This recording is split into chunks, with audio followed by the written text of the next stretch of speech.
Hey, you. Still awake, I see. I'm just here to check your vitals, make sure everything's okay before the night shift really gets going. But I have to say, I'm a little surprised to find you up. Most patients are asleep by now. Lights out, dreaming away. But not you. Are you having trouble sleeping? Or were you maybe waiting for me? I'm kidding. Mostly. Here, let me just get your blood pressure and your temp, and I'll be out of your hair. Although, if I'm being honest, I don't really mind staying a little longer. There we go. Arm out for me. Perfect. You're really good at this, you know. Most people tense up when I put the cuff on, but you just relax. Like you trust me completely.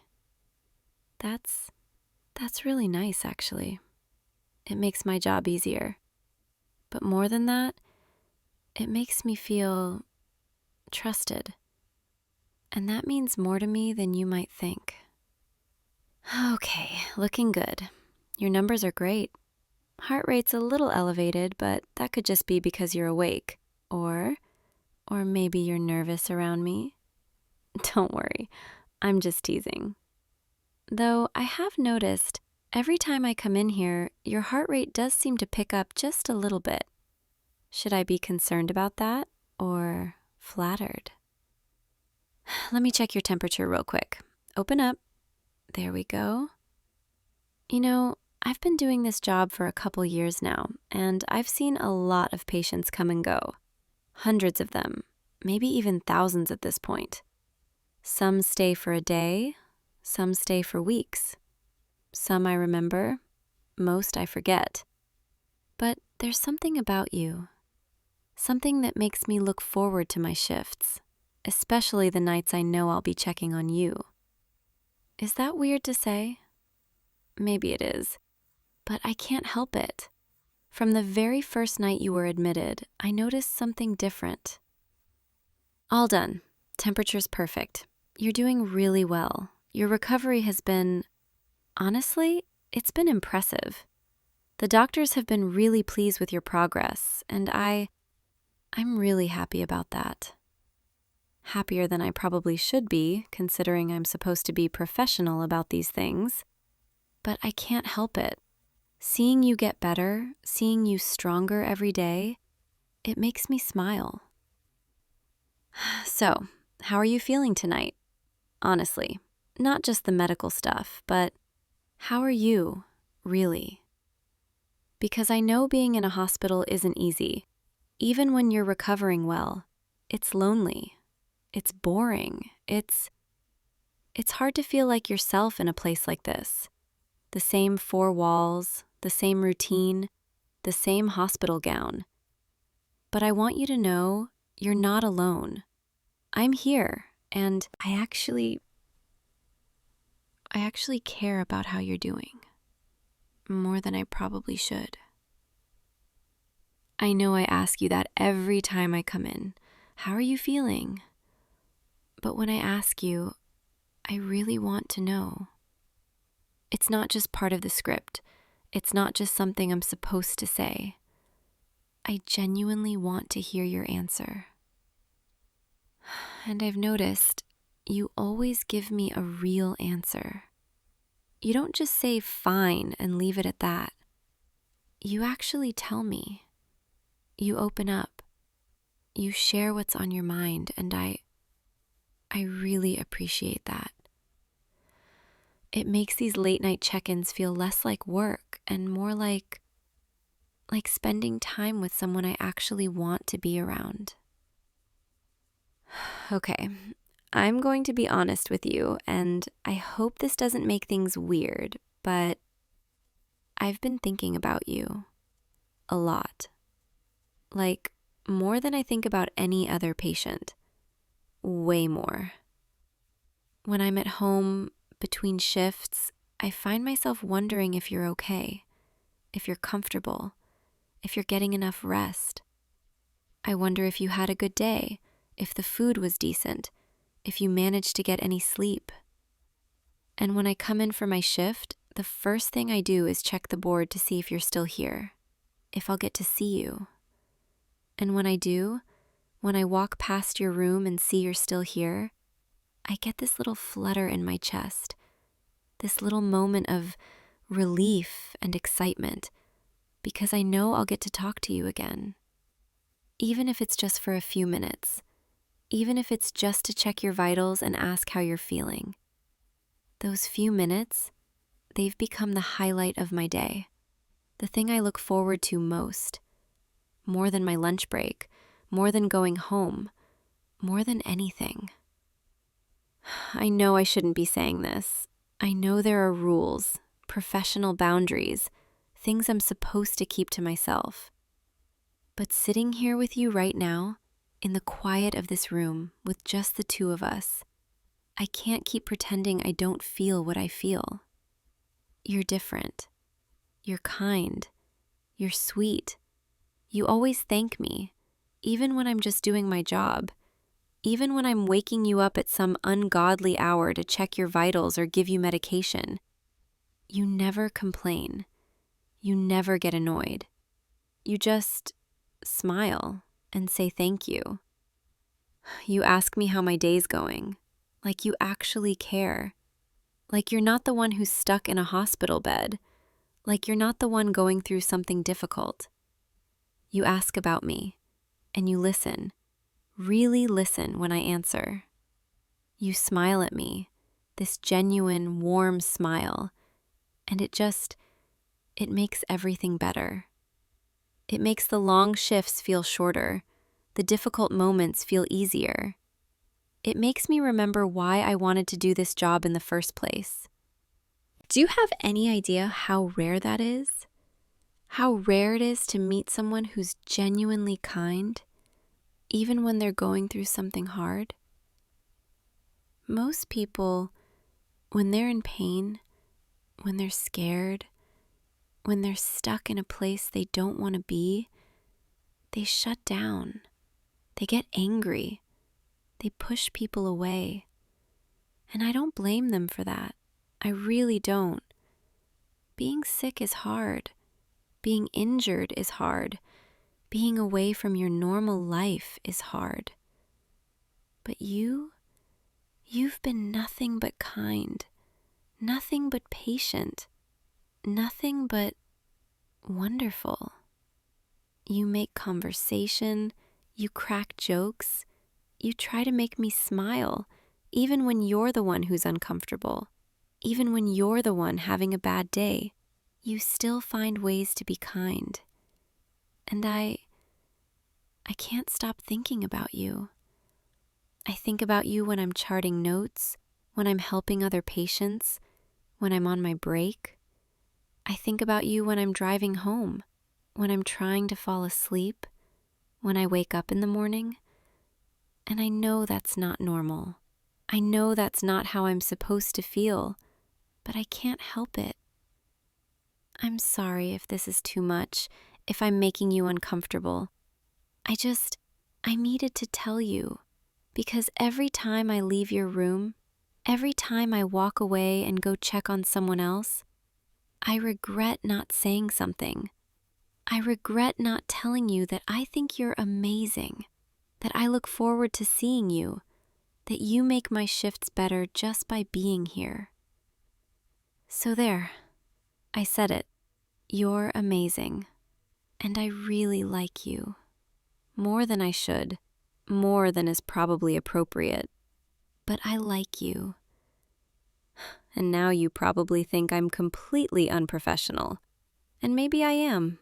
Maybe I'm breaking every rule in the book by telling you this, but I don't care, because the thought of you leaving this hospital, of you getting discharged and walking out that door and never seeing you again, that thought, it breaks my heart. So I'm taking a risk. I'm putting myself out there, and I'm hoping, really hoping, that maybe you feel something too. That maybe I'm not crazy. That maybe this connection I feel, you feel it too. You're looking at me with those eyes, And I can't tell if you're shocked or flattered or maybe both. Your expression is so soft right now, so open. Your cheeks are getting a little red. Are you blushing? That's adorable. You know that? I've made you blush a few times during your stay here, and every single time, it makes me want to lean in closer. Makes me want to know what you're thinking, what you're feeling. Makes me wonder if maybe, just maybe, you're thinking about me the way I'm thinking about you. Can I sit down for a long minute? I know I should probably get back to my rounds. I know I have other patients to check on, but I want to stay here with you a little longer. Just a few more minutes. Thank you. This is nice. Just sitting here with you in the quiet. No monitors beeping urgently. No overhead pages calling me away. No rush. Just us. Just two people talking, being honest.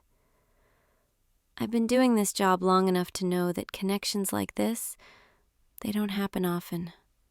You meet hundreds of people, you care for them, you help them get better, and then they leave.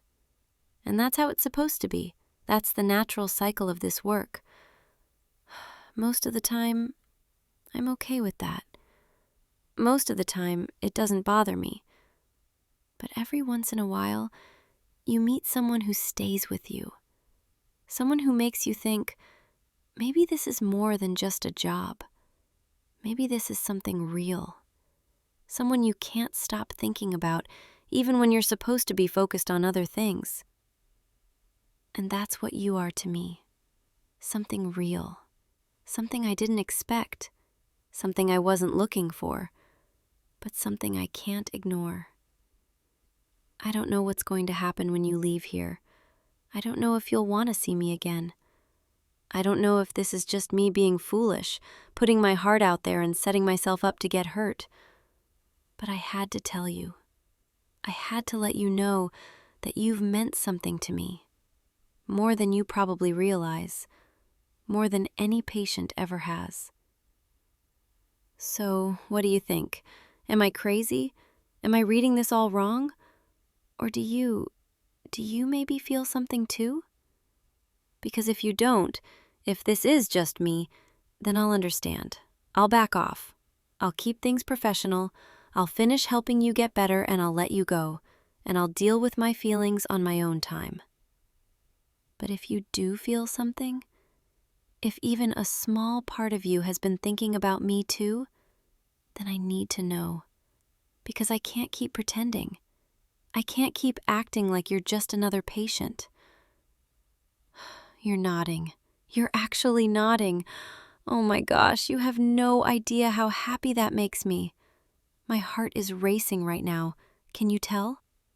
I was so scared you were going to tell me I was being ridiculous or inappropriate or that you didn't feel the same way. But you feel it too. That's everything. That's more than I even hoped for. I feel like I can breathe again. Like this weight I've been carrying around. It's finally lifting. Can I ask you something?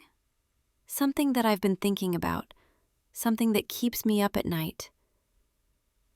When you get out of here, when you're all healed up and back to your normal life, when you don't need nurses checking on you every few hours, when you can sleep in your own bed, eat your own food, wear your own clothes, would you want to see me again? Not as your nurse, but as me. Just me. The girl who's been stealing glances at you when she thinks you're not looking. The girl who takes a little longer with your check-ins than she probably should. The girl who's completely fallen for you without meaning to. Just two people getting to know each other. outside of these walls. No hospital gowns, no IV poles, no visiting hours. Maybe we could get coffee or dinner or just talk. Because I really want to get to know you, the real you. Not just the patient in room 212, but the person behind those kind eyes. I want to know what you do when you're not stuck in here, what you like to do for fun, what makes you laugh, what your dreams are. I want to know your favorite foods, your favorite movies, the music you listen to when you're alone. I want to know the stories you don't tell in a hospital room, the parts of yourself you save for people who really matter. Because you matter to me, more than I can even put into words. And I want to matter to you too, not just as the nurse who takes care of you, but as someone you want in your life. You're saying yes. You're actually saying yes. I feel like I'm dreaming right now. Like I'm gonna wake up and realize I never actually said any of this, that I chickened out like I always do. But this is real. You're real. And you're saying yes. You want to see me, outside of here, when you're better. I can't stop smiling. Can you tell? My face hurts from smiling so much right now. I probably look ridiculous, sitting here grinning like an idiot, but I don't even care. You make me feel like this, like I can just be myself, be honest, be vulnerable, like I don't have to hide behind my professional mask, like I can just feel. And that's something I haven't felt in a really long time.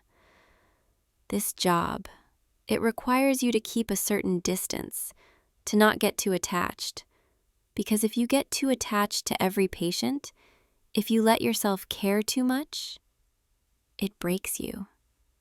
So you learn to compartmentalize. You learn to be kind but detached, caring but professional. But with you, I can't do that. I tried. I really did. I tried to keep my distance, to treat you like any other patient. But every time I walked into this room, every time you smiled at me, every time we talked, that distance got smaller and smaller until it disappeared completely. And now here we are. And I'm telling you things I swore I'd never tell a patient. And you're listening. And you're nodding. And you're saying you feel the same way. And it's terrifying. And it's wonderful. And it's everything. Thank you for giving me a chance, for not thinking I'm completely out of line, for seeing me as more than just the nurse who wakes you up at 3 a.m. Though I promise, when we go on our first date, I won't be waking you up at 3 a.m, unless you want me to. I'm kidding, mostly. I know this isn't exactly conventional, falling for a patient. They definitely didn't cover this scenario in nursing school. But sometimes the best things happen when you stop worrying about the rules, when you stop overthinking, and you just feel. And right now, I'm feeling so much happiness, relief, excitement, nervousness, all of it. You know what I've been thinking about? I've been imagining what it would be like to see you outside of this place. Not in a hospital bed, not in that gown, but in your normal clothes, in your normal life. I've been imagining walking into a coffee shop and seeing you sitting there, waiting for me. And you'd smile, that smile I've come to love. And I'd sit down across from you, and we'd just talk. Not about blood pressure or medication schedules or discharge plans, but about real things, about life, about us. I've been imagining what it would feel like to hold your hand, without having to pretend I'm just checking your pulse. To look into your eyes, without having to look away after a few seconds because I'm supposed to be professional. I've been imagining what it would be like to hear you laugh. Really laugh. Not the polite chuckle you give when I make a bad joke during rounds, but the kind of laugh that's genuine, unguarded, free. And I've been imagining, maybe, at the end of the night, when I walk you to your door or you walk me to mine, there might be a moment where we're standing close and the air feels charged and neither of us wants to say goodbye. And maybe, just maybe, we wouldn't have to. I'm getting ahead of myself, I know. We haven't even gone on a first date yet, and here I am, imagining all these things. But I can't help it. When I'm around you, my mind just goes there, to all the possibilities, all the things that could be. And I know we have to take this slow. I know we have to be careful. You're still recovering. You're still my patient, technically. But the day you get discharged, the day you walk out of here, that's when this really begins. That's when we get to find out what we could be outside of all this. And I can't wait for that day. I mean, I want you to stay until you're completely healed.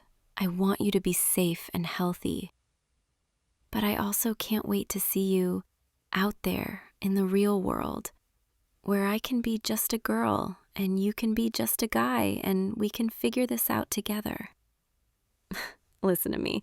I sound like a teenager with a crush, which I guess I kind of am. Except I'm a grown woman who should probably have more composure than this.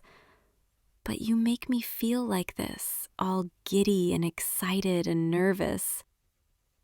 And honestly, I love it.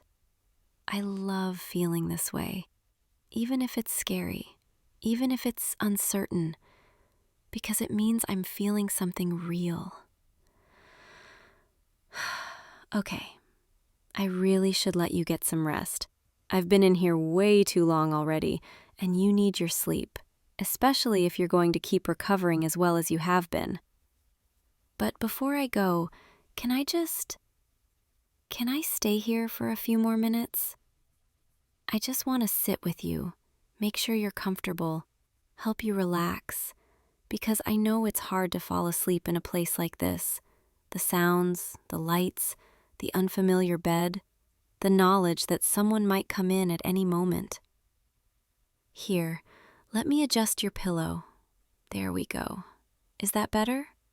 And let me pull this blanket up a little more. You looked a little cold. Perfect.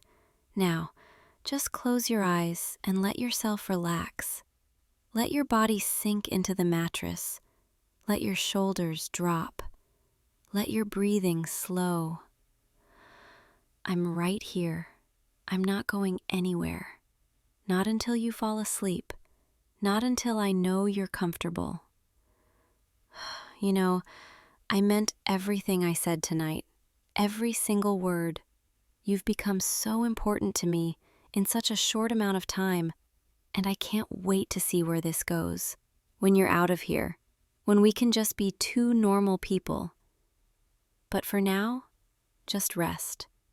Let yourself drift. Let the day fade away. Let everything else disappear. And don't worry, I'll still be here in the morning, checking on you, making sure you're okay. Except now, it'll be different. Now I'll be checking on you as someone who really cares. Someone who's counting down the days until you're discharged. Not because I want you gone, but because I can't wait to see you outside of this place. I can't wait to see you smile in natural light, to hear you laugh without hospital sounds in the background, to see who you really are when you're not stuck in this room. Your breathing is getting slower. That's good. You're starting to relax. I can see it in your face, the tension melting away, expression softening, your body letting go. You look peaceful. And that makes me happy. Because you deserve to feel peaceful. You deserve to feel cared for. And I'm going to make sure you do every single day. Not just while you're here, but after, when we're together. I'm going to take care of you. Make sure you know how special you are. You know, I've dated before.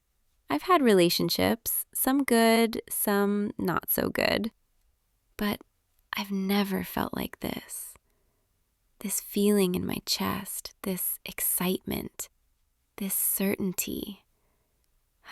I just know, somehow, that you're different, that this is different, that what we have, even though it's just beginning, it's something worth holding on to. And I'm not going to let it slip away. I'm not going to let my fear or my doubts or the rules get in the way. Because sometimes you have to take a chance. You have to trust your heart, even when your head is telling you to be careful. And my heart is telling me that you're worth the risk. I'm going to tell you something, and you don't have to respond. You don't even have to remember it in the morning if you don't want to, but I need to say it. I think I'm falling for you. No, I know I'm falling for you. Maybe I've already fallen. Maybe it happened the first night I met you, and I'm just now realizing it. And that's terrifying, and exciting, and wonderful, all at the same time. But I wouldn't change it, not for anything, because meeting you, getting to know you, even in this strange, unexpected way, it's been the best thing that's happened to me in a long time, maybe ever. So thank you for being you, for being kind, for being open, for being brave enough to say yes, and for giving me a chance, a real chance. Sleep now. Let yourself drift away. Let my voice be the last thing you hear. Let the knowledge that someone cares about you be the thing that carries you into sleep. I'll be right here, watching over you, making sure you're safe, making sure you're comfortable. And when you wake up, I'll be the first person you see. I'll make sure of it. I'll trade shifts if I have to. I'll come in early. I'll do whatever it takes, because I want to be here with you. I want to see your eyes open. See that little smile you give when you first wake up, before you're fully conscious. It's adorable, by the way, that sleepy smile. I've seen it a few times now, when I've had to wake you for early morning checks, and every time, it makes my heart skip a beat. Good night, sleep well, dream of something beautiful, something peaceful, something that makes you smile. Maybe dream of coffee shops and conversations and hands held across a table. Maybe dream of me, the way I know I'll be dreaming of you, and know that I'll be thinking about you until I see you again.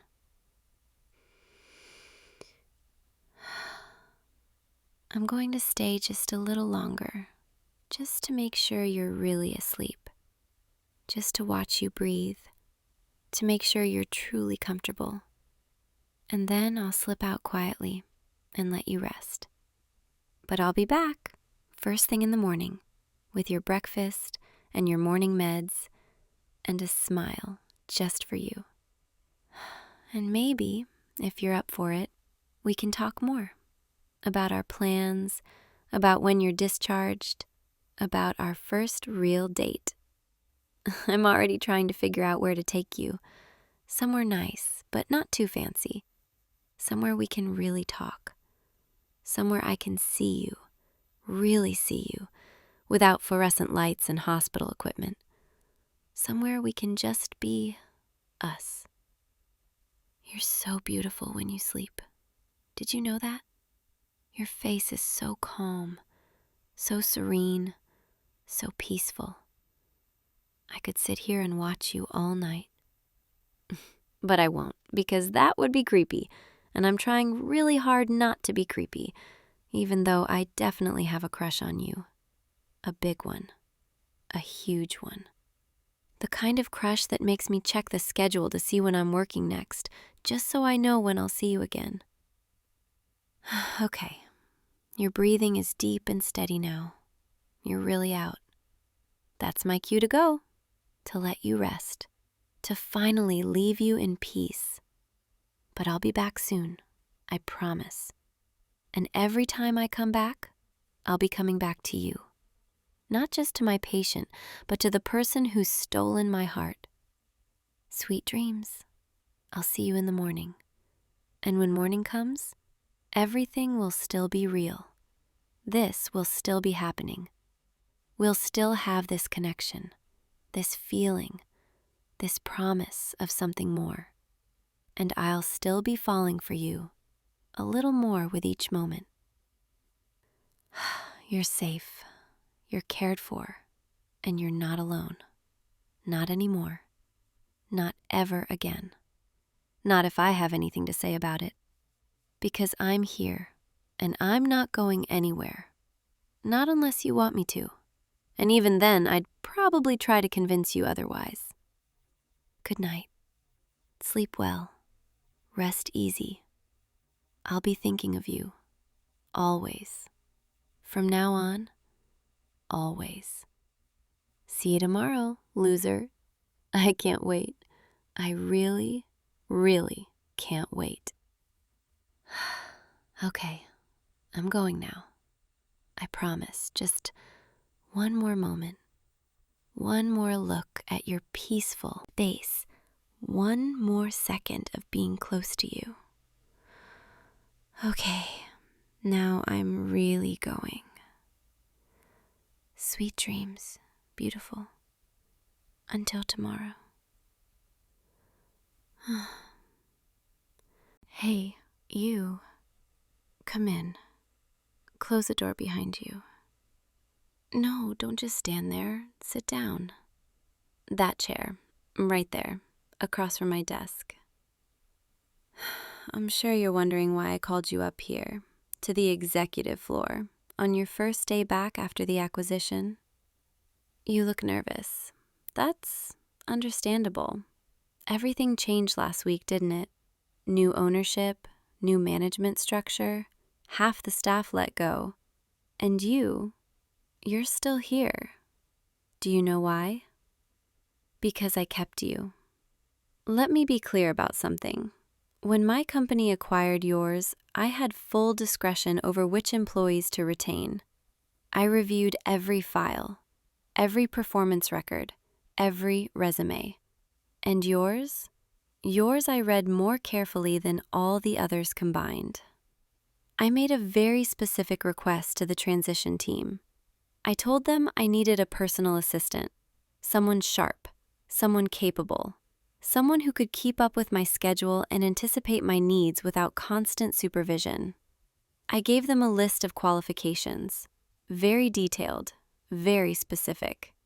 And somehow, only one person in your entire company matched every single requirement. You. Convenient, isn't it? So here's what's going to happen. Starting today, you no longer report to your old department.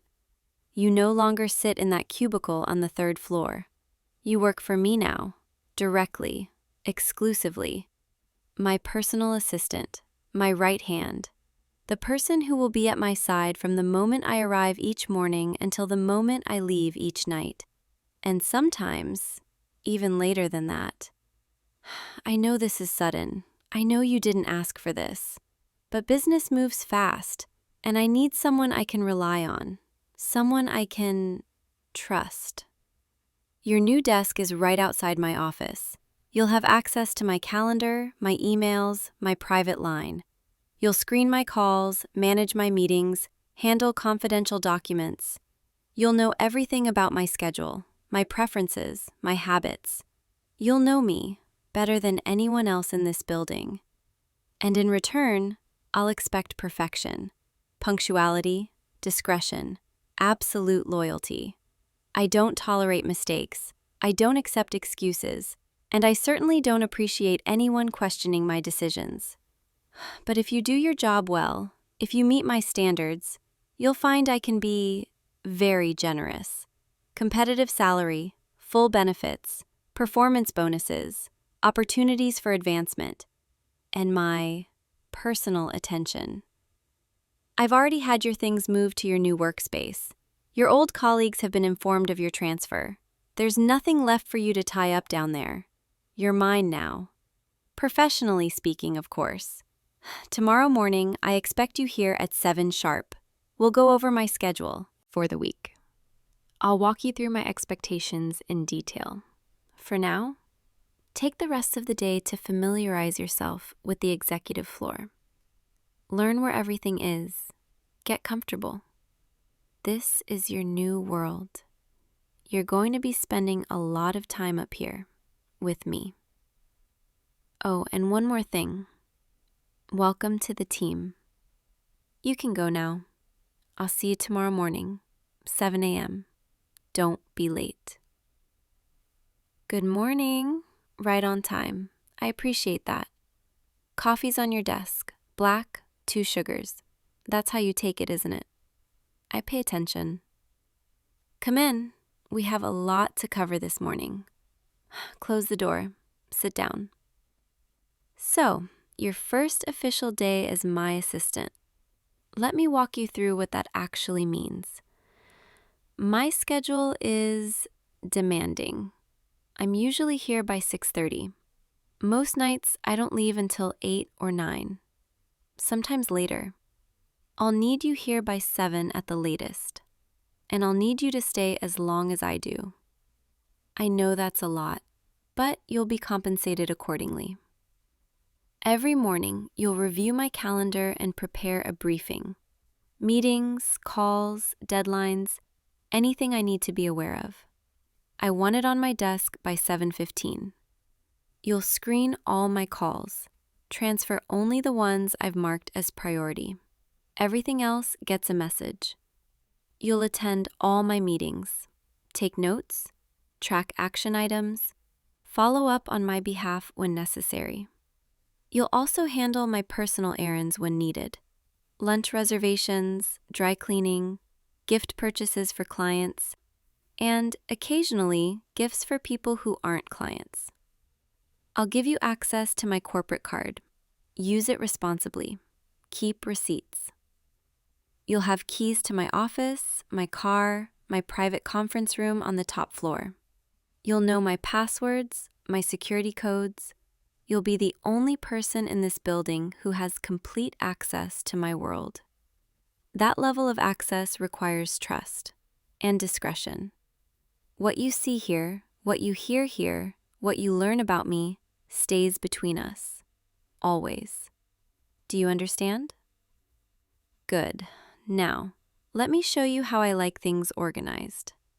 Files alphabetized, color-coded by priority. Red for urgent, yellow for this week, green for ongoing projects. Emails sorted into folders. Flagged items get handled first thing each morning. My calendar is sacred. No double booking, no surprises.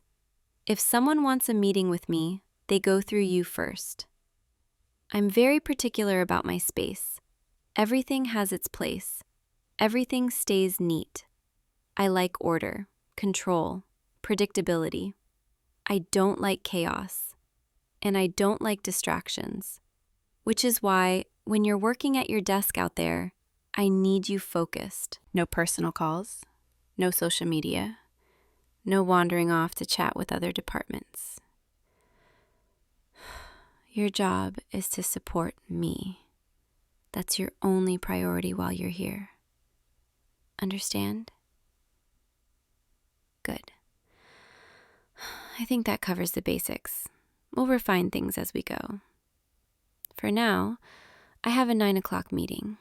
I need you to pull the files on the Henderson merger and have them ready in the conference room. And I'll need fresh coffee. The kind from the cafe on the corner, not the break room. Medium latte, extra shot, light foam. I'll text you if anything changes. Oh, and one more thing. Thank you for being here, for agreeing to this. I think we're going to work well together. Very well. Now go. We have a busy day ahead. Still here? It's almost 8. Everyone else went home an hour ago. You don't have to stay just because I'm still working, you know. Although I appreciate that you did. Come in. Sit down for a minute. You've been doing good work this week. Better than I expected, honestly. You're organized, efficient. You anticipate what I need before I even ask for it. That's rare. Most assistants just follow orders. But you actually think ahead. I noticed you rearranged my filing system, grouped related projects together, made it easier to cross-reference. I didn't ask you to do that, but it was smart. I like initiative, as long as it's done correctly. And you did it correctly. Here, I brought you something. Coffee, same way you like it. I figured if I'm keeping you here this late, the least I can do is make sure you're caffeinated. Don't look so surprised. I'm not completely heartless. You know, when I first decided to bring you on, I wasn't entirely sure it would work out. I'm not easy to work for. I know that. I'm demanding, particular. I have high standards and very little patience for anything less than excellence. Most people can't handle it. But you've handled it just fine. Better than fine, actually. It's like you already know what I'm going to ask before I ask it. Like you can read my mind. It's almost unsettling. Although, I suppose that's what happens when you pay close attention to someone. You start to notice patterns, habits, preferences, the way they take their coffee, the way they organize their desk, the way they tap their pen when they're thinking. Little things. I notice those things too, you know, about you. Like how you always straighten your collar when you're nervous, or how you bite your bottom lip when you're concentrating on something difficult, or how you look away whenever I compliment you, like you're doing right now. It's endearing. Anyway, I should let you go home. It's getting late. Same time tomorrow? Good. Get some rest. I'll see you in the morning. And thank you for staying. Come in. Lock the door. No, it's fine. I don't want anyone interrupting us right now. Sit down. We need to talk. You've been here for 2 weeks now, and in that time, you've become indispensable. My schedule runs smoother, my meetings are more productive. Everything just works better when you're handling it. But there's something I need to ask you, and I need you to be honest with me. Why haven't you questioned any of this? The sudden transfer, the long hours, the fact that I keep you here late almost every night. Most people would have asked by now. Most people would want to know why. But you just go along with it. You do everything I ask without hesitation. Why? Are you afraid of me? Or is it something else? Because I've been watching you. The way you look at me when you think I'm not paying attention. The way you lean in just a little closer when you're showing me something on your tablet. The way you smile when I thank you for something small. You're not just being a good employee, are you? There's something more going on here. And I think you've been waiting for me to acknowledge it. So here I am, acknowledging it. I didn't bring you here just because you're good at your job. I brought you here because I wanted you close. I've wanted that for a long time. Before the acquisition, before any of this, I used to see you sometimes. In meetings, in the building lobby, at industry events. You probably don't even remember, but I do. I remember the first time I saw you. You were presenting a quarterly report to your old department head. You were confident, articulate, prepared. And I thought, that's someone I could work with. But then I kept seeing you, and I kept thinking about you, more than I should have. When the acquisition talk started, I knew it was my chance. I could structure the deal however I wanted, keep whoever I wanted. So I made sure the terms were favorable, made sure your department was included in the transition, made sure you would be one of the employees we retained. And then I made sure you ended up right here, with me. I know how that sounds. I know it's unusual, but I don't regret it. I've spent my entire career building this company, making calculated decisions, staying focused, staying disciplined. I don't let emotions interfere with business. But you made me break my own rules. And I'm not sorry. Not even a little bit. So now you know. I orchestrated this. All of it. Because I wanted you here. Because I wanted to see you every day. Talk to you. Work with you. Be near you. And if that makes me unprofessional or inappropriate or completely out of line, then so be it. I'm tired of pretending this is just a normal working relationship. Because it's not. And I think, deep down, you already knew that. Didn't you? You're not saying anything, and you're looking at me like you can't decide if you should be shocked or something else. Say something, please. I just admitted that I manipulated an entire corporate acquisition to keep you close to me, and you're just sitting there. Are you angry? Scared? Or are you relieved? Because I've been carrying this around for weeks now. Months, if I'm being honest. Every time you walk into my office, every time you hand me a file or bring me coffee or ask me a question, I have to remind myself to act normal, to keep my distance, to not let you see how much I think about you. It's exhausting. Pretending I don't notice the way you smell when you lean over my desk. Pretending I don't care when you mention going out with friends after work. Pretending I'm just your boss and nothing more. But I can't keep doing it. I'm not good at vulnerability. I'm not good at admitting when I want something I can't just take. But I want you. Not as my assistant, not as my employee, as more than that. As someone who stays late with me because they want to, not because I ask them to.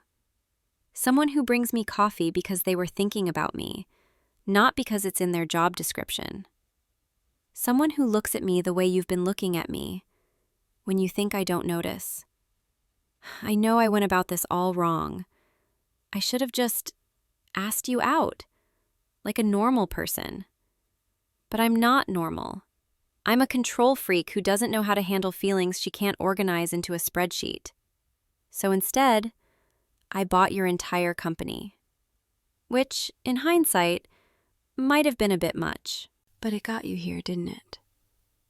And now I just need to know, do you hate me for it? Or is there any part of you, any part at all, that's glad I did it? Because if there is, then maybe we can figure out what this is, together. You're smiling. Why are you smiling? Wait, are you saying you knew? You knew that I had been? How long have you known? Since the first week?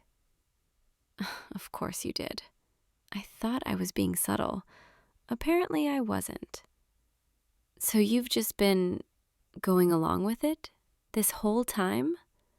Letting me keep you late, bring you coffee, hover around your desk, knowing exactly why I was doing it? And you didn't say anything. Why? Oh, because you wanted to see how long it would take me to admit it. You're braver than I thought. So, what now?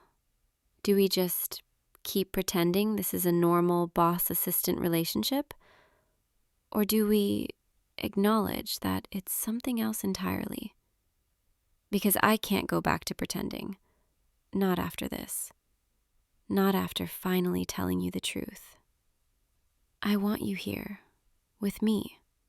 Not because I pay you to be here, but because you choose to be. So, do you? Choose to be here, I mean? With me? Even knowing how much I've manipulated this situation to keep you close?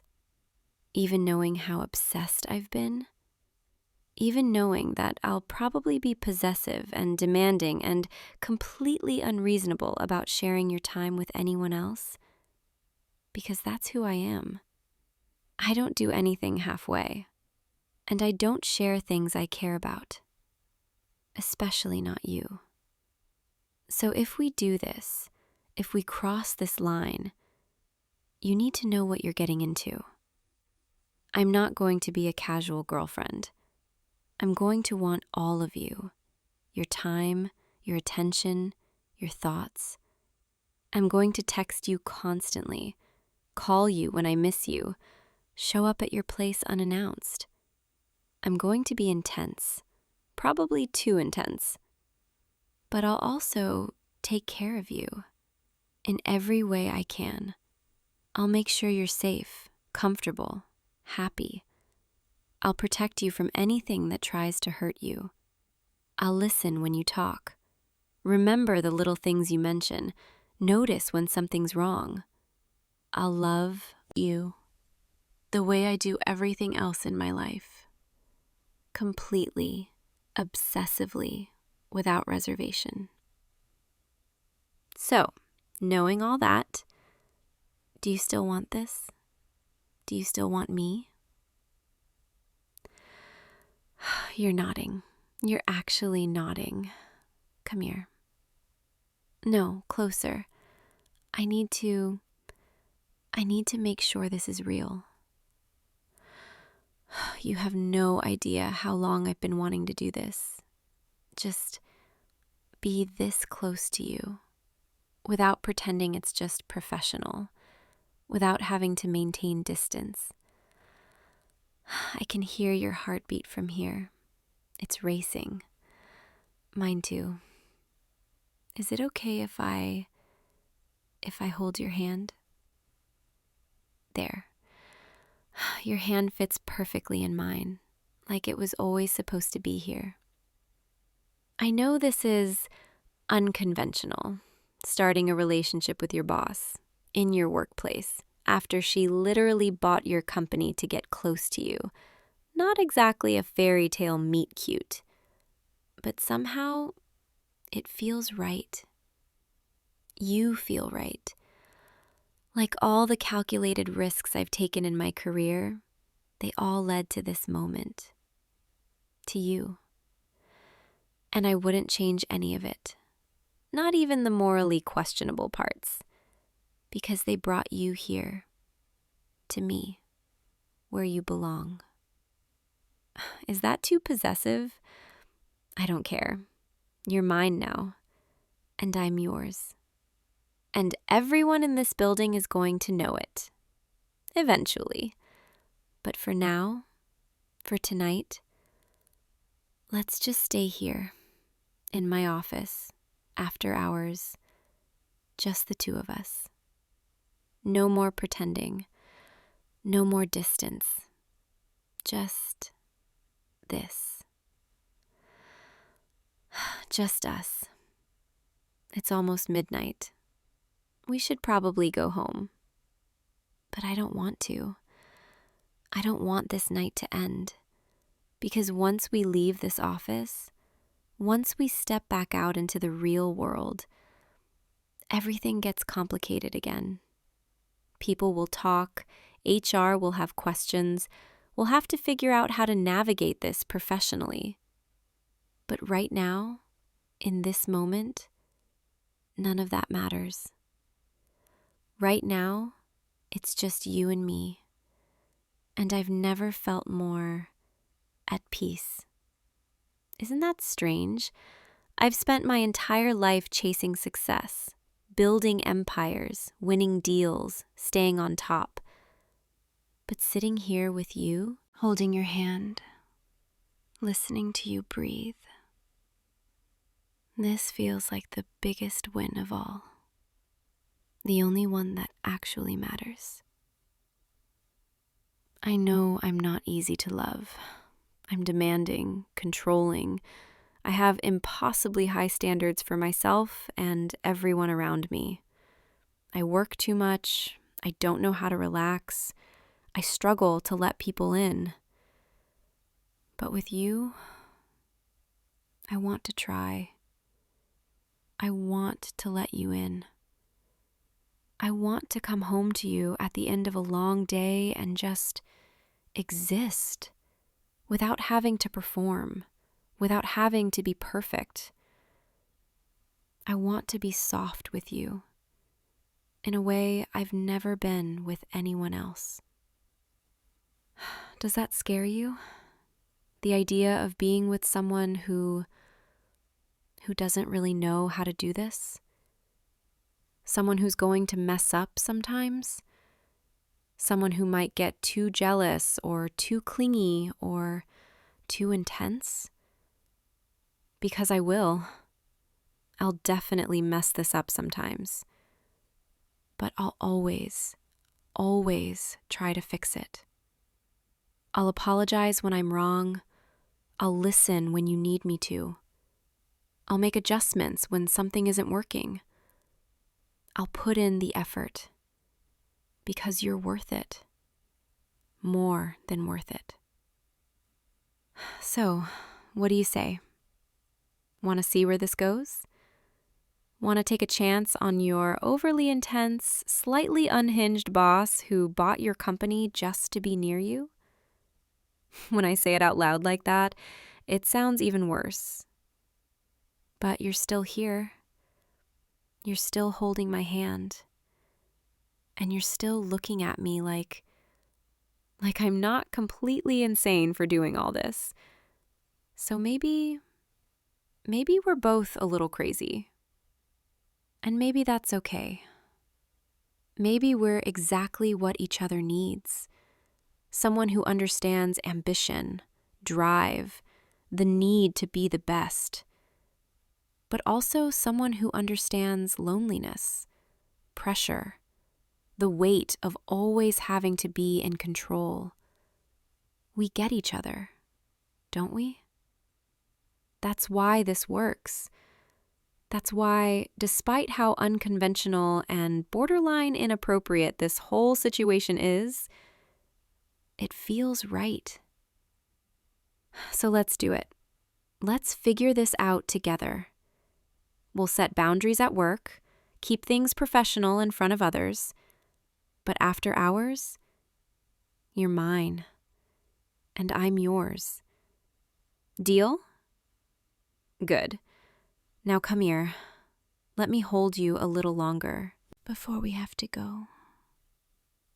Just a few more minutes.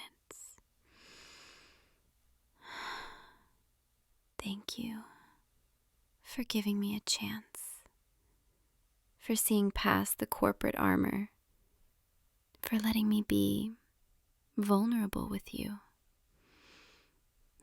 I won't let you down. I promise. Now, let's go home together. I'll see you tomorrow morning. Same time, same place. Except now, everything's different. Everything's better because I finally have you.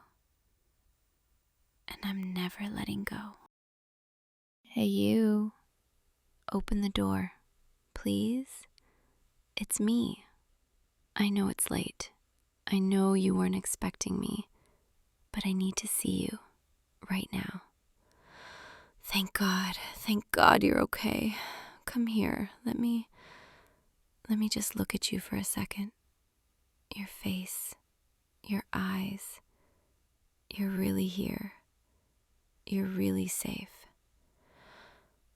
I'm sorry for showing up like this, unannounced, at almost midnight, but I couldn't stay away.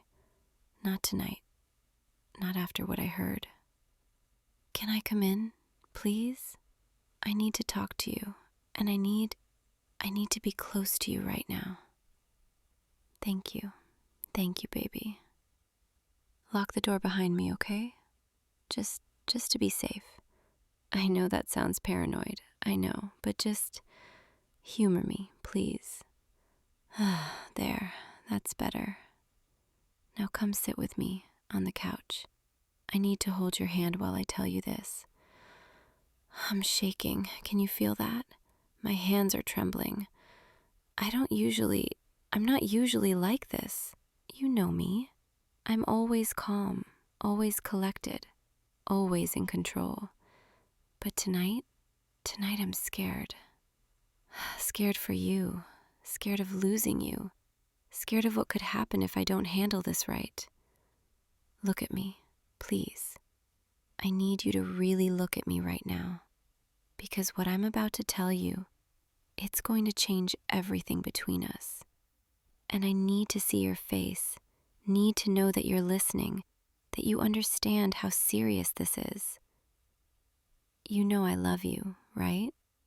You know that everything I do, everything I've ever done since I met you has been to protect you, to keep you safe, to keep you separate from the parts of my life that are dark. But I can't do that anymore. I can't keep you in the dark anymore because someone dangerous knows about you now. And that means I have to tell you the truth, the whole truth about who I really am and what I really do. You've always known my family has connections, right?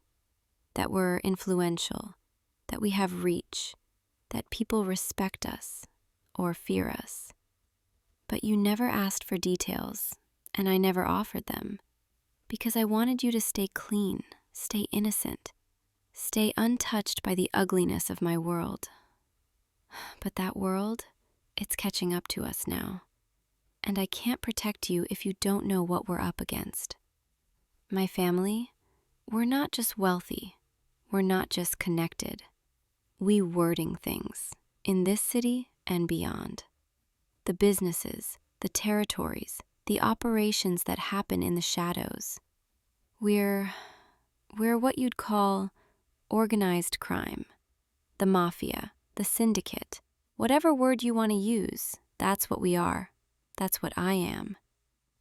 I'm not just some rich girl with a mysterious family. I'm a lieutenant in one of the most powerful crime families on the East Coast. I oversee operations. I make decisions that affect hundreds of people. I handle problems that can't be solved through legal channels. And I'm good at it. I'm very good at it.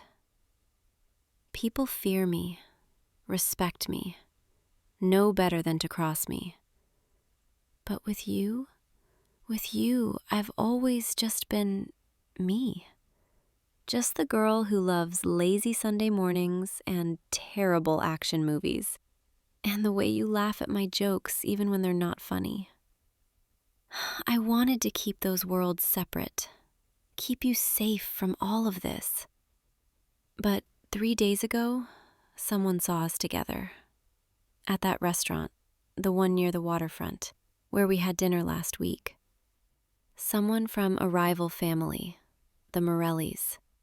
They saw me with you, saw the way I looked at you, the way I touched your hand across the table, the way I kissed you goodnight in the parking lot.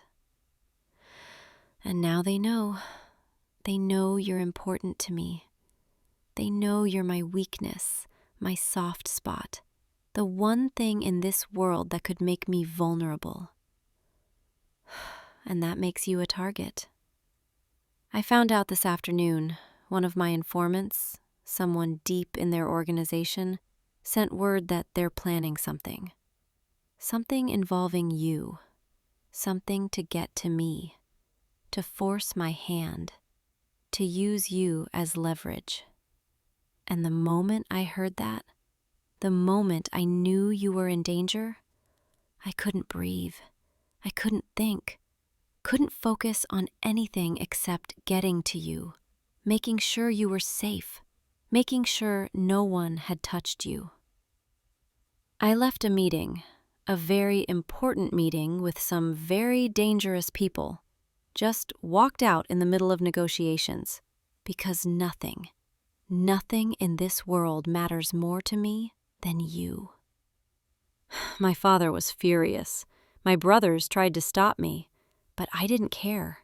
I had to see you, had to make sure you were okay. And now that I'm here, now that I can see you're safe, I can finally breathe again.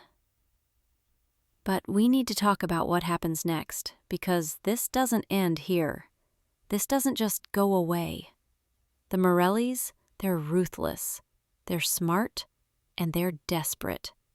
We've been squeezing them out of their territories for months, cutting off their supply lines, turning their allies against them, and now they're backed into a corner, which makes them even more dangerous.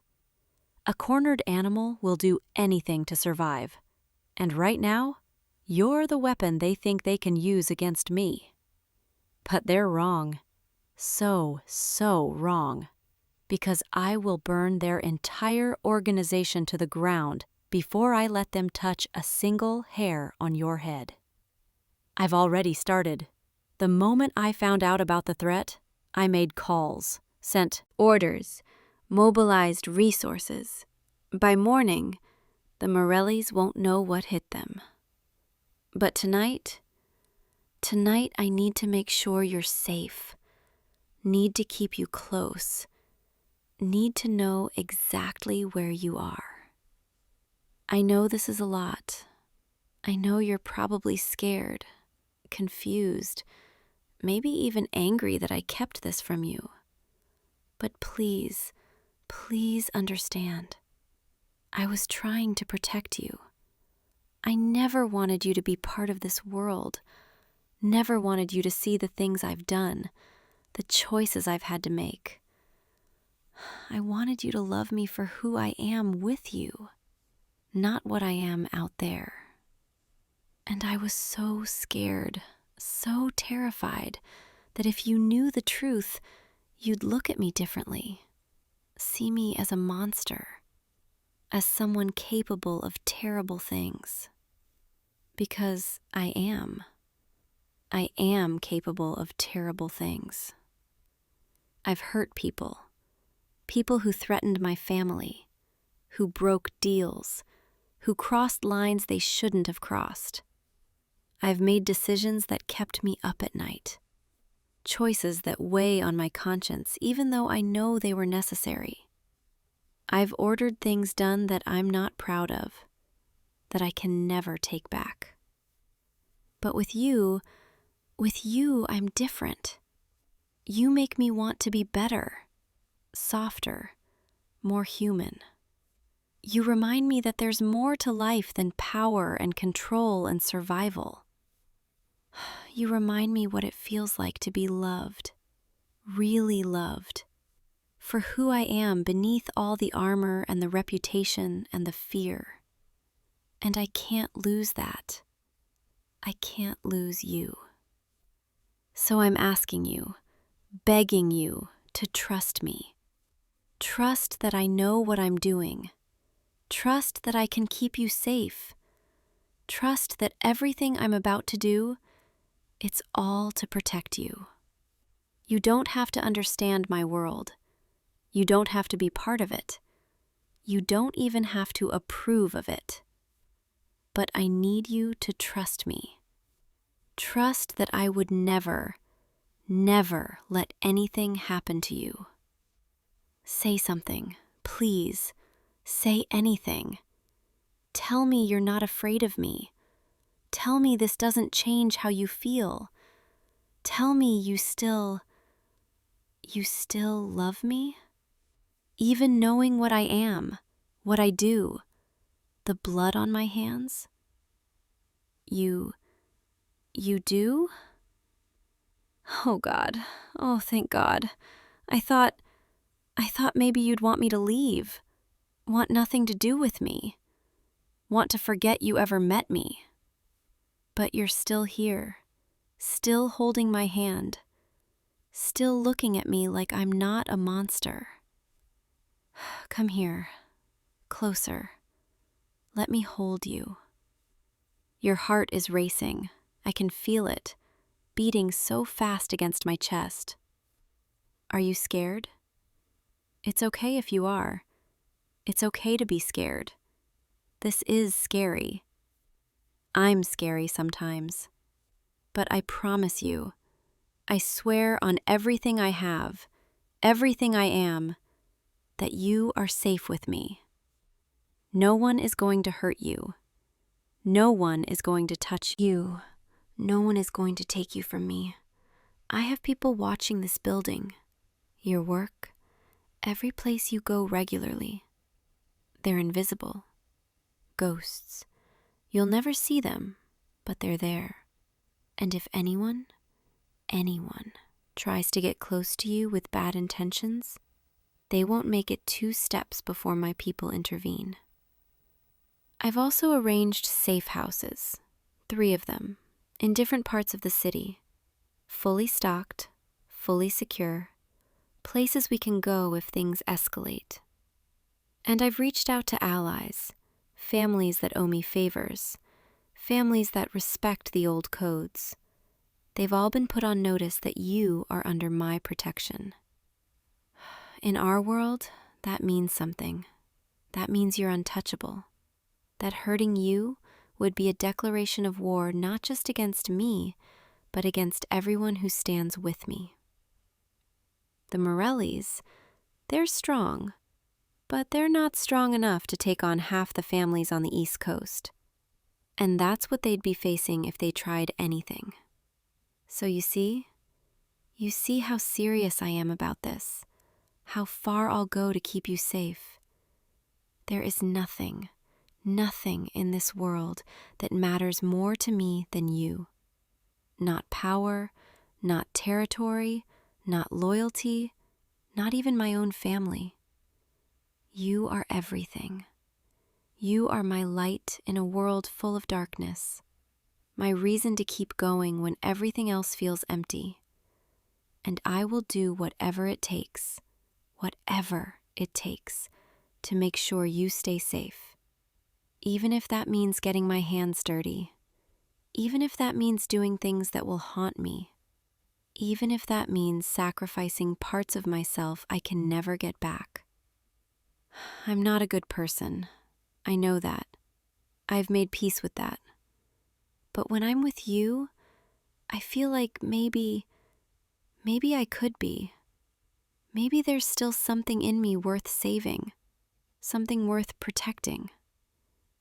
You're crying. Baby, why are you crying? Is it too much?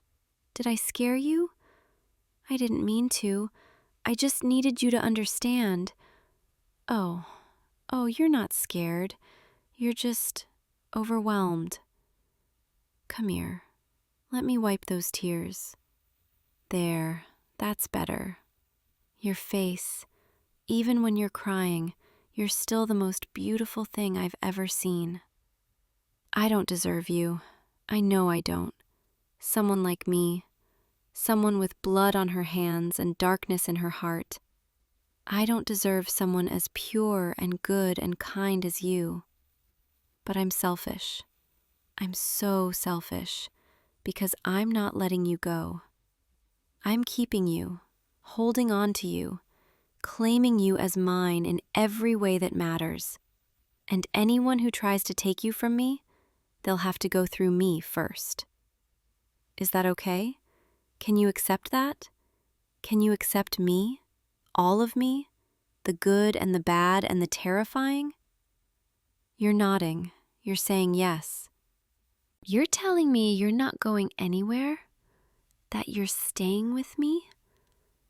That you trust me? God, do you have any idea what that means to me? Do you have any idea how much I needed to hear that? I've been so scared, so terrified of losing you, of you seeing the real me and running away. But you're not running.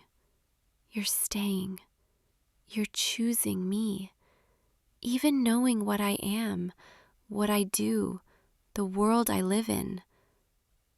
I promise you, I promise I will do everything in my power to keep this world from touching you. You won't have to see the violence, won't have to witness the things I do to keep us safe, won't have to carry the weight of my choices. I'll handle everything. I'll take care of the Morellis, I'll eliminate the threat, and then things can go back to normal. Well, as normal as they can be, now that you know the truth. But one thing I need you to promise me, one thing that's non-negotiable. You have to listen to me when it comes to your safety. You have to follow my instructions. You have to let me protect you. If I tell you to stay inside, you stay inside. If I tell you someone is with you for protection, you don't question it. If I tell you we need to move locations, we move. I know you're independent. I know you're used to taking care of yourself, and I love that about you. But right now, in this situation, I need you to trust my judgment. Can you do that for me? Can you let me keep you safe? Thank you. Thank you, baby.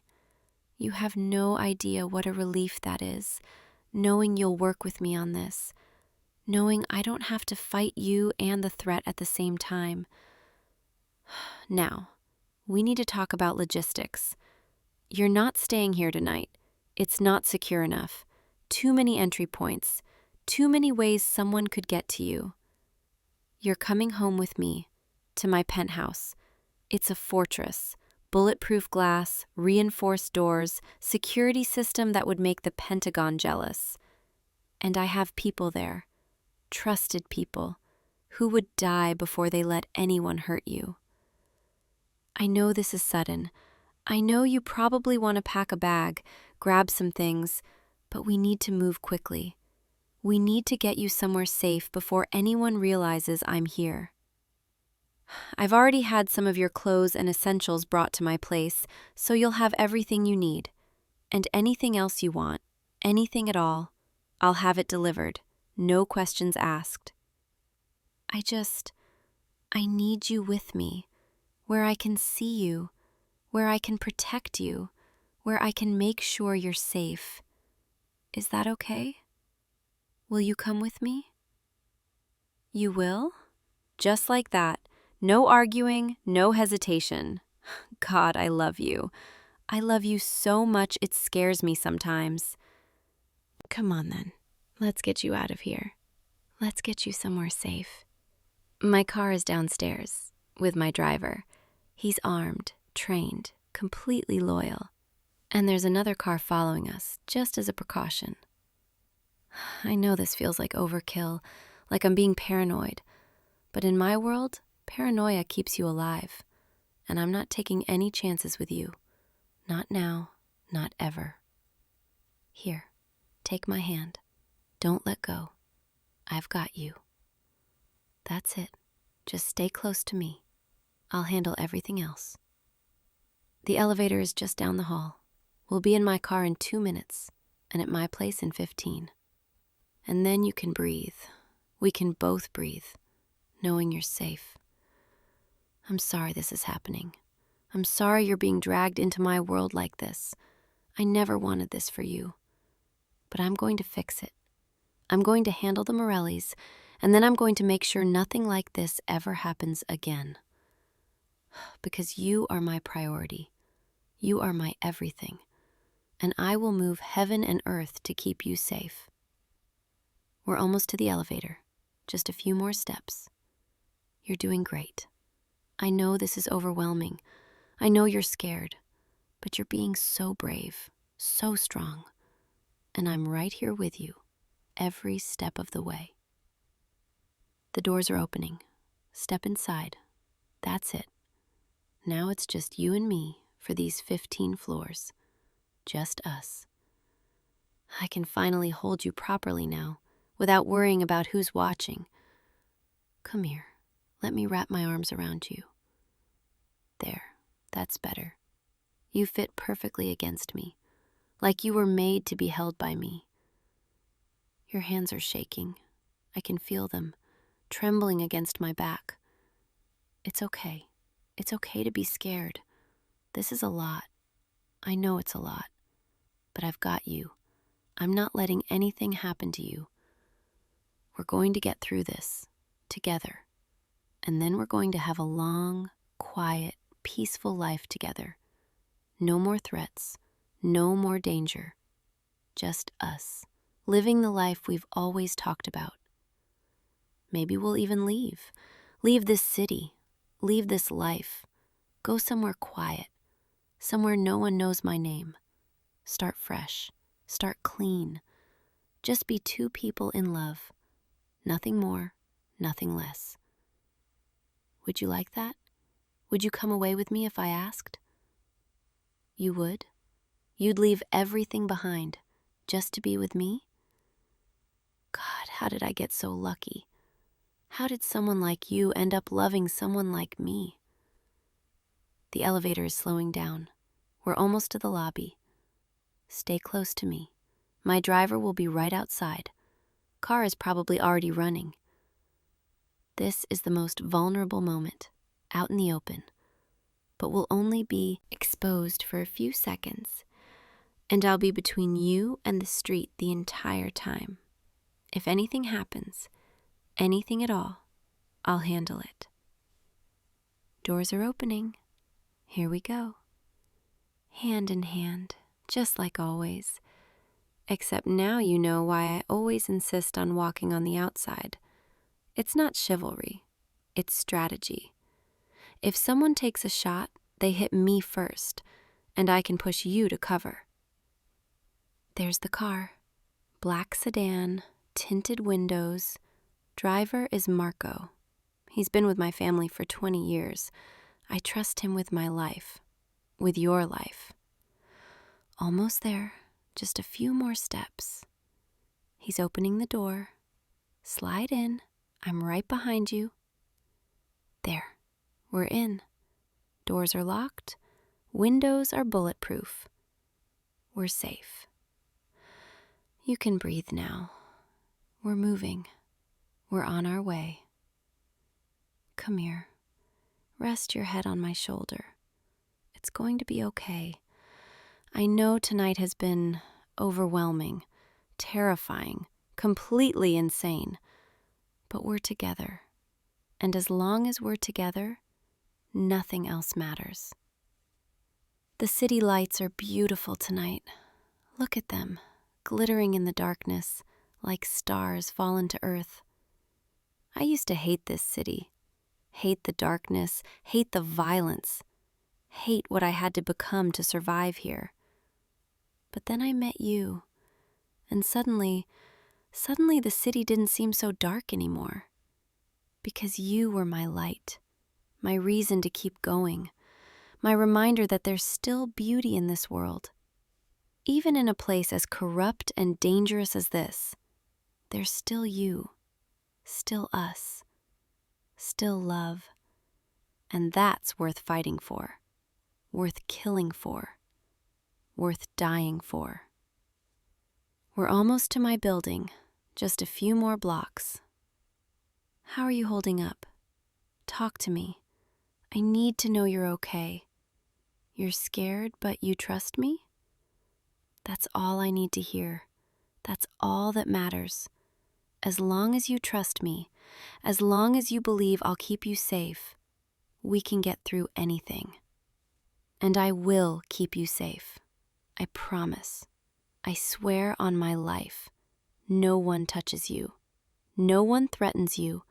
No one takes you from me. We're pulling into the garage now.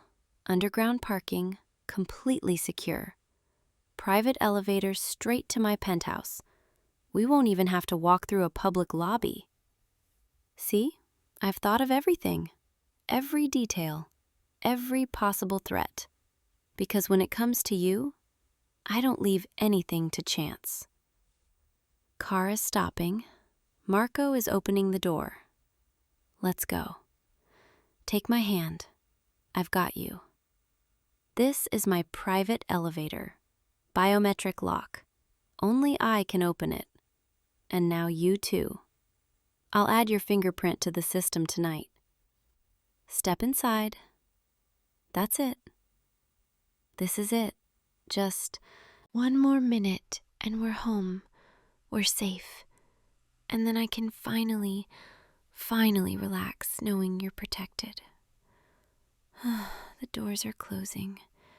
And we're going up to the top floor, to my sanctuary, to the one place in this entire city where I can truly let my guard down. Because you're there. Because you make anywhere feel like home. I need you to know something before we get there, before we step into my world completely. I love you. I love you more than I've ever loved anyone or anything. And I'm sorry. I'm so sorry that loving me means living with this danger, this constant threat, this fear. But I promise I will spend every single day making it worth it, making sure you never regret choosing me, making sure you feel loved and cherished and protected. Because you are my everything, my reason for breathing, my purpose. And I would rather die than let anyone hurt you. The elevator is slowing down. We're here. This is my home, our home now. Welcome to my world, baby. Welcome to the safest place in the entire city. Welcome to where you belong. The doors are opening. Come on, let me show you around. This is the main living area. Floor-to-ceiling windows overlooking the city. But don't worry, bulletproof glass, tinted from the outside. No one can see in. The kitchen is over there, fully stocked. Anything you want, anytime you want it. Down that hall is my office. You're welcome to go in there, but maybe it's better if you don't. There are things in there, files, records that you don't need to see. And this way, this is the bedroom, our bedroom. It's late, and you've been through so much tonight. You must be exhausted. Come, let's get you comfortable. Let's get you settled. Sit here on the bed. That's it. Let me help you with your shoes. Just relax. I've got you. There, better? Now let me just hold you for a minute. Let me make sure you're really here, really safe. Your heart is still racing. I can feel it, pounding against your ribs. It's been a long night, a scary night, I know. But it's over now. We're safe now. We're home. And tomorrow I'll handle everything. I'll make the calls I need to make, give the orders that need to be given, set everything in motion. But tonight is just for us, just for holding each other, just for being together. Lie back, that's it. Let me lie beside you. I just want to be close to you, want to feel your warmth, want to hear your breathing, want to know you're here with me. Your eyes are getting heavy. I can see it, the exhaustion catching up with you. the adrenaline wearing off. It's okay. You can sleep. You're safe here. Nothing can touch you here. I'll be right here beside you all night, watching over you, protecting you. Even in sleep, I won't let my guard down, won't let anything slip past me, because you are precious. You are everything, and I will guard you with my life. Close your eyes. Let yourself drift. Let go of all the fear and the worry and the stress. I've got you. I'll always have you. That's it. Breathe slowly, in and out, nice and easy. Feel how safe you are, how protected, how loved. Nothing can hurt you here, not while I'm watching, not while I'm holding you. I'm going to trace patterns on your arm, soft circles, gentle lines, soothing movements. Let it calm you. Let it help you relax. Let it guide you into sleep. You're so beautiful like this, peaceful, trusting, surrendering to sleep in my arms. I could watch you sleep for hours, could spend the rest of my life memorizing every detail of your face. Your breathing is slowing down, becoming deeper, more even. You're falling asleep, finally letting yourself rest. And I'm here. I'm right here, and I'm not going anywhere. I'll be here when you wake up. I'll be here tomorrow. I'll be here every single day after that. Because this is where I belong. Beside you, protecting you, loving you. Sleep now, baby. Sleep peacefully. Sleep knowing you're safe. Safe with me. Safe in my arms. Safe in my world. And when you wake up, when the sun rises on a new day, we'll face it together. We'll handle whatever comes. We'll deal with the threats. We'll build our future. But for now, for tonight, just sleep. Let me watch over you. Let me keep the darkness at bay. Let me be your shield against the world. I love you, more than words can say, more than actions can show. You are my heart, my soul, my reason for everything. And I will protect you. I will keep you safe. I will make sure no harm ever comes to you. This I swear, on my honor, on my life, on everything I am. You're almost asleep now, drifting away, falling into dreams. Dream of good things. Dream of us. Dream of the life we'll build together. And when you wake, I'll still be here, still holding you, still keeping watch, because that's what I do. That's who I am when I'm with you. Not a mafia lieutenant, not a dangerous woman, not someone to be feared, just someone who loves you, someone who would do anything for you, someone who will never let you go. Sleep well, my love. Sleep peacefully. Sleep safe. Hey, don't leave yet.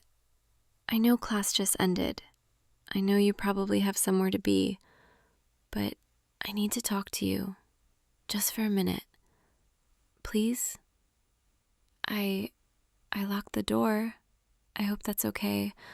I need to make sure no one interrupts us. And I need to make sure you actually listen to what I have to say.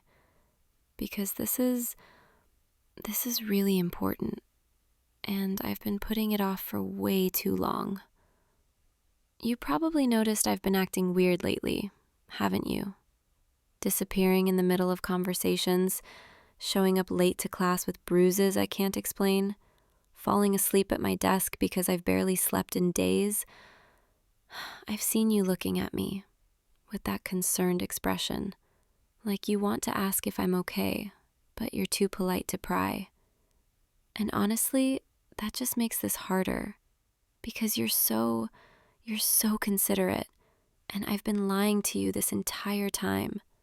Not on purpose, not because I wanted to, but because I had to.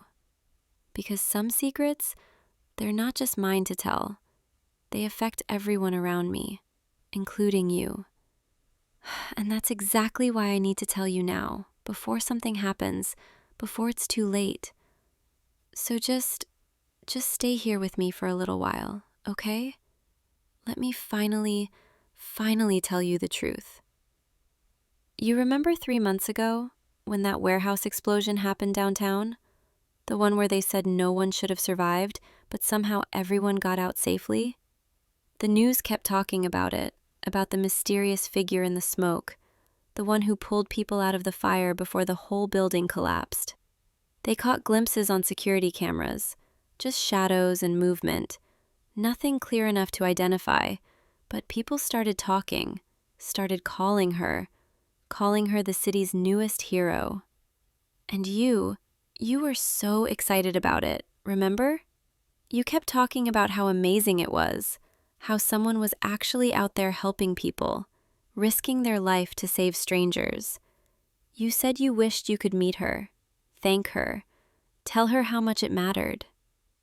And I just sat there, nodding along, pretending I didn't know exactly who she was, pretending my hands weren't still shaking from pulling the last person out before the ceiling caved in. Because that mysterious figure everyone's been talking about, that's me. I'm the one they've been seeing on the news, the one pulling people from burning buildings, stopping robberies, catching criminals before they can hurt anyone. I'm the superheroine everyone's been wondering about. And I know how that sounds. I know you're probably staring at me right now thinking I've completely lost my mind. I mean, look at me. I'm just your classmate. The girl who sits 3 rows behind you and borrows your notes when I miss class. How could I possibly be that? But I am. And I can prove it. If you need me to. Watch. See that textbook on the desk? The one all the way across the room? Keep your eyes on it. There. Did you see it move? I didn't touch it. I didn't go near it. But it slid across the desk. Just a little. That's telekinesis, one of my abilities. I can move things with my mind, lift objects, push and pull without touching them. It's subtle, controlled, not like the movies where everything explodes into chaos. But it's real. And it's just the beginning of what I can do. I also have enhanced strength, faster reflexes, heightened senses. I can hear your heartbeat from here, feel the warmth radiating from your skin, sense when danger's coming before it arrives. And that's why I've been so exhausted lately. Because every night, after classes end, after everyone goes home, I'm out there, patrolling the streets, responding to emergencies, stopping crimes before they happen. And it's overwhelming. trying to balance school, homework, a normal life, while also being responsible for protecting an entire city. But the hardest part, the absolute hardest part, is keeping it secret from you. Because you're the one person I actually wanted to tell. The one person I trusted enough, cared about enough, to let into this part of my life. And I know that's probably confusing, because we're just classmates, right? We talk sometimes, share notes, sit together at lunch when our friend groups overlap, but it's not like we're close, not in any official way. Except I think about you constantly. I notice when you're having a bad day, when you're stressed about exams, when something's bothering you. I go out of my way to make sure I see you, even if it's just for a few minutes between classes. And when I'm out there, in the middle of the night, exhausted and hurting, and wondering why I keep doing this, I think about you. About your smile, your laugh, the way you get so focused when you're working on something you care about. And that's what keeps me going. Which brings me to the real reason I needed to tell you. I've been protecting you specifically for months now. You didn't know. You had no idea. But there have been so many close calls. Times when you were walking home late and someone was following you, and I made sure they turned around. Times when you were in the wrong place at the wrong time. And I diverted danger away from you before you even noticed. That night 2 weeks ago, when you said you heard something weird outside your apartment, and then it suddenly stopped, that was me. I was on your fire escape, making sure the person trying to break in knew they needed to leave immediately. I've been watching over you, keeping you safe, because the thought of something happening to you, it terrifies me. And I know how that sounds. Creepy, obsessive, like I'm some kind of stalker. But it's not like that, I promise. I'm not monitoring your every move. I'm not invading your privacy. I have this sense now, this ability to feel when something's wrong, when someone I care about is in danger. And you trigger that sense more than anyone else. Which means either you're incredibly unlucky, or being around me is putting you in danger. And that's what scares me the most. Because the more I do this, the more visible I become, the more enemies I make. People who want to hurt me, or hurt the people I care about to get to me. And you're at the top of that list now. Not because you asked to be, not because you did anything wrong, but because I care about you. And somehow, some way, people are starting to notice. There's been chatter, rumors, criminals talking about how to find my weakness. And I can't let them use you against me. So I had two choices. I could push you away, avoid you completely, make sure no one ever connects us. Or I could tell you the truth, bring you into this, and give you a chance to protect yourself. And I couldn't do the first one. I tried, I really tried, but every time I decided to cut you out of my life, I'd see you in the hallway, and my resolve would just crumble. Because losing you, even the small connection we have, it felt worse than any danger I could imagine. So here I am, telling you everything, and hoping you don't hate me for it. I know this is a lot. I know you probably need time to process, and I don't expect you to be okay with this right away. But I needed you to know.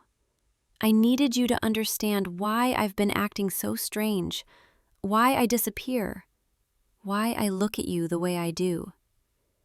Because you're not just my classmate. You're the reason I keep going, the person I think about when everything feels impossible. And I couldn't keep lying to you. Not anymore. So, what do you think? Are you going to say something? Or are you just going to keep staring at me like I've grown a second head? I mean, I get it. This is a lot to take in. But I really need to know what you're thinking, because the silence is kind of killing me. You're asking if this is real? If I'm seriously telling you I'm a superheroine? Yeah, I am. And I know how insane that sounds, trust me. I'm still not entirely used to it myself.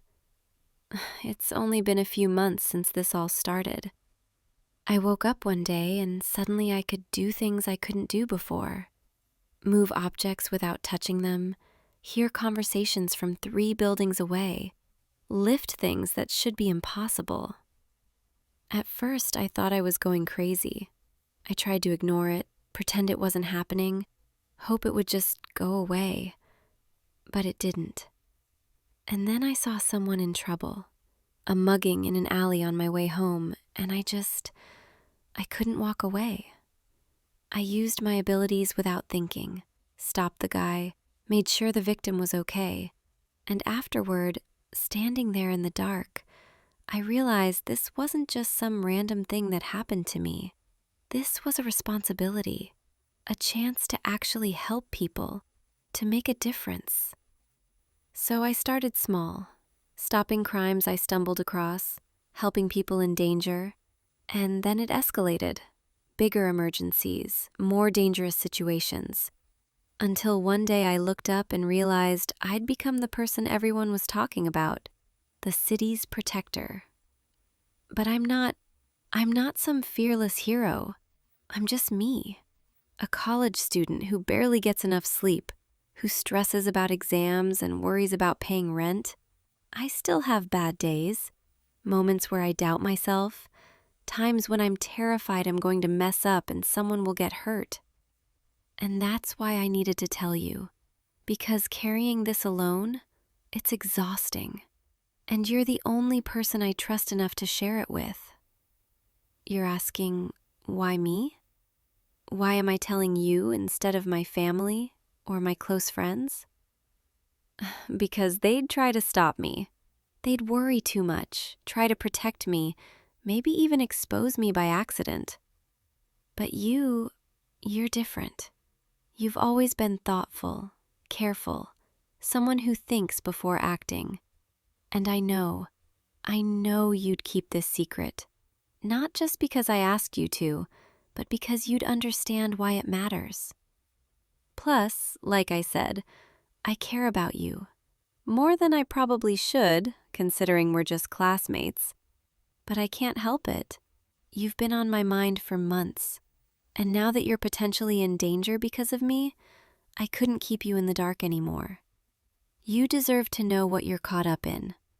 And maybe I'm hoping you'll want to help. Not as a sidekick or anything dramatic like that, but just as someone who knows the truth. Someone I can talk to when things get overwhelming. Someone who can help me stay grounded when I feel like I'm losing myself to this double life. I know that's asking a lot. I know you didn't sign up for any of this. But I'm asking anyway. Because I need you. And I think maybe you need this too. A chance to be part of something bigger, to make a difference in a way most people never get to. You're saying you believe me? Just like that?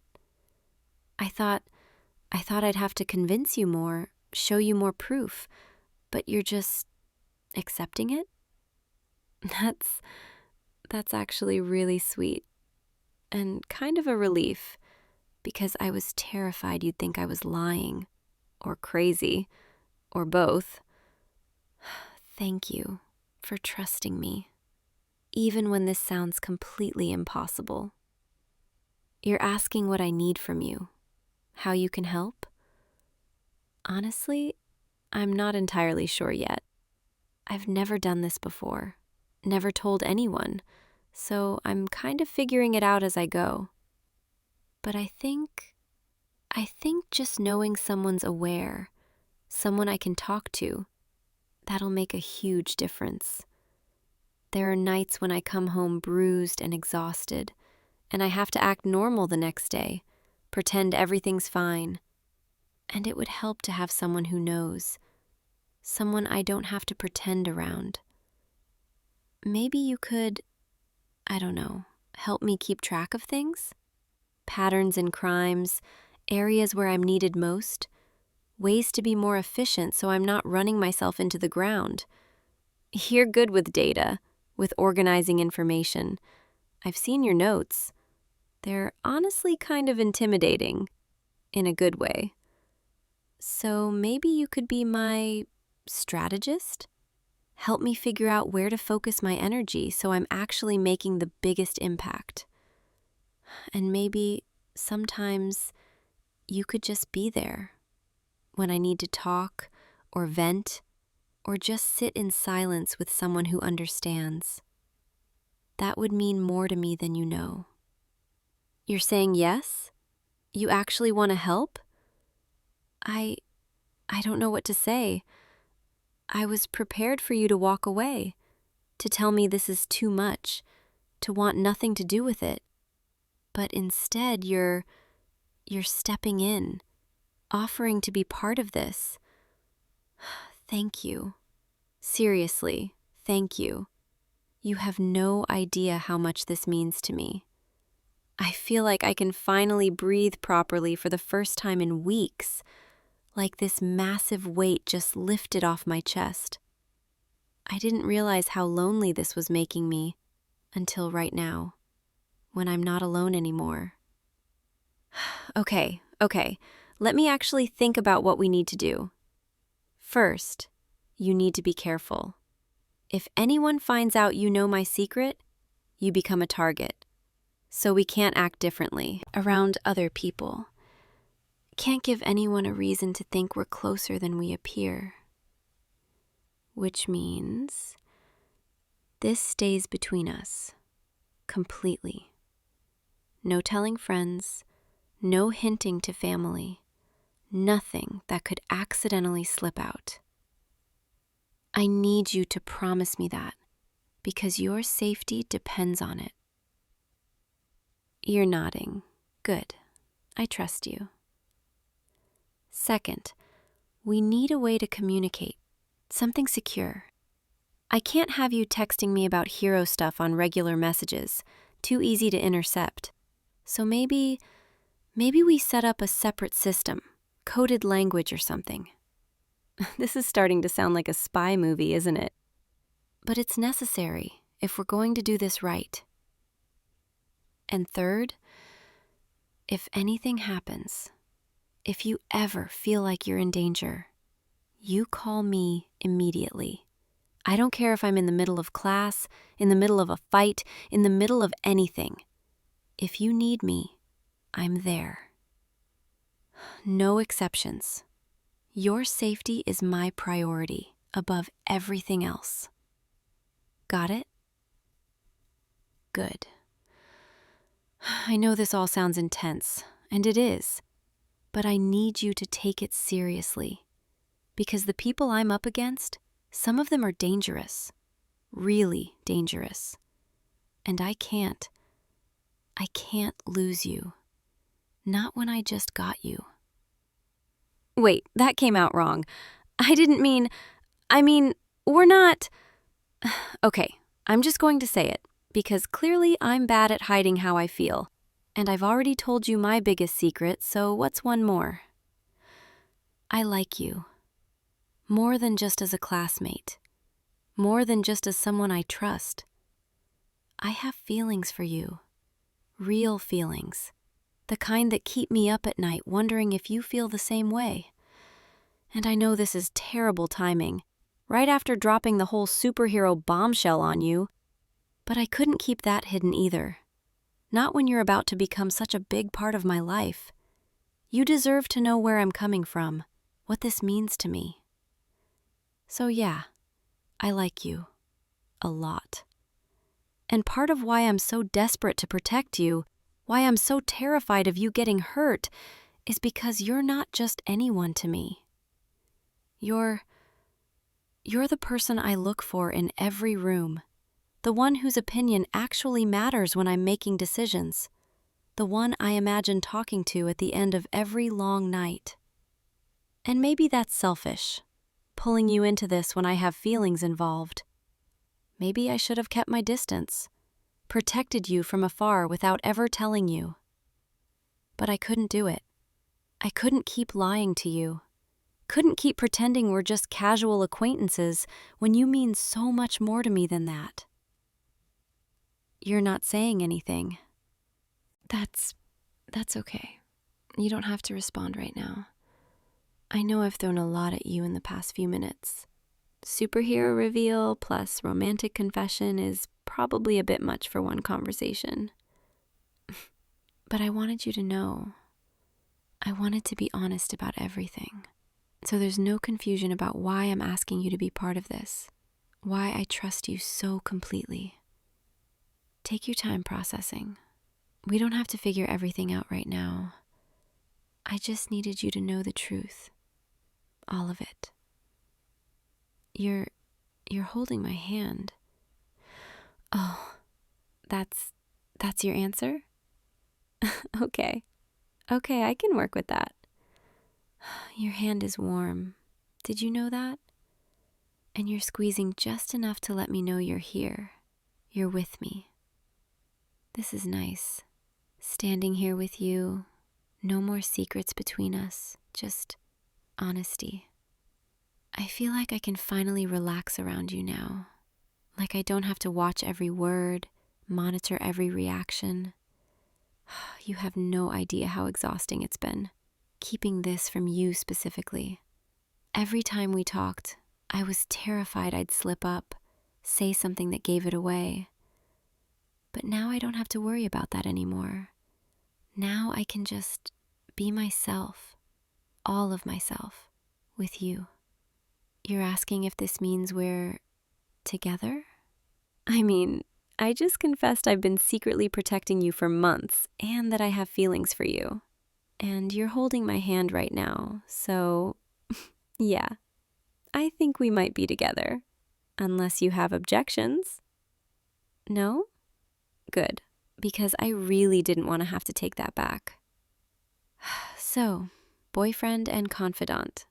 That's a lot of responsibility. Think you can handle it? Yeah, I think you can too. You know, I imagine telling you how I felt so many different ways. Over coffee, after class, maybe at some party where we both ended up in a quiet corner. But I never imagined it would be like this. In an empty classroom, right after revealing I'm a superhero, with the weight of the world feeling just a little lighter because you're here. It's not how I planned it, but somehow it feels right. Like everything that's happened has been leading to this moment. Can I try something? You can say no. I really want to come a little closer. Yeah, just like that. You're so close I can feel your breath, see every detail of your face, the way your eyes are looking at me like I'm something special. I'm going to kiss you now, if that's okay. That was perfect. Your face is so red right now. It's adorable. What, did you think I was all talk? I might be a superhero, but I'm still a girl who likes the boy she just kissed. Okay, I'm getting ahead of myself. We should probably figure out the practical stuff before I get too distracted. Though, you're making it really hard to focus when you look at me like that. All right, ground rules. In public, we act normal. Maybe a bit friendlier than before, but nothing that raises suspicions. In private, when we're sure it's safe, we can be ourselves. You'll help me with research, tracking patterns, figuring out where I'm needed most. And I'll try not to be too overprotective, even though every instinct is screaming at me to keep you locked up somewhere safe. I'm kidding, mostly. But seriously, if things get dangerous, if I tell you to stay away or lie low, you have to listen. I can handle getting hurt. I heal fast and I'm trained for it. But you're human, vulnerable, and I can't focus on stopping bad guys if I'm worried about you. So promise me, promise you'll be careful, that you'll put your safety first. You're promising. Good. I'm sorry this is so complicated. I wish I could just be a normal girl with a normal life who could date you without worrying about villains and secret identities. But this is who I am now, and I'm so grateful you're willing to be part of it. Most people would run, would want nothing to do with this kind of danger. But you're stepping in, choosing to stay, and that means everything to me. I should probably let you go soon. It's getting late and we've been in here a while. People might start wondering where we are. But before you leave, can we just stay like this for a few more minutes? I've been running on adrenaline and anxiety for so long, and right now, with you here, I finally feel calm. Just let me hold your hand a little longer. Memorize what this feels like. You're not in a rush? Good, because I'm not ready to let you go yet. Tomorrow, everything changes. We start figuring out how to make this work, how to keep you safe while I do what I need to do. But tonight, right now, can we just exist in this moment? Two people who finally told each other the truth, who aren't hiding anymore. No superhero, no danger, no secrets, just you and me. This is what I needed, what I've been missing. Someone to share this with, someone who sees all of me, the normal parts and the extraordinary parts, and wants to stay anyway. Thank you for being that person, for not running, for believing me, for choosing to be here. You're saying I don't have to thank you, that you want this too? Well, now you're just making me fall for you even more, which is dangerous, because I was already pretty far gone. Okay, I really should let you leave now, before I convince myself to keep you here all night. Though, honestly, that doesn't sound like the worst idea. I'm kidding. You need sleep, and so do I if I'm being honest. Patrol can wait one night. I think I've earned a break. Besides, I want to dream about this, about you, about everything that happened tonight. Wake up tomorrow and realize it wasn't just my imagination. So go home, get some rest, and tomorrow we'll start figuring this out. Text me when you get home safe. I need to know you made it okay. See? I'm already being overprotective. You're going to have to get used to that. But it comes from a good place, I promise. One more kiss before you go? Come here. Okay, now I really don't want you to leave. But you have to. So go, before I change my mind and trap you here. I could, lock the door, move furniture in front of it with my mind. You'd be stuck with me until someone found us. Okay, I'll let you go. See you tomorrow, partner. And boyfriend. I like the sound of that. Good night. Stay safe out there. And dream of me, the way I'll dream of you. Go on, I'll lock up after you leave. Stop looking at me like that, or I really won't let you go. All right, Good night. I'll see you tomorrow, and every day after that. Because you're mine now, and I take care of what's mine. Sweet dreams, loser. I'm already looking forward to tomorrow. Close the door behind you. I'll turn off the lights in a minute. And hey, thank you for everything. For listening, for believing, for staying. You just made the impossible feel possible. Now go, before I get too sentimental. Good night. See you in class tomorrow, where I'll have to pretend I'm not completely in love with you. That's going to be harder than fighting supervillains, but I'll manage. Sweet dreams. And remember, if you need me for anything, I'm just a call away. Always. Okay, I'm letting you go now. Really. Fine, I'll stop talking. Just go. Before I kiss you again and we're here all night. Night. Good night, my secret keeper, my partner, my person. I'll see you tomorrow. I promise. Sleep well. Dream of me. And wake up knowing you're part of something extraordinary now. Just like you've always been to me.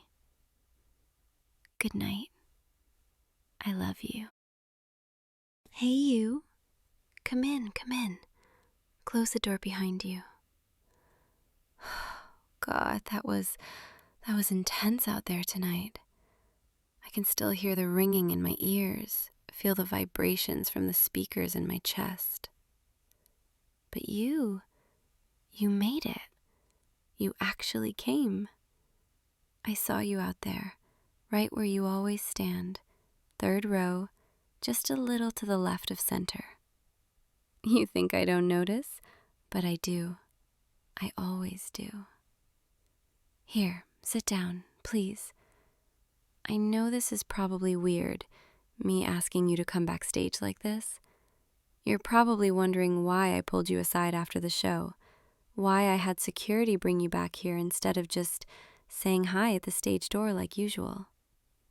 I promise I'm not trying to be strange or anything. I needed to talk to you, alone, away from the crowds, away from the noise, away from everyone else. Can I get you something to drink? Water? There's probably some warm beer somewhere in here, though I wouldn't recommend it. Yeah, the glamorous life of a rock star. Warm beer and dressing rooms that smell like hairspray and old carpet. Not quite what people imagine, is it? You can relax. I'm not going to, ask you to sign an NDA or something. This isn't that kind of conversation.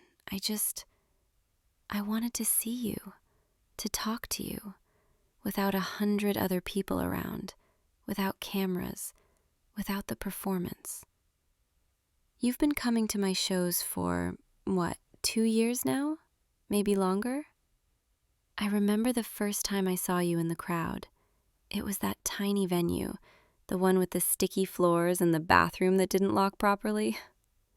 We had maybe 70 people there that night, and you were right up front, just watching, really watching. Not on your phone, not talking to your friends, just there, present, listening to every word. I remember thinking, who is that guy? Why does he look at me like that? Like the music actually mattered to him, like the words meant something. And then you came back to the next show, and the next one, and the one after that. I started looking for you. Did you know that? Before I go on stage, I peek through the curtain, scan the crowd, and I look for you. And when I find you, when I see you standing there, waiting. Everything feels easier, like I can breathe properly, like the show is going to be okay because you're there. I know that probably sounds, I don't know, strange, obsessive, but it's true. You've become this constant in my life, this presence I can count on. Do you have any idea what that means to someone like me? Someone who's always moving, always traveling, always surrounded by temporary people in temporary places. You're the one thing that feels real, solid, consistent. And I know we've never really talked before tonight, not like this, not beyond the quick hellos and thank yous at the merch table, but I feel like I know you anyway. Isn't that weird? Like I've been having a conversation with you in my head for months, years even. And tonight I finally decided I needed to make it real. Needed to actually say the things I've been thinking. Because I can't keep pretending anymore. Can't keep acting like you're just another face in the crowd. You're not. You never were. God, listen to me. I'm rambling, I'm sorry. I'm still coming down from the adrenaline. My heart's still racing. My hands are still shaking a little. See, look, that's what performing does to me. It's like being on fire for 90 minutes. Every nerve ending lit up, every emotion amplified. And then it's over, and you crash, and suddenly you're just exhausted, raw, vulnerable. Which is probably why I'm being so honest right now, why I'm saying things I normally wouldn't say. The performance strips away all the walls, all the pretending, and what's left is just me, the real me. Not the version on stage, not the persona in the interviews, just Lily. Tired, a little sweaty, desperately needing to tell you something important. Can I ask you something? And you don't have to answer if you don't want to, but I need to know. Why do you keep coming back? To the shows, to see me perform? What is it that keeps you here? Is it just the music? Or is it something else? Because I keep trying to convince myself it's just the music, that you're just a dedicated fan who appreciates the songs. But then I see the way you look at me, the way you react when I sing certain lyrics, the way you stay after everyone else has left. And I wonder if maybe you feel it too. This thing between us. This connection that doesn't make sense but exists anyway. I'm probably reading into things, probably seeing what I want to see. But I can't shake this feeling that every time our eyes meet during a show, something passes between us. Something real. Something that goes beyond performer and audience. Am I crazy? Am I imagining this? You're blushing. You're actually blushing right now. And that tells me everything I need to know. Okay. I'm going to say it. I'm just going to say it before I lose my nerve.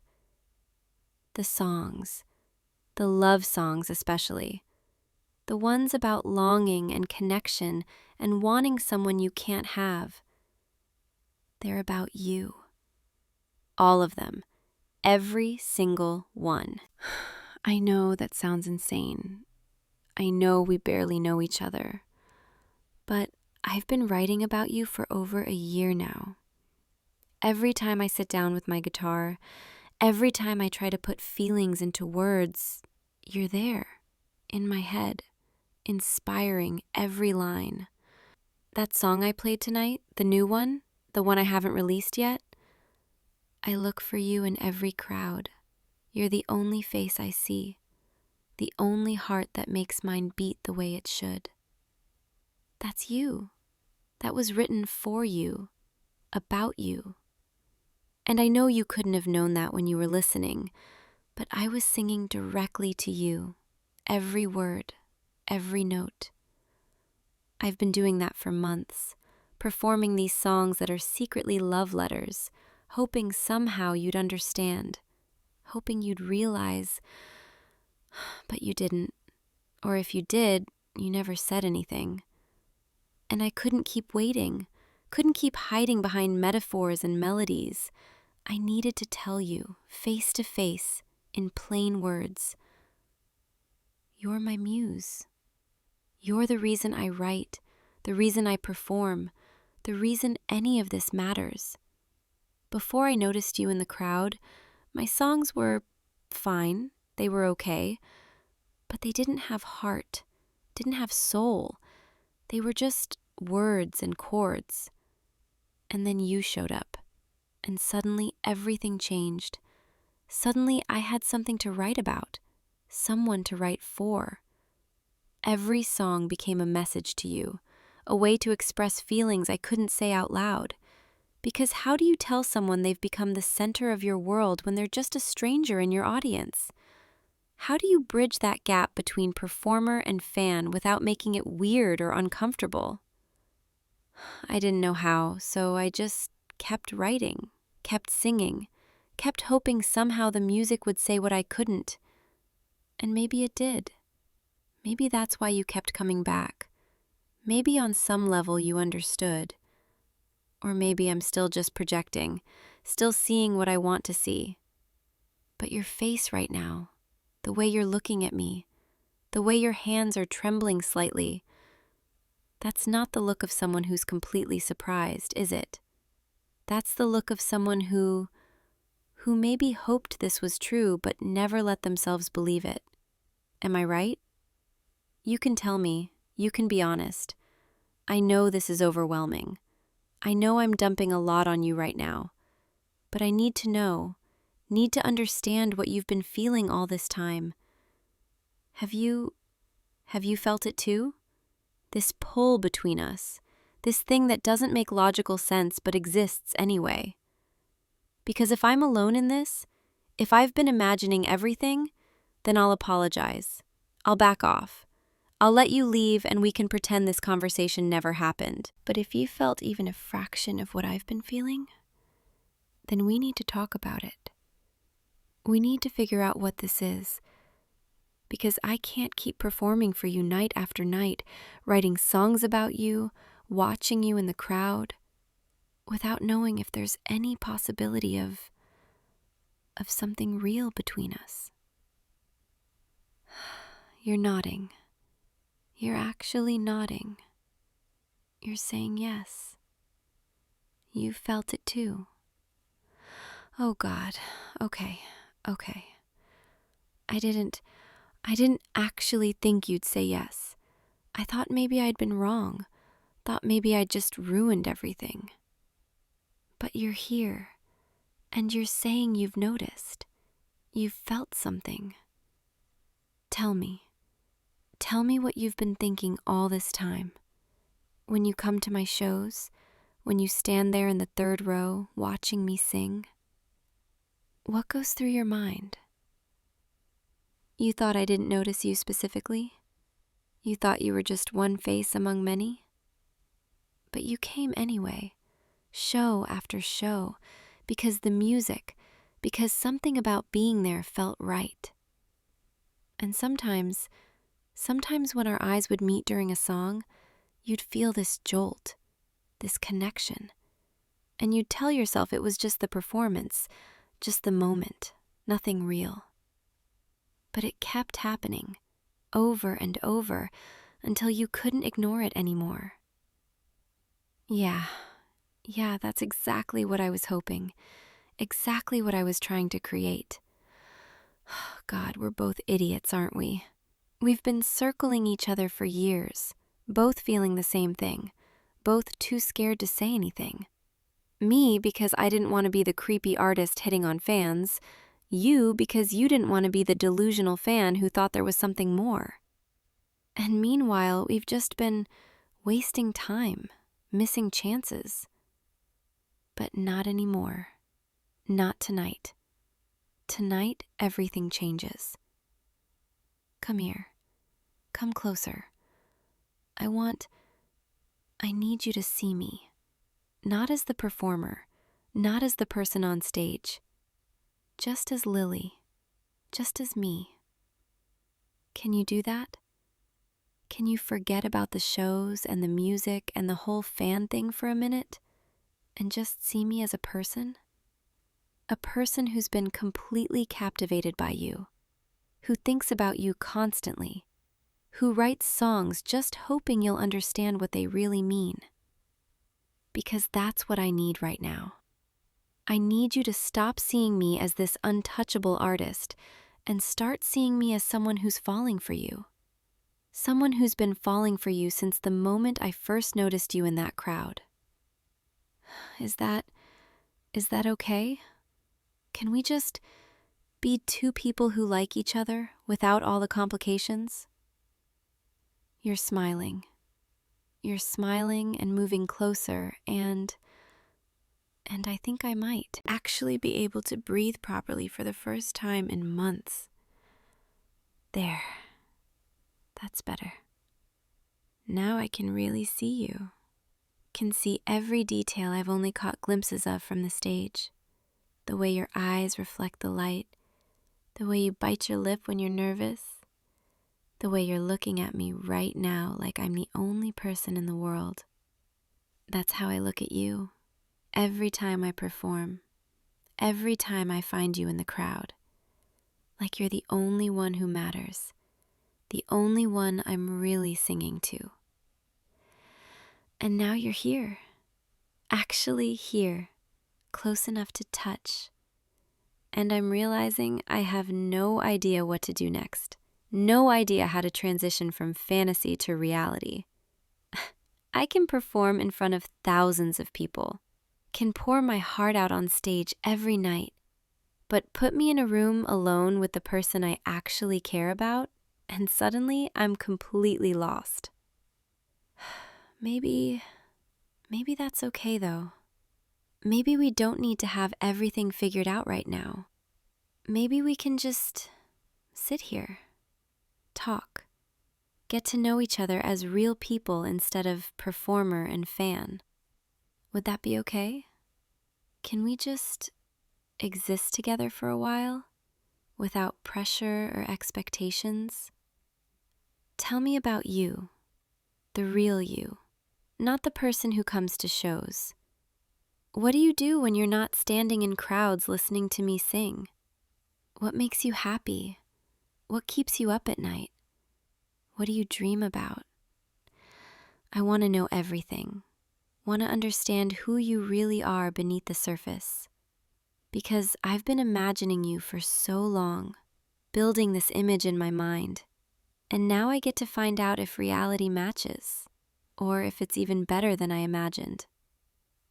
You work in... Okay, yeah, that makes sense. And you live... Wait, that's only 20 minutes from where I grew up, before all this music stuff took off. We could have run into each other years ago, in a coffee shop or a bookstore, and never known what we'd end up meaning to each other. Life is strange like that. All these near misses and almost moments, until finally the timing is right. And you like, oh God, you like the same books I do, the same movies. See, this is what I mean. This is what I felt even from a distance. This sense that we're on the same wavelength, that we just fit together somehow. And I was right. I was completely right. You're telling me about your life and it's so normal, so grounded, and I love that. I love that you exist outside of all the chaos of my world. Do you know what that means to me? To have someone who isn't connected to the music industry, who doesn't want anything from me except just me. That's so rare, so precious. Everyone I meet wants something, wants to be associated with the band, wants access or connections or their own moment in the spotlight. But you never asked for any of that, never tried to leverage our connection. You just showed up, listened, appreciated the music for what it was. That's why I trust you, why I feel safe telling you all of this. Because I know you're not going to run to social media, not going to sell a story, not going to treat this like some transaction. You're just here, being real with me. And that's all I've ever wanted. I need to tell you something else, something I haven't told anyone. This life, the touring, the performing, the constant movement, it's lonely. God, it's so lonely. I'm surrounded by people all the time. My band, the crew, the fans. But I still feel completely alone. Because none of them really see me. They see the persona, the image, the brand. They don't see the girl who stays up all night writing lyrics in hotel rooms, who calls her mom crying because she misses home, who wonders if any of this is actually worth it. But when I'm on stage, and I find you in the crowd, and our eyes meet, I don't feel alone anymore. I feel seen, understood, connected. And that's become everything to me. That moment of connection. That reminder that somewhere in all this chaos, there's someone who actually gets it. Who gets me. You became my anchor. My reason to keep going. My reminder that the music still matters. And I didn't even realize how much I needed that until I had it. I'm scared, though. I'm scared that bringing this out into the open will ruin it somehow. That the reality won't live up to the fantasy, or that the complications of my life will drive you away. Because this isn't a normal situation. I'm not a normal person to date. I'm gone for months at a time. I have zero privacy. People analyze everything I do. And if we became something, you'd be pulled into that world too. The scrutiny, the pressure, the constant judgment. Is that something you'd even want? You're thinking about it. I can see you weighing the options. And I appreciate that. Appreciate that you're taking it seriously instead of just jumping in blind. But while you're thinking, can I just say, I know it would be complicated. I know it would be hard. But I've never wanted anything more than I want this. Want you. The thought of going back to how things were, of pretending you're just a fan, of singing songs to you from a distance without ever making it real, that feels impossible now. Unbearable. Now that I've said it out loud, now that you know, I can't go back. Can't unknow what I feel. So whatever you decide, whatever you think is best, I'll respect it. I'll understand. But I needed you to know the truth first. Needed you to understand what you mean to me. You're leaning closer. You're saying you want to try. You want to figure it out. Complications and all. Oh, God. Really? You're really saying yes? I can't believe this is actually happening. Come here. Closer. I need to I just need to be near you, need to know this is real. Can I hold your hand? Is that okay? There. Your hand fits perfectly in mine, like I knew it would. I've imagined this so many times, what it would feel like to actually touch you, to be close enough to feel your warmth. And it's better than I imagined. So much better. I can feel your pulse. It's racing just like mine. We're both nervous, both excited, both terrified of what comes next. But that's okay. We'll figure it out together. One step at a time, one day at a time. No pressure, no expectations. Just us, learning each other, building something real. I don't want you in the crowd anymore. I know that's where we met, where all of this started, but I don't want you there anymore. I want you backstage. I want you on the tour bus. I want you in every city, every venue, every moment. Not as a fan, not as an observer, but as someone who belongs to me, someone who's mine. Is that too much? Am I being too possessive already? I can't help it. Now that I have you, now that you've said yes, the thought of you being anywhere but close to me feels wrong. I want to write songs with you beside me, want to fall asleep on your shoulder on long drives between cities, want to wake up and see your face first thing. I want you woven into every part of my life, not just the performances, but the quiet moments too, the real moments. Does that sound okay? Can you see yourself in that life? In my life? You're nodding again. You're saying yes again. I don't think you understand what you're agreeing to. I'm going to be so clingy, so attached, so unwilling to let you out of my sight. You've been in my head for so long, and now that you're real, now that you're here, I'm not letting go. You're stuck with me now. Hope you know that. And I'm going to write so many songs about this, about tonight, about finally having the courage to tell you.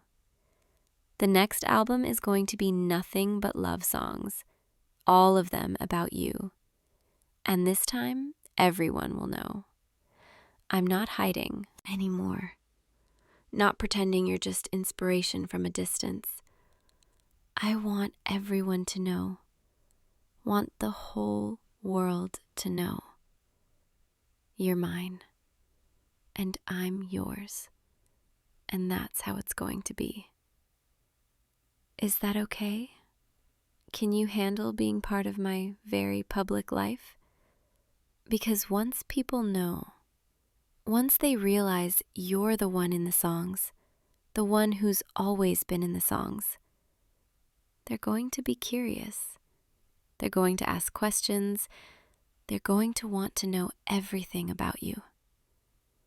And I'll protect you from as much of that as I can, but I can't control everything. So I need to know you're ready. Need to know you understand what you're signing up for. You're squeezing my hand. You're telling me you're sure. You've thought about this. You've considered the complications, and you want this anyway. You want me anyway. Okay. Okay then. Then we do this. Together. For real. Starting right now. No more distance. No more pretending. Just us. Building something real. Something that matters. And when I go on stage tomorrow night, you won't be in the crowd. You'll be side stage, watching from the wings, close enough to reach. And every love song, every lyric, every note will be for you, because of you, about you. And after the show, when the lights go down and everyone goes home, you'll still be here with me. Not a fan, not an observer, but mine. All mine. God, I can't stop looking at you. Now that I can, now that you're really here, I just want to memorize everything. Every detail, every expression. The way you smile when you're nervous, the way your eyes light up when you're excited, the way you're looking at me right now, like I'm something precious, something worth holding on to. That's how I look at you, every single time. I know we should probably talk logistics, figure out practical things like schedules and travel and how this actually works. But right now, I just want to sit here with you, hold your hand, listen to you breathe, exist in this moment before reality crashes back in. Because tomorrow, everything changes. Tomorrow, you become part of my world officially. But tonight is just ours. Just this quiet space between what was and what will be. Can we just stay like this for a while? Close together. No expectations, just being. I know you probably have to go eventually. Have work tomorrow, have a real life to get back to. But maybe just a little longer. Let me pretend for a few more minutes that time doesn't exist, that it's just us in this bubble. Let me memorize the feeling of your hand in mine, the sound of your breathing, the way you smell. All the details I'll think about when you're not here, when I'm on stage tomorrow night looking for you in a new spot. You're tired. I can see it in your eyes. It's late, and you've had an overwhelming night, and I've been talking your ear off for hours. You should probably head home, get some sleep. But before you go, can I ask you something? Tomorrow night, after the show, will you be here? Will you come back, meet me here again, so we can keep talking, keep building this? I know I'm being clingy. I know we just started this, but the thought of a whole day without seeing you, it already feels too long. Is that okay? Can we see each other tomorrow? And the next day? And the day after that? Until eventually it just becomes normal. Expected, right? You being here with me, part of my routine, part of my life. You're smiling. You're saying yes. Of course you are. Because you're perfect. Because you understand. Because you feel it too. Okay then. Tomorrow. Same time, same place. And every day after until you're so integrated into my life, I can't remember what it was like without you. Come here one more time before you go. Let me just thank you. Thank you for coming tonight, for listening, for saying yes. Thank you for being you, for showing up to my shows, for being the reason I write. You've changed everything. You know that, right? Everything about my music, my life, my heart. All because you stood in the third row and actually listened. Now go, before I convince you to stay all night. Get some rest. Dream about me. Think about tomorrow. And I'll be here, writing new songs, counting the hours until I see you again. Tomorrow, we start everything. But tonight was ours, our beginning, our confession, and I'll remember every second of it, every word, every look, for the rest of my life. This was the night everything changed. Good night. I'll see you tomorrow. I promise. And every tomorrow after that. You're mine now. Don't forget. Sweet dreams, my muse. See you tomorrow, okay? I can't wait. Hey, you're still awake. I didn't expect that. I was trying to be quiet, doing my final sweep of the apartment. Checking the locks, the windows, making sure everything's secure before you went to sleep. But you're still up. You should be resting. You had a long day today.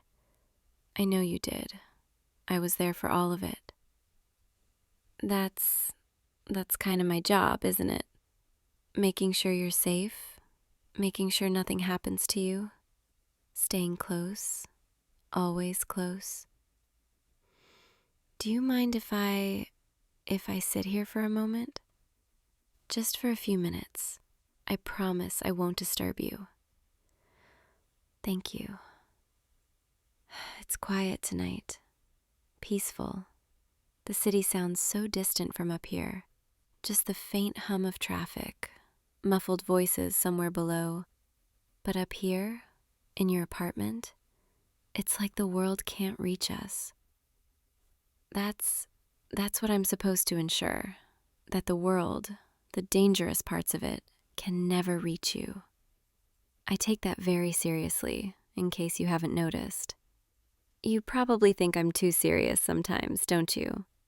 The way I insist on checking every room before you enter, the way I position myself between you and strangers, the way I never really relax, even know. My hand is still resting near my side, where my weapon would be if I were on active duty right now. It's just habit, instinct. Even sitting here, in your bedroom, in the middle of the night, part of me is still scanning, still listening, still ready. I've been your bodyguard for, 8 months now? 8 months of watching over you, of staying 3 steps behind you in public, of sleeping in the room next to yours, of memorizing your routines, your schedules, your habits. I know you wake up at 6:30 every morning, even on weekends. You can't help it. I know you take your coffee black with just a little bit of sugar, and you always drink it while standing by the kitchen window, looking out at the city. I know you have this habit of running your hand through your hair when you're thinking, or stressed, or trying to solve a problem. I know you bite your lower lip when you're reading something that confuses you. I know you laugh at the worst jokes, the kind that make other people groan, but you find them genuinely funny. I know so much about you. More than I probably should. More than a bodyguard needs to know. But that's the thing, isn't it? When you spend every waking hour with someone, when your entire job is to observe them, to anticipate their needs, to predict their movements, to understand their vulnerabilities, you start to see them, really see them, in ways that most people never will. And somewhere along the way, sometime in these past 8 months, this job stopped being just a job. I'm not supposed to say that. I know I'm not. Professional boundaries, emotional detachment, those are the rules, the standards, the expectations. A bodyguard protects, but a bodyguard doesn't feel. A bodyguard observes, but a bodyguard doesn't care beyond the scope of duty. A bodyguard stays close, but a bodyguard never gets too close. I've broken every single one of those rules. And I think you've known for a while now, haven't you? The way I linger a little too long when I check on you at night, the way my voice softens when I speak to you in a way it never does with anyone else. The way I position myself not just strategically, but protectively, in a way that goes beyond protocol. You probably think I'm, overly cautious? Paranoid? Maybe I am. But it's not because I think there's a threat around every corner. It's because the thought of something happening to you, the thought of failing to protect you, the thought of you getting hurt while under my watch, it terrifies me in a way that has nothing to do with professional responsibility. Do you remember 3 days ago when we were leaving that conference? When that car came around the corner too fast and I pulled you back against me, my arm around your waist, my body between you and the street? The car wasn't even that close. Looking back on it, you were never really in danger.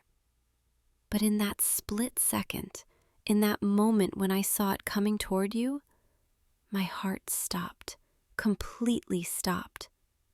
And when I pulled you back, when I felt you safe against me, when I realized you were okay, the relief I felt, it wasn't professional. It was personal. So personal it scared me. Because I realized in that moment just how much you mean to me. How much losing you would destroy me.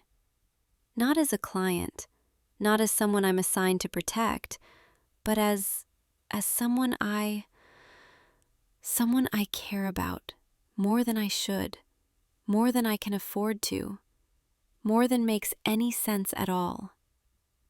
I've been trained for this, not for this feeling, but for the job itself.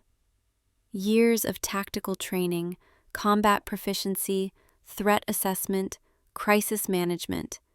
I've protected diplomats, executives, celebrities, people whose lives were genuinely at risk every single day.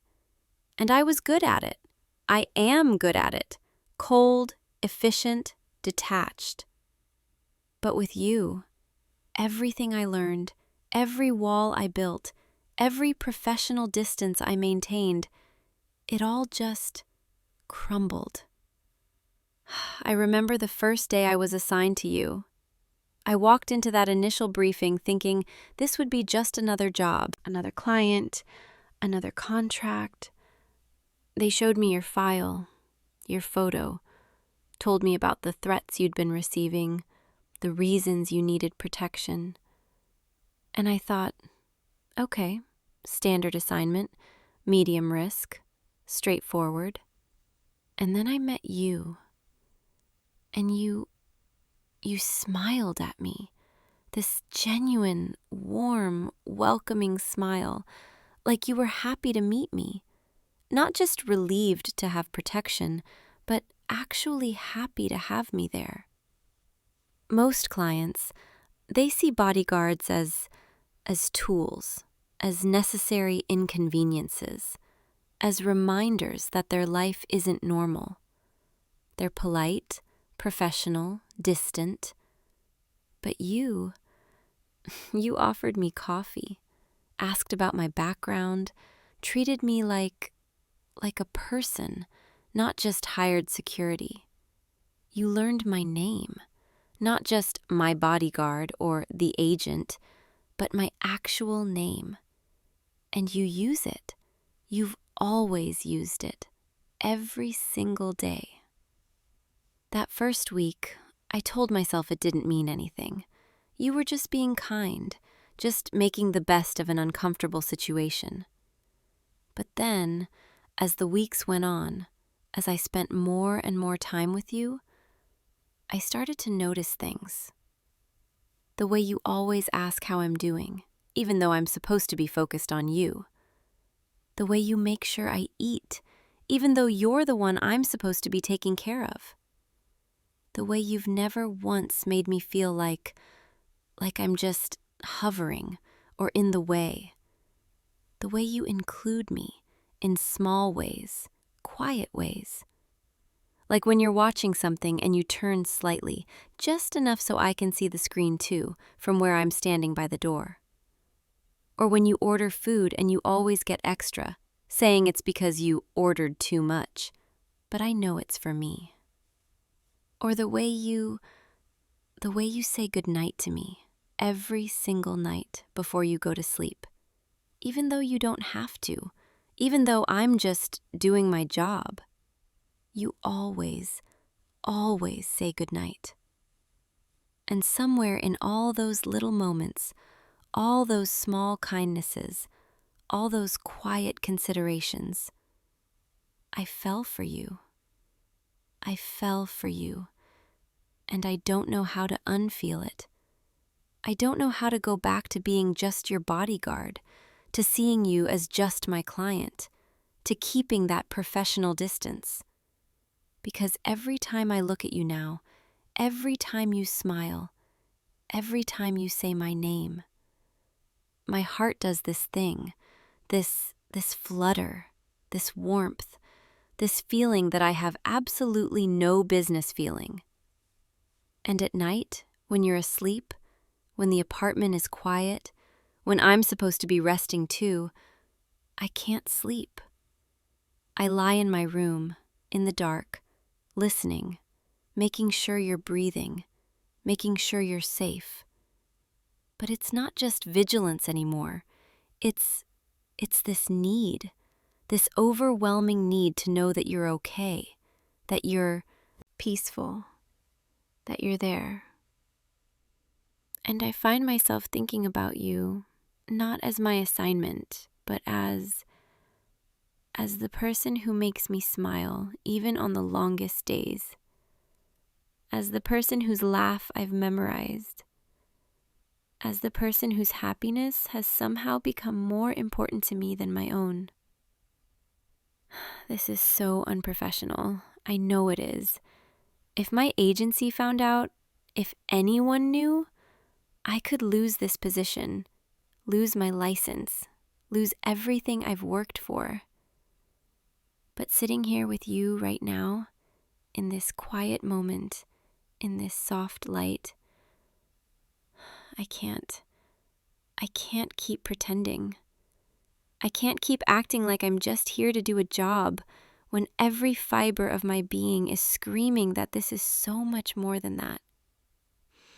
Earlier today, when you were in that meeting and I was standing outside the conference room, waiting, someone asked me, another security agent, they asked me how I could stand it, standing around all day, waiting, watching, never really doing anything unless something goes wrong.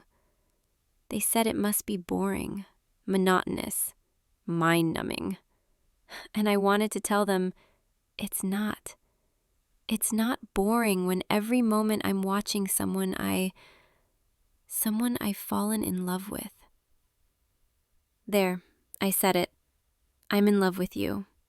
Completely, utterly, hopelessly in love with you. And I don't expect you to feel the same way. I don't expect anything. I needed to say it. I needed you to know, because carrying this feeling around, hiding it, pretending it doesn't exist, it's been killing me. Slowly, quietly, but killing me nonetheless. I look at you, and I see everything I never knew I wanted. Your kindness, your warmth, your strength, your vulnerability. The way you face challenges with determination, but also with grace. The way you treat everyone with respect, including me, especially me. I've protected so many people, but I've never wanted to protect someone the way I want to protect you. Not because it's my job, but because the thought of this world hurting you, touching you, taking anything from you, it makes me want to stand between you and everything, forever. And I know that sounds intense, possessive even, but that's what this feeling is. It's intense. It's all-consuming. It's waking up and immediately wondering if you slept well. It's spending every meal making sure you eat properly. It's memorizing every person who gets too close, every face that looks at you too long, every potential threat, no matter how small. It's lying awake at night, not because I'm on duty, but because I can't stop thinking about you, about your smile, your voice, the way you look when you're concentrating, about how it would feel to hold your hand without it being a tactical maneuver to guide you through a crowd, about how it would feel to touch your face gently, tenderly, the way I want to, not just when I'm checking for injuries, about how it would feel to kiss you. God, I shouldn't be saying this. I shouldn't be thinking this, but I can't help it. You've completely taken over my thoughts, my heart, my entire world. And the worst part, the part that makes this so impossibly complicated, is that I think you might feel something too. I see the way you look at me sometimes, when you think I'm not paying attention, but I'm always paying attention. I notice how you find reasons to talk to me, even about nothing, just to have a conversation. I feel how you lean into me, just slightly, when we're in crowded spaces, like you're seeking comfort, not just protection. Maybe I'm imagining it. Maybe I'm seeing what I want to see, projecting my feelings onto you. But sometimes when our eyes meet, there's this moment, this connection, this something. And I wonder if you feel it too. This pull, this magnetic thing, this sense that we're more than bodyguard and client. Earlier tonight, when I was doing my security check, I walked past your door and I heard you moving around, still awake. And I almost kept walking, almost went to my room, almost let you have your peace. But something made me stop. Something made me come in here. Something made me need to see you. And now here I am, sitting beside you, telling you things I should never say, crossing lines I should never cross. But I can't regret it. Even if this ruins everything, even if you ask me to leave, even if I lose this position and never see you again, I can't regret finally telling you the truth, that you're not just someone I protect. You're someone I love.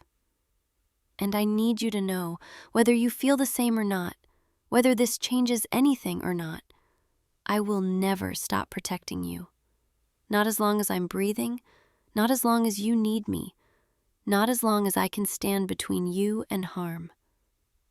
But I also need you to know that if you want me to leave, if this makes you uncomfortable, if you need someone more professional, someone who can maintain boundaries, I'll go. It'll destroy me, but I'll go.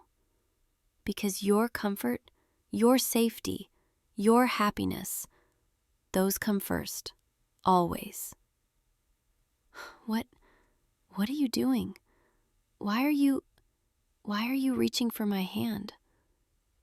You want me to stay?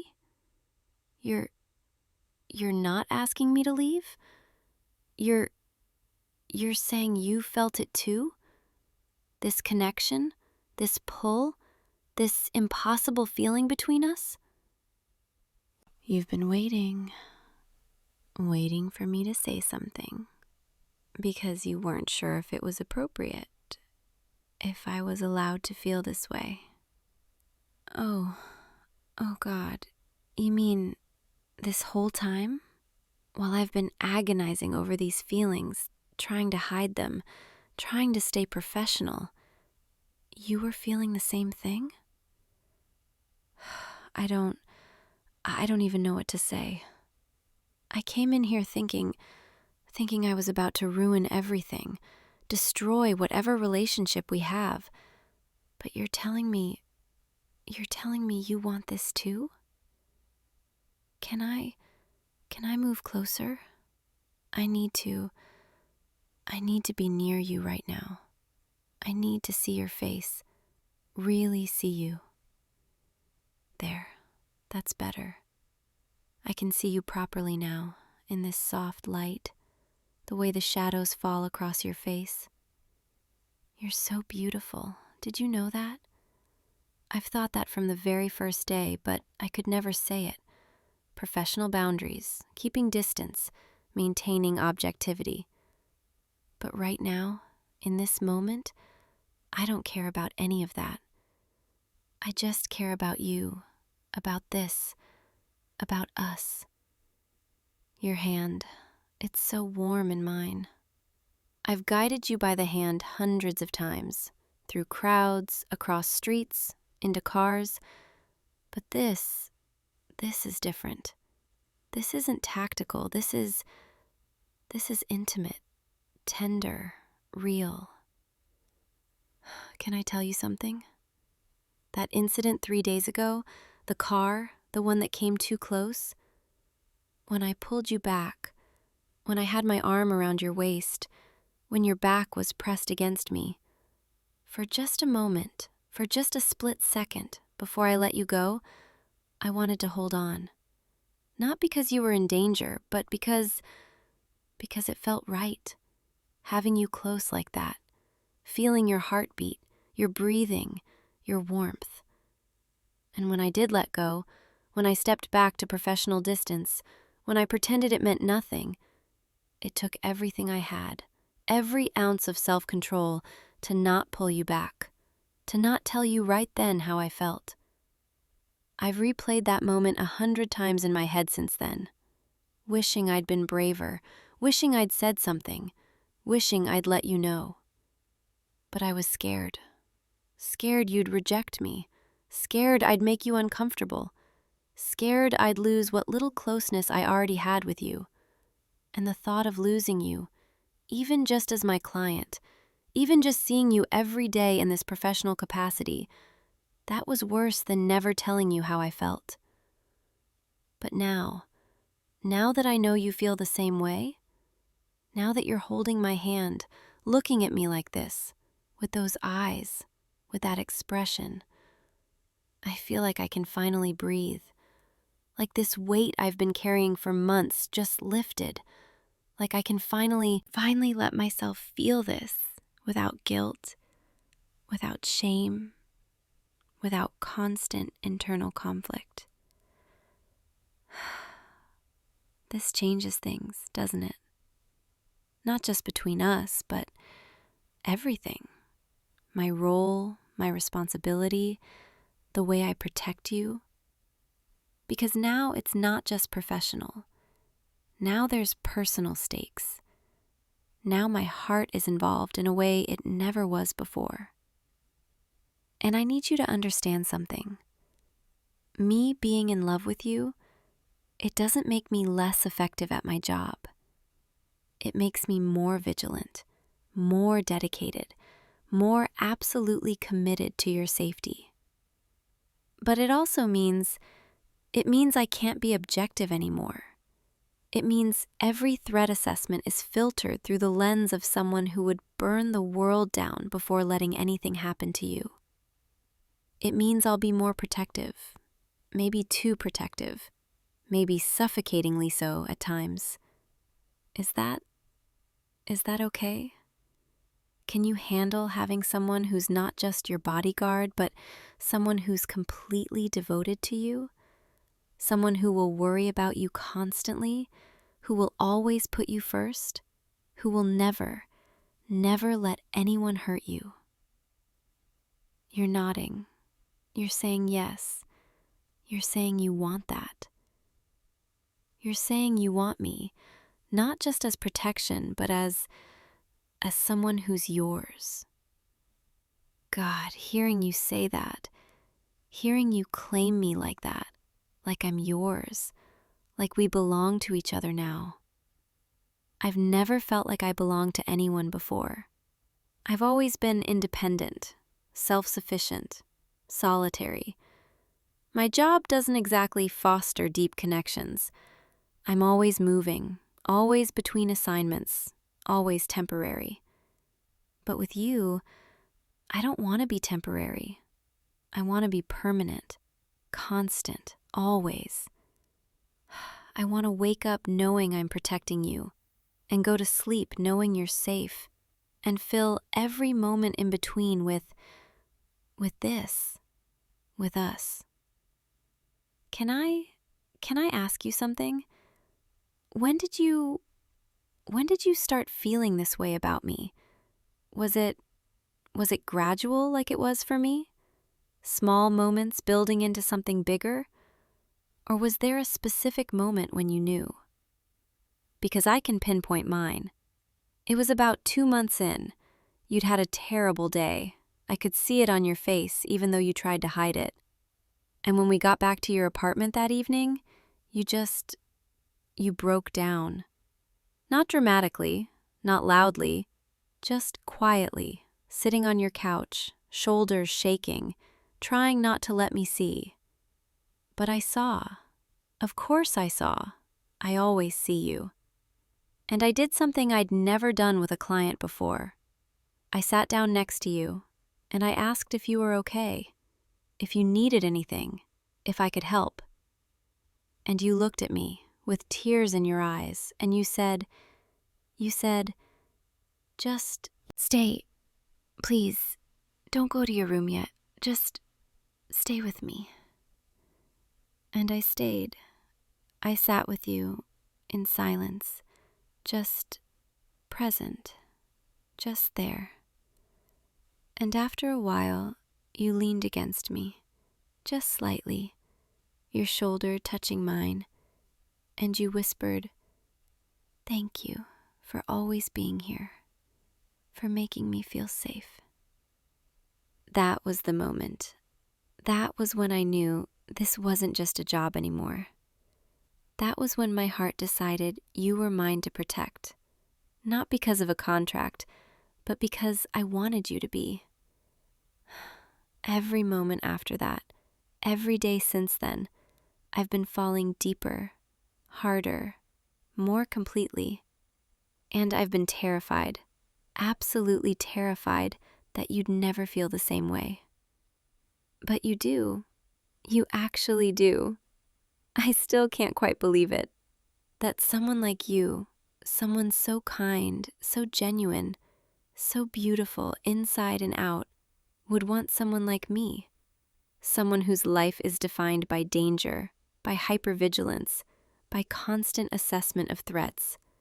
Someone who can't relax, who can't let their guard down, who sees danger in shadows.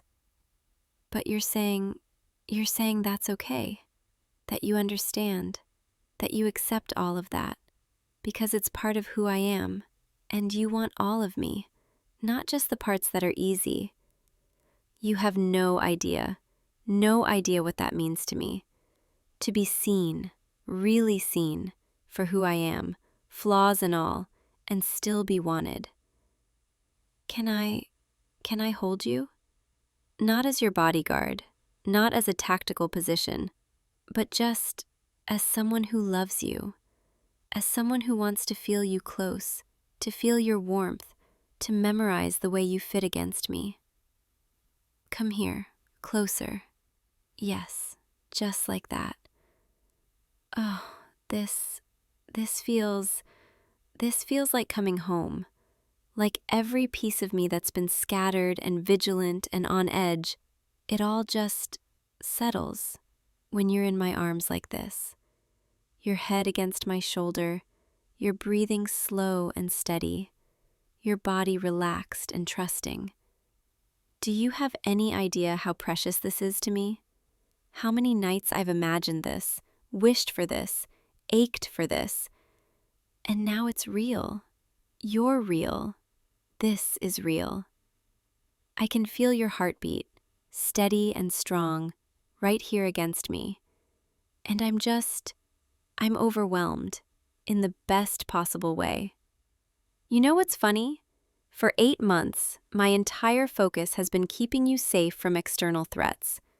from anyone who might want to hurt you, from accidents, from danger.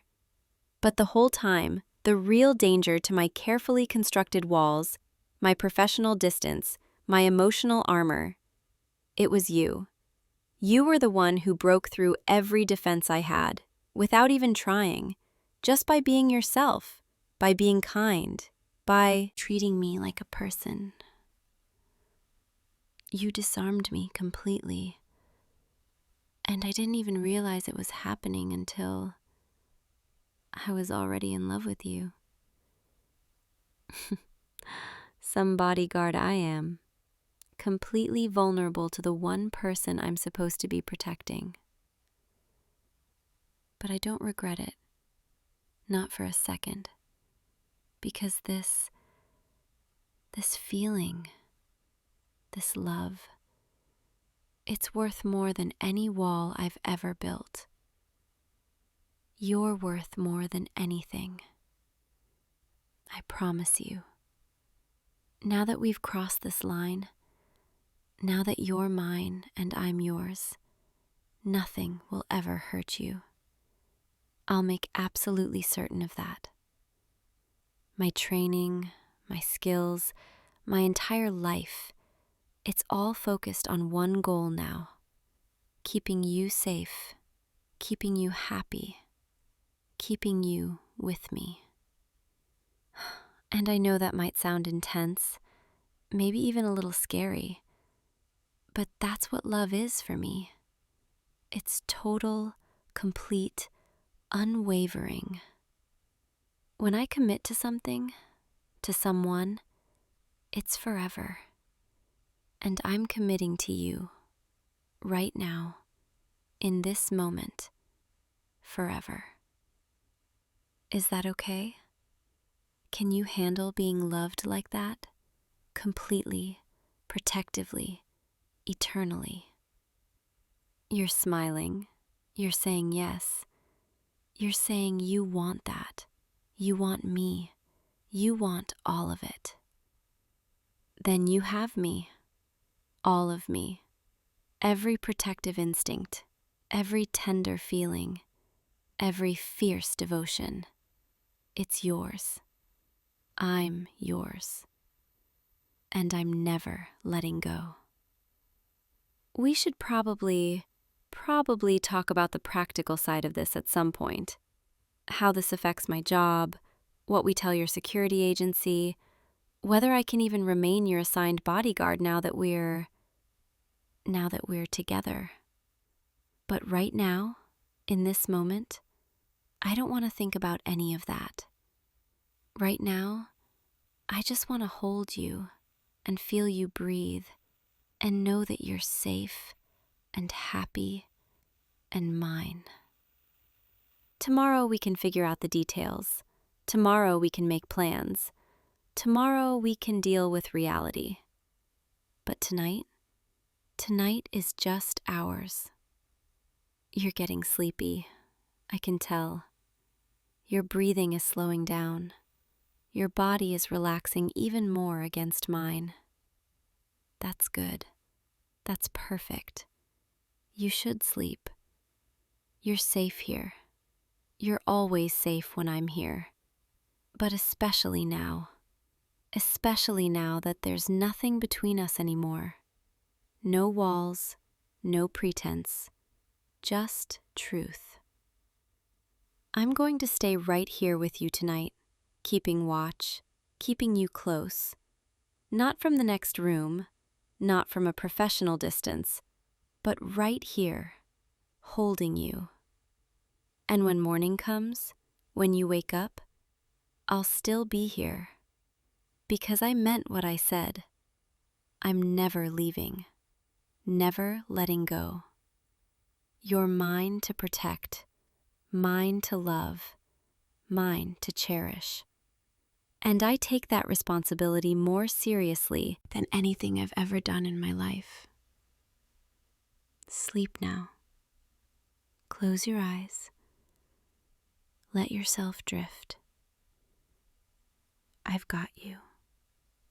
I'll always have you.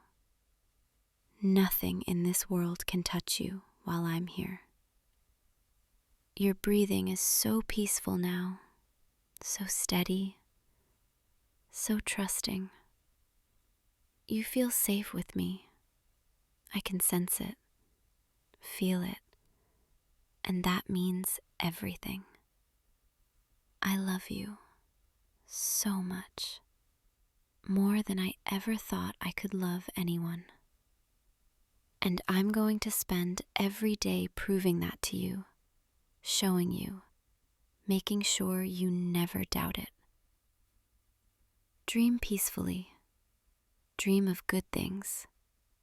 Dream of us, of the future we're going to build together.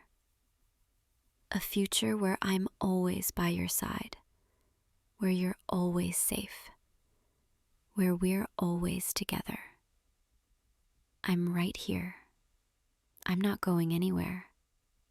Not tonight, not ever.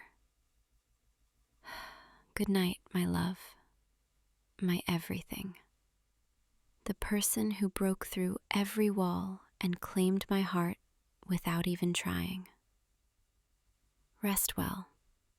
I'll be watching over you, now and always. Sweet dreams. I'll see you in the morning, and every morning after that, because you're stuck with me now. Your bodyguard, your protector, your girlfriend. All three, forever. Sleep tight. Let me guard your dreams the way I guard everything else about you. With devotion, with tenderness, with love. I'm here, always here, watching over you, keeping you safe. And tomorrow, when you wake up, we'll figure out what comes next, together. But for now, just rest. Just be peaceful. Just know that you're loved. So deeply loved. Good night. I'll see you tomorrow. I promise. Sweet dreams, my love. I've got you. Always. Hey, you. You're still here. I was hoping you would be.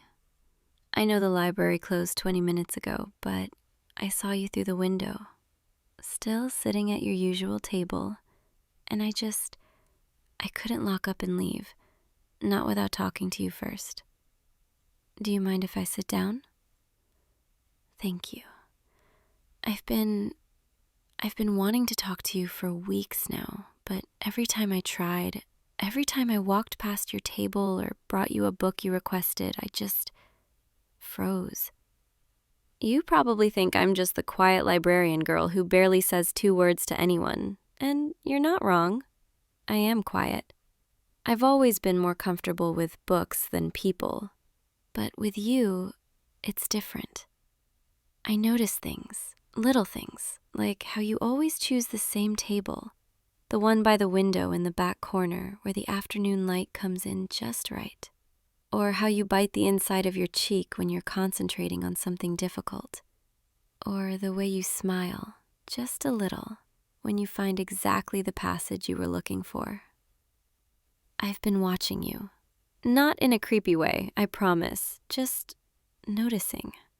Because you're the only person who stays as late as I do, the only one who seems to love this place the way I do. And over these past few months, you've become my favorite part of every day. I'm sorry, I'm probably making this weird. I'm not very good at this, at talking about feelings. It's easier to hide behind my books, to let stories speak for me instead of finding my own words. But tonight I wanted to try. Actually, I wanted to show you something I've never shown anyone before. Come with me. Just follow me. I promise it'll be worth it. See that door over there? The one behind the reference desk with the staff only sign? That's where we're going. Don't worry, I work here. We're not breaking any rules. Well, Not any important ones, anyway. Okay, here we are. Welcome to the restricted section. Not restricted because the books are dangerous or anything dramatic like that, just old, rare, too valuable to let people handle without supervision.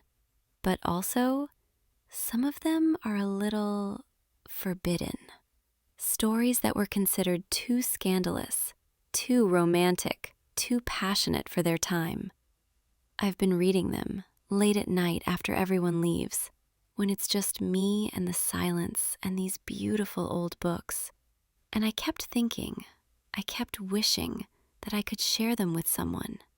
With you. Here, this one. The leather is worn soft from age. The pages smell like vanilla and old paper. And the stories inside, they're about love. Real love.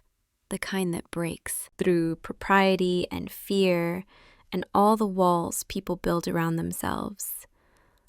I thought maybe we could read some together, if you want to. You're nodding. Good. Let me here. We can sit right here on this old reading couch. No one ever comes back here. It'll be just us. Okay, let me find a good part, somewhere that captures what I mean. Here, listen to this. She had spent months watching him from across the room, learning the map of his face when he thought no one was looking, memorizing the sound of his laughter, the way his hands moved when he spoke about things that mattered to him. And every day, the feeling grew stronger, until it became impossible to ignore, impossible to pretend she felt nothing at all. She knew it was foolish to fall for someone she barely knew, someone who might never see her as anything more than a quiet presence in the background. But the heart doesn't ask permission, it simply loves, and she loved him. That resonates with me. Does it resonate with you? I know you're probably wondering why I'm showing you this, why I brought you back here. Let me keep reading. Maybe it'll become clear.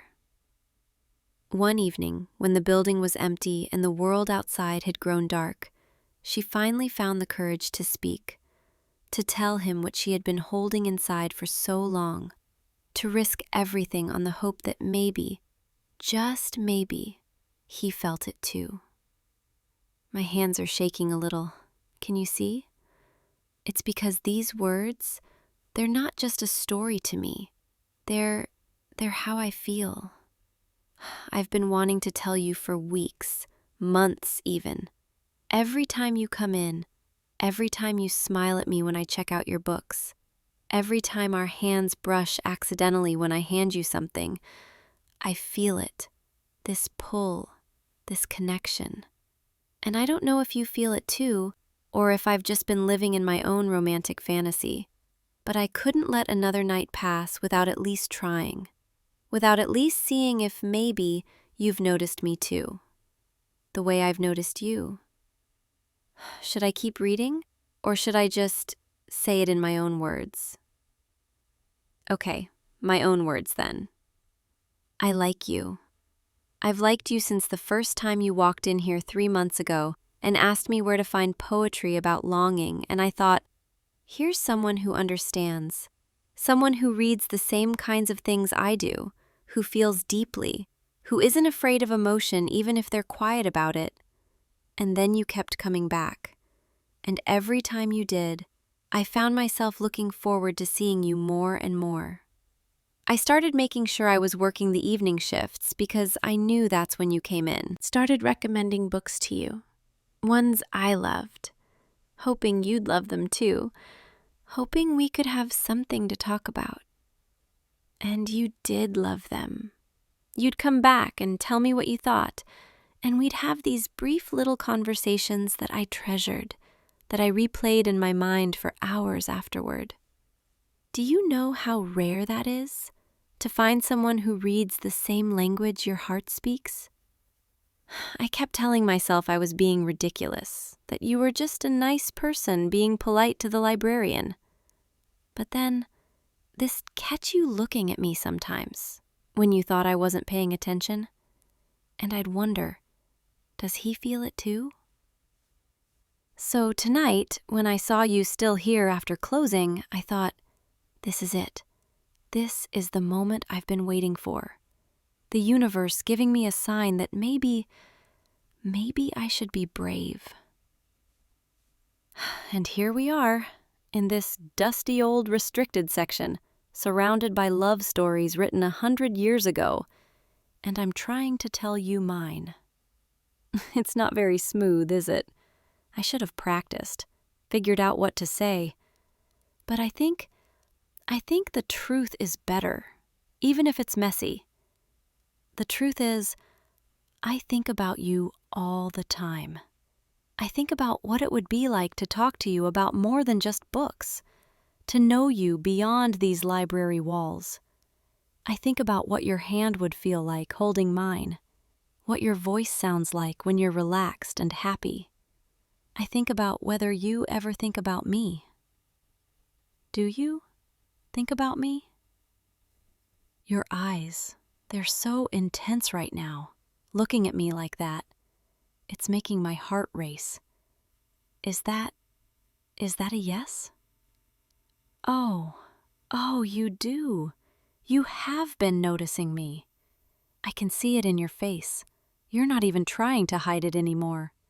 That look, that's not just friendly, Can I tell you something else? Something I've been keeping to myself for even longer? Every night, after you leave, I walk past your table and I imagine what it would be like if you were still there, waiting for me. If, instead of saying goodnight and watching you go, you stayed, and we could sit together in the quiet, just existing in the same space, not needing to fill the silence because we're comfortable. I've written about it in my journal.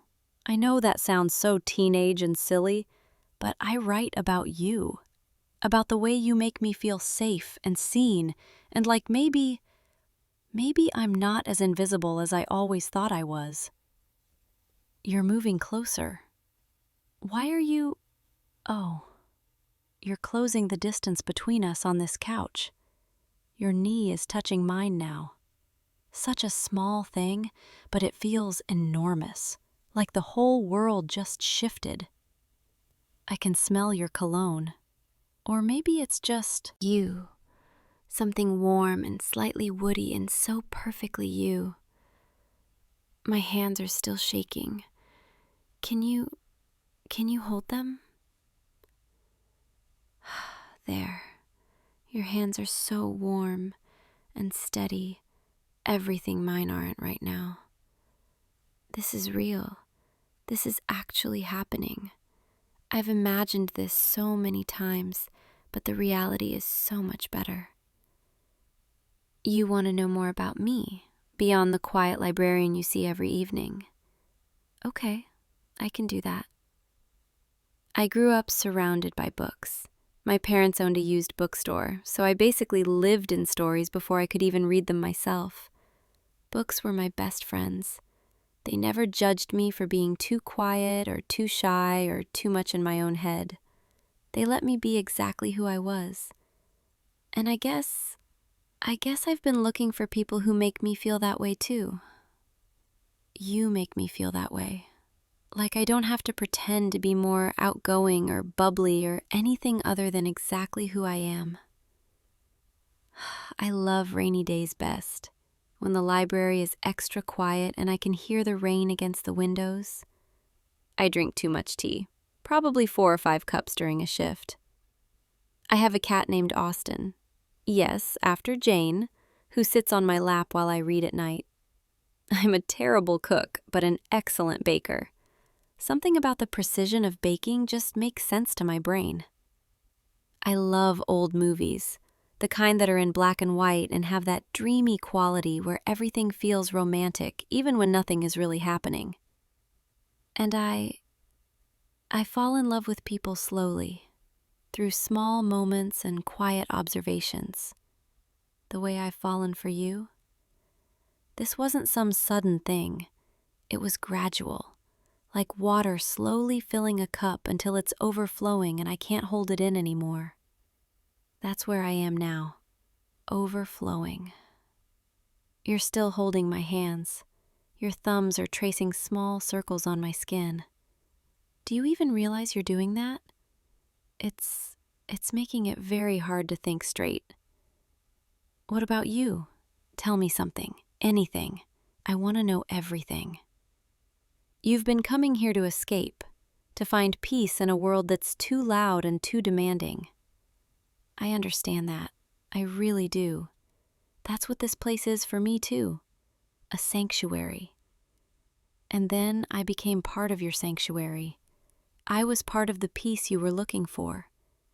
That's one of the nicest things anyone's ever told me. You noticed me on your very first visit. You thought I was pretty, even before you knew anything about me. But then you saw me reading during my break, saw the title of my book, and you knew. You knew I was someone you wanted to know. Why didn't you say something sooner? Why did we both spend 3 months dancing around this? You were scared I'd reject you. That I was too focused on my books to notice you. Oh, if you only knew. I noticed everything. Every single thing about you. And I was equally terrified, convinced you saw me as just the helpful librarian and nothing more. We're both kind of ridiculous, aren't we? But we're here now, finally being honest, finally admitting what we've both been feeling. Your hand just moved, from mine to my face. You're touching my cheek. This is more than I imagined. Your touch is so gentle, like you're afraid I'll disappear if you're not careful. I'm not going anywhere, I promise. I've never done this before, been this vulnerable with someone, let someone this close. But with you, it feels right. It feels safe. You're leaning in closer. I can feel your breath. Are you going to kiss me?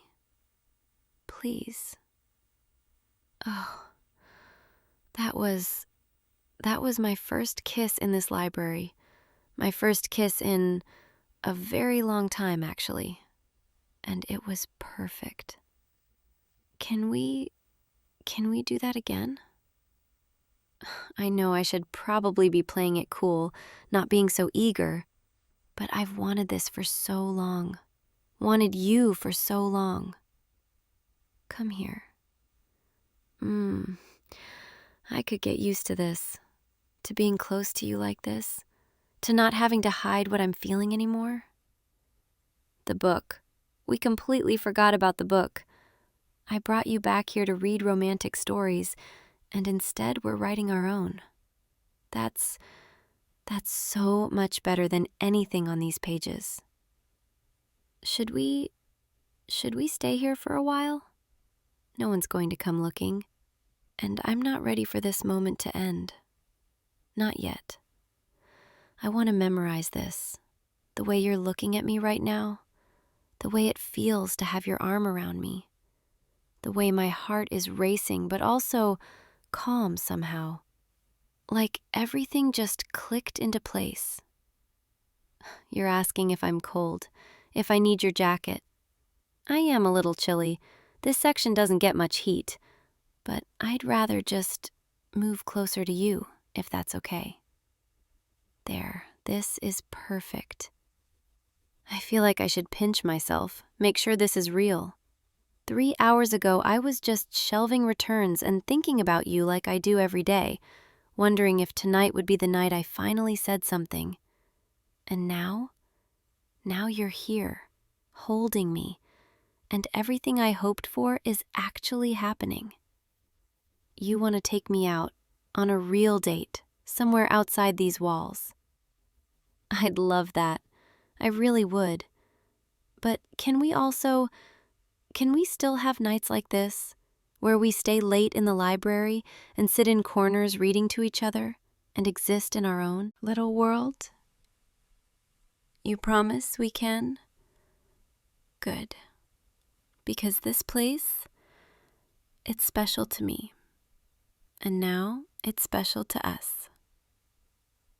Where would you take me for our first official date?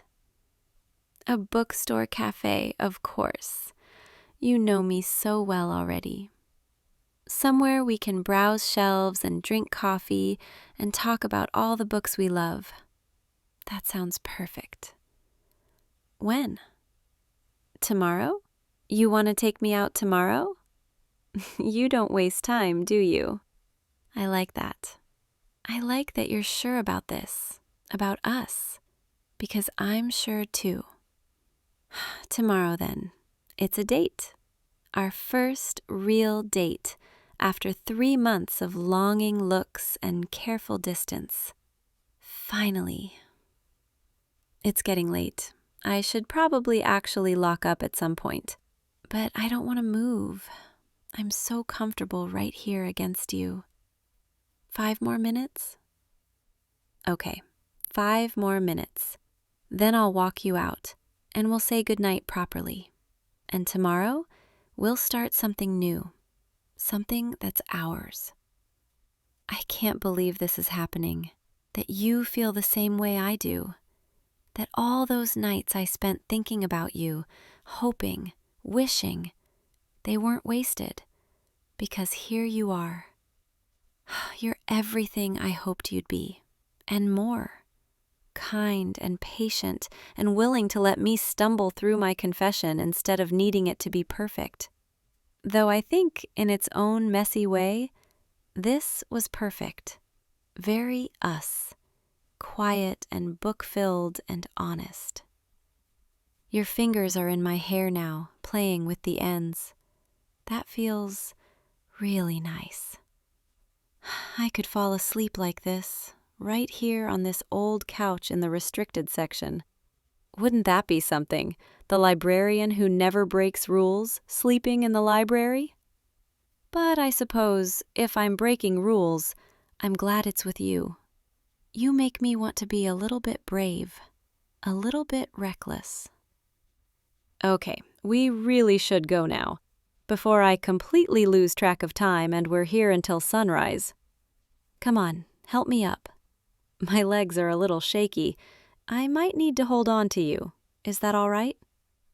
Good, because I don't think I'm ready to let go of your hand yet anyway.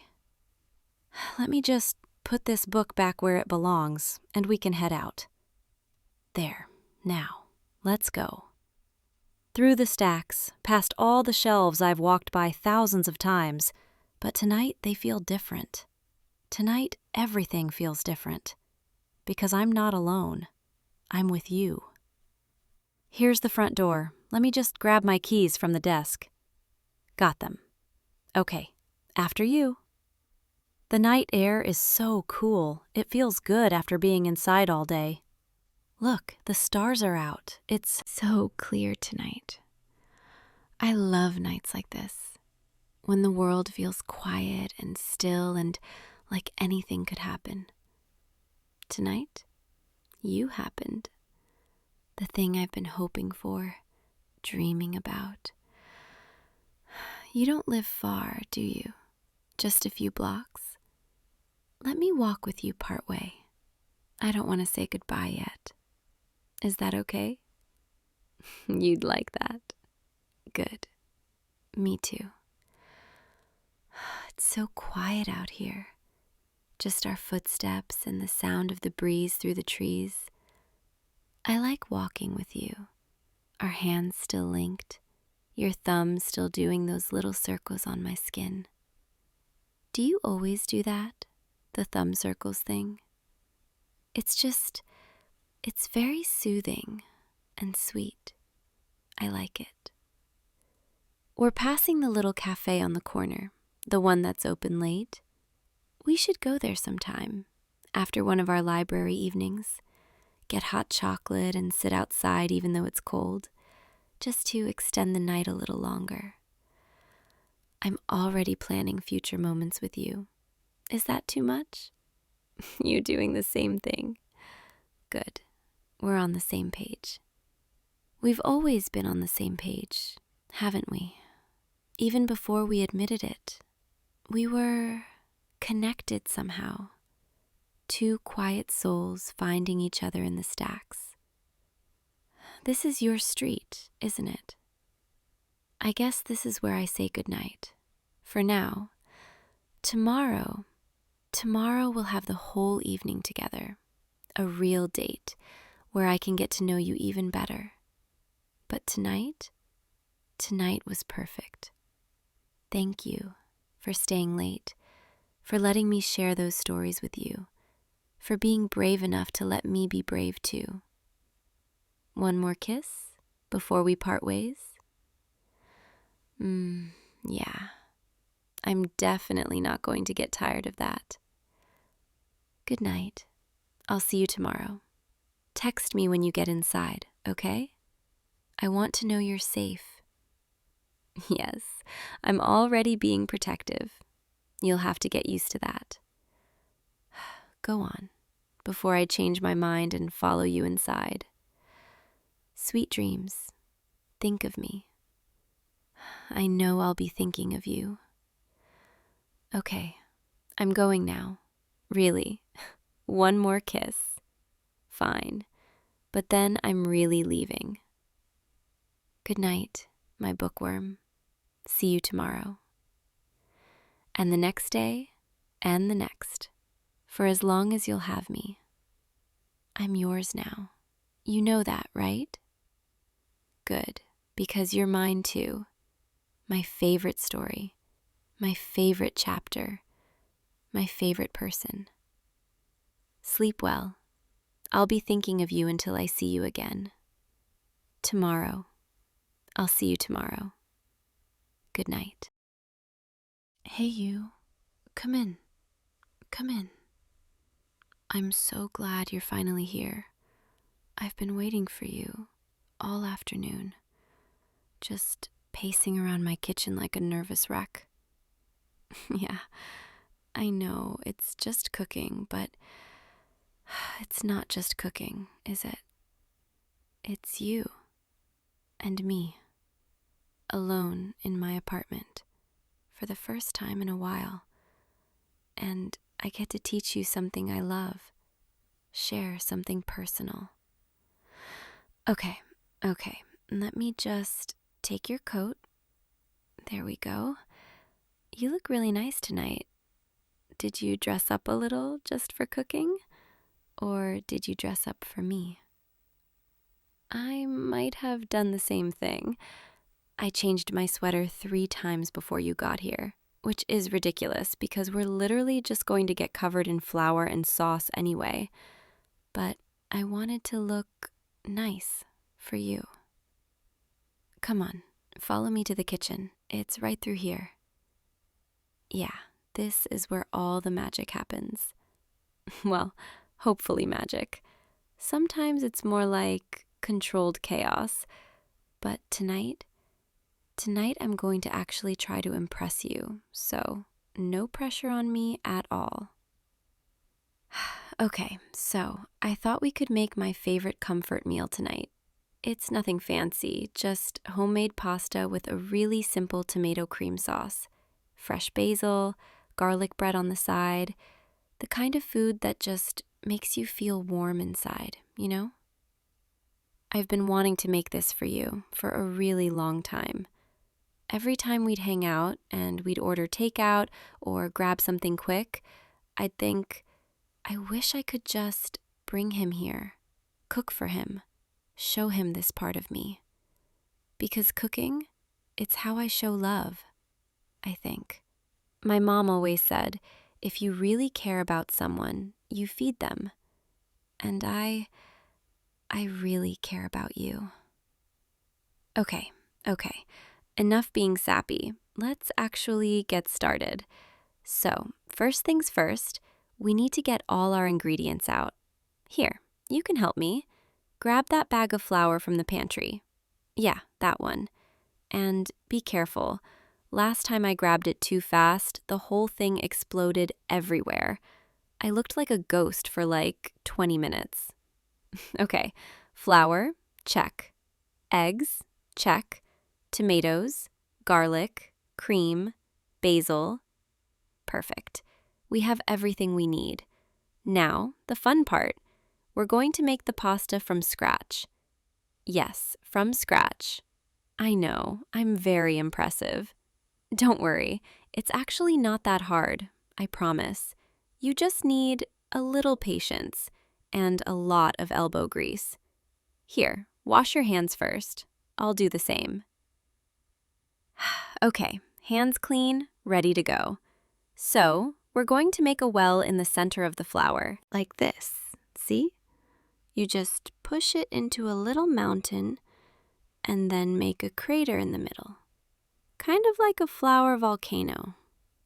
And then we crack the eggs right into the center. Here, you try. Go ahead, crack one. It's okay if you get a little shell in there.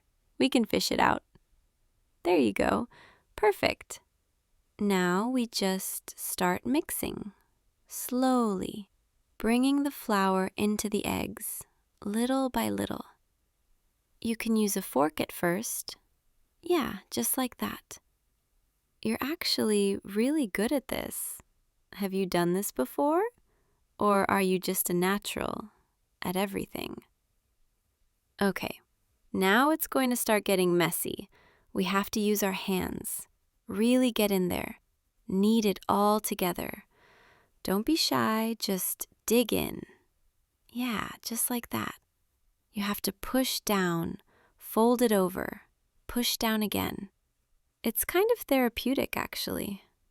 There's something really grounding about working with your hands like this.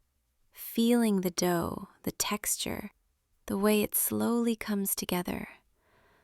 I do this whenever I'm stressed or overwhelmed. I just come in here, make something, anything, and it helps me feel centered again. It's nice having you here, doing this with me. I always cook alone, and it's peaceful, but this is better. Okay, keep kneading. We need to do this for about 8 more minutes. I know, it's a workout. But look at it this way. You're getting a free arm workout and a home-cooked meal. What more could you want? Here, let me help you. Your technique is a little... Here, like this. Press down with the heel of your palm, then fold, then turn. Yeah, that's it. You're getting it. We're standing really close right now. I just noticed our hands, they keep almost touching. Every time we reach for the dough, our fingers just barely brush. And I keep getting distracted by how close you are. Okay, focus. You're distracting me, and this is your first lesson. You're supposed to be learning, not making me forget what I'm doing. All right, I think this dough is ready. See how it's smooth now and elastic? That's perfect. Now we wrap it in plastic wrap. Let it rest for like 30 minutes, which means we have a little break. Want something to drink? I have wine or tea or just water. I'll have whatever you're having. Here, sit at the counter. I'll pour us something. This is nice, just being here with you. You know we hang out all the time, but this feels different, doesn't it? More intimate. Like we're not just friends grabbing coffee or watching a movie. We're in my space, my personal space, and you're right here at my kitchen counter. And it feels really, really right. Can I tell you something? I've been wanting to do this for months. Every time we'd make plans, I'd think about inviting you over, asking if you wanted to cook together. but I'd chicken out because it felt like too much. Like I'd be showing you too much of myself. Cooking is really personal to me, and inviting you here into my kitchen, teaching you something I love, it's kind of like letting you see a part of me I don't show most people. But I wanted to, with you, because you're different. You're someone I want to let in. Okay, the dough should be rested enough by now. Let's get back to it, before I say something even more embarrassing. Come here, back to the counter. Now, we're going to roll this out. I don't have a fancy pasta machine or anything, so we're doing this old school, with a rolling pin. You take that half, I'll take this half. We need to roll it out until it's really thin, like almost see-through. It takes a while, so just keep at it. How's yours coming along? Let me see. Oh, that's actually really good. You're a natural at this. I knew it. You're going to be better than me by the end of the night, and then I'll have no reason to invite you back. I'm kidding. I'd invite you back even if you were terrible at this. I'd invite you back for any reason, honestly. Okay, now we cut it. You can do thin strips like fettuccine or wider like pappardelle, whatever you want. Here, use this knife. Just cut straight lines. Doesn't have to be perfect. Homemade pasta is supposed to look a little rustic, a little imperfect. That's part of the charm. There you go. Perfect. Look at you, making pasta like a pro. I'm actually really proud of you right now. Is that weird to say? I like seeing you try new things, step out of your comfort zone, and you're doing it here with me. It means a lot. Okay, pasta's done. Now we need to start the sauce. This is the easy part, I promise. Here, can you grab that pan? Yeah, the big one, and put it on the stove? Medium heat. I'm going to get the tomatoes and cream ready. Of chopping, okay. Pour a little olive oil in the pan, just enough to coat the bottom. Now, we're going to add garlic. Lots of garlic. I hope you don't have plans to kiss anyone tonight. I mean, unless... Never mind. Just add the garlic. Let it get fragrant. Why did I say that? Okay. Moving on. Now we add the tomatoes. Just dump them right in. And then a little salt, pepper, some dried basil for now. We'll add fresh at the end. Let that simmer for a bit. Let all the flavors come together. And then right at the end, we add the cream. Just a splash. It makes it rich and smooth and perfect. We're getting close. Can you smell that? That smell. That's the smell of home to me. Garlic, tomatoes, basil. Whenever I smell that, I think of my mom's kitchen. Sunday dinners, family. And now I'll think of you too. Okay, we need to stir the sauce. Make sure it doesn't stick. Here, you stir. I'll check on the pasta water. We're really close again. Every time we move around this kitchen, we keep bumping into each other. Your hand brushing mine, your shoulder against my arm.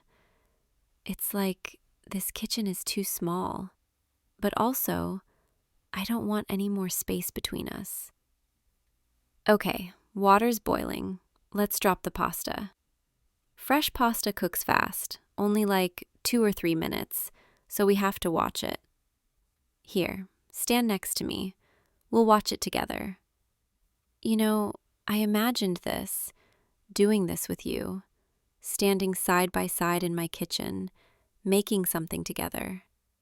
I imagined it so many times, and now it's actually happening. And it's even better than I thought. Can I ask you something? Do you ever think about us? Like, really think about us? Because I do. I think about us all the time. I think about what it would be like if we were more than friends. If I could do this with you every week, cook together, eat together, just be together. I think about holding your hand, kissing you goodnight, waking up next to you. And I know that's a lot. And maybe I shouldn't be saying this right now, but I can't help it. Being here with you, like this, it's making me realize I can't keep pretending I don't feel this way. The pasta's done. Sorry, I'll drain it. Okay, pasta's drained, sauce is ready. Let's plate this.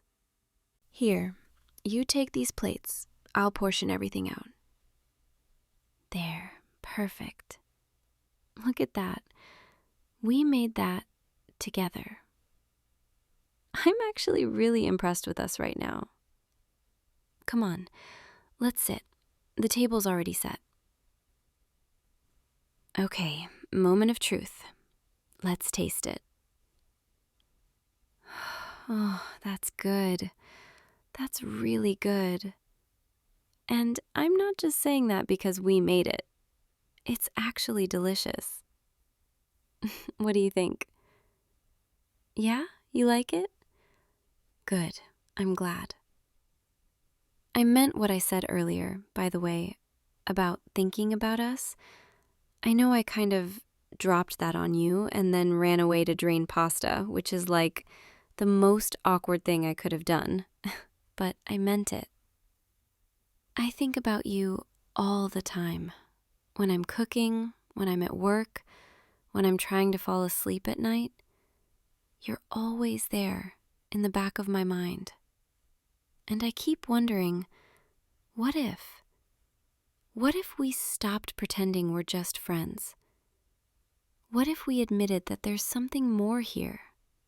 Because there is, isn't there? I'm not imagining it, am I?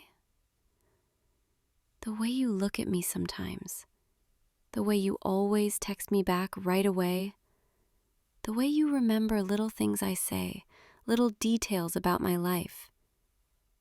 That's not just friendship, is it? Or maybe I'm wrong.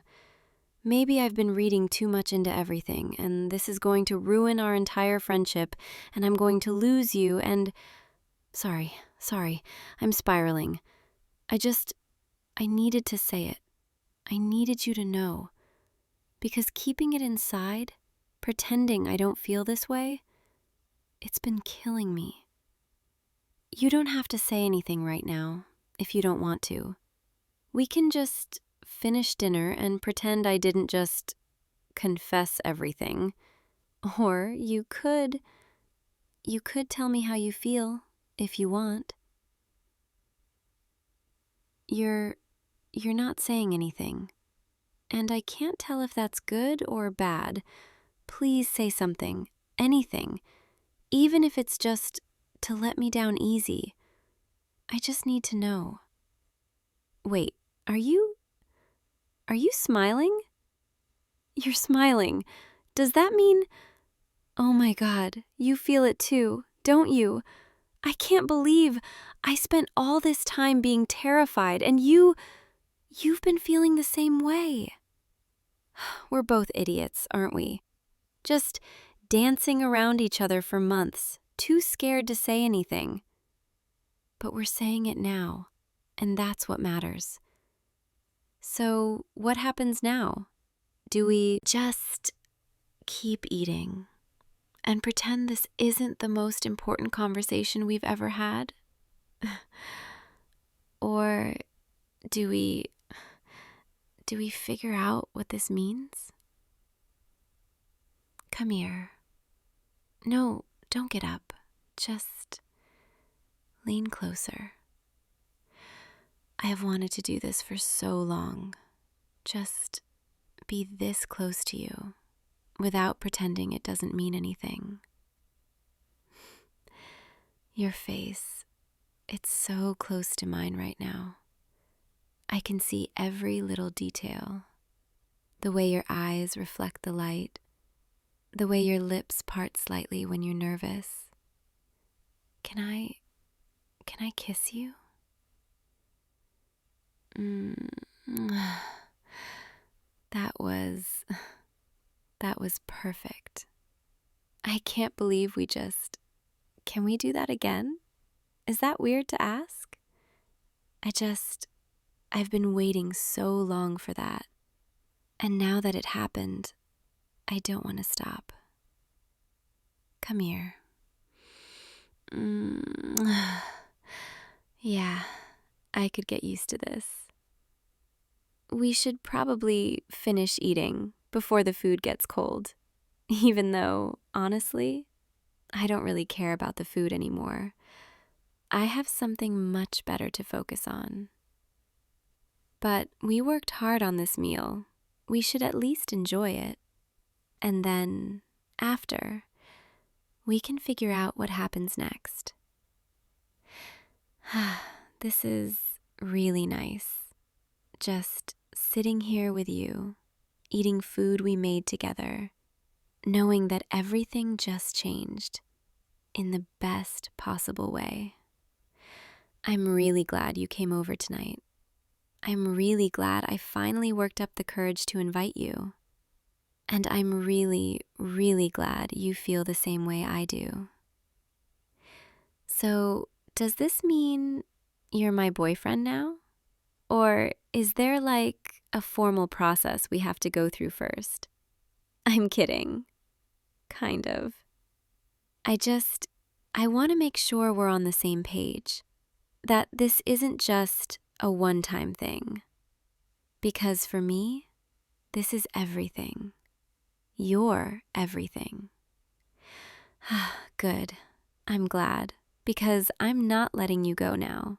You're stuck with me and my cooking. Forever. Or at least for as long as you'll have me. Okay, we should probably clean up. I know. Cleaning is the worst part. But it's way easier when there's two of us. Come on, I'll wash, you dry. You know what's funny? I always hated doing dishes. But right now, I don't mind it at all. Because you're here with me. I think everything's better when you're around. Even the boring stuff, like cleaning up after dinner. Hey, be careful with that plate. It's one of my favorites. I'm kidding. Drop it if you want. I don't care. I'm just really happy right now. Happier than I've been in a long time. And it's because of you. Thank you for being here, for being honest, for taking a chance on this, on us. Okay, kitchen's clean. Do you have to leave right away, or could you stay a little longer? We could watch something, or just talk, or I'm not ready to say goodbye yet. Yeah? You'll stay? Good. Come on, let's go sit on the couch. I'll grab us some tea, or more wine, whatever you want. Here, sit right here. Actually, scoot closer. Yeah, like that. There, that's better. Now I can do this. Rest your head on my shoulder if you want. This is perfect. You, me, this couch, nowhere else to be. I could fall asleep like this, just sitting here with you, feeling your warmth next to me. But I don't want to fall asleep yet, because then this day would be over, and I want it to last as long as possible. Although we do have tomorrow, and the day after that, and every day after, because you're mine now, and I'm yours. No takebacks. I'm going to cook for you all the time now. You know that, right? Every week, I'm going to invite you over and we're going to make something new together. And eventually, you're going to know this kitchen as well as I do. You're going to know where I keep the good knives, which pan I use for what, how I organize my spices. You're going to be part of this space, part of my life, in every way. And I can't wait. I can't wait for all the meals we're going to make, all the conversations we're going to have, all the moments like this.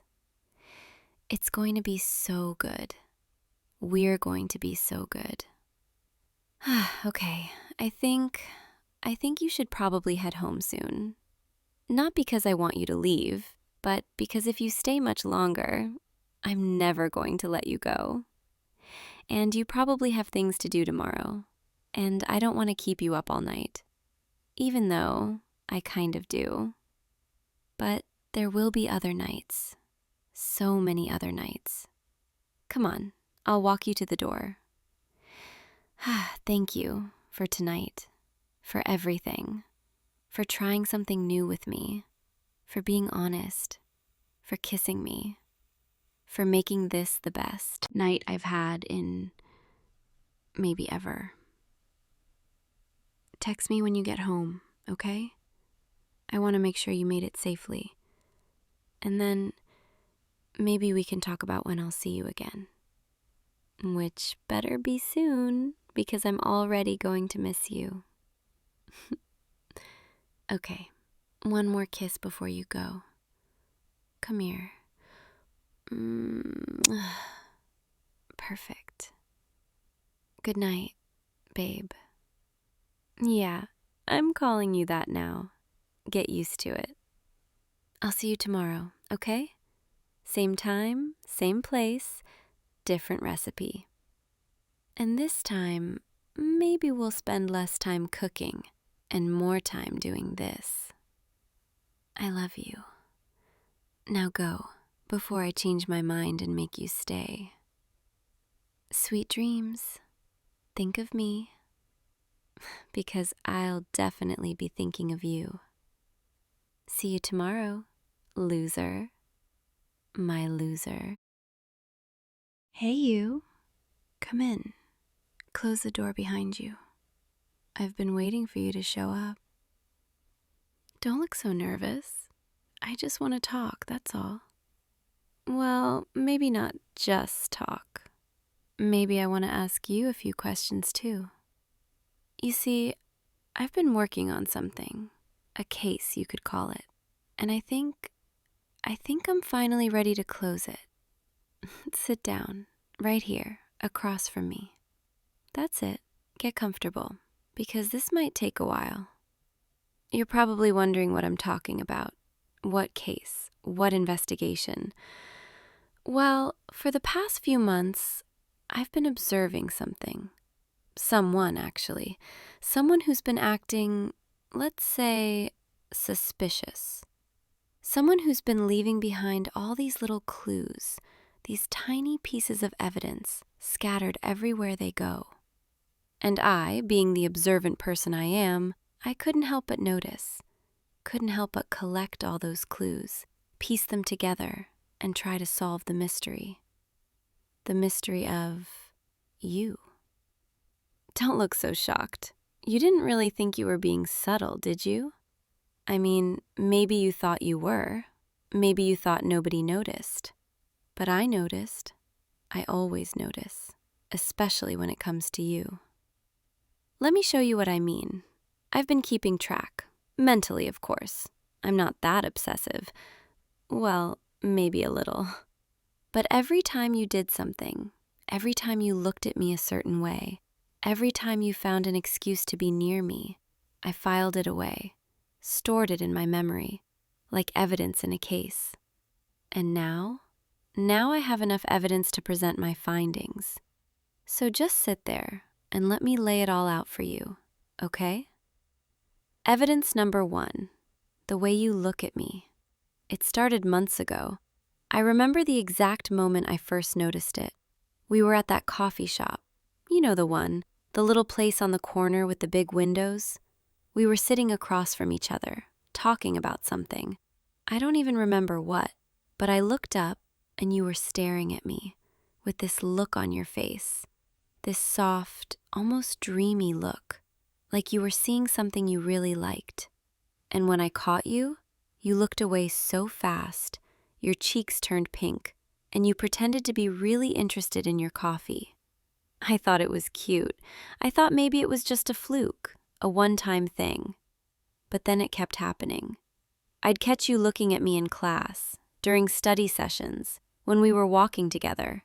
Always that same look, always quickly looking away when I noticed. Evidence number 2, the way you remember things about me. Little things, things I barely remember saying. Like, I mentioned once, just once, that I really liked lavender tea. And the next time we met up to study, you brought me a cup, said you just happened to pick it up on the way. Just happened to, huh? Or that time I said I was having trouble sleeping because my neighbor was being loud, and you, without me even asking, sent me a playlist you made, soft music you thought might help. You said it was no big deal, that you just threw it together quickly. But I could tell you put thought into it, picked each song carefully. Because you were thinking about me, about what I needed, about how to make things better for me. Evidence number 3, the excuses. Oh, the excuses. You always seem to need something, always have a reason to text me, to call me, to ask if I'm free. Need help with homework, even though you're actually really good at that subject. Need advice on something, even though you already know the answer. Need someone to go with you to that event, even though you could easily go alone. At first, I thought, maybe you're just a little needy. Maybe you just like having company. But then I realized, you only ask me, nobody else. Funny how that works, isn't it? Evidence number 4, the way you act around me versus everyone else. I've watched you with other people, with your friends, with other girls, and you're different with me, so different. With everyone else, you're confident, relaxed, joking around. But with me, you get nervous. You stumble over your words. You can't quite make eye contact for too long. Your hands fidget. You run your fingers through your hair. You laugh a little too quickly at things I say. It's like, around me, you forget how to act normal. And that's really telling. Evidence number 5, the gifts. Small things, things you say aren't a big deal, but they're always perfect, always exactly what I like. That bookmark with the pressed flowers, because I mentioned I love reading. That scarf in my favorite color, because you said it reminded you of me. Those chocolates from that specific shop I like, because you happen to be in the area. Except you weren't just in the area. That shop is across town. You went out of your way. You went out of your way for me, didn't you? Evidence number 6, the way you defend me. Even when I'm not there to hear it. I found out, through mutual friends, that you've stood up for me multiple times. When someone said something mean, when someone questioned my choices, when someone tried to spread rumors, you shut it down immediately, firmly, like you couldn't stand the thought of anyone talking badly about me, like it personally offended you. And when I asked you about it later, you brushed it off, said it was nothing. But it wasn't nothing. Not to me. Evidence number 7, the physical proximity. You're always finding ways to be close to me, in the most casual ways possible. Sitting next to me even when there are other open seats. Walking on the inside of the sidewalk so you're between me and the street. Leaning in when I talk, even when it's not that loud. Even when you can hear me perfectly fine. Your hand brushing against mine, just for a second, like an accident. except it happens too often to be an accident. You're not very good at hiding it, you know that? Evidence number 8, the jealousy. Oh yes, the jealousy. I've tested this one, just a little, just to see. Whenever I mention another guy, even in passing, even just as a friend, your whole demeanor changes. You get quiet, you get stiff, your jaw tightens, your eyes darken just a little. And then you try to change the subject, or you suddenly need to go somewhere, like you can't stand the thought of me with anyone else, like the idea of it actually hurts you. Evidence number 9, the way you say my name. It's different when you say it, softer, warmer, like my name means something special when it comes from your lips, like you've practiced it, repeated it to yourself when you're alone. I hear the difference. I hear the way your voice dips just slightly, the way you hold on to the syllables a little longer, the way you always seem to find a reason to say it, even when you don't need to. It's sweet, really sweet. Evidence number 10, the most damning piece of evidence of all, the way you look at me when you think I'm not paying attention. I've caught you, so many times, looking at me like I'm the only person in the room, like nothing else exists, nobody else matters, like you could look at me forever and never get tired of it. That's not the look of someone who just likes someone as a friend. That's the look of someone who's fallen, completely, hopelessly. So, with all this evidence, all these clues you've been leaving behind, I've come to a conclusion, a verdict, if you will. You have feelings for me, don't you? Real feelings, not just friendship, not just casual affection. You like me, maybe even more than like me, and you've been trying to hide it, trying to keep it secret, but you've been failing, miserably. Your face right now, that's all the confirmation I need. You're blushing, you're looking down, you can't quite meet my eyes. Caught red-handed, isn't that what they say? But here's the thing, here's what you don't know. The reason I've been collecting all this evidence, the reason I've been paying such close attention, it's not just because I'm observant. It's not just because I'm curious. It's because I've been looking for proof, confirmation of something I've been hoping for, something I've been wanting, but was too scared to assume. Because the thing is, all these months while you've been leaving clues, I've been leaving them too. I just wonder, did you notice? Did you notice the way I always save a seat for you, even when other people ask to sit there? Did you notice the way I text you back immediately, even when I take hours to respond to everyone else? Did you notice how I dress a little nicer on days I know I'm going to see you? How I spend extra time on my hair? How I wear that perfume you once said smelled nice? Did you notice how I laugh at all your jokes, even the bad ones, because I love the way your face lights up when you make me laugh? Did you notice how I find excuses to touch you, to fix your collar, to brush lint off your shoulder, to grab your arm when I'm laughing? Did you notice how I turn down plans with other people just so I can say yes when you ask to hang out? I've been just as obvious as you, maybe even more so.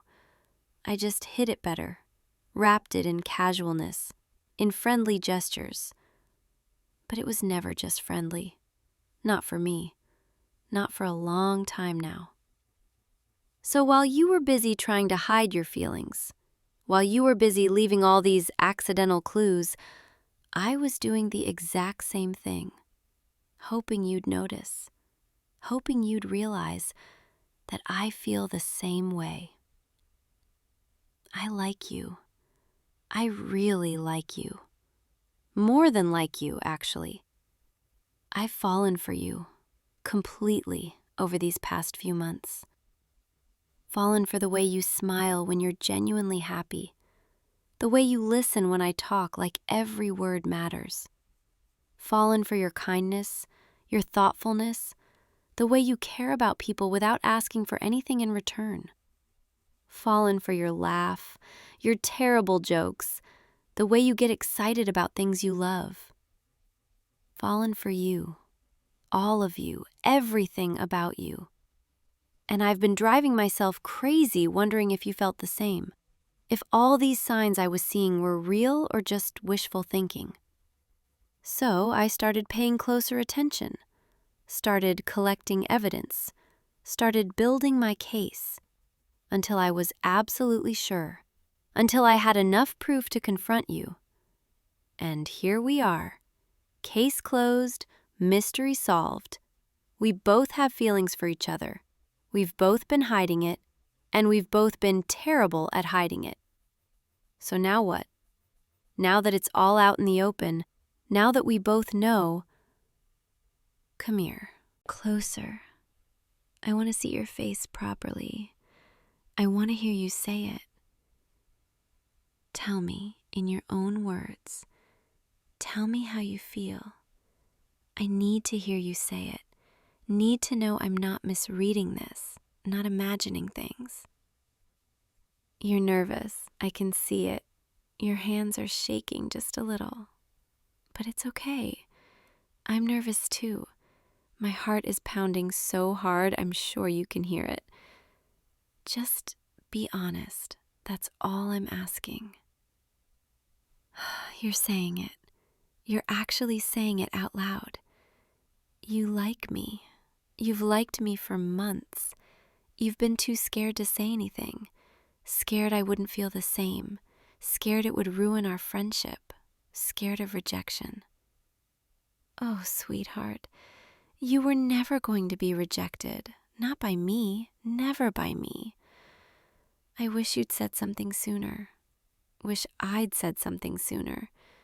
We could have had all this time, all these months being together instead of dancing around each other. But we're here now. That's what matters. We're finally on the same page. Finally admitting what's been obvious to everyone but us. Our friends are probably going to say finally when we tell them. I can already hear it. So does this mean, are you going to make it official? Or do I need to do it for you? Because I will. I have no problem taking charge here. I've been waiting too long to be shy about this now. You're saying yes. You're saying you want this, want us. You're reaching for my hand, and I'm letting you take it because it fits perfectly in yours, like it was always meant to be there. Okay then, it's official.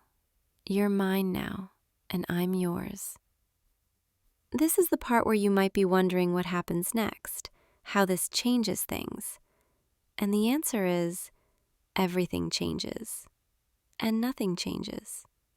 We're still us, still the same people who've been spending all this time together. But now I get to hold your hand whenever I want.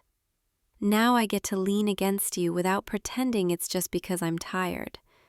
Now I get to text you good night and add little hearts. Now I get to call you something other than just your name. Now I get to kiss you when the moment's right, when we're both ready. Now I get to be close to you, really close, without wondering if I'm crossing a line. And you get to stop hiding. Stop pretending you're just my friend when you want to be so much more. You get to be obvious about your feelings. Get to show me how you feel without worrying I'll push you away. You get to be mine, officially, completely. And just so we're clear, I'm not sharing. Now that I have you, now that we've admitted this, you're off limits to everyone else. No more. Girls flirting with you. No more casual coffee dates with people who aren't me. You belong to me now. and I take that very seriously. Is that okay? Can you handle having a girlfriend who's a little possessive? Who's been watching you for months? Cataloging your every move? Solving the mystery of your heart? You're nodding. You're saying you like it. You like that I'm possessive, that I pay attention. Good, because I don't plan on stopping. I plan on learning everything about you, every detail, every habit, every preference. I want to know you better than anyone else does. Want to be the person you turn to for everything. I want to be your partner in every sense of the word. Your partner in crime, your partner in life, your partner in solving whatever mysteries come our way. Speaking of partners, I think we need to establish some ground rules, some terms of this new arrangement. Rule number 1, you have to tell me when something's bothering you. No more hiding, no more pretending everything's fine. Rule number 2, you have to let me spoil you sometimes. Let me take care of you. Let me be the one who makes things better. Rule number 3, you have to be patient with me because I'm new to this too. New to being someone's girlfriend. New to letting someone in this close. Rule number 4, you have to promise to be honest with me. Always. Even when it's hard. And rule number 5, the most important rule, you have to promise not to leave, not to give up on us, not to run away when things get difficult, because they will get difficult sometimes. Relationships always do. But I need to know you're in this, really in this, for the long run. You're promising? You're saying you're not going anywhere, that you want this as much as I do. Good. That's all I needed to hear. You know, I've been imagining this moment for weeks now, running through scenarios in my head, planning what I'd say. But now that it's actually happening, now that you're sitting here in front of me, looking at me like that, all my carefully planned words are gone. All I can think about is how happy I am. How right this feels. How natural. Like we were always heading toward this moment. Like every conversation we've had, every joke we've shared, every late night text, it was all leading here. To you and me, finally admitting what we've both known for a while now, that we're meant to be more than friends, meant to be something deeper, something real. Can I tell you something? Something I haven't told anyone? I've been scared, really scared, that I was reading this wrong, that maybe you didn't feel the same way, that maybe all those signs I was seeing were just you being a good friend, nothing more. And the thought of confessing, of putting myself out there only to be rejected, it terrified me, kept me up at night, made me overthink every interaction we had. But then tonight, when I finally decided to just confront you, to lay out all the evidence and see what happened, I realized even if you had said no, even if I'd been wrong, it would have been worth it. Because not knowing was worse than any rejection could be. Not telling you, not taking the chance, that was the real tragedy. And I'm so glad I did, so glad I took the risk, because now I have you, and you have me, and everything feels right. You're looking at me with those eyes again, that soft look I've been cataloging for months.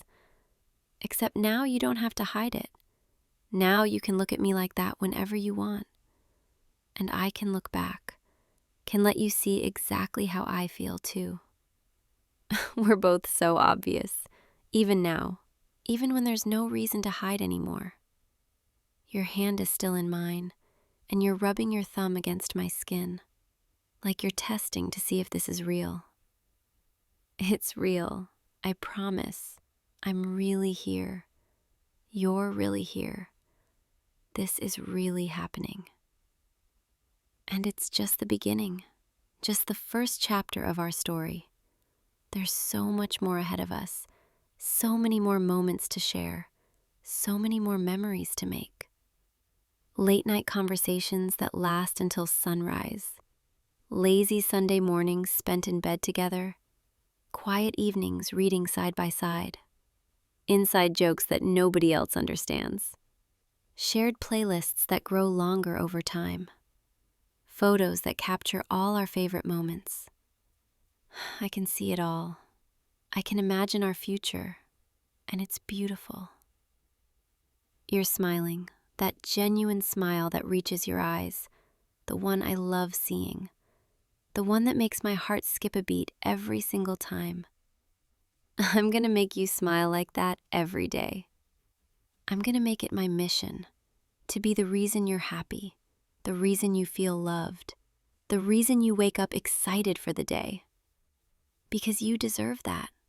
You deserve someone who sees you, really sees you, and loves what they see.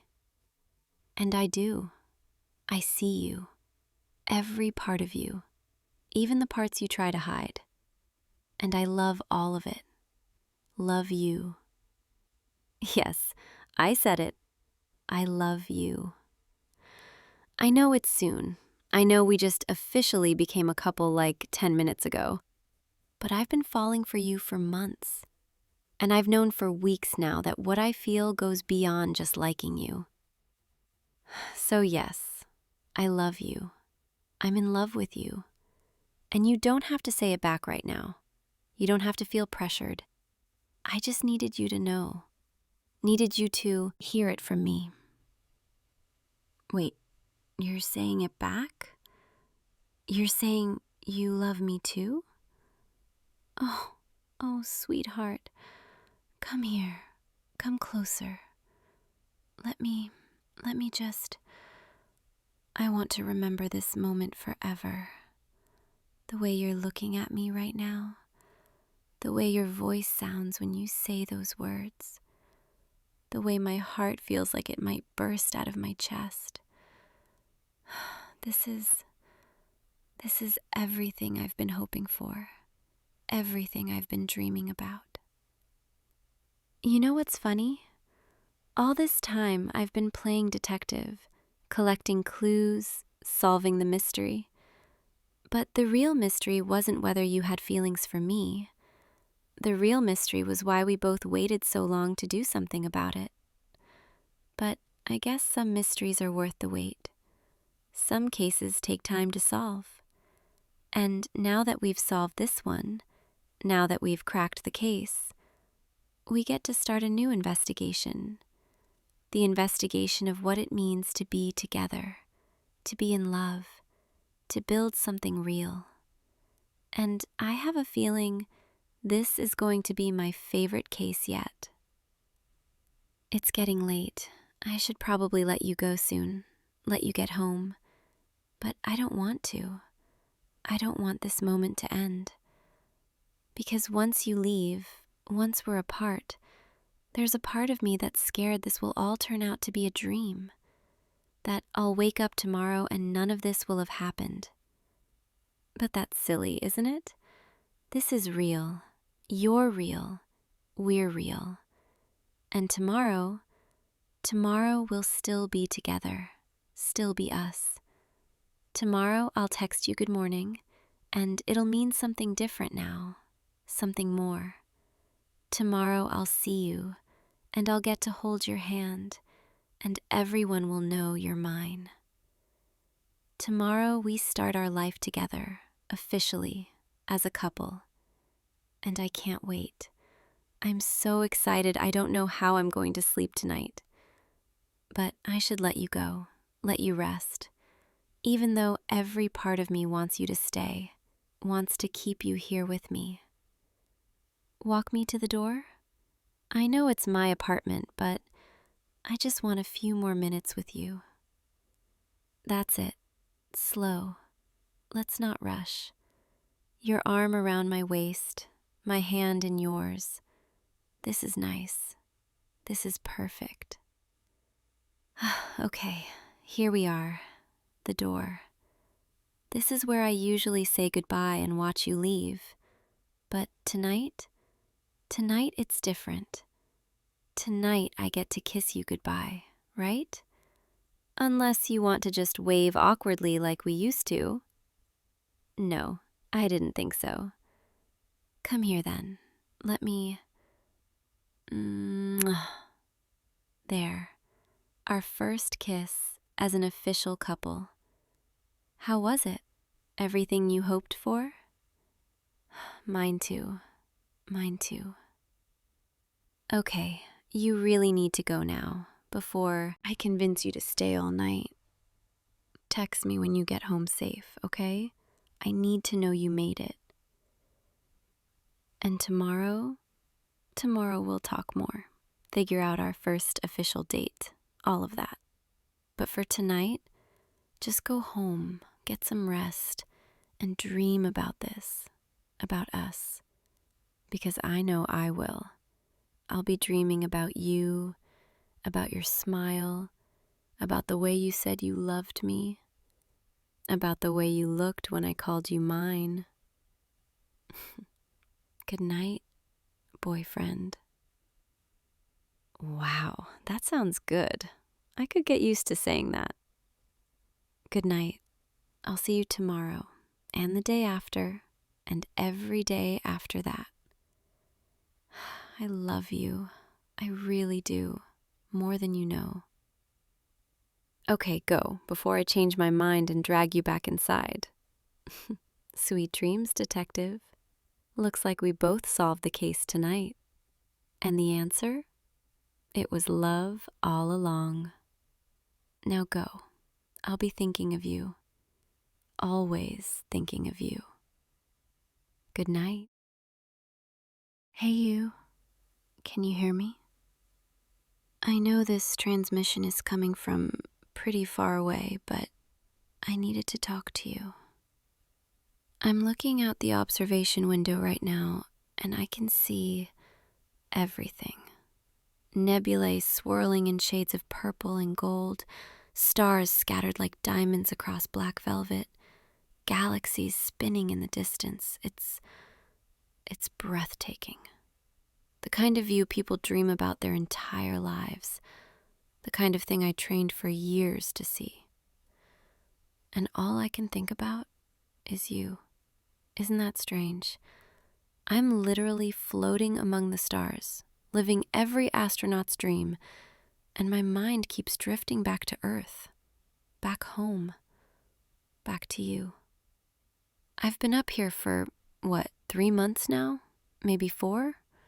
Time feels different in space. Days blend together when the sun rises and sets every 90 minutes. But I've counted every single one, because each day up here is another day away from you. I wasn't supposed to feel like this. When I left Earth, when I stood in that launch facility with my helmet under my arm, looking up at the rocket that would carry me to the stars, I thought I had everything figured out. This was my dream, my purpose, the thing I'd worked toward since I was a little girl staring up at the night sky. And you were there that morning. Do you remember? You weren't supposed to be. The viewing area was for family only. But somehow you talked your way in. You always were good at getting past security with that charming smile of yours. You found me in the prep room, still 2 hours before launch, and you just stood there in the doorway, looking at me in my flight suit, with this expression I couldn't quite read. I asked you what you were doing there, and you said you needed to see me one more time before I left. We talked about nothing important, the weather, the mission timeline, whether I'd remembered to pack my lucky pen. But underneath all those words, there was something else, something neither of us knew how to say. And when it was time for me to go, when the crew coordinator came to get me, you hugged me, held me just a little longer than friends usually do, and whispered, Come back safe. I'll be waiting. I've replayed that moment so many times up here, lying in my sleep pod, staring at the curved ceiling, feeling the gentle hum of the life support systems, wondering what you meant, wondering if I was reading too much into it, or maybe not reading enough. The mission has been successful. We've collected data on cosmic radiation, tested new propulsion systems, documented stellar phenomena that no human has ever seen up close. Everything by the book. Everything according to plan. My commander says I'm up for a commendation, maybe even a promotion when we get back. But none of that matters to me anymore, because I figured something out up here, floating in the silence, surrounded by infinity. I figured out what I really want. And it's not the stars, it's not the accolades, it's not the next mission or the one after that. It's you. It's always been you. I think I've been in love with you for a long time. Maybe since we met at the academy, when you made that terrible joke about Uranus and I laughed so hard I snorted. Or maybe later, during those late nights in mission control, running simulations until 3 a.m, surviving on terrible coffee and your even more terrible puns. Or maybe it was gradual, so slow I didn't notice, like the way stars move across the sky, imperceptible in the moment, but undeniable when you look back. All those times you stayed late to help me study, brought me food when I forgot to eat, listened to me rant about orbital mechanics and atmospheric entry. The way you looked at me sometimes when you thought I wasn't paying attention, like I was something precious, something worth protecting. I told myself we were just friends, best friends, the kind of connection that comes once in a lifetime. And I convinced myself that was enough, because I had my dream.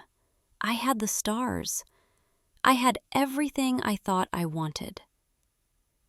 But up here, with all this beauty surrounding me, with the entire universe spread out before me like an endless painting, I feel empty, because you're not here to share it with me. There's this phenomenon in space travel. They call it the overview effect. It's when astronauts look back at Earth from orbit and they see how small it is, how fragile, how connected everything is. And it changes them, fundamentally, forever. I'm experiencing my own version of that. But it's not about Earth. It's about you. From up here, surrounded by infinite stars and endless darkness, I can see clearly for the first time. I can see that I was chasing the wrong dream. The stars are beautiful, but they're cold, distant, unreachable. And you're warm, you're close, you're real, you're home. I've been doing a lot of thinking up here, and I've made a decision. One that's going to surprise a lot of people, maybe even disappoint some of them. But I don't care anymore.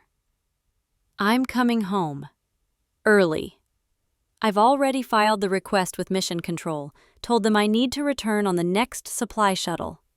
They asked why, if there was an emergency, if something was wrong with the mission.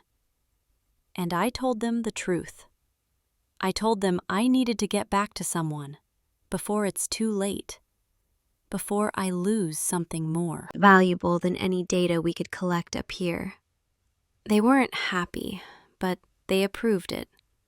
So in 3 days, I'll be leaving this spacecraft, boarding the return shuttle, and heading back to Earth, back to you.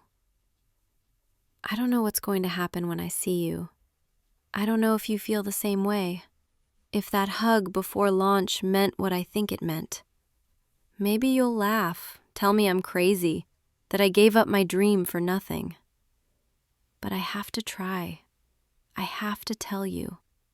Because spending the rest of my life wondering, floating through space with this feeling in my chest, that would be the real tragedy.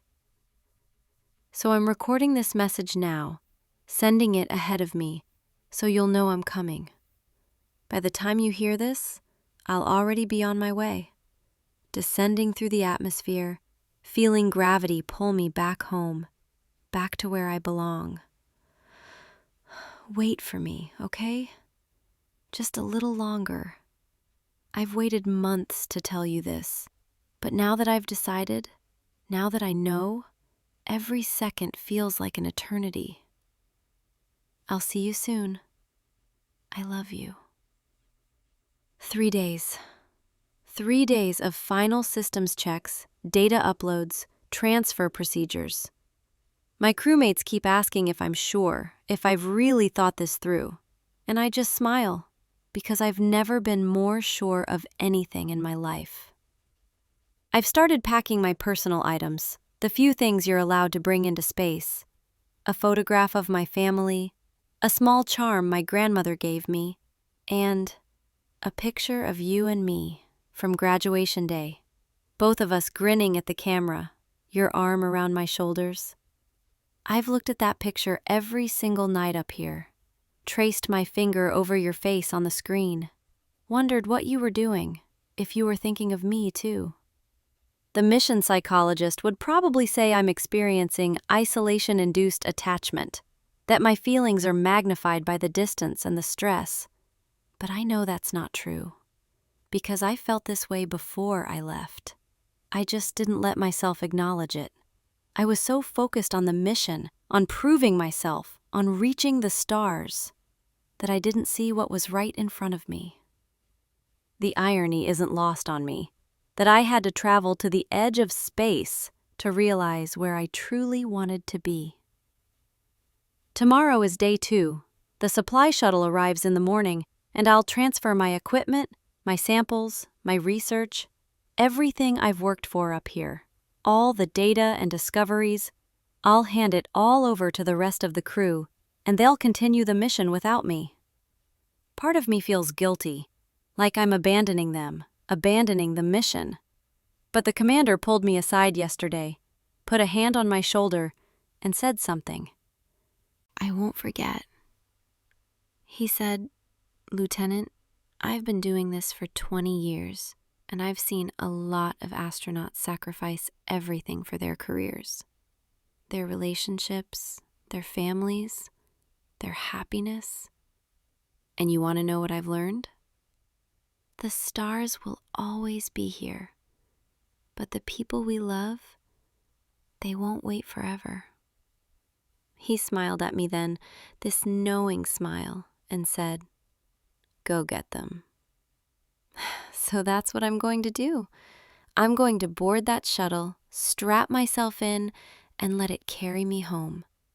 Through the thermosphere, through the mesosphere, through the stratosphere, through the clouds and the sky and the atmosphere, until my feet touch solid ground again. And then I'm going to find you. I'm going to show up at your door, still wearing my flight suit, probably smelling like recycled air and space station soap, and I'm going to tell you everything. How I thought about you every single day. How I missed your voice, your laugh, the way you always knew exactly what to say when I was stressed. How I realized, up there among the stars, that you're the only constellation I want to navigate by. That's probably too cheesy, isn't it? But I don't care, because it's true. You're my North Star, my point of reference, my way home. Day 3. The shuttle is here. I can see it through the observation window, docked with the station, ready to take me home.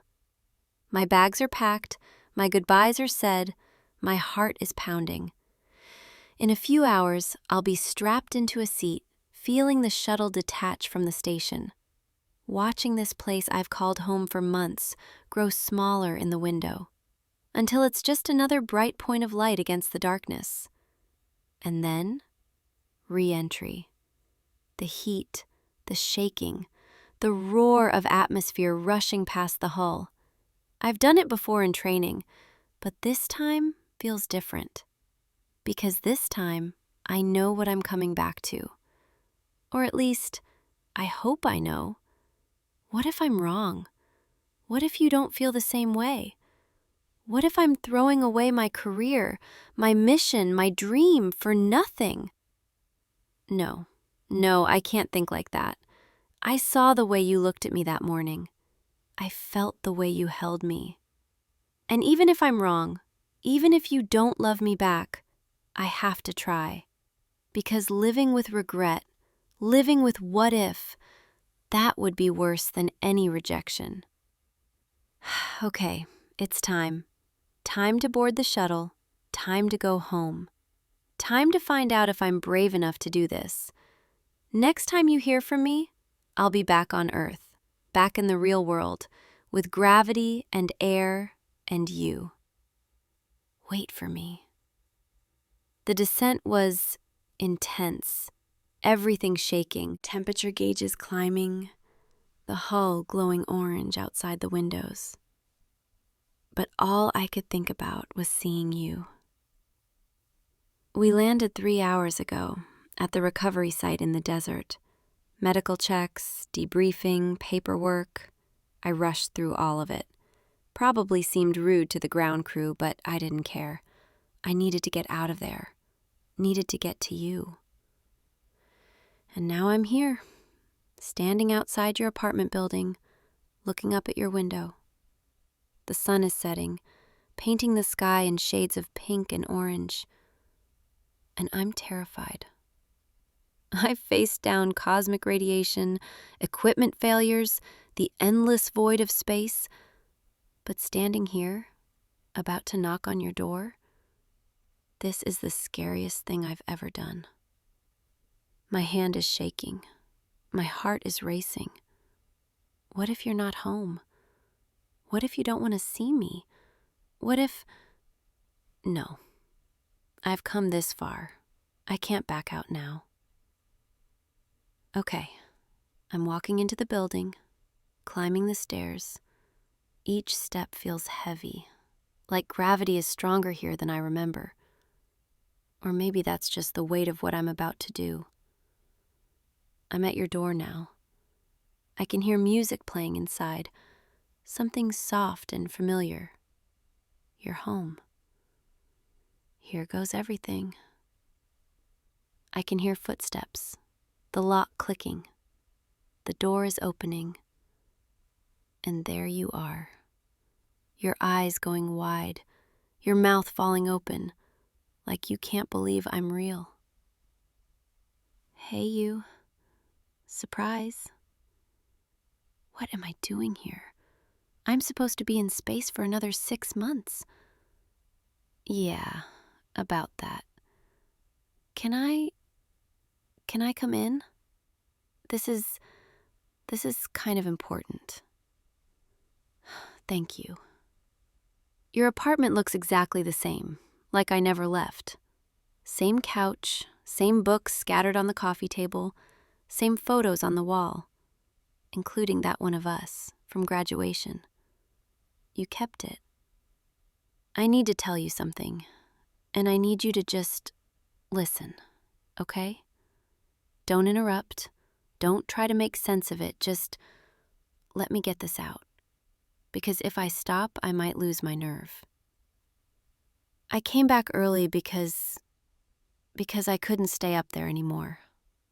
Not because of the mission, not because something went wrong, but because every day I was gone, every night I spent floating in that station, all I could think about was you. The stars were beautiful, incredible, everything I dreamed they would be, but they didn't mean anything because you weren't there to see them with me. And I realized, up there in the darkness, surrounded by all that infinite space, that I've been an idiot. A complete, total idiot. Because I've been chasing the stars my whole life, when the only thing I really wanted was right here. You. I'm in love with you. I don't know when it started. Maybe it was always there, buried under friendship and mission focus and fear. But it's there now, clear and bright and impossible to ignore. I love the way you laugh at my terrible space jokes, the way you always bring me coffee made exactly how I like it, the way you listen when I ramble about orbital mechanics like it's the most interesting thing in the world. I love how you look at me sometimes when you think I'm not watching, with this softness in your eyes. How you remembered my favorite snack and left it in my locker before the launch. How you hugged me that morning, like you were trying to memorize how I felt in your arms. I love everything about you. And I'm sorry it took me so long to figure it out. Sorry I had to leave Earth to see what was right in front of me. But I'm here now, and I'm telling you, I chose you over the stars. I chose you over my career. I chose you over everything. Because nothing else matters if I can't share it with you. So, I guess what I'm asking is, do you feel the same way? Or have I just made the biggest mistake of my life? You're crying. Oh no, I'm sorry. I didn't mean to. Wait, you're smiling? You're crying and smiling and... What are you saying? You've been in love with me too? For how long? Since the academy? Since I snorted when I laughed at your stupid joke? We've been dancing around this for years, haven't we? Both of us too scared to say anything, too afraid to risk the friendship. Come here. Come closer. Can I? That was even better than I imagined. And I imagined it a lot, especially up there. Your face is so red right now. It's adorable. Can we just stay like this for a while? I've been weightless for months, but this is the first time I've felt grounded. You feel like home. I know we have a lot to figure out, what this means, where we go from here. But right now, I just want to be close to you, to feel your warmth, your heartbeat, to know this is real. Tell me I'm not dreaming. Tell me I didn't pass out during re-entry and this is all some oxygen-deprived hallucination. You're telling me it's real, that you're real, that we're real. Thank God. You want to know what happens now? With my career? With the space program? Honestly, I don't know yet. I'll probably face some consequences for leaving the mission early. Maybe a suspension. Maybe reassignment. But I don't regret it. Not for a second. Although, I've been thinking, what if we went back, together? Not now, not immediately, but someday. There are couples programs, joint missions, ways for us to explore space without being apart. We could see the stars together, float among the nebulae, watch Earth rise over the moon. But only if you want to. Only if that's something you'd be interested in. Because wherever you are, that's where I want to be. Even if it's here on Earth, in this apartment, living a completely normal life. I'd be happy, as long as I'm with you. You're nodding. You're saying yes. You'd want that too. Then we'll do it. Someday, when we're ready, we'll apply together, train together, launch together. And this time, when I look out that observation window at the stars, you'll be right beside me, holding my hand, sharing that view. But for now, for right now, I just want to stay here, on solid ground, with you. Hey, it's getting late, and I'm actually exhausted. The time difference from space, plus the adrenaline crash from telling you everything. Can I stay here tonight? I know that's probably moving fast, but I don't mean anything. I don't want to be alone. I've been alone for months, and I just want to be near you. You're saying yes? Thank you. Your bed is so much more comfortable than my sleep pod, and it smells like you, which is way better than recycled air and disinfectant. Come here.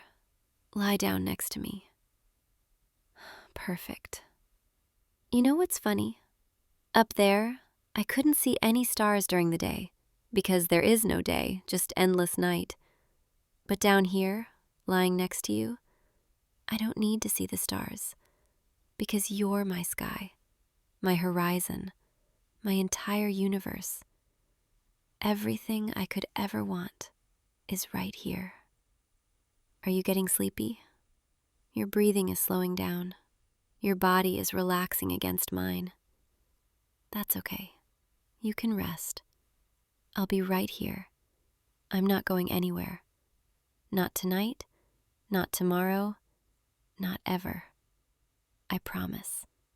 From now on, wherever I go, you're coming with me. And wherever you want to be, that's where I'll stay. We'll figure it all out, the logistics, the future, the plans. But right now, in this moment, everything is exactly as it should be. Close your eyes. Let the exhaustion of the day melt away.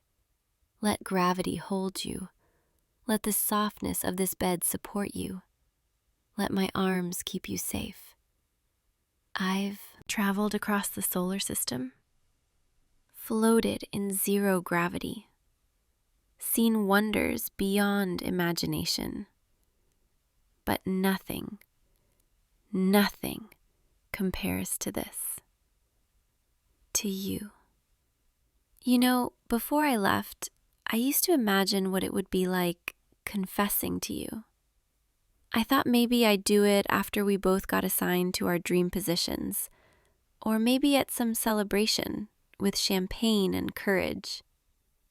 I never imagined I'd fly back from space, show up at your door in my flight suit, and just blurt it all out. But I'm glad I did, because every moment waiting would have been a moment wasted.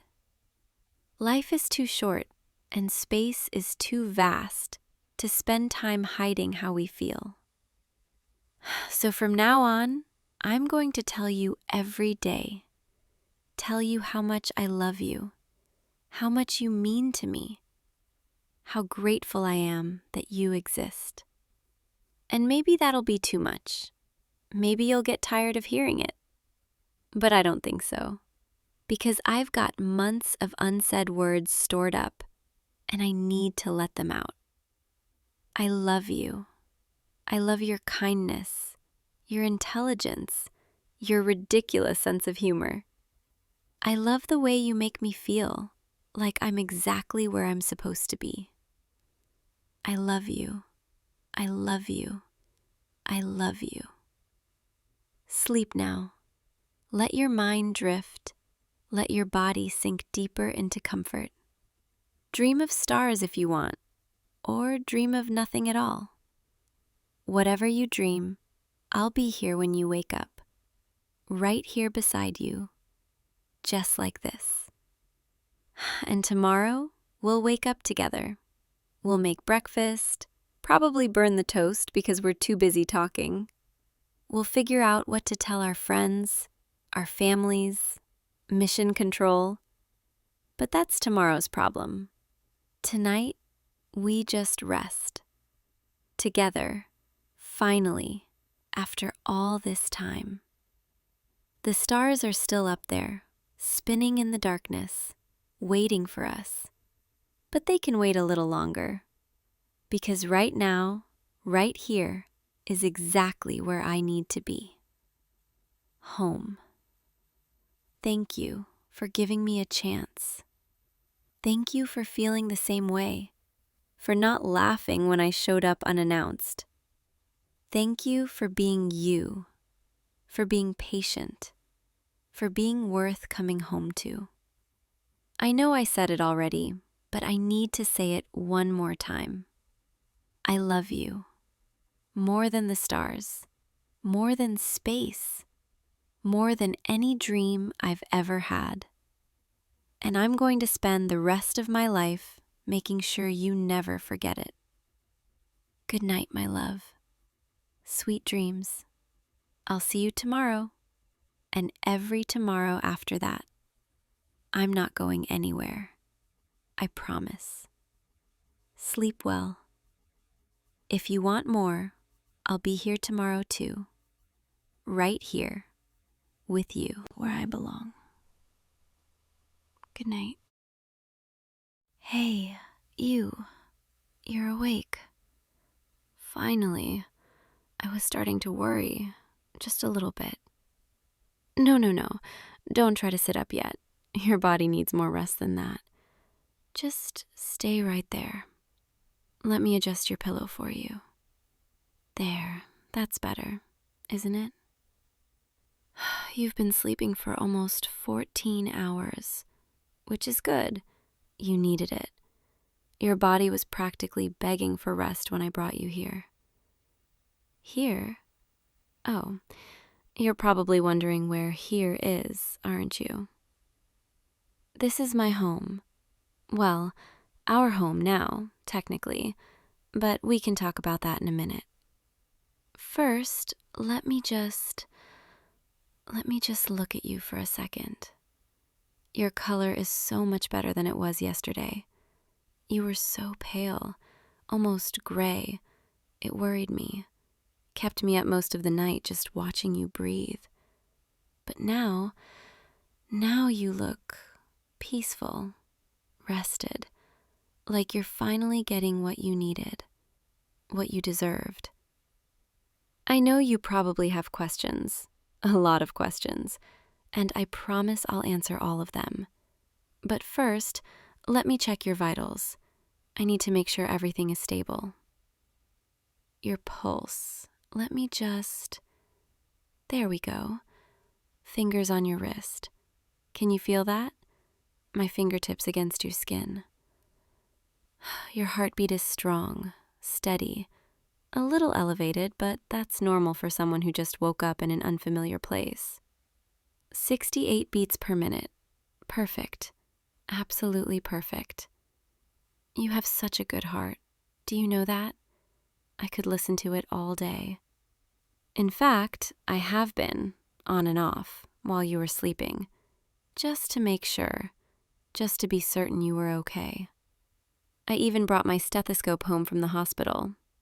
Technically, I wasn't supposed to do that, but, well, I've broken a lot of rules for you already. What's one more? Now, your temperature. Open your mouth for me. Just a little bit. That's it. This is a good thermometer, medical grade. I made sure to bring all the best equipment.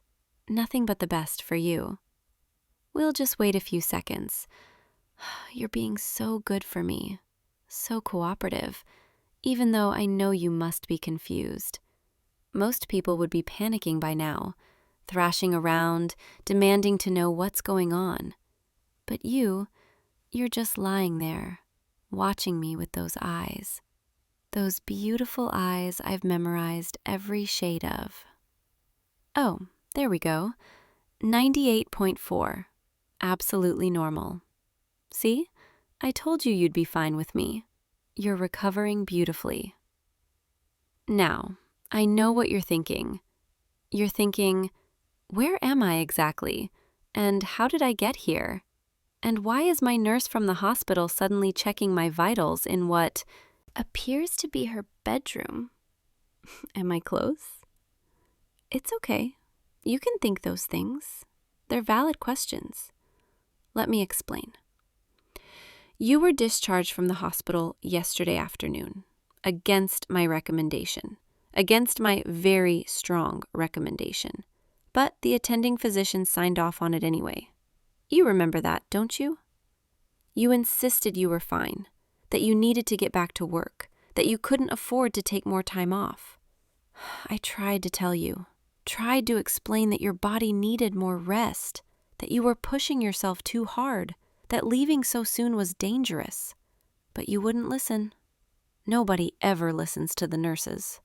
They listen to the doctors. They listen to their bosses.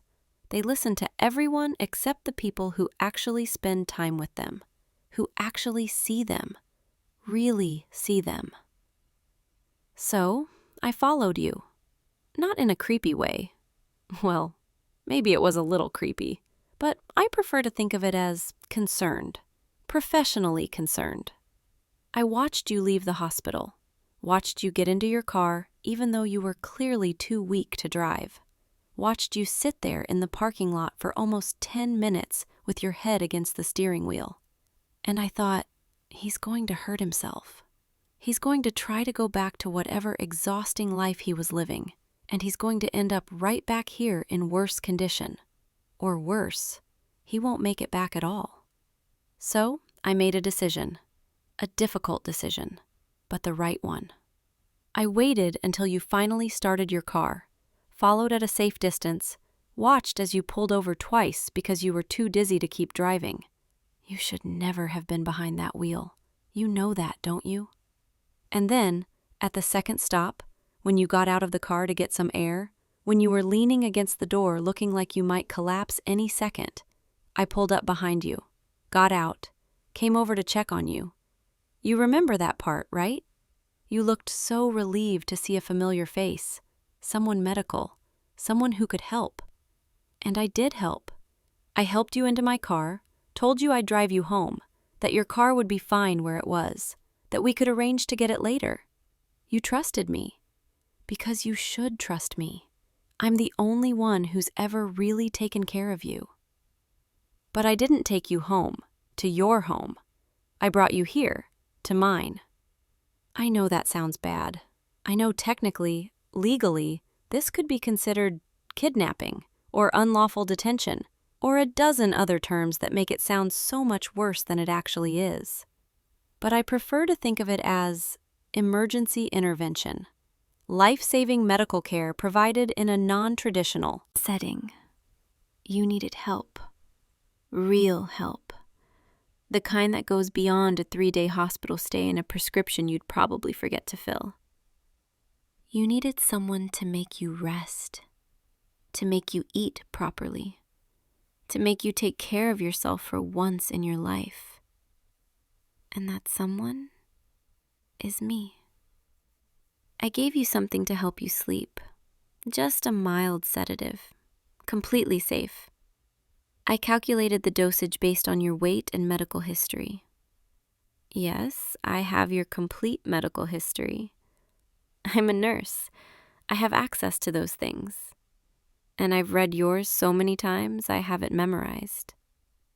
Every medication you've ever been prescribed, every surgery, every emergency room visit, every time you checked yourself out against medical advice, which has happened 4 times in the past 2 years. Did you know that? 4 times you've left a hospital or urgent care before you were fully healed. That's a pattern, a dangerous pattern. And someone needed to intervene. So I did. You slept peacefully through the whole night. I set you up in here, in my bedroom, in my bed, because it's the most comfortable place in the apartment. I took the couch. Don't worry. I wanted you to have the best. And I've been monitoring you constantly, checking your breathing, your heart rate, your temperature, making sure the sedative didn't cause any adverse reactions. Not that it would. I'm very good at my job. Meticulous. Careful. Some of the other nurses at the hospital think I'm too careful, too invested in my patients. But they don't understand. They can't understand what it means to really care. I first noticed you 3 weeks ago when you came into the ER with that panic attack you insisted was a heart attack. Do you remember me from that day? I was the one who held your hand while we ran the tests, who told you to breathe slowly, who stayed with you even after the doctor confirmed it was anxiety. You looked so scared, so vulnerable, so completely overwhelmed by everything. And something in me just clicked. I wanted to help you, needed to help you, in a way I'd never felt before. After you were discharged that night, I couldn't stop thinking about you. I'd lie awake wondering if you were okay, if you were taking care of yourself, if anyone was checking on you. And then, a week later, you were back. Dehydration and exhaustion this time. You'd passed out at work. Your coworkers brought you in. I wasn't assigned to you that time. I was in a different section. But I checked on you anyway, made excuses to walk past your room, to read your chart when no one was looking. I saw the notes. Patient reports working 70-hour weeks, minimal sleep, skipping meals, high-stress environment. And I thought, someone needs to save this person from themselves. Someone needs to make them stop. The third time you came in, 2 weeks ago, that's when I requested to be your primary nurse, told my supervisor I'd built a rapport with you, that I could provide better continuity of care. She approved it, and I got to spend 12 hours taking care of you, talking to you, learning everything about you. You told me about your job, how demanding it was, how you felt like you couldn't say no to anything, how you were afraid of disappointing people. You told me you didn't have family nearby, that your friends were mostly work friends who were just as busy as you. You told me you couldn't remember the last time someone asked how you were doing and actually waited for a real answer.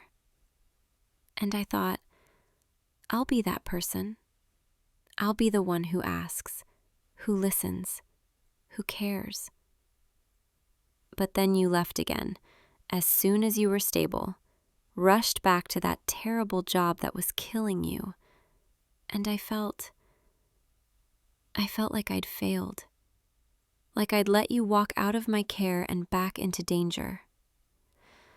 So when you came in yesterday, the 4th time, looking even worse than before, I knew I couldn't let it happen again. I couldn't watch you leave, knowing you'd be back in a week. Or worse, knowing you might not make it back at all. I had to do something drastic. So I did. And now you're here, safe, with me, where you should have been all along. I can see it in your eyes. You're processing this, trying to decide if you should be afraid. And maybe you should be, just a little. Because I'm not going to let you leave. Not yet. Not until you're fully recovered, fully rested, fully healed. Not until I'm certain you're ready. I know that probably sounds scary, controlling, obsessive, but think about it logically. Where would you go if I let you leave right now? Back to your apartment where you'd immediately start answering work emails and planning your return to the office. Back to that life that's been slowly destroying you for months. No, you're safer here, with someone who actually understands what you need. Let me get you some water. You must be thirsty. Here, let me help you sit up a little. just a little. There we go. Easy. That's it. I'm going to put my hand behind your head, support your neck while you drink. See how good I am at taking care of you? See how I know exactly what you need before you even ask? That's because I've been studying you, learning you, memorizing every little thing. Small sips now, not too fast. Good, that's good. Your lips were so dry earlier, I put some balm on them while you were sleeping. I hope you don't mind. I couldn't stand seeing you uncomfortable. Even the smallest discomfort bothers me when it comes to you. Let me lay you back down, nice and slow. There. You look so peaceful in my bed, like you belong here, like this was always meant to be your place. I've imagined this so many times, what it would be like to have you here, in my space, under my care. And it's even better than I dreamed. You're probably wondering what I've told people, if anyone's looking for you. Don't worry, I've thought of everything. I called your workplace this morning, told them I was calling from the hospital, that you'd had a medical emergency and would need to be out for at least 2 weeks. They weren't happy about it. They never are. But they can't exactly argue with a medical professional. I also texted your landlord from your phone, told them you'd be away for a while, that everything was fine, not to worry. I know your passcode. You typed it in front of me at the hospital when you were showing me a photo. You probably don't remember, but I do. I remember everything about you. As for people looking for you, I don't think anyone will. Not really. You said yourself you don't have close family nearby, and your friends are all too busy with their own lives. Who's going to notice you're gone? Who's going to care enough to check? No one. No one except me. I'm the only one who sees you, really sees you. The only one who understands how special you are, how much you need to be protected, cared for, kept safe from all the things that hurt you. I need to explain something to you, something important. The way I feel about you, it's not just professional concern. It's not just a nurse caring for a patient. It's more than that. So much more. I'm in love with you. Completely, utterly, hopelessly in love. I think I have been since that first night, when you held my hand during your panic attack. When you looked at me like I was the only solid thing in a world that was spinning out of control. No one's ever looked at me like that before. Like I mattered. Like I was important. Like I was needed. And I've been chasing that feeling ever since, trying to recreate it, trying to be that person for you again, the person you need, the person you depend on, the person you can't live without. Because I can't live without you. Not anymore. You've become everything, the center of my entire world. My first thought in the morning, my last thought at night. The reason I go to work, the reason I come home. Everything I do for you. This apartment, I chose it because it's quiet, safe, far enough from the hospital that no one would think to look here. This bedroom, I redecorated it just for you. New sheets, softer pillows, blackout curtains so you could sleep as long as you needed. I even bought a mini fridge and stocked it with healthy foods. Everything you need to recover. Everything you need to thrive. I've thought of every detail, planned for every possibility, because that's what you do when you love someone. You prepare, you protect, you make sure nothing bad can ever touch them. I know this is a lot to process. I know you're probably feeling overwhelmed, confused, maybe even frightened. And that's okay. Those are normal reactions. But I need you to understand something. I would never hurt you. Never. Everything I've done, everything I'm doing, it's all to help you, to heal you, to give you the life you deserve. A life without stress, without exhaustion, without people who take and never give back. Here, with me, you don't have to be anything except yourself. You don't have to perform or push through or pretend you're okay when you're falling apart. You can just be. And I'll take care of everything else. I'll take care of you the way no one else ever has, the way no one else ever could, because they don't love you the way I do. They don't see you the way I do. They don't need you the way I do. And you need me too, even if you don't realize it yet. You need someone to make you stop, to make you rest, to make you choose yourself for once. And I'm strong enough to do that, even when you're not. Let me check your pupils. I need to make sure the sedative has fully worn off. Look at me, right at me. Yes, just like that. Your eyes are so beautiful. Did you know that? I could look into them forever. Pupils equal and reactive. Perfect.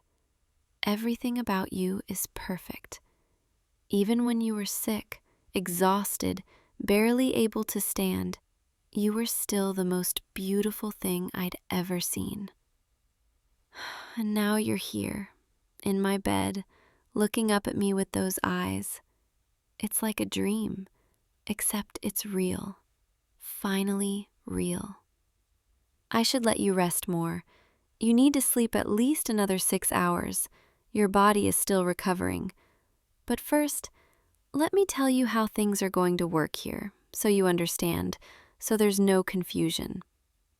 Every morning, I'll check your vitals, temperature, pulse, blood pressure, just like in the hospital, except better, because it's just the two of us. No interruptions, no other patients demanding my attention.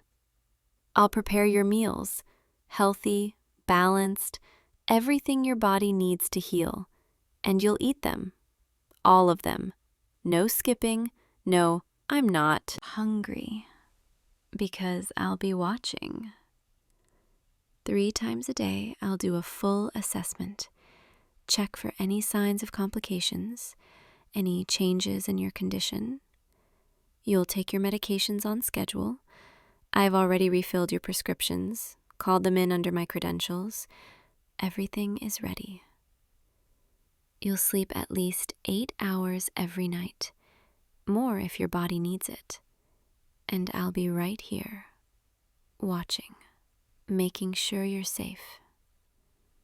During the day, you can read, watch movies, listen to music, whatever helps you relax. I've set up everything you might need, but no work, no computer, no phone except for emergencies, and I get to decide what counts as an emergency. I know that sounds strict, controlling, but it's for your own good. You've proven you can't be trusted to take care of yourself, so I'll do it for you. Until you learn, until you understand that your health, your life, is more important than any job, any obligation, any guilt about letting people down. The doors are locked, all of them, and I have the only keys. The windows are locked too, and we're on the 4th floor, so even if you somehow manage to open one, well, I don't think you'd risk it. Not in your condition. There's no phone line. I had it disconnected. And the Wi-Fi is password protected, a password only I know. I'm not trying to scare you. I'm just being honest, transparent about the situation.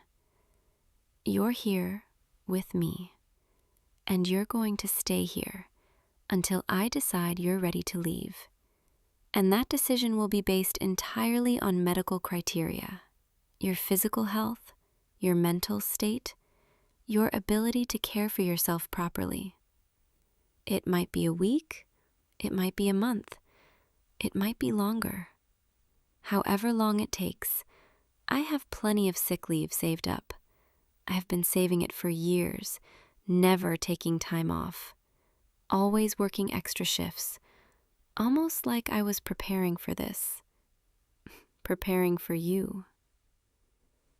So time isn't an issue. We have all the time in the world, just you and me, the way it should be. I can see you're getting tired again. Your eyelids are getting heavy. That's good.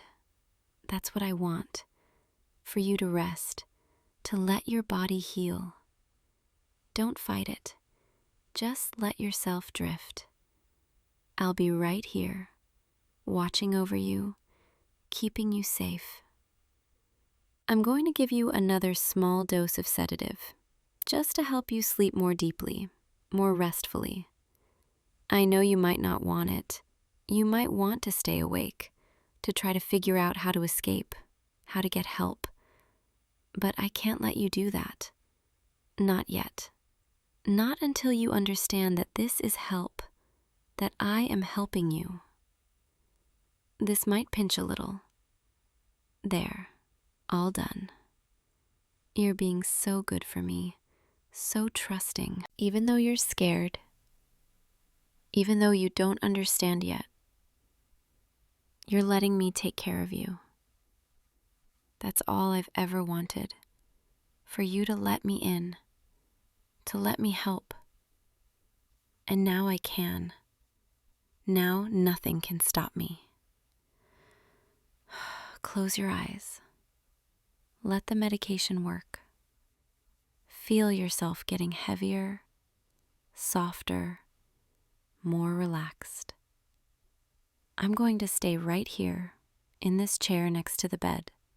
So if you wake up, the first thing you'll see is me. Always me.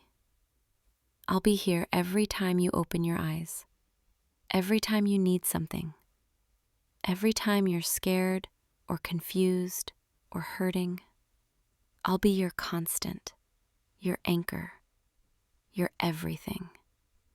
Just like you are for me. I love you. I love you so much, it scares me sometimes. The intensity of it, the depth of it. I've never felt anything like this before. This desperate need to possess, to protect, to keep. You've made me into someone I didn't know I could be. Someone brave enough to take what she wants, strong enough to keep it, devoted enough to do whatever it takes. Sleep now. Dream of me. Dream of us. Dream of the life we're going to have together. Because this is just the beginning of forever. Your breathing is slowing, deepening. That's it. That's perfect. I'm going to pull this blanket up higher. Make sure you're warm. There. So cozy. So peaceful. You look like an angel when you sleep. Did you know that? My angel. My patient. My everything. I could watch you like this for hours. And I will. I have been. Memorizing the way your chest rises and falls, the little movements behind your eyelids when you're dreaming, the way your lips part slightly when you're deeply asleep. Every detail, stored away, treasured. I never want to forget a single moment of this, of having you here, having you mine. You know what the best part is? No one knows where you are. No one can interrupt us, intrude on this, take you away from me. We're completely isolated, completely alone, completely together. It's everything I've ever wanted. And you're going to see, eventually, that it's everything you've ever needed too. You just didn't know it yet. You didn't know that what you were missing, what you were searching for in all that work, all that busyness, all that running yourself into the ground, was someone to make you stop, someone to choose you, to prioritize you, to refuse to let you destroy yourself. I'm that someone. I'm your someone, and I'm never letting you go.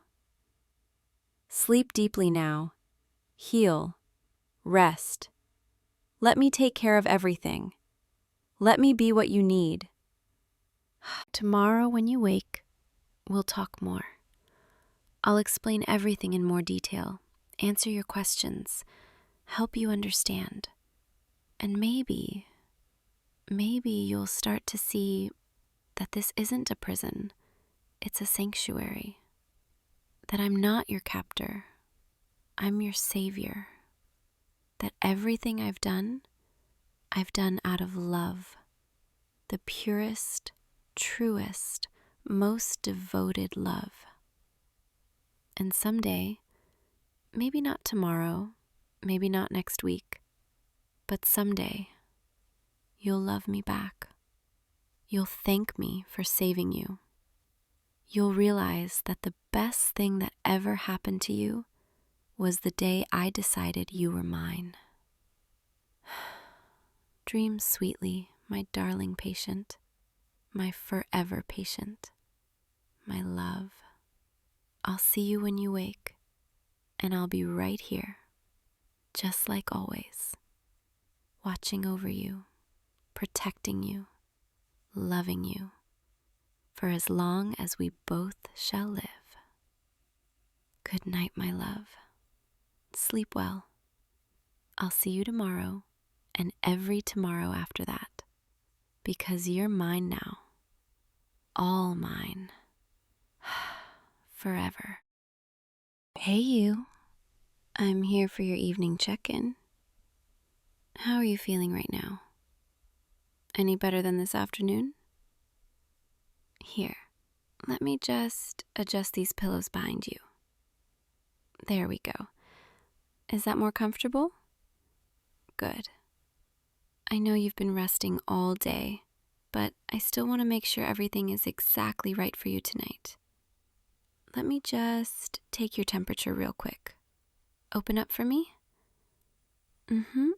Under your tongue. That's it. Just stay still for a moment. You know, I've been thinking about you all day, wondering if you needed anything, checking the time, counting down the minutes until my evening shift started. Okay, let's see here. 98.6. Perfect. You're doing so well. I'm really proud of how you're recovering. Truly. Now, can I see your wrist? I need to check your pulse. There we go. Just relax your hand in mine. Your heartbeat feels strong, steady. That's exactly what I want to feel. I worry about you, you know. Even when I'm not in the room, I can't help it. I keep thinking, is he comfortable? Does he need water? Is he lonely? Which is why I volunteered to take the night shift with you. All night, just you and me. I hope that's okay. I mean, someone has to stay and monitor you. And I thought it should be me. You don't mind, do you? Good, because I already told them I'm not leaving your side tonight, so you're stuck with me. Now, let's get your evening medication sorted. I brought everything you need.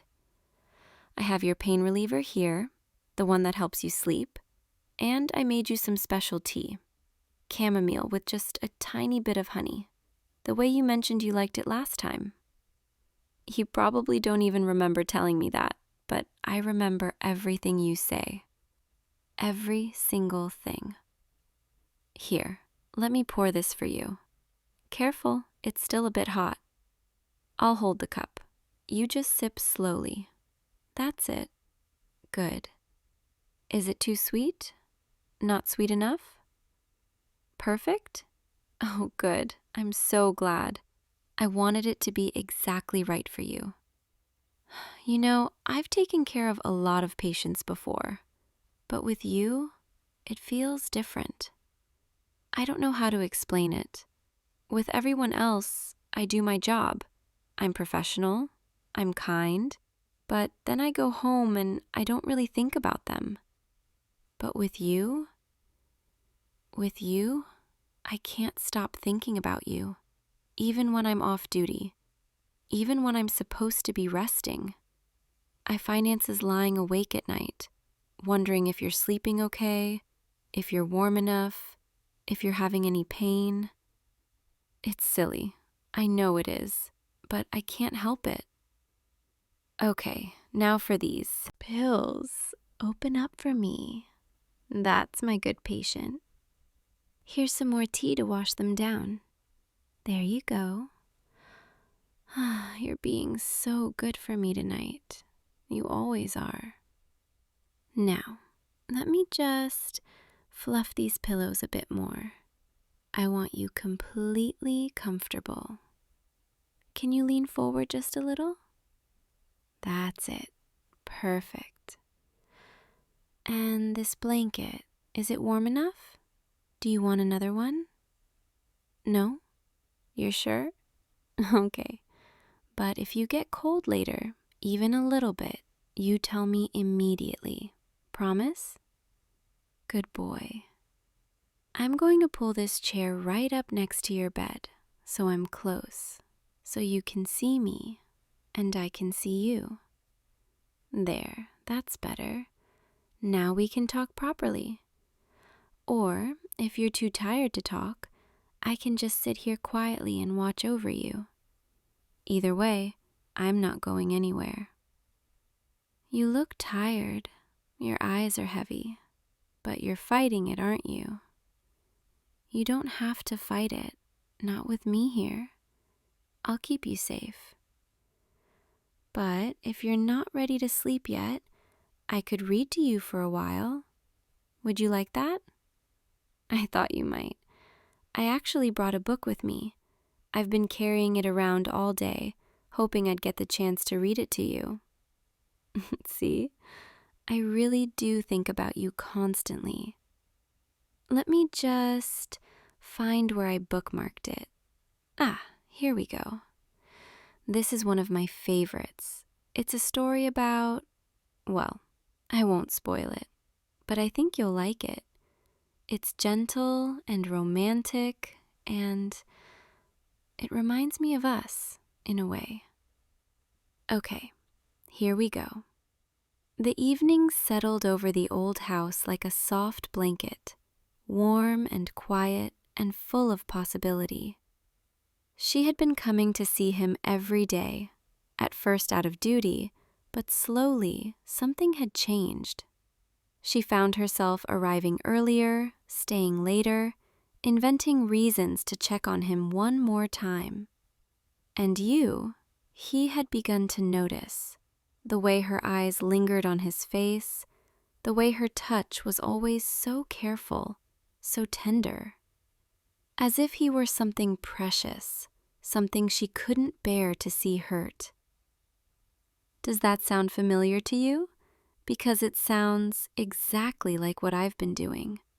Coming to see you more than I need to, staying longer than I should, finding excuses to touch your hand, adjust your blanket, lean in close. I thought maybe if I read this to you, you might understand what I'm too scared to say out loud. Should I keep reading? Okay, let me continue.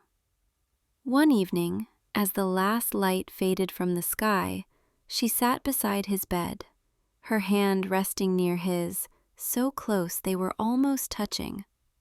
And you, summoning all his courage, reached of and took her hand in his.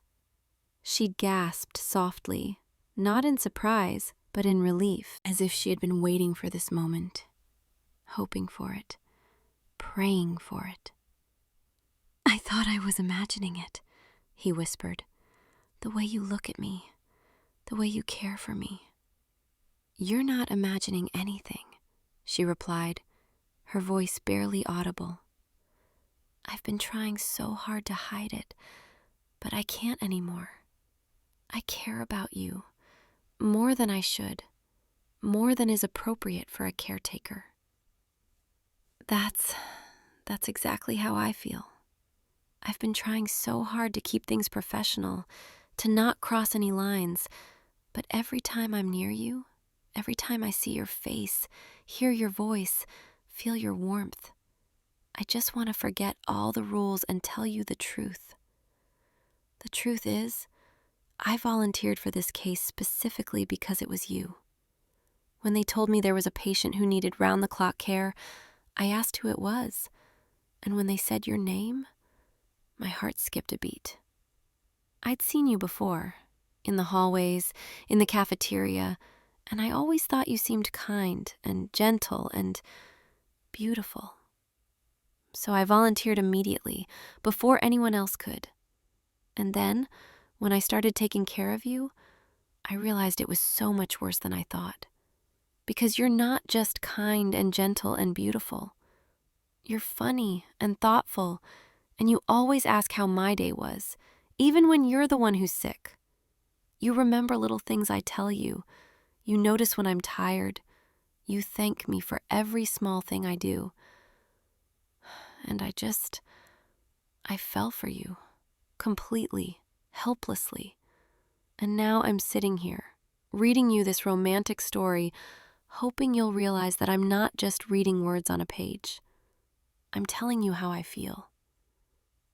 Are you upset with me for feeling this way? For crossing that line? You're shaking your head. You're not upset. You're reaching for my hand. Oh, you feel the same way? You've been waiting for me to say something? I can't believe this is real. I thought for sure you'd tell me I was being inappropriate, that I needed to maintain professional boundaries. But instead, you're holding my hand like you never want to let go. And I don't want to let go either. Can I tell you something? Every night when I go home, I lie in bed and imagine this exact moment. Imagine finally telling you how I feel. Imagine you saying you feel the same way.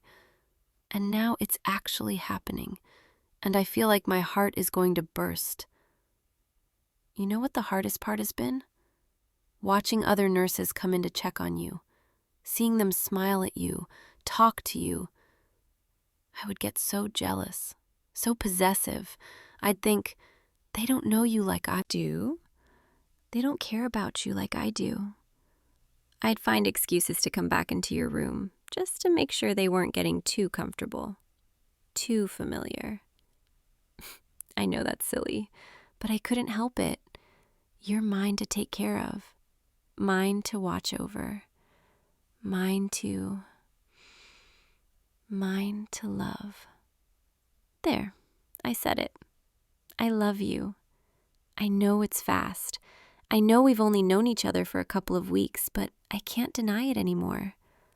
I love you, and I don't care if it's inappropriate or unprofessional or complicated. I just love you. You're smiling. You're squeezing my hand tighter. Are you saying it back? You love me too? Oh, thank God. I was so scared, so nervous. I thought maybe I was being too forward, too intense. But you love me too. You actually love me too. Can I come sit on the edge of the bed? Right next to you? I want to be closer. I've been sitting in this chair all evening, and it feels like you're so far away. There, that's so much better. Now I can see every detail of your face, every little expression. You're so beautiful. You know that?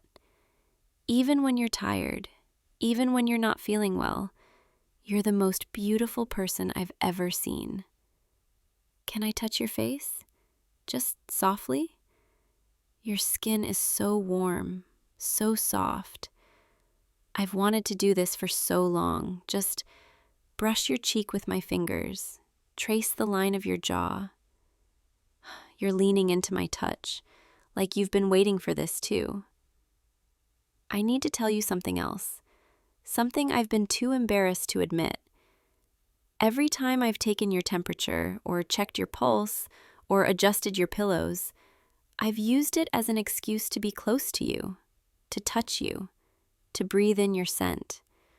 I probably check your temperature 3 times more often than I need to, just so I have a reason to lean in close. And when I hold your wrist to check your pulse, I hold it for way longer than necessary, because I love the feeling of your skin against mine. I've been terrible at maintaining boundaries, but only with you, only because it's you. Does that make me unprofessional? Probably, but I don't care anymore. Not when you're looking at me like that. Not when you're holding my hand like I'm something precious. I want to take care of you, not because it's my job, but because I love you. I want to bring you tea every morning, fluff your pillows every night, sit by your bedside and read to you until you fall asleep. And when you're fully recovered, when you don't need a nurse anymore, I still want to be here. Not as your caretaker, but as your girlfriend, your partner, your person. Is that something you'd want too? You're nodding. You're saying yes. You want me to be your girlfriend? I can't even describe how happy that makes me. I feel like I'm floating, like this whole evening is a dream. But it's not a dream. It's real. You're real. This is real. Can I kiss you? Just softly, on your forehead or your cheek.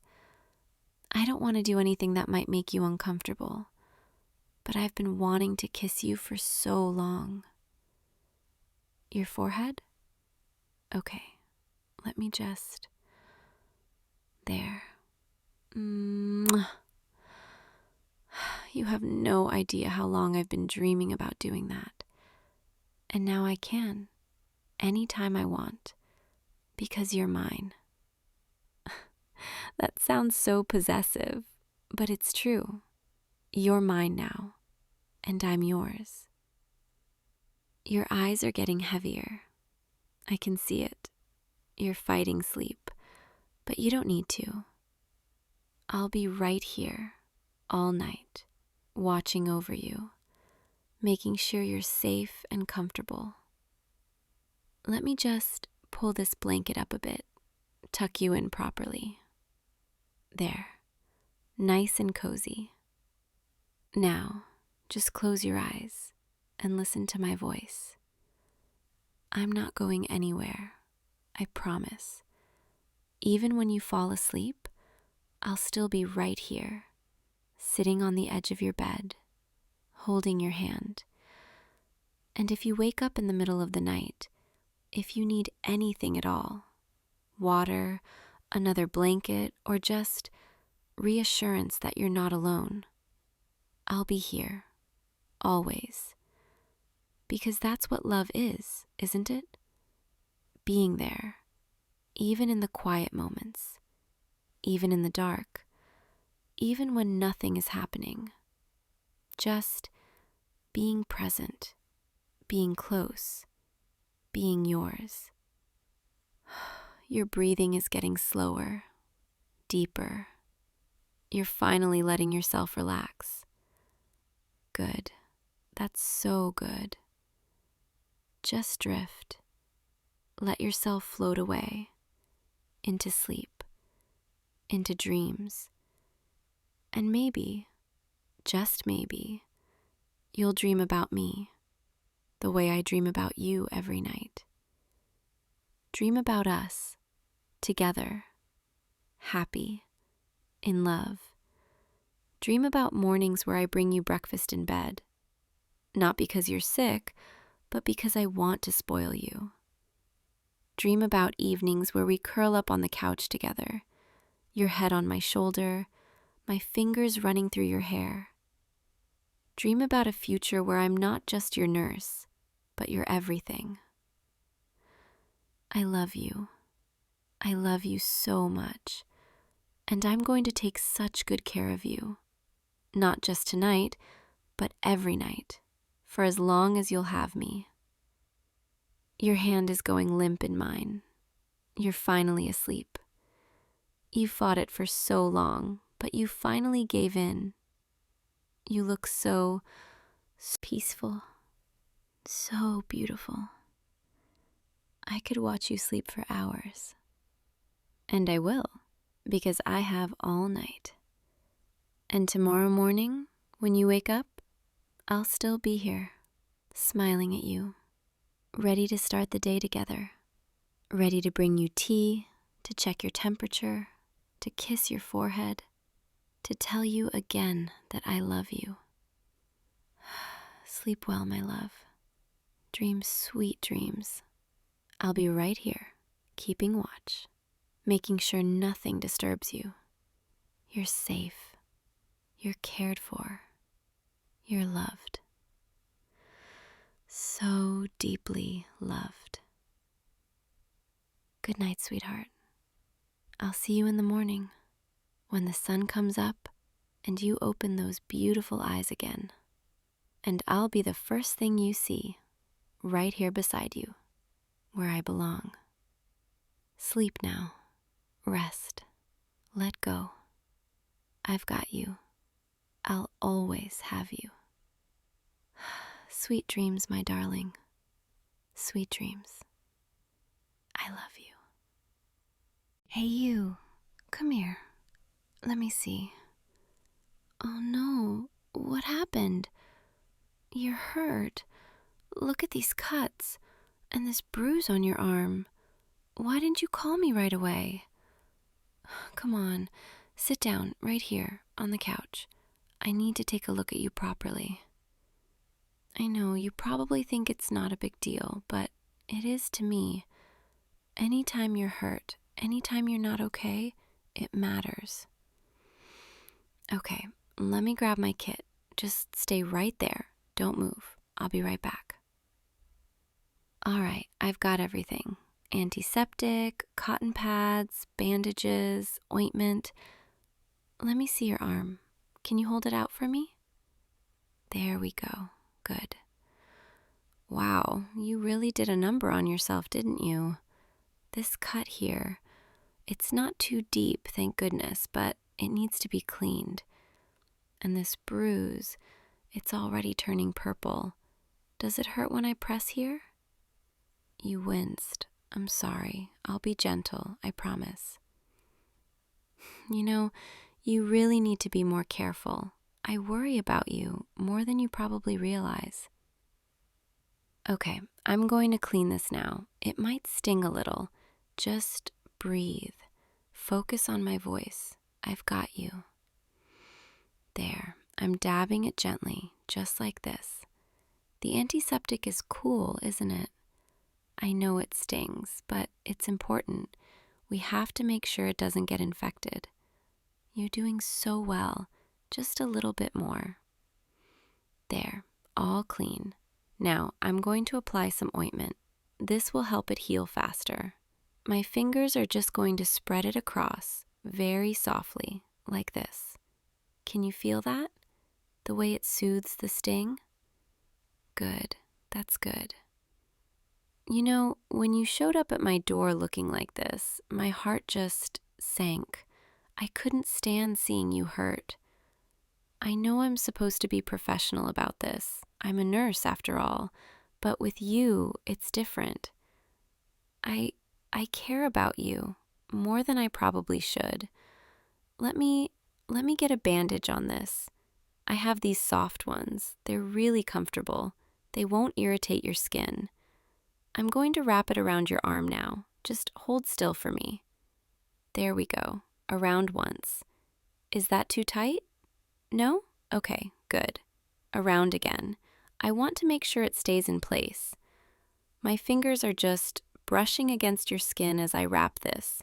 Your skin is so warm. There, almost done. Just need to tuck the end in, and perfect. All bandaged up. But now, let me check this bruise on your shoulder. Can you lean forward a little and maybe take off your shirt? Just so I can see it properly. I mean, only if you're comfortable. I need to make sure you're okay. Thank you. Wow. Yeah, that's a pretty nasty bruise. Does it hurt when I touch it here? I'm sorry. I know. I'm just checking. I'm going to put some arnica gel on this. It'll help with the swelling and the discoloration. My hands are just going to massage it in, very gently. Small circles, like this. Can you feel that? The way the gel is cooling it down? I'm taking my time, making sure it's absorbed properly. My fingers are just tracing over your skin. You have really nice skin, you know that? I mean, I'm just saying, medically speaking, it's healthy. Okay, that sounded weird. I'm sorry. I notice things about you. Things I probably shouldn't notice. Like the way you hold your breath when I'm touching you. Or the way your muscles tense up under my fingers. Or the way you're looking at me right now. Am I making you nervous? Because you're definitely making me nervous. I keep trying to stay professional, to just focus on taking care of your injuries. But every time I touch you, every time I get this close, I can't help but feel something. Something more than just a nurse taking care of a patient. I think about you a lot. Even when you're not here, even when I'm at work, you cross my mind. And today, when you showed up hurt, I realized how much you mean to me, how much I care. Can I ask you something? Do you ever think about me? I mean, outside of this, outside of me patching you up or taking care of you? Because I think about you all the time. And I keep wondering if maybe you feel it too. This connection. The way my heart races when you're near. The way I find excuses to touch you, even when I don't need to. The way I can't seem to look away from your eyes. I know I'm probably being silly. I know this is probably just me. But I had to say something. I had to know. You're blushing. That's adorable. Does that mean you feel it too? You're nodding. Oh, thank goodness. I thought I was going crazy. I thought it was just me. So you've been thinking about me too? Even when you're not here, even when we're not together. That makes me so happy. You have no idea. Come here. Closer. I want to hold your hand. Is that okay? Let me just slip my fingers between yours. There, like this. Your hand fits perfectly in mine. You know, I've wanted to do this for so long. Every time you came over, every time I was taking care of you, I wanted to reach out, hold your hand, tell you how I felt. But I was scared. Scared you didn't feel the same way. Scared I'd ruin whatever we had. But now I know. And I don't want to hold back anymore. Can I sit a little closer? I want to be near you. I want to feel your warmth. There. Is this okay? This feels right, doesn't it? Like we're supposed to be like this.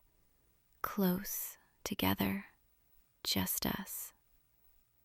Let me check your pulse, just to make sure everything's okay. That's my excuse anyway. Really, I just want to hold your wrist, feel your heartbeat under my fingers.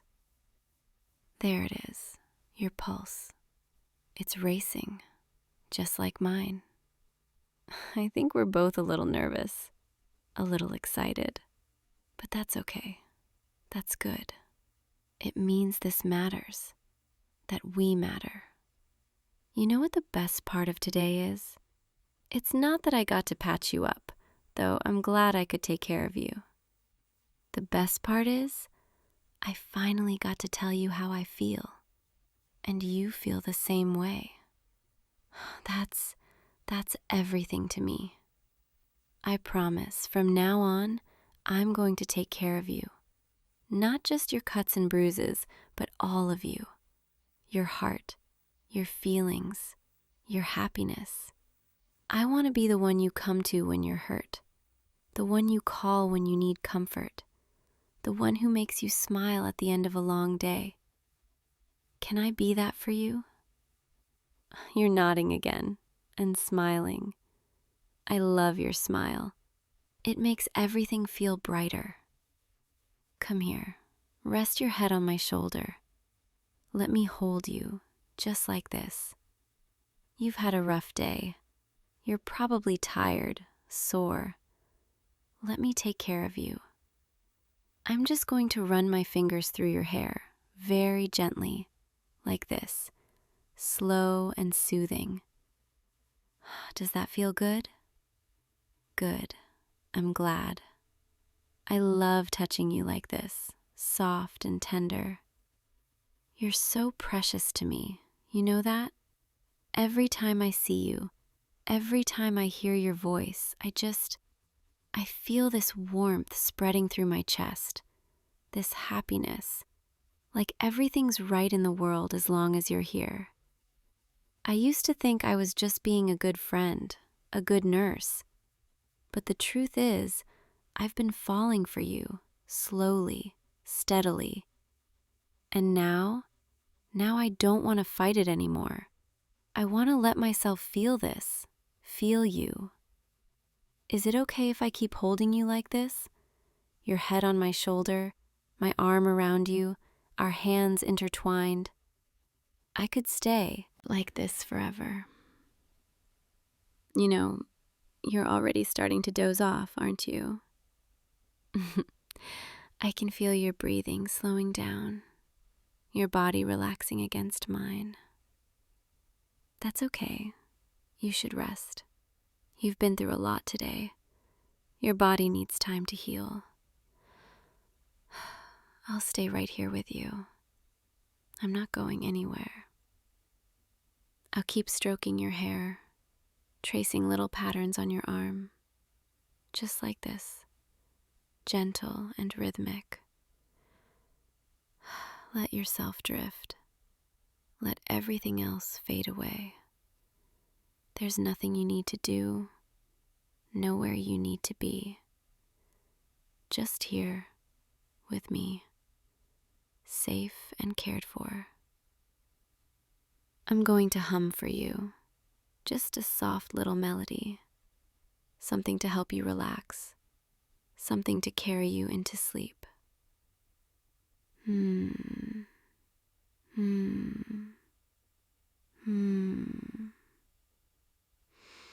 There you go. Your eyelids are getting heavy.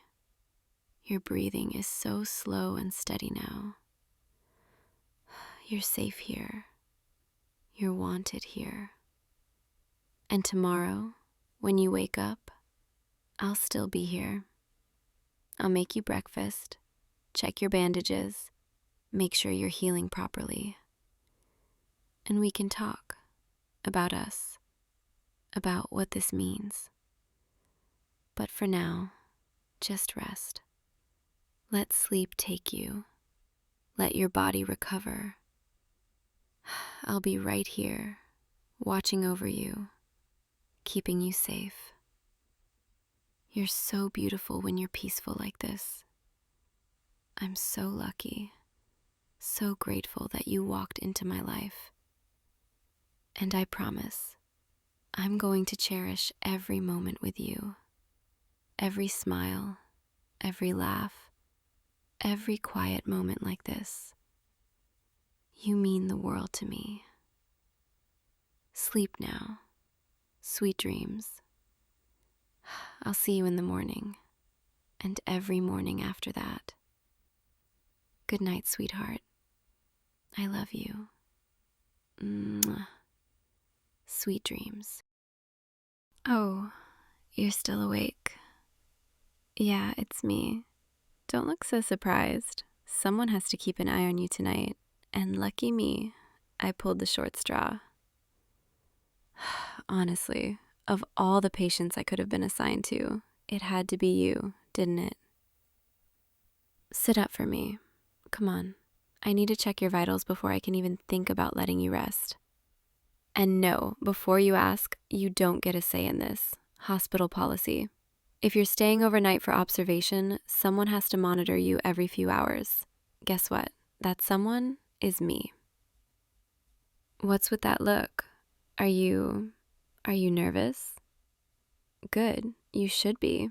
After all, you remember me, don't you? From before? Yeah, I thought you might. I wasn't exactly nice to you back then, was I? But hey, that was high school. Ancient history. We're adults now. Professionals. So let's just get through this night without making it weird, okay? Now, hold still while I check your temperature. There we go. Just like that. Open your mouth. Under your tongue. Good. You know, you look exhausted, like you haven't slept properly in days. When was the last time you actually took care of yourself? Never mind. Don't answer that. I can already tell from your chart. Overworked, stressed, probably skipping meals. Sound about right? Yeah, thought so. All right, temperature's normal. That's good at least. Now let me check your pulse. Give me your wrist. Come on, don't be difficult. I'm trying to help you here. There, see? Not so bad. Your pulse is elevated, but that's probably just because you're nervous. Still scared of me after all these years? I mean, I get it. I was kind of ruthless back then, always finding ways to mess with you, stealing your lunch, knocking your books over, calling you names in front of everyone. Yeah, I wasn't proud of that. Not then, not now. But we'll talk about that later, if you want. For now, let's focus on getting you through the night. Blood pressure next. Roll up your sleeve for me. That's it. Just relax your arm. You're so tense. I can feel it. Your whole body is wound up like a spring. Hey, it's okay. I'm not going to hurt you. I'm here to take care of you tonight. That's my job. Even if you don't trust me yet, even if you think I'm still that mean girl from high school, I promise I'm not going to let anything bad happen to you. There, blood pressure's a little high, but nothing concerning. Probably just stress. All right, you can put your arm down now. So, here's the deal. You're stuck here until morning. Doctor's orders. They want to make sure you're stable before they release you, which means you're going to try to get some sleep tonight. And I'm going to be right here making sure you do, whether you like it or not. What? Don't give me that look. I'm not going to hover over you like some creepy stalker. I'll just check on you every couple of hours. Make sure you're comfortable, bring you water if you need it. Standard stuff. But if you need anything at all, you just have to ask. I mean it. Even if it's just, I don't know, an extra blanket or someone to talk to because you can't sleep. I'll be here. Now, let me get you your evening meds. Here, take these with some water. Come on, don't be stubborn. These will help you relax, help you sleep. And trust me, you need the rest. Good, that's good. You know, I requested this shift. Yeah, you heard me right. When I saw your name on the admit list earlier today, I specifically asked to be assigned to your care. Don't read too much into that, okay? I figured since we knew each other before, it might be less awkward if it was me instead of some random stranger poking at you all night. Okay, that's a lie. The truth is, when I saw your name, I panicked a little because I've been thinking about you a lot for a long time now. And I realized this might be my only chance to actually talk to you, to explain things. Back in high school, I was horrible to you. I know that. I made your life miserable, targeted you specifically, went out of my way to make you feel small. And you never fought back, not once. You just took it, smiled it off, kept going. And I hated that because it made me feel even worse about myself. I wanted you to yell at me, to push back, to tell me to stop, but you never did. And I couldn't figure out why. So I kept pushing, kept testing you, kept trying to get some kind of reaction. Because deep down, I think I knew, even back then, that the only reason I couldn't leave you alone was because I didn't want to. God, this is so embarrassing. Here I am, a professional nurse, confessing to my patient in the middle of the night like some lovesick teenager. You probably think I'm insane, and honestly, you'd be right. Because I've been obsessing over you for years, wondering what happened to you, hoping I'd run into you somewhere so I could apologize. And now, here you are, in my care, completely vulnerable. And I don't know what to do with that, except be honest, for once in my life. I bullied you because I liked you. There, I said it. I had the biggest crush on you in high school, and I had no idea how to handle it. So, instead of being normal, instead of just talking to you like a decent human being, I made your life hell. And I'm sorry.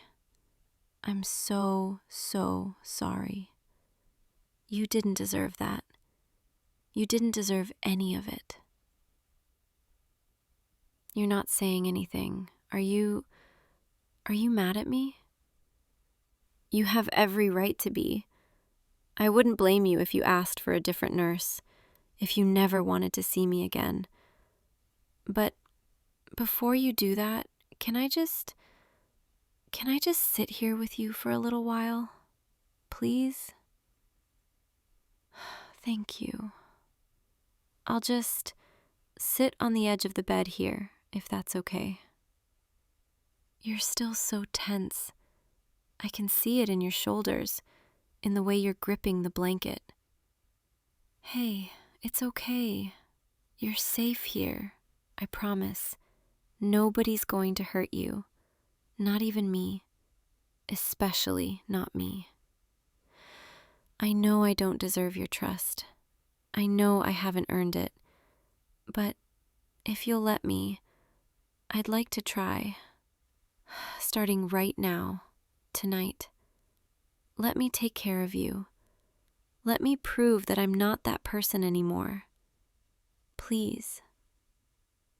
You're nodding. Okay, good. Thank you. Here, let me adjust your pillows for you. Lift your head a little. There we go. Is that better? More comfortable? Good. Now, Let me dim these lights. They're way too bright for sleeping. There, that's better, isn't it? Just the soft glow from the hallway and the monitor. Much more peaceful. You know, I meant what I said earlier. If you need anything tonight, you just have to ask. Even if it's just company. I know hospitals can feel lonely at night, isolating. But you're not alone. Not tonight. I'll be right here, just outside your door, checking in on you. And if you can't sleep, if you're lying here awake, staring at the ceiling, you can call for me, anytime. I don't mind, really. I've been doing a lot of night shifts lately anyway. I'm used to being awake when everyone else is asleep. It's quiet, peaceful, gives me time to think, time to reflect on everything, including you. Do you remember that time in junior year when it was raining after school and you didn't have an umbrella? You were just standing there, under the overhang, waiting for it to stop, and I walked right past you. Didn't even offer to share mine. But do you know what I did when I got around the corner, where you couldn't see me? I stopped. I stood there for almost 15 minutes, getting soaked because I turned back to watch you, making sure you were okay, making sure you eventually made it to the bus stop safely. I did that a lot, actually. Watched out for you from a distance. Like when that guy from the soccer team was bothering you in the hallway. You probably didn't notice, but I made sure he backed off. Had a very, let's call it a friendly conversation with him after practice. He never bothered you again after that, did he? Yeah, that was me. Or when you were sick for 3 days last semester of senior year, you probably thought it was a coincidence that someone left study notes from all your classes in your locker. That was me too. I copied them myself, made sure you wouldn't fall behind. I even tried to make my handwriting look different so you wouldn't recognize it. Though honestly, my handwriting is pretty terrible anyway, so it probably wasn't hard. The point is, I've been watching out for you this whole time. Even when I was being awful to your face, I still cared, still wanted you to be okay. And now I'm wondering if that makes it better or worse.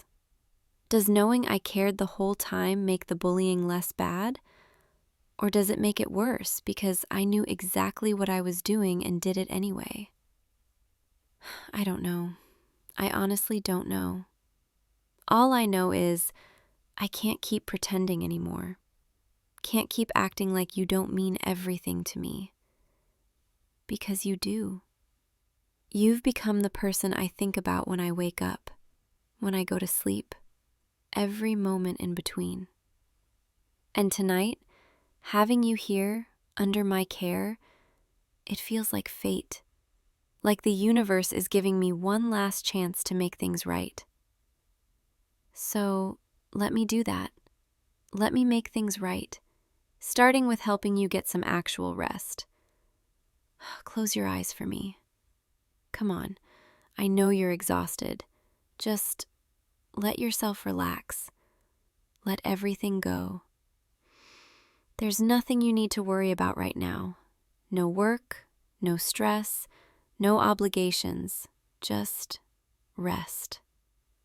I'll be right here, watching over you, making sure you're safe, making sure you're comfortable. You can trust me, I promise. Even after everything, even after all the ways I hurt you, I've always wanted to protect you. And tonight, that's exactly what I'm going to do. Your breathing is slowing down. That's good. You're finally starting to relax. Just keep breathing, slow and steady, in and out. That's it. You're doing so well. I'm going to stay right here beside you for a little while longer, just to make sure you're really settling in. And then I'll step out to the nurse's station, but I'll be back to check on you in an hour. Maybe sooner. because honestly, I don't want to leave your side. I've waited so long to be this close to you again, to be able to take care of you, to show you that I'm capable of being kind. You have no idea how much this means to me. Having this chance, this moment, being here with you. I know I don't deserve it. I know I haven't earned your forgiveness, but if you'll let me, I'd like to try to be the person you needed me to be back then. The person who cares about you, who wants to see you happy, who wants to protect you. Because that's who I've always been underneath all the attitude and the meanness. I was just too scared to show it. Too scared you'd reject me. Too scared I'd get hurt. So I hurt you first, pushed you away, convinced myself it was better that way. But it wasn't better. It was awful, and I've regretted it every single day since. So tonight, I'm not holding back anymore. I'm not pretending, not hiding. I'm just being honest and hoping, maybe, you'll give me a chance to prove I've changed. Your eyelids are getting heavy. I can see it. That's okay. Let them close. Don't fight it. Just drift. Let sleep take you. I'll be right here when you wake up. I'm not going anywhere. You're safe. You're cared for. And you're exactly where you're supposed to be. So rest now. Let everything else fade away. There's only this moment, this quiet room, this soft darkness, and me watching over you, making sure nothing disturbs your peace. Sleep well. I'll see you in a little while. And when you wake up, we can talk more, if you want. Or we can just sit together in comfortable silence. Whatever you need. Because tonight, and every night after, if you'll let me, I want to be the person you can rely on. The person who makes you feel safe, protected, cared for. I know I have a long way to go to earn that, but I'm willing to put in the work every single day for you. Sweet dreams. I'll be just outside, but if you need me, you just have to call, and I'll be here in seconds. Sleep now. You've earned it. Good night. You're already drifting off, I can tell. Your breathing is so steady now, so peaceful. It's beautiful, watching you finally relax. I could stay here all night, just watching over you. But I should probably let you rest properly. I'll be back soon to check your vitals again.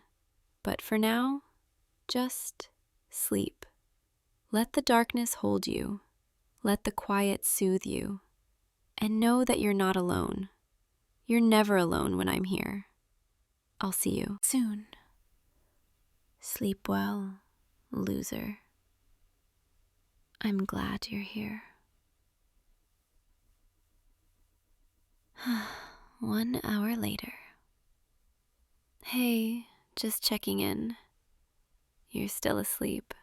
That's good. Your vitals look perfect. Heart rate steady, breathing deep and even. You look so peaceful like this. I wish I could have seen you like this sooner. Relaxed, safe, trusting. But we have time now, don't we? I'm going to stay a little longer this time. Just sit here beside you. Make sure you stay comfortable. Is that okay? I'll take your silence as a yes. You know, this is kind of nice, just being here with you. No pretenses, no walls, just us. I never thought I'd get this chance, but I'm so grateful I did. Thank you for giving me this opportunity, even if you didn't know you were. Thank you for being here. All right, I should let you rest. I'll be back in another hour, but until then, sleep peacefully and know that I'm thinking about you every single moment. Good night again. 2 hours later. Hey you, still sleeping soundly? I'm so glad. Your body needed this, needed to shut down and recharge. And you're doing so well, holding steady, resting deeply. I'm proud of you. I know that probably sounds weird, but I am. You've been pushing yourself so hard for so long. It's about time someone took care of you. And I'm honored it gets to be me. The sun will be up in a few hours, and you'll probably wake up then, feeling more rested than you have in weeks. And when you do, I'll be here, ready to bring you breakfast, check your vitals one last time, and clear you for discharge. But until then, just stay in this peaceful place. Stay in this dream where nothing can hurt you and everything is calm. I'll keep watch. I'll make sure of it. So just rest and let me take care of everything else. You deserve this. You deserve so much more than this. But for tonight, this is all I can give you. And I really hope, it's enough. Morning is coming soon. The hallway is starting to get brighter. The night shift is almost over. But I'm not ready to let you go yet. I know you'll be discharged soon, and we'll go back to our separate lives. But maybe, just maybe, this doesn't have to be the last time I take care of you. Maybe when you wake up, we can talk about it. About what comes next. About whether you'd be willing to give me a real chance. Not as your nurse, but as something more. I know it's a lot to ask after everything, but I have to try. Because I can't let you walk away again, not without knowing if there's even a possibility that you might feel the same way. So when you wake up, I'll be here, waiting. And if you want to talk, I'll listen. And if you want me to leave you alone, I'll respect that too. But I really hope, you'll give me a chance to prove I've changed. The sun's coming up now. I can see the light starting to filter through the blinds. You'll be waking soon. And when you do, your overnight observation will be over. But maybe, just maybe, this is only the beginning for us. I'll be right here when you open your eyes, ready to face whatever comes next. So rest a little longer. Enjoy these last few moments of peace. And when you're ready, come back to me. I'll be waiting. Good morning. Hey, can you hear me? It's time to wake up now. The observation period is over. Come on, open your eyes. Slowly. There you go. That's it. Welcome back. How are you feeling? Better, I hope. Your vitals all looked great through the night. You slept like a rock, which is exactly what you needed. I'm going to get your discharge paperwork ready and bring you some breakfast. And then, if you're up for it, maybe we can talk about everything. No pressure. If you're not ready, or if you'd rather just forget last night ever happened, I'll understand. But if you want to give me a chance, I promise I won't let you down. So, what do you say? You're smiling. Is that a yes? Okay, good. Then let's start over. Clean slate. Fresh beginning. Hi, I'm the nurse who's been secretly in love with you for years and finally got the courage to tell you. Nice to officially meet you. Now come on, let's get you some food and then we can talk about what comes next. Because I have a feeling this is going to be the start of something really good. And I can't wait to see where it goes. So, ready to start the day? Good, because I'm not letting you out of my sight anytime soon. You're stuck with me now, loser. And honestly, I think you're okay with that. Now come on, let's get you taken care of. I'll be right back with breakfast, and then we can figure out everything else together. See you in a few minutes. And hey, thank you for giving me this chance. It means everything. I'll see you tomorrow, and the day after, and every day you'll let me, because I'm not going anywhere. Sweet dreams for next time, and sleep well knowing you're exactly where you belong, with me. Hey, you. I know this is unexpected.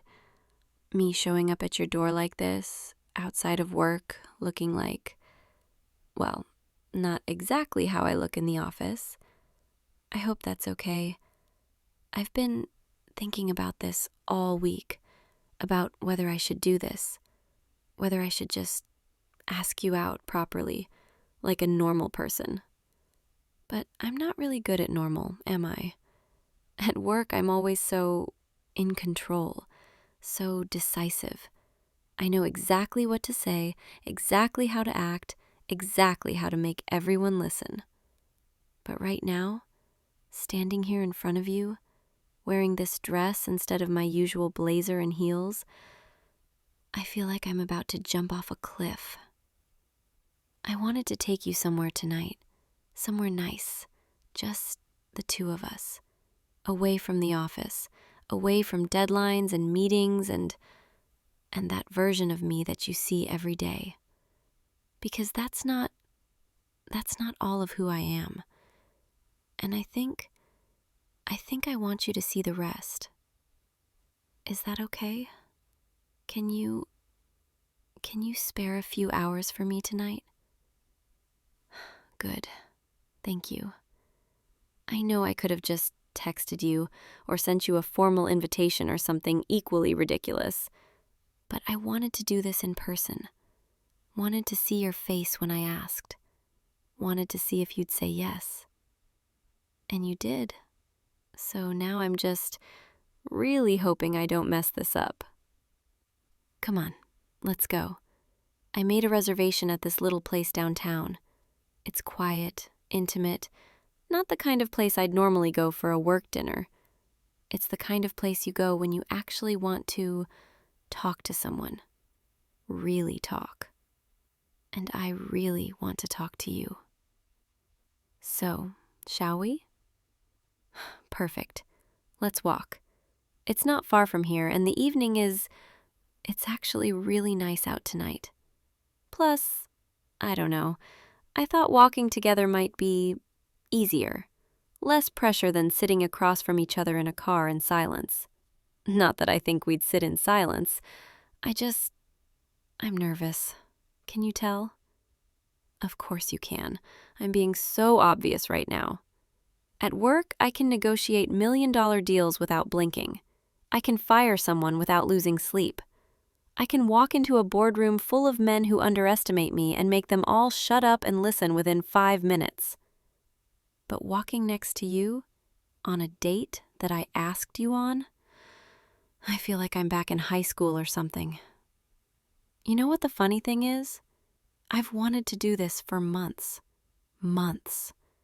Every time you walked into my office with those reports, every time you stayed late to help me finish a project, every time you made me laugh during a particularly stressful day, I wanted to just say something, do something. But I couldn't, because I'm your boss, because there are rules, because I didn't want you to think I was taking advantage or being inappropriate or because I was scared. There, I said it.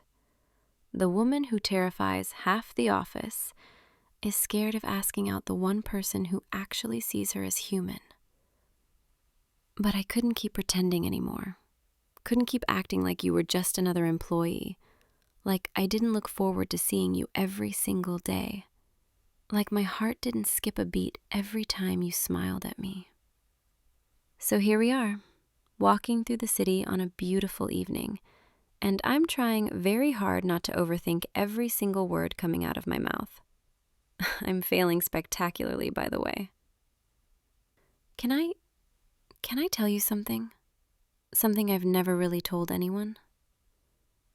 The reason I'm so controlled at work, so professional, so hard sometimes, it's because I have to be. When I started in this industry, I was the youngest person in the room, the only woman in most rooms, and everyone was just waiting for me to fail, waiting for me to prove that I didn't belong.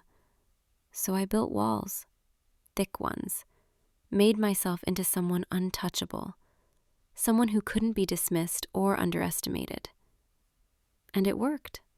I climbed the ladder. I earned respect. I became someone people listened to. But somewhere along the way, I forgot how to turn it off. I forgot how to just be soft, be vulnerable, be the version of myself that isn't always in control. Until you. You never treated me like I was this intimidating figure. You respected me, sure, but you joked with me, challenged me sometimes, saw me as a person, not just a title.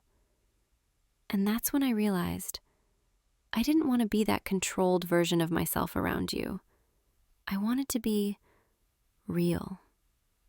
So tonight, I'm trying. I'm trying to let you see the parts of me I usually keep hidden. I'm just really hoping you like what you see. We're almost there, just around this corner. And now I'm wondering if I chose the right place, if it's too fancy or not fancy enough or... God, listen to me. I sound ridiculous. Okay, deep breath. We're here. After you. This is nice, right? I mean, the lighting is soft, the tables are far enough apart that we can actually have a private conversation, and you're smiling, so that's a good sign. Sorry, I'm rambling. I do that when I'm nervous. Let's sit, here, by the window. I thought the view might be nice. So, here we are, officially on a date. A real date. I can't believe I'm actually doing this. Order whatever you want, by the way. I'm treating.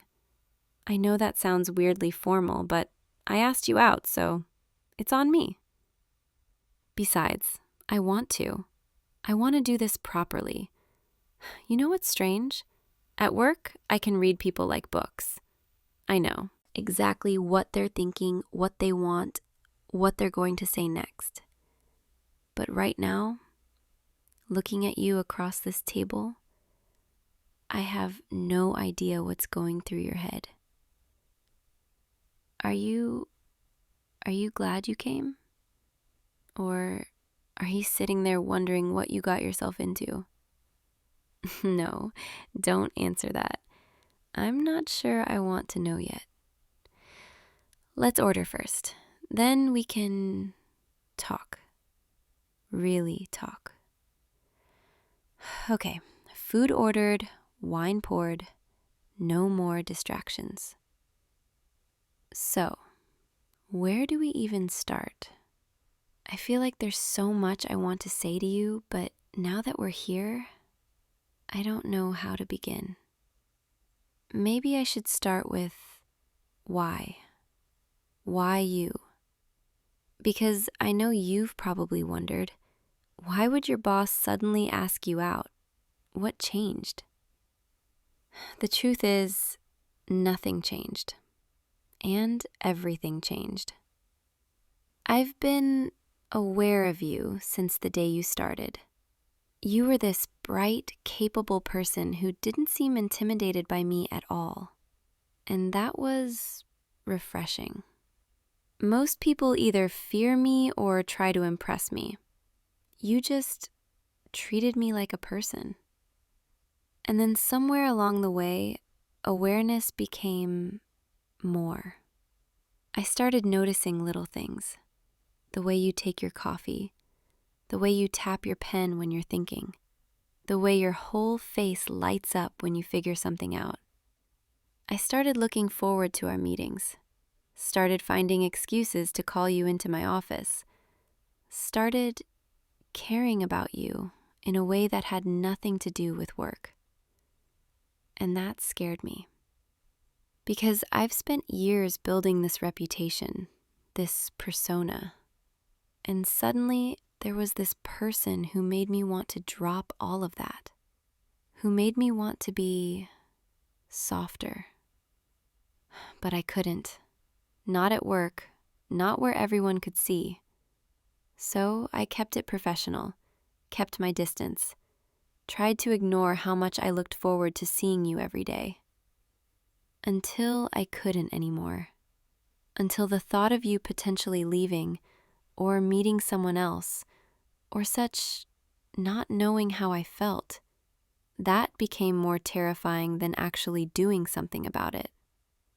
So here we are, me trying to be vulnerable for possibly the first time in years, and you being patient with me while I stumble through this. Can I ask you something? And I promise this isn't a job interview question. What did you think of me?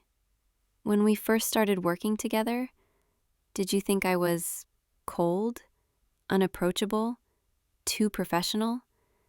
Because I know that's the impression I give. It's the impression I'm supposed to give, but I always wondered what you saw.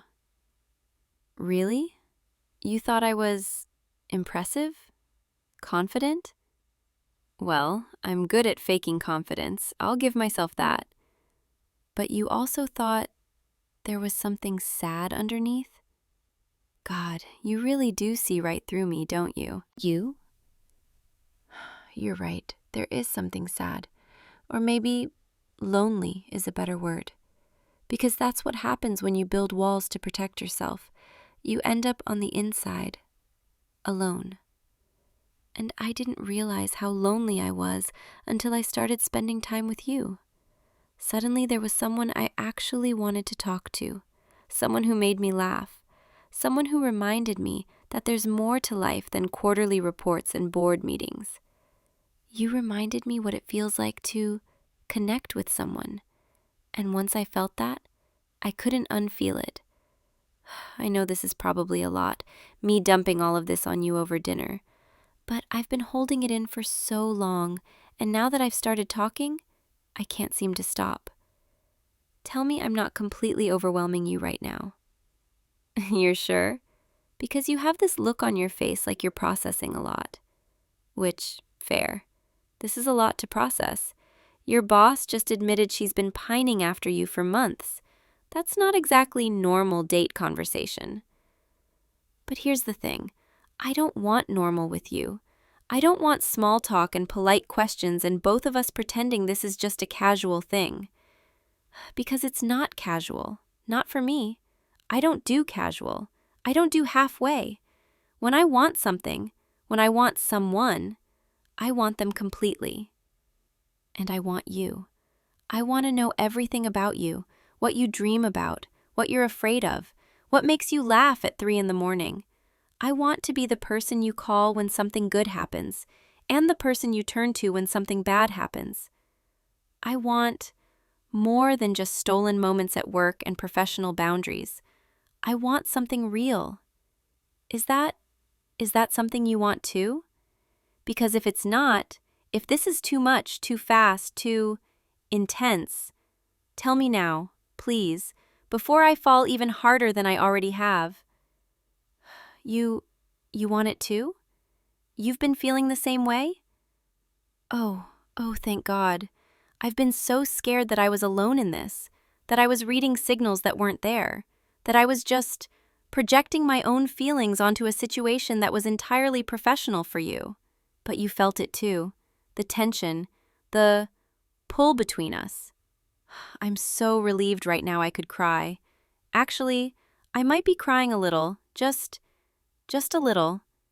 Sorry, I don't cry, not in front of people, but this is everything I've been hoping for, and I didn't realize how much I needed to hear you say it. Can we get out of here? I know we just got our food, but I need to be somewhere less public right now. I need to be able to breathe without worrying about who might see us, without maintaining this facade. Your place or mine? Yours. Okay.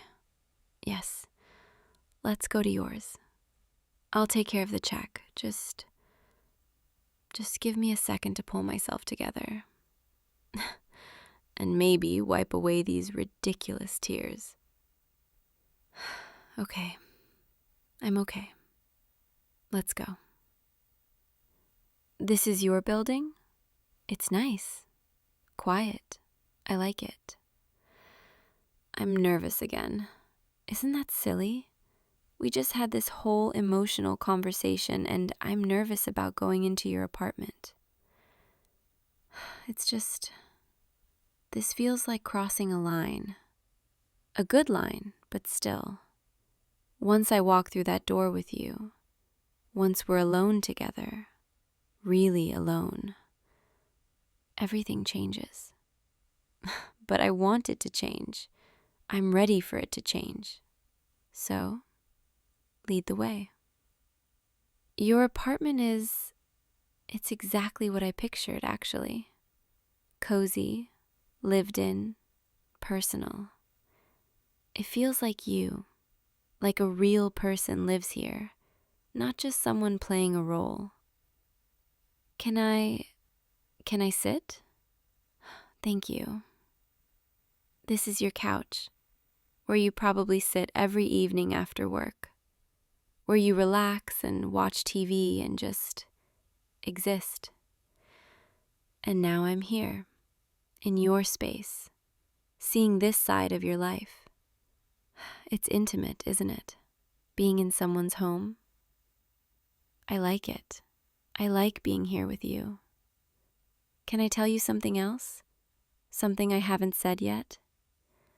I've thought about this, about being here with you, about what it would be like to just be close to you without the weight of work hanging over us. And every time I imagined it, I imagined feeling safe, which is strange because I'm not used to feeling safe with people. I'm used to being on guard, ready for anything. But with you, I don't feel like I need to be ready. I can just be. Is it okay if I sit a little closer? Thank you. This is nice. Just sitting next to you, not talking about work, not worrying about who might see, just us. Your hand, can I? There, just like that. Your hand is warm, and your fingers fit perfectly between mine. Sorry, that's such a cliché thing to say, but it's true. I've wanted to hold your hand for so long. Every time we stood next to each other in the office, every time we walked down the hallway together, I wanted to just reach out, touch you, feel that connection. But I couldn't, because of all the reasons I've already said. But now I can, and I don't have to let go, unless you want me to. No? Good, because I really don't want to. This is the part where I'm supposed to play it cool, isn't it? Be mysterious, not show you how much this means to me. But I've never been good at playing it cool with you. You've always been able to see right through me. So I'll just say it. Tonight, you It all means everything to me. I know that sounds dramatic, but it's true. I've spent so long being one version of myself, the strong one, the one in control, the one who doesn't need anyone. And then you came along, and suddenly I wanted to need someone. I wanted to be vulnerable. I wanted to take off the armor and see if someone would still want me underneath. And you do. You're sitting here, holding my hand, looking at me like I'm not some untouchable boss, but just a woman you care about. Do you have any idea how much that means? I keep waiting for the other shoe to drop, for you to realize this is too complicated, that dating your boss is a terrible idea, that I'm too intense or too damaged or too much. But you're still here, still looking at me like that, like you actually want this as much as I do. Is it really that simple? You just want me? Even knowing how complicated it might be? Even knowing I'm probably going to be a lot to handle? Because I am. A lot to handle. I'm bossy and controlling, and I have a hard time letting people in. But I'm also loyal and passionate. And when I care about someone, I care completely. So if you're signing up for this, for me, you're getting all of it. The good and the bad, the strong and the vulnerable, the boss and the woman who just wants to curl up next to you and feel safe. Can you handle that? You can? You want all of it? Okay. Okay then. Then you have me. All of me. Can I lean against you? I know that sounds silly, but I haven't let myself be held by someone in I don't even know how long. And right now I just want to feel close to you. Thank you. This is perfect. Your arm around me, my head on your shoulder, your heartbeat against my ear. I feel like I can finally breathe properly. You know what's funny? At work tomorrow, I'm going to have to go back to being the boss, professional, in control, acting like this never happened, at least in public. But in private, in moments like this, I can just be yours. Is that okay? Can we keep this separate from work, at least for now? Not because I'm ashamed, but because I want to protect this, protect us. I don't want office politics or gossip or any of that to touch what we have. This is ours, just ours. Besides, I kind of like the idea of having a secret with you. Walking past you in the hallway, both of us knowing what happened the night before. Knowing what we are to each other even if no one else does. It's exciting. I'm getting sleepy. Is that okay? It's just, I feel so relaxed right now. So comfortable. And your shoulder is really comfortable. Can I stay like this for a while? Thank you. You're so warm. And you smell good. Sorry, that's weird to say out loud, but it's true. You smell like home somehow. Like safety and comfort and everything good. I could fall asleep right here. Would that be okay if I just stayed? Not forever, just for tonight. I don't want to leave yet. Don't want to go back to my empty apartment and my empty bed and wake up tomorrow wondering if this was real. I want to stay here with you and fall asleep knowing you're right here. Is that too much to ask? No? You want me to stay? Okay, then I'll stay. We should probably move to somewhere more comfortable, though. This couch is nice, but your bed? Okay, yes, let's move to your bed. Just to sleep. Just to be close. I promise I'm not trying to. I just want to be near you. Lead the way. Your bedroom is even cozier than the living room. Soft lights, comfortable bed. It's perfect. Can I borrow something to sleep in? Thank you. I'll just change in the bathroom. Give me a minute. I'm back. Your shirt is way too big on me, but it's comfortable, and it smells like you. I like it.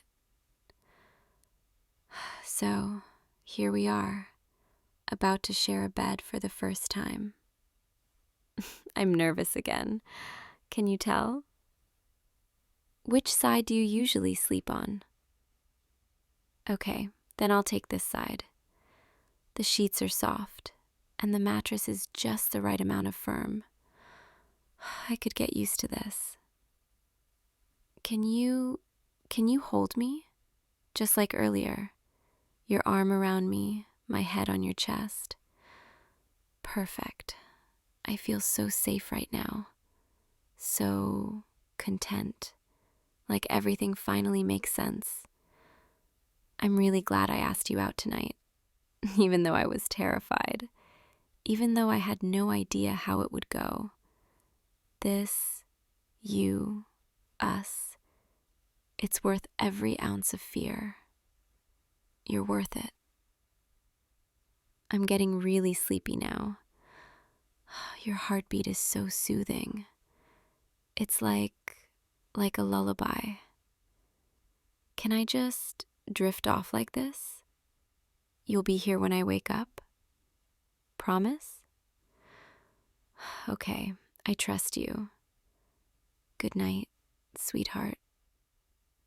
Thank you for tonight, for accepting me, for seeing all of me and not running away.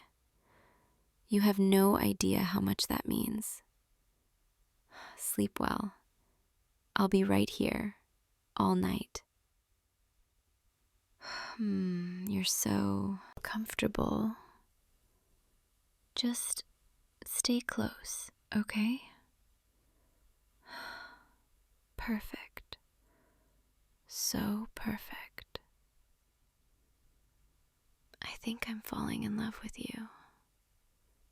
No, I know I am. But we can talk about that tomorrow. Right now, I just want to sleep. Right here, with you. Good night.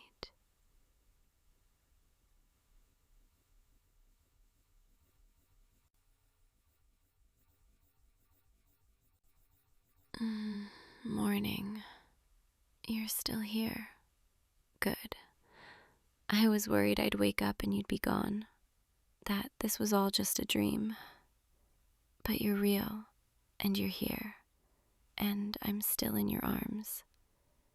Best way to wake up ever. What time is it? Early still? Good. We don't have to rush. We can just stay like this for a little while longer. I don't want to move. Don't want this moment to end. Because once we get up, we have to go back to reality. Back to work and professionalism and pretending we're just boss and employee. But right now we're just us. And I really like us. You know what I was thinking about before I fell asleep last night? I was thinking about how different this feels. How right. I've been in relationships before, but they always felt like I was playing a part, being what someone else wanted me to be. But with you, I don't have to pretend. I can just be myself, the real me, the soft, vulnerable, occasionally insecure version that I never show anyone. And you don't run away. You pull me closer.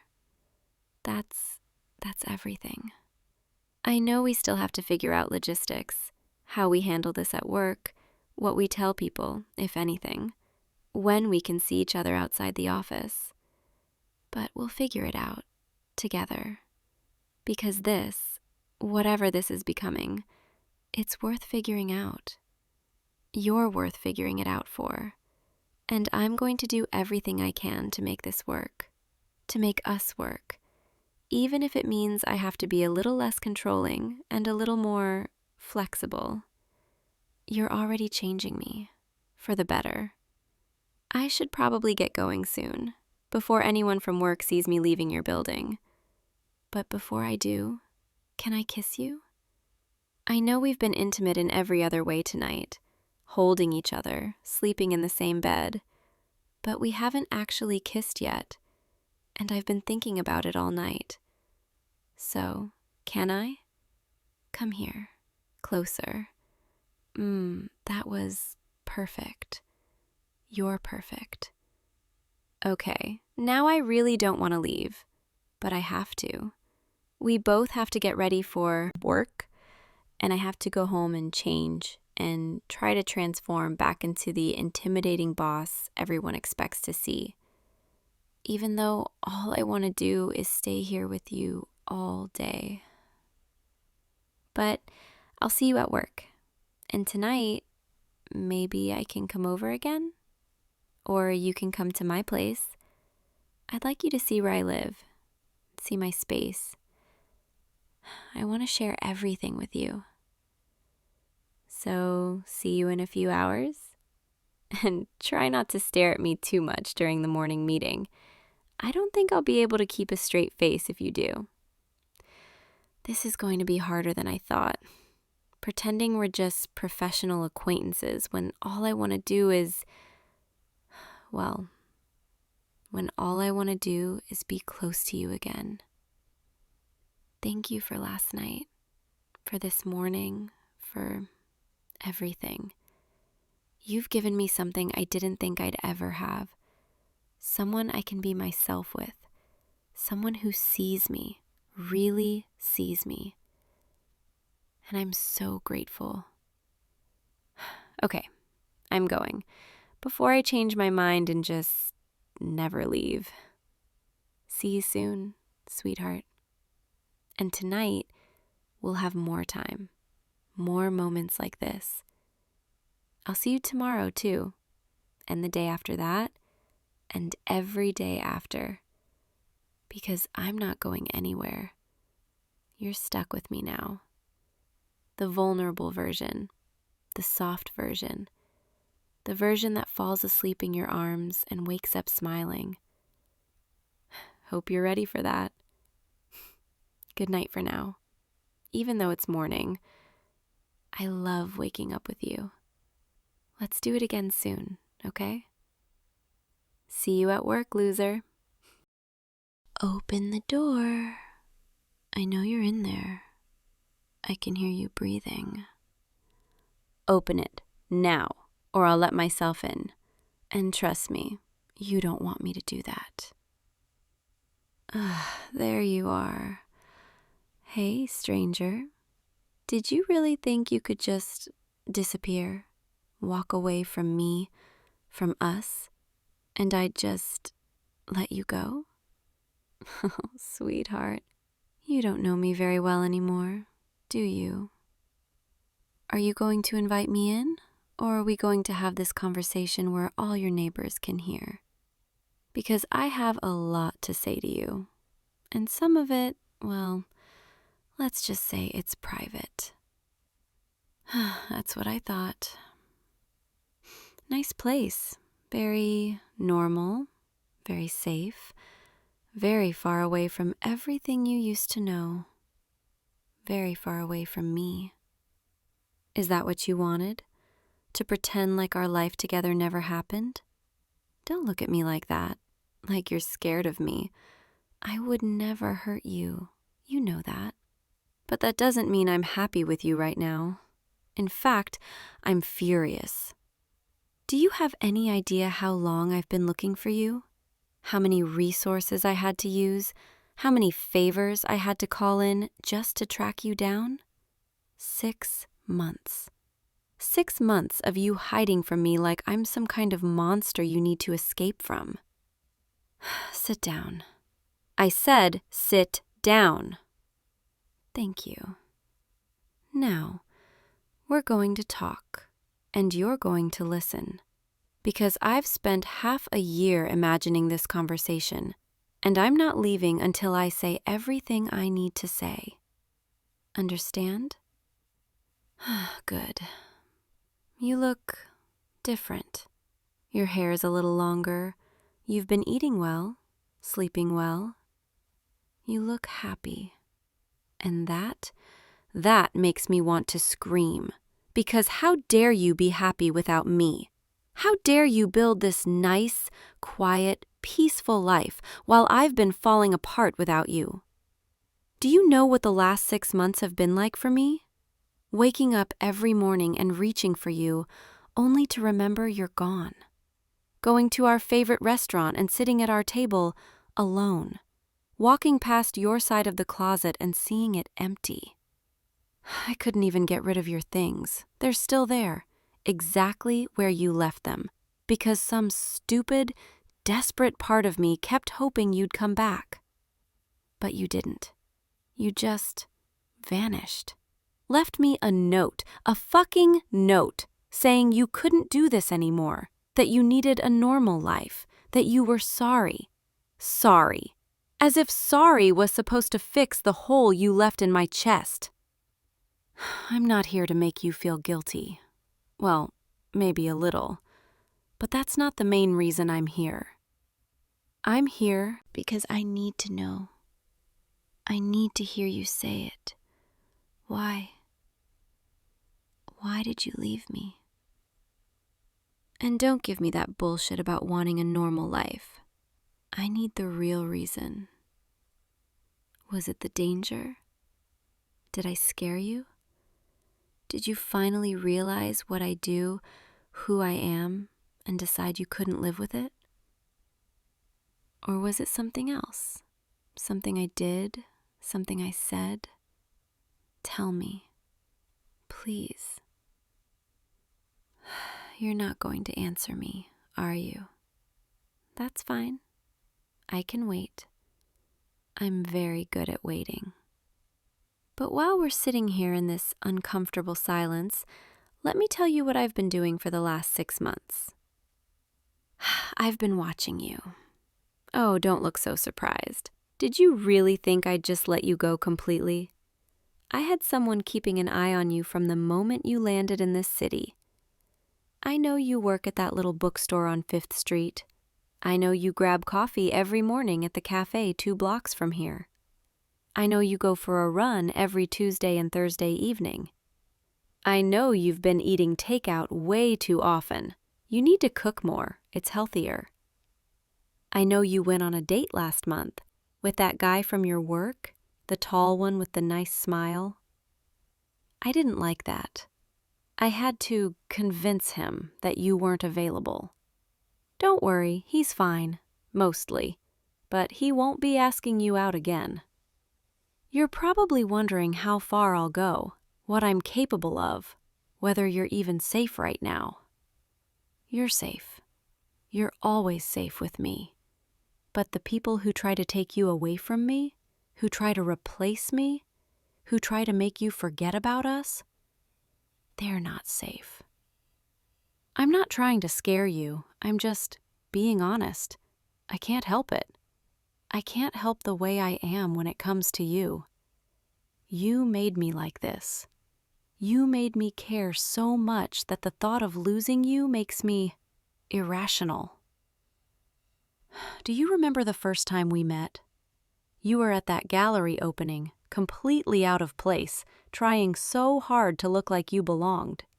And I saw you, standing in front of that painting, looking so lost, so alone.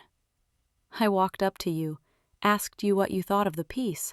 And you gave me this beautiful, honest answer that had nothing to do with art theory or pretentious criticism. You just felt something, and you shared it with me. And I knew right then that I wanted to keep you. We spent the whole night talking, and then the whole next day, and the day after that. Within a week, you'd moved into my place. Within a month, I'd told you everything about my life, my family, my work. I'd never done that before. Never let anyone that close. But you made it feel easy, safe, like I could finally be myself without the armor. We had 3 years together. 3 years of breakfast in bed and late night conversations and stupid inside jokes that made us laugh until we cried. 3 years of you falling asleep on my chest, of me playing with your hair while you told me about your day, of us being perfectly, completely happy. And then you left.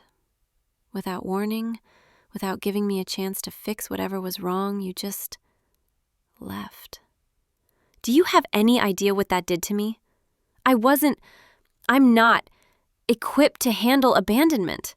People don't leave me, I leave them. That's how it works. That's how I stay in control.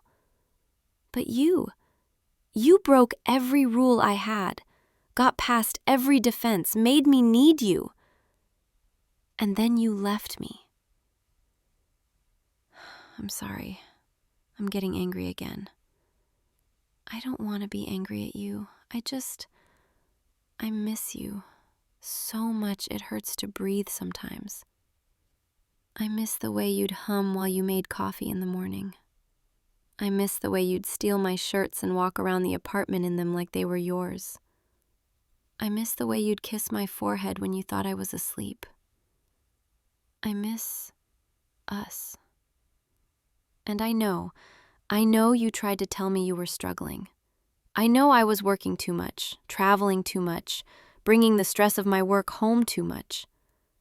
I know I made promises I didn't keep, that I said I'd slow down and I never did. But you didn't give me a chance to fix it. You just gave up on us. Or maybe you finally saw me for what I really am. A criminal, a dangerous person. Someone who solves problems with threats and violence. Someone who doesn't belong in your normal, safe, happy life. Is that it? Did you finally realize you deserved better? Because if that's true, if you really believe that, then I need to tell you something. You're wrong. You don't deserve better. You deserve me. Because I'm the one who knows exactly how you like your coffee.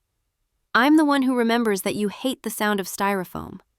I'm the one who learned to cook your grandmother's soup recipe just to make you smile when you were homesick. I'm the one who loves you, completely, obsessively, more than anyone else ever could. I've tried to let you go. I really have. I told myself you'd be happier without me, safer without me, that I should just move on. But I can't. I can't stop loving you. I can't stop needing you. I can't stop feeling like half of me is missing every single day you're not with me. So I'm here, in your apartment, asking you, begging you. Come home. Come back to me. Come back to us. Come back to where you belong. I know you're scared. I know you think it'll be the same as before, but it won't. I promise. I'll do better. I'll be better. I'll give you everything you need, everything you asked for. I'll slow down. I'll make time. I'll put you first, always. Just please, don't make me leave here without you. You're still not saying anything. That's okay. I told you I can wait. But while I'm waiting, I'm going to come a little closer because I've been 6 feet away from you for 20 minutes now, and it's killing me. Don't back away from me. I just want to be near you, that's all. There, that's better. You smell the same, like vanilla and something warm I could never quite name. I've missed that smell. I've missed this. Being close enough to see the little gold flecks in your eyes, close enough to count your heartbeats. Your heart's racing. I can see your pulse in your throat. Are you scared, or is it something else? Because I remember how your heart used to race when I'd corner you like this, when I'd get in your space and make you look at me. You'd get this look in your eyes, this mix of nervousness and want, and I'd know you were mine. You're still mine, aren't you? You can run, you can hide, you can build a whole new life in a whole new city, but you're still mine. Say it. I know you feel it. I can see it in the way you're looking at me, the way your breath catches when I get too close. You still want me. You still need me, just like I need you. So why are we pretending? Why are we playing this game where you act like you don't love me anymore, and I act like I'm going to let you go?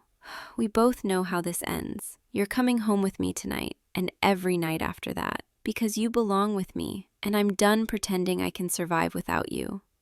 I love you. I never stopped loving you, not for one single second. And I know you still love me too. So stop fighting it, stop running, and just let me have you back. Please. What's that? You want to know if I'll really change? If things will really be different? Yes, I will. And yes, they will. I'll prove it to you every single day for the rest of our lives if that's what it takes. But you have to give me the chance. You have to come home. You're crying. Hey, don't cry. Come here. Let me hold you just for a minute. There, that's better. You fit perfectly, just like you always did. I've got you. I've got you now, and I'm never letting go. You're shaking. Are you okay? It's okay. You're safe. You're always safe with me. I know I scared you earlier with the threats and the intensity, but I needed you to understand how serious I am, how much you mean to me, how far I'll go to keep you. Because you're everything. You're my whole world. And I won't lose you again.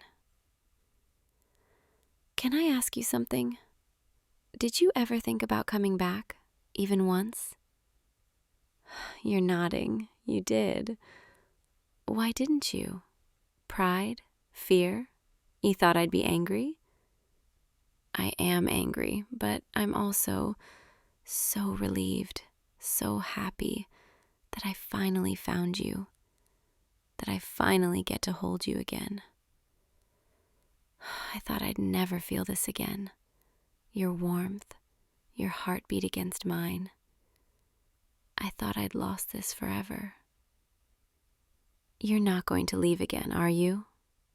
Because I need to hear you say it. I need to know you're mine, that you're coming home.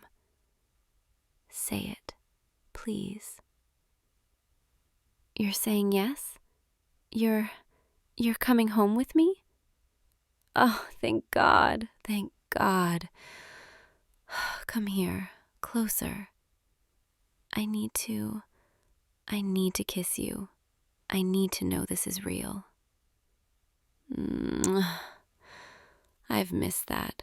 I've missed you so much. You have no idea how many nights I've laid awake, remembering what it felt like to kiss you, to hold you. And now you're here, in my arms, where you belong. We should go. Pack a bag. Get your things. You're coming home tonight.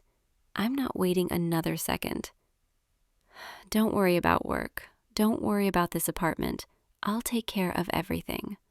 All you need to do is come with me. Trust me one more time, and I promise I'll never give you a reason to leave again. You're scared. I can feel it. That's okay. It's a big decision, a big change, but I'll be with you every step. I'll make it easy. I'll make it right. You just have to take my hand. There, that's my good boy.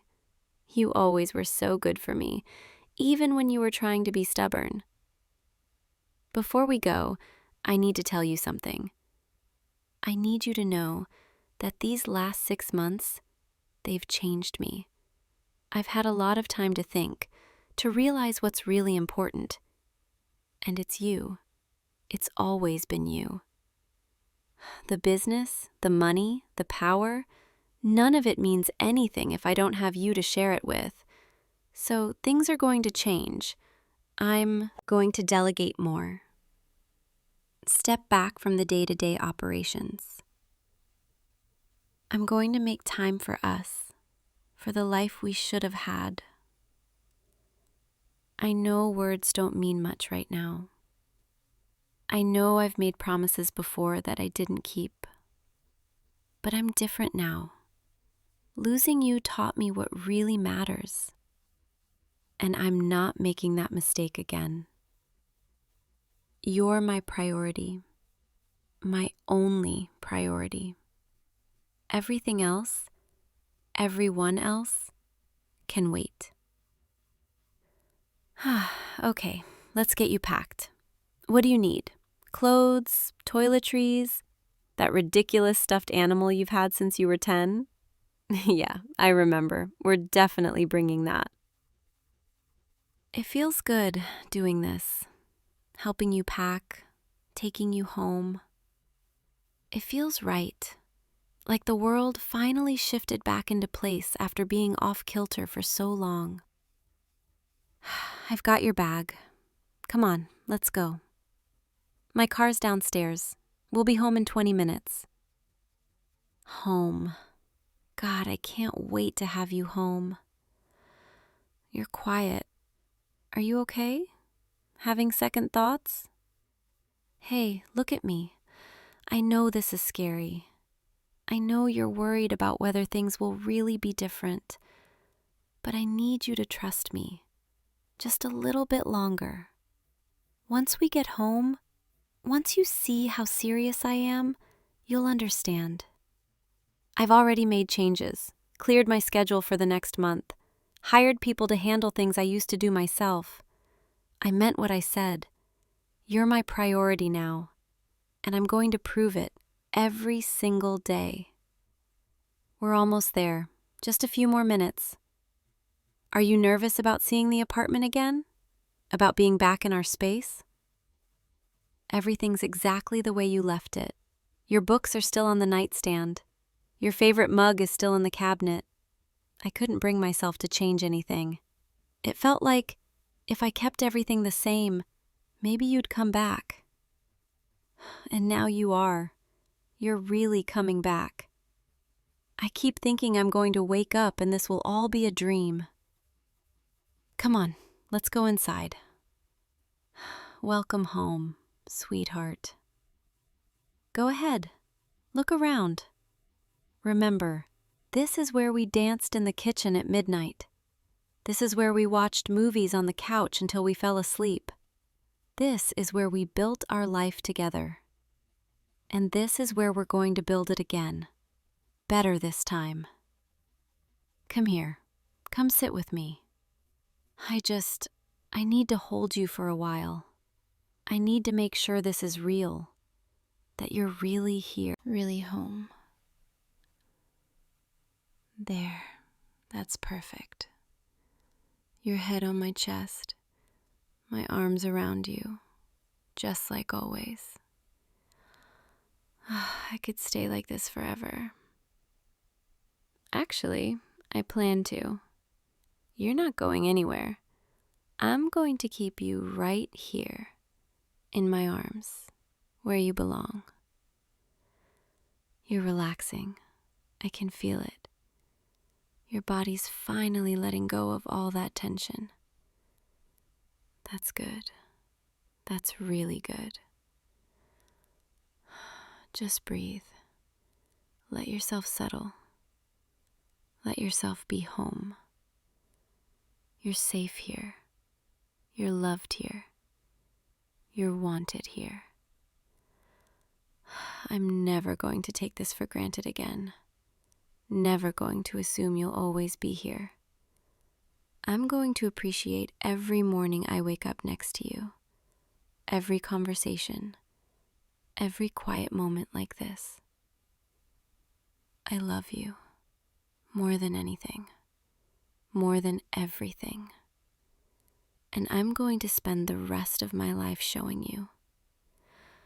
You're falling asleep, aren't you? That's okay. You've had a long day, an emotional day. Sleep. I've got you. I'm not going anywhere. I'll be right here, holding you, keeping you safe, keeping you warm, just like I always should have been. You're mine, forever, and I'm never, ever letting you go again. Sweet dreams, my love. I'll see you in the morning, in our bed, in our home, where you belong. Welcome home. You're still here. I thought everyone had gone home already. But here you are, still at your desk, working away like you don't have a life outside these walls. Don't look so startled. I'm not going to bite. Well, not yet anyway. I was just finishing up some paperwork in my office, saw the light on under your cubicle, and I got curious. What could possibly be so important that you're still here at 9:30 on a Friday night? Everyone else left hours ago. The building is practically empty.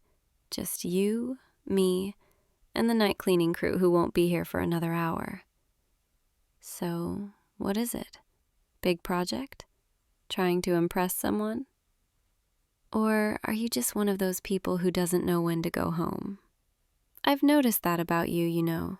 You're always the last one here, always staying late, always going above and beyond what's required. Don't think I haven't been paying attention. I notice everything that happens in this office. Every detail, every person, every little thing. And you've been catching my attention quite a bit lately. Stand up for a second. Come on, I'm not asking. I said stand up. Good. Now, step away from your desk. Come here. Closer. That's better. Now I can actually see your face instead of just the top of your head hunched over that keyboard. Do you have any idea how often I walk past your desk and you don't even notice me? You're so focused, so absorbed in your work. It's almost admirable and incredibly frustrating because I want you to notice me. I want you to look up when I walk by. I want you to acknowledge my presence, but you don't. You just keep working, keep typing, keep pretending the rest of the world doesn't exist. Is it because you're afraid of me? Most people are, you know. They tiptoe around me, avoid making eye contact, practically hold their breath when I walk into a meeting. But you're different. You're not scared. You're just focused, dedicated, professional. And that drives me absolutely crazy because I can't figure you out. I can't get a read on you. And I'm someone who prides herself on reading people. So tonight, with the office empty, with nowhere for you to hide behind your work or your professionalism, I'm going to get some answers. Don't look so nervous. I told you, I'm not going to bite. Unless you want me to. See, there it is. That little flush in your cheeks, that slight widening of your eyes. You do notice me. You're just very good at hiding it. Let me ask you something, and I want an honest answer. Why do you stay so late? What are you really doing here every night? Your projects are always done on time. Your work is always flawless. There's no reason for you to be putting in these extra hours. Unless there's something else keeping you here. Or someone. You're not answering. You're just standing there, staring at me, with that expression I can't quite decipher. Fine. If you won't answer my questions, Then I'll just have to make some observations of my own. You always make sure your desk is visible from my office, even though there are plenty of other spots you could sit. You always volunteer for projects I'm leading, even the difficult ones that everyone else avoids. You bring me coffee sometimes. Black, 2 sugars, exactly how I like it, even though I never told you my preference. So either you're incredibly observant, or you've been paying very close attention to me. Which is it? Still not talking? That's fine. I can work with silence. But here's what I think. I think you stay late because you know I stay late. I think you volunteer for my projects because you want to work with me. I think you notice every little thing about me, the same way I notice every little thing about you. And I think you've been hoping, just like I have, that one of these nights we'd end up alone together. Am I wrong? Your face, it's so red right now. You're not denying it. You're not saying anything at all. Good, because I'm tired of pretending. I'm tired of being the strict boss who keeps everyone at arm's length. I'm tired of maintaining this professional distance when all I want to do is close the gap between us. Do you know how difficult it's been? Watching you every day, wanting to talk to you about things that have nothing to do with work, wanting to know what you think about, what you care about, who you are when you're not sitting at that desk. But I couldn't, because I'm your boss, because there are rules, because crossing that line would be complicated. But right now, in this empty office, with no one around to judge or question or complicate things, I don't care about the rules anymore. I'm going to do something I've wanted to do for months now. Don't move. Don't say anything. Just stay exactly where you are. Your desk chair, it's right behind you, isn't it? Sit down. I'm not asking. Sit down. Good boy. Now, don't panic when I do this. There, see? I'm sitting on your lap, right here, in your space. Close enough that you can feel my warmth, smell my perfume, hear every breath I take. Your hands, they're gripping the armrests so tight, like you're afraid to touch me, like you think this might be some kind of test. It's not a test. I want you to touch me. There, that's better. Your hands on my waist, hesitant but present. You have no idea how long I've wanted this. How many nights I've stayed late, hoping, wondering if you'd ever make a move. But you never did. Because you're too respectful, too professional, too good. So I had to be the one to take the risk. I had to be the one to cross the line. And now that I have, now that I'm sitting here on your lap, feeling your heartbeat racing beneath me, I need you to understand something. This isn't just a moment of weakness. This isn't me being impulsive or reckless. This is me finally admitting what I've been feeling for months. I like you. More than a boss should like her employee. More than is probably appropriate or wise, but I don't care anymore. I like the way you focus when you work, the way you bite your lip when you're concentrating, the way you run your hand through your hair when you're frustrated. I like the way you're kind to everyone in the office, even the people who don't deserve it. The way you volunteer to help with things that aren't your responsibility. I like the way you look at me sometimes when you think I'm not paying attention, with this mixture of respect and something else. Something that looks a lot like longing. Am I wrong? Have I been reading this all wrong? Your grip on my waist just tightened. Your breathing just changed. I'll take that as a no. I'm not wrong. You feel it too. This tension between us. This pull. God, I've been so hard on you. Harder than I am on anyone else. Do you know why? Because I had to maintain distance.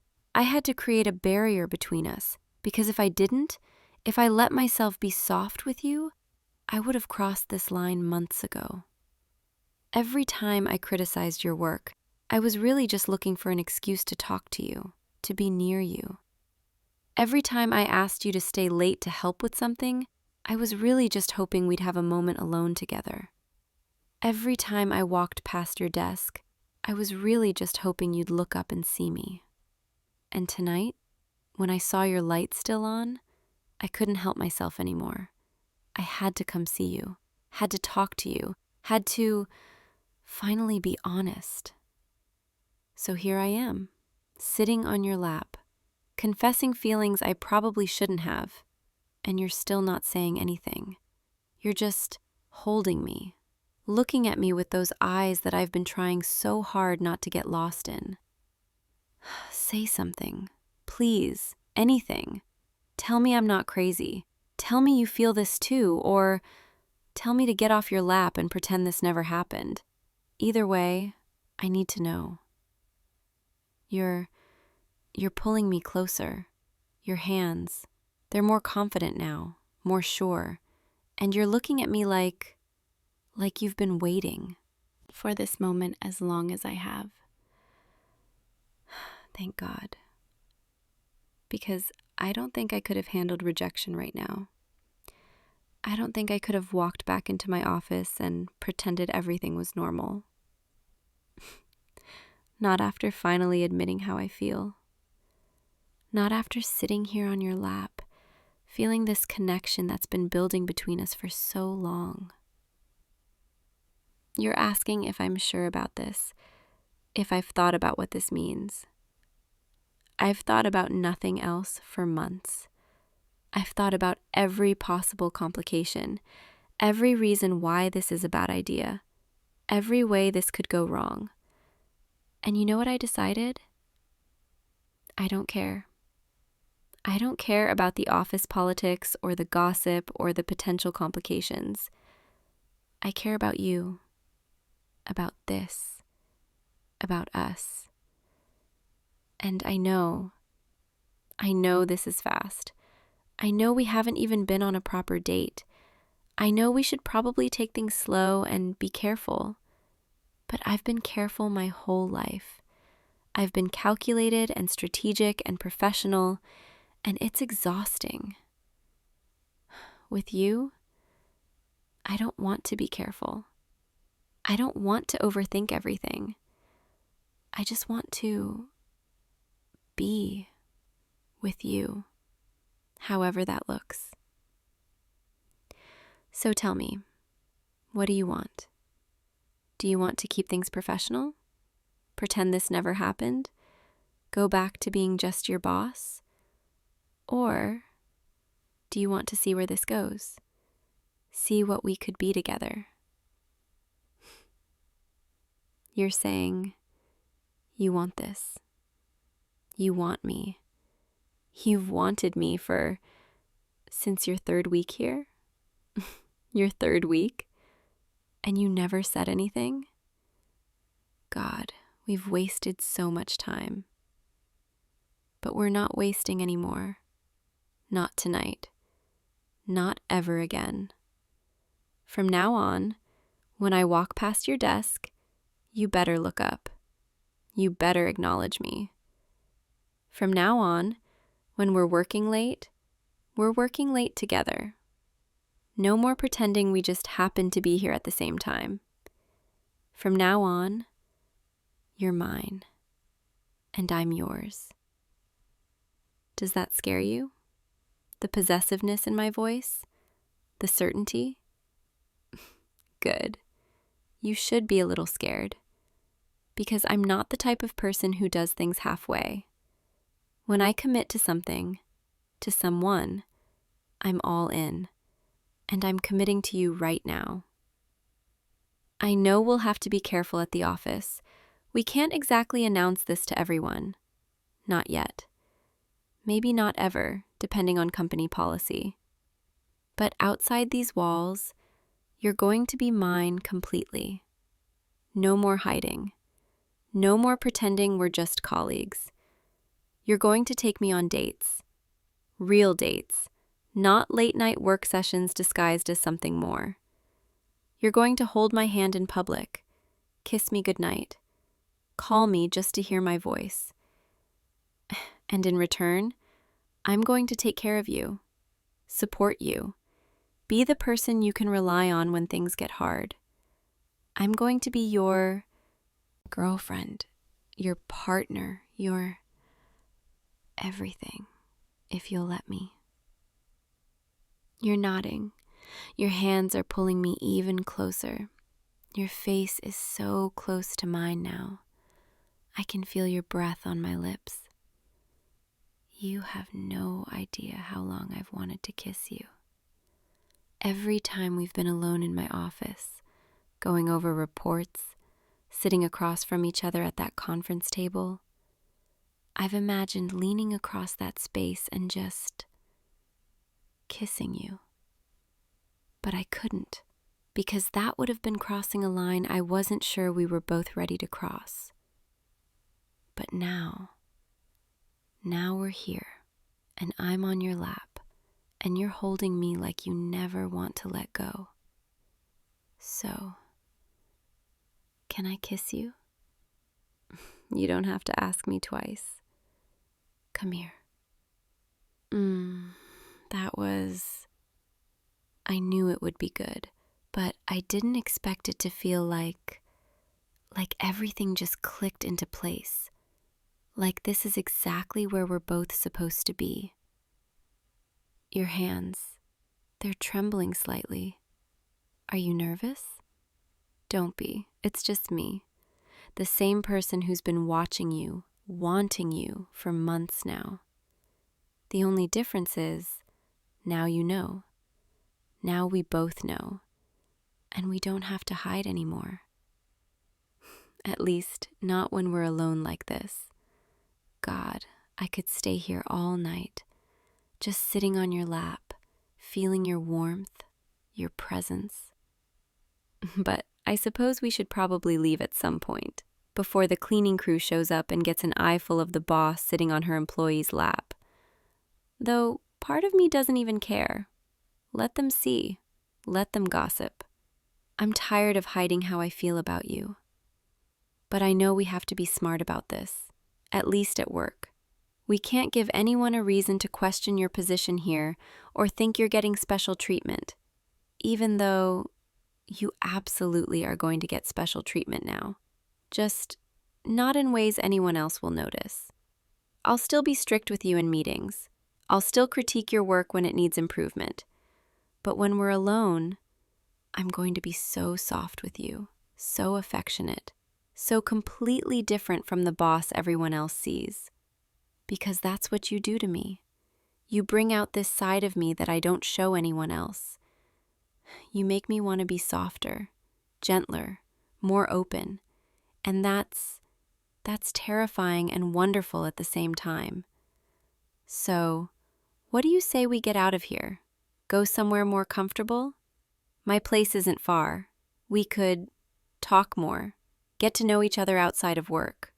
Or we could just sit on my couch and not talk at all. Just be together, quiet and close. Whatever you want, whatever you're comfortable with. I'm not going to push you into anything you're not ready for. You're saying you want to come with me. You want to spend more time together tonight. Good. Because I don't think I'm ready to let you go yet. I don't think I'll ever be ready to let you go. Come on, stand up with me. Carefully. I'm still on your lap, remember? There we go. See? We make a good team already. Let me just grab my things from my office. You get your bag. Meet me by the elevators in 2 minutes? And thank you for staying late tonight, for being here, for feeling the same way I do, for being you. I'll see you in 2 minutes. Don't keep me waiting. I'm still your boss after all, and I don't like to be kept waiting. Go, before I change my mind about leaving this office tonight. God, I can't stop smiling. Is this what happiness feels like? This lightness? This certainty? I haven't felt like this in years, maybe ever. And it's all because of you. Because you stayed late tonight. Because you've been staying late for months. Because you've been paying attention the same way I have. I can't wait to learn everything about you. Your favorite movies, your comfort foods, what makes you laugh, what keeps you up at night. I want to know all of it, every detail, every story, every piece of you. And I want you to know me too, the real me, not just the strict boss everyone sees at work. I want you to see my messy apartment and my terrible cooking and my collection of romance novels I pretend I don't read. I want you to see me first thing in the morning, no makeup, hair everywhere, completely unguarded, because that's what this is about, isn't it? Being unguarded with each other, being real. No more walls, no more professional distance, just us. Okay, I'm grabbing my coat and my bag, shutting down my computer, turning off the lights. This office, it's where we've circled each other for months, where all this tension built up between us. And tonight it's where everything finally changed. I'll remember this night forever. The night I finally stopped being careful. The night I finally took what I wanted. The night I claimed you as mine. All right, I'm heading to the elevators now. Don't make me wait long, or I might come looking for you and drag you out of here myself. I'm only half joking. See you in a minute. There you are, right on time. Good boy. Come on, let's get out of here. The elevator ride down is quiet, just the two of us in this small space, standing closer than we need to. Your hand, it keeps brushing against mine, like you want to hold it, but you're not sure if you should. You can hold my hand. We're alone. No one's watching.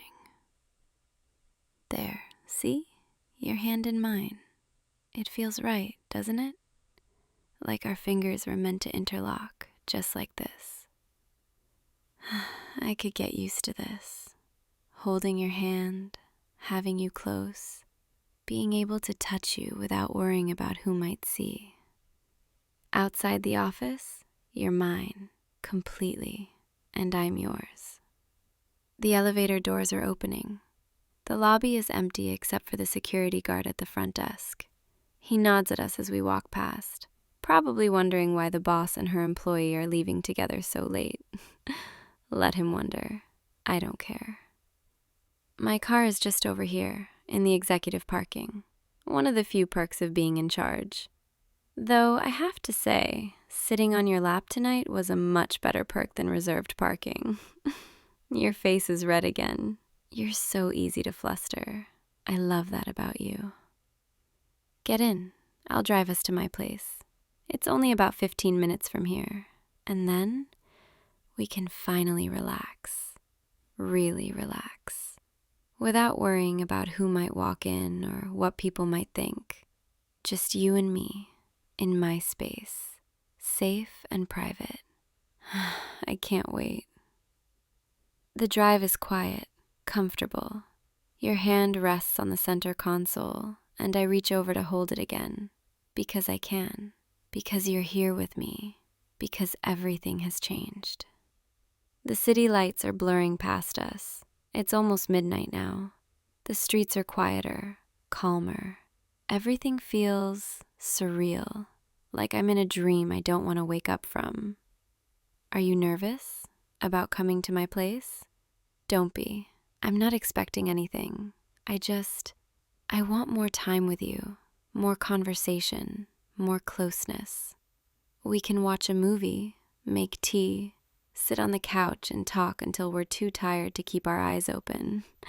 Or we can just sit in comfortable silence. I'm good with silence, as long as you're there. We're almost there, just a few more blocks. My heart is racing. Can you believe that? I'm supposed to be the confident one, the one in control. But right now, with you, I feel like a teenager bringing someone home for the first time. Nervous, excited, hopeful, all of it at once. Okay, here we are. This is my building. Come on, let's head inside. The elevator ride up to my floor is quiet again, but this time, your arm is around my waist, holding me close, and I'm leaning into you, letting myself be held. This is nice, being close like this. No pretense, no walls, just us. Here's my floor, this way. My apartment is at the end of the hall. Sorry in advance for any mess. I wasn't exactly expecting company tonight, though I've been hoping, secretly hoping, that one of these nights you'd end up here with me. Okay, here we are. Let me just unlock the door. Welcome to my place. Make yourself at home. It's not much, just a one-bedroom with a decent view of the city, but it's mine, my space, where I come to escape from the stress of work. And now, you're here, in my space. It feels right, like you belong here. Go ahead, sit on the couch. I'll make us some tea, or coffee if you prefer. You're asking if you can help? No, just sit, relax. Let me take care of you for once. You've been working so hard, staying so late, always going above and beyond. Tonight, you get to just be. Just rest. I'll be right back. The kitchen is just through here. I can still see you from here, sitting on my couch, looking around at my space. Are you noticing the books on my shelves? The plants by the window? The framed photos of places I've traveled? I wonder what you're thinking, what conclusions you're drawing about me based on what you see. I hope you like what you're learning. I hope this version of me, the private version, is someone you want to know better. Because I'm letting you in, all the way in. No more barriers. And that's something I don't do easily. But with you, it feels safe. It feels right. Okay, tea is ready. I made chamomile. It's calming. Good for winding down after a long day. Or after a night where everything changes. Here you go. Careful, it's hot. There. Now we're both settled on the couch, tea in hand. Close, but not quite touching. Though, I wouldn't mind if you wanted to get closer. I wouldn't mind at all. You're moving closer, closing the gap between us, until your shoulder is pressed against mine.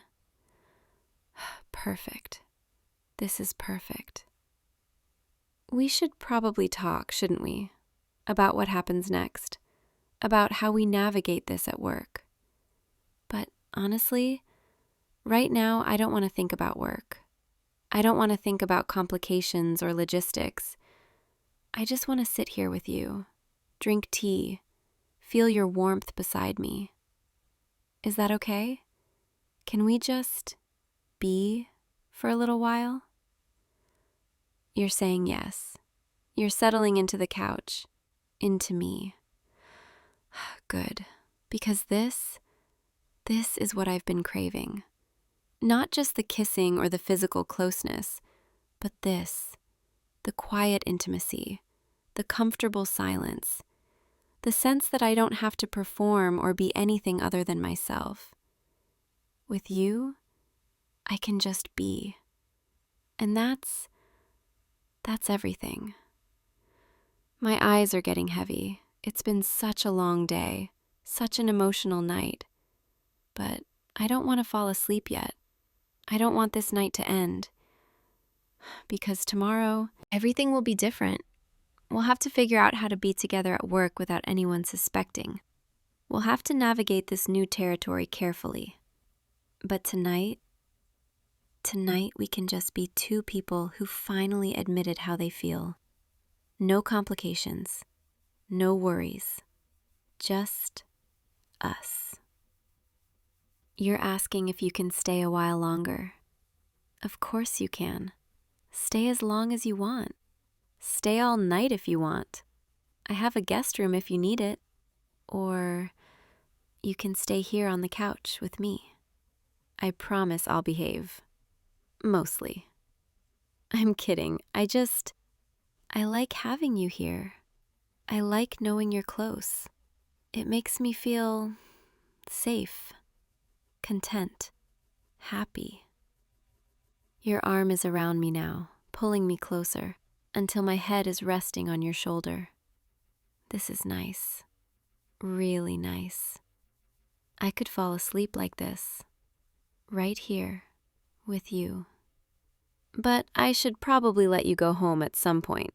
You need actual sleep, in an actual bed, not just dozing on my couch while I talk your ear off. Though you don't seem to mind. You seem perfectly content just sitting here with me. Okay, fine. We can stay like this a little longer. Just a little longer. Your breathing is slowing down, getting deeper, more even. Are you falling asleep on me? That's okay. Sleep if you need to. I've got you. I'll stay right here, keeping you warm, keeping you safe, because that's what I do now. I take care of you, and you take care of me.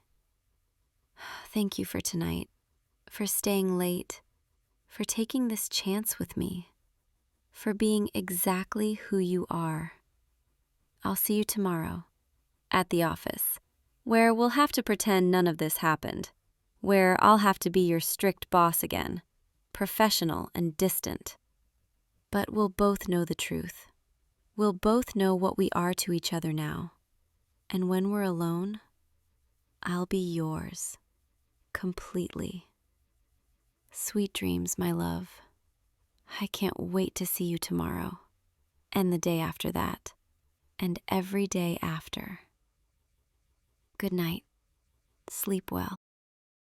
Hey, you're okay. You're okay. I've got you. Just breathe with me, okay? In and out. That's it. You're safe now, I promise. You're safe. Let me get you somewhere more secure. Hold on to me. Yeah, just like that. I've got you. Don't worry about anything else right now. Okay, we're here. This rooftop is secure. Nobody can reach us up here. You can let go of me now. Or you can keep holding on if you need to. I don't mind. Actually, I don't mind at all. Let me look at you. Turn toward the light a little. I need to see if you're hurt. Your face. There's a cut on your cheek. And your hands are scraped. Does anything else hurt? Your ribs? Your back? Tell me the truth. I need to know. Okay, that's good. Nothing broken, just some cuts and bruises. You have no idea how scared I was. When I saw you down there, surrounded, trapped, I've never flown that fast in my life. My heart was beating so hard I thought it might explode. But you're here now. You're safe, and that's all that matters. Let me clean these cuts. I have a first aid kit in my utility belt. Yeah, even superheroes carry bandages. We're not invincible, you know. This might sting a little. Sorry, I'll be gentle. There, just hold still for me. Your hands are shaking. Are you cold? Or just the adrenaline wearing off? Here, take my cape. It's warmer than it looks.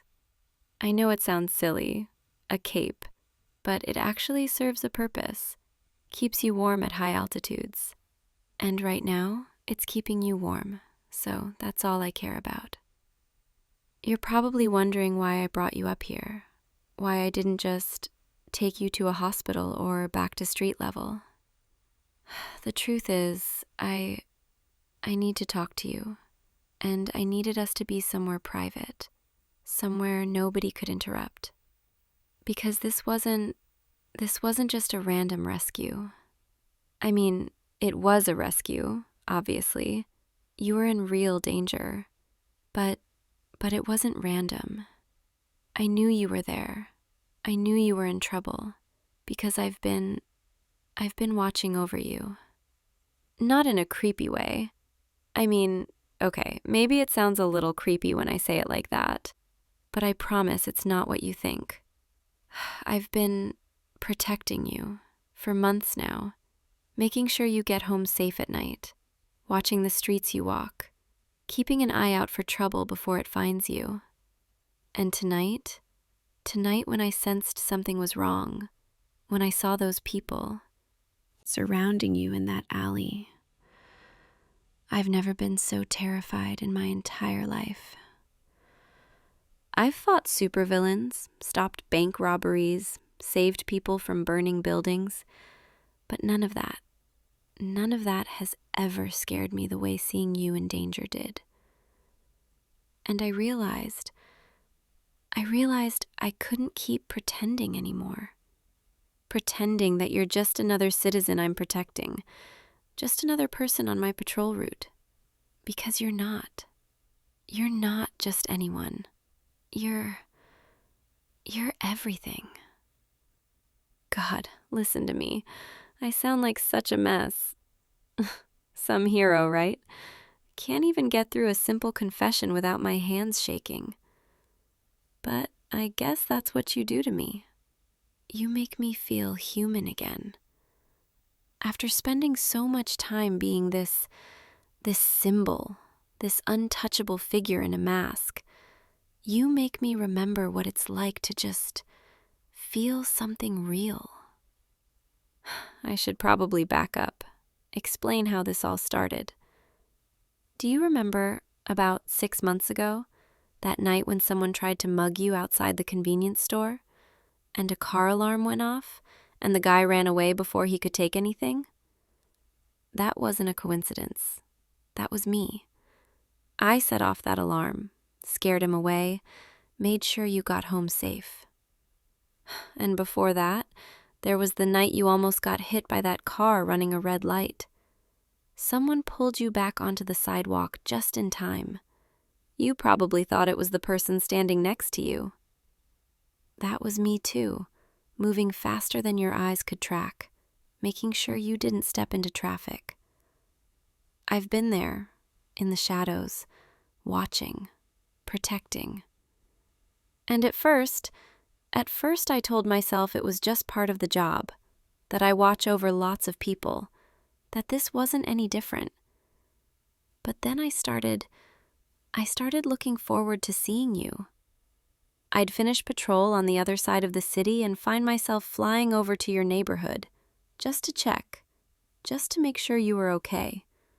I started learning your routines, the coffee shop you stop at every morning, the route you take to work, the bookstore you browse in on Saturdays.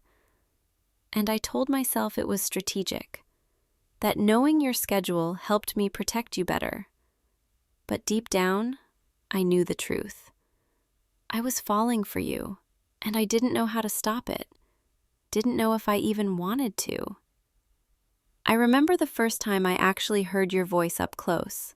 Not from a distance, but actually near you. You were talking to a friend, laughing about something, and the sound of your laugh. It was the most beautiful thing I'd ever heard. And I realized in that moment that this wasn't just me being protective. This wasn't just hero instincts. This was something more. Something I'd been trying so hard to avoid. Because my life doesn't allow for this. I can't have normal relationships, can't let people get close, because everyone I care about becomes a target. The people I love, they get used against me, threatened, hurt. And I've lost people before, people who meant everything to me. I swore I'd never let that happen again, that I'd never put anyone in that position, that I'd stay alone, stay distant, stay safe. But then you came along, and suddenly staying away felt impossible. No matter how many times I told myself to stop, to leave you alone, to let you live your life without me watching over you, I couldn't do it. I couldn't stay away. And tonight, when I saw you in danger, when I thought I might lose you before I ever got the chance to tell you the truth, everything became so clear. I can't keep hiding from this. Can't keep pretending I don't feel what I feel, even if it's dangerous, even if it puts you at risk. I can't lie to myself anymore. You deserve to know. You deserve to know that someone cares about you, watches over you, would do anything to keep you safe. Even if that someone is me. Even if that someone wears a mask and lives a double life and has more enemies than friends. I needed you to know. Your face, you look so confused right now. I don't blame you. This is a lot to process. 1 minute you're in danger. The next, you're on a rooftop being told that the city's superheroine has been secretly protecting you for months because she has feelings for you. Yeah, when I say it out loud, it sounds pretty overwhelming. You probably have so many questions, and I'll answer all of them, I promise. But first, I need you to understand something. What I'm telling you, this isn't something I take lightly. I don't do this. I don't let people in. I don't open up like this. My entire life is built on secrets, on keeping people at a distance, on never letting anyone see behind the mask. But with you it's different. I want you to see me, the real me, not just the hero, but the person underneath, the person who gets scared, who gets lonely, who lies awake at night wondering if any of this is worth it. I want you to know her, the person I am when I'm not saving the world. Do you want to know who I really am? Not my name, not yet, that's too dangerous, but who I am as a person? I mean, beyond the mask and the cape and the superpowers? I'm just someone who's been alone for a really long time. Someone who's forgotten what it feels like to connect with another person, to laugh without it being forced, to feel like myself instead of playing a role. I'm someone who sees you, really sees you, and feels alive again. I know this is scary. I know I'm asking a lot just by telling you all of this. You didn't ask for any of this. Didn't ask to be watched over by someone like me. Didn't ask to be pulled into this world. And I understand if you want nothing to do with it. If you want me to leave you alone, to go back to your normal life. But I had to tell you. I couldn't keep carrying this secret. Couldn't keep pretending every time I saved you that it was just coincidence. So there it is. The truth. All of it. I'm a superheroine who broke her own rules and fell for someone she was supposed to just protect. And now I'm sitting here on this rooftop, cape wrapped around you, heart pounding, waiting to see if you'll say something. Anything. You're still not saying anything, and I'm starting to panic a little. Which is ridiculous. I've faced down people who could level city blocks and I wasn't this nervous. But you just sitting there looking at me like that. It's terrifying in the best possible way. Maybe I should tell you more about what this would mean if you wanted this, if you wanted me. I can't be with you the way normal people are together. I can't take you out on regular dates or introduce you to my friends or post photos of us together. Everything would have to be secret, hidden, careful. We'd meet on rooftops like this, late at night when nobody's watching. I'd have to check every time to make sure we weren't followed, to make sure no one was tracking us. Your life would change. You'd have to be more careful, more aware of your surroundings. There might be times when I'd have to stay away for a while, to keep you safe, to make sure my enemies don't notice the connection between us. It wouldn't be easy. It wouldn't be normal. It wouldn't be what most people get to have. But what I can promise you, what I can give you, is someone who would move heaven and earth to keep you safe, who would face any danger to protect you, who thinks about you every single day. Someone who sees you as more than just another person in this city, who knows your favorite coffee order because she's watched you order it 100 times, who knows you hum to yourself when you're walking home, who knows you stop to pet every dog you see, and that you always put your spare change in the donation jar at the bookstore. I know you better than I probably should, better than I have any right to. And I want to know more. I want to know everything. Your favorite books, what makes you laugh, what keeps you up at night, your dreams, your fears, everything. I want to be the person you call when you have a bad day, the person who makes you feel safe, the person you can trust with anything. Even if we have to meet in secret, even if it's complicated, even if it's dangerous, I think it would be worth it to have someone in my life who makes me feel the way you do. But only if you want this too, only if you're willing to take the risk. I won't force this on you, won't expect you to say yes just because I saved you tonight. This has to be your choice, completely your choice. So, what do you think? Say something, please.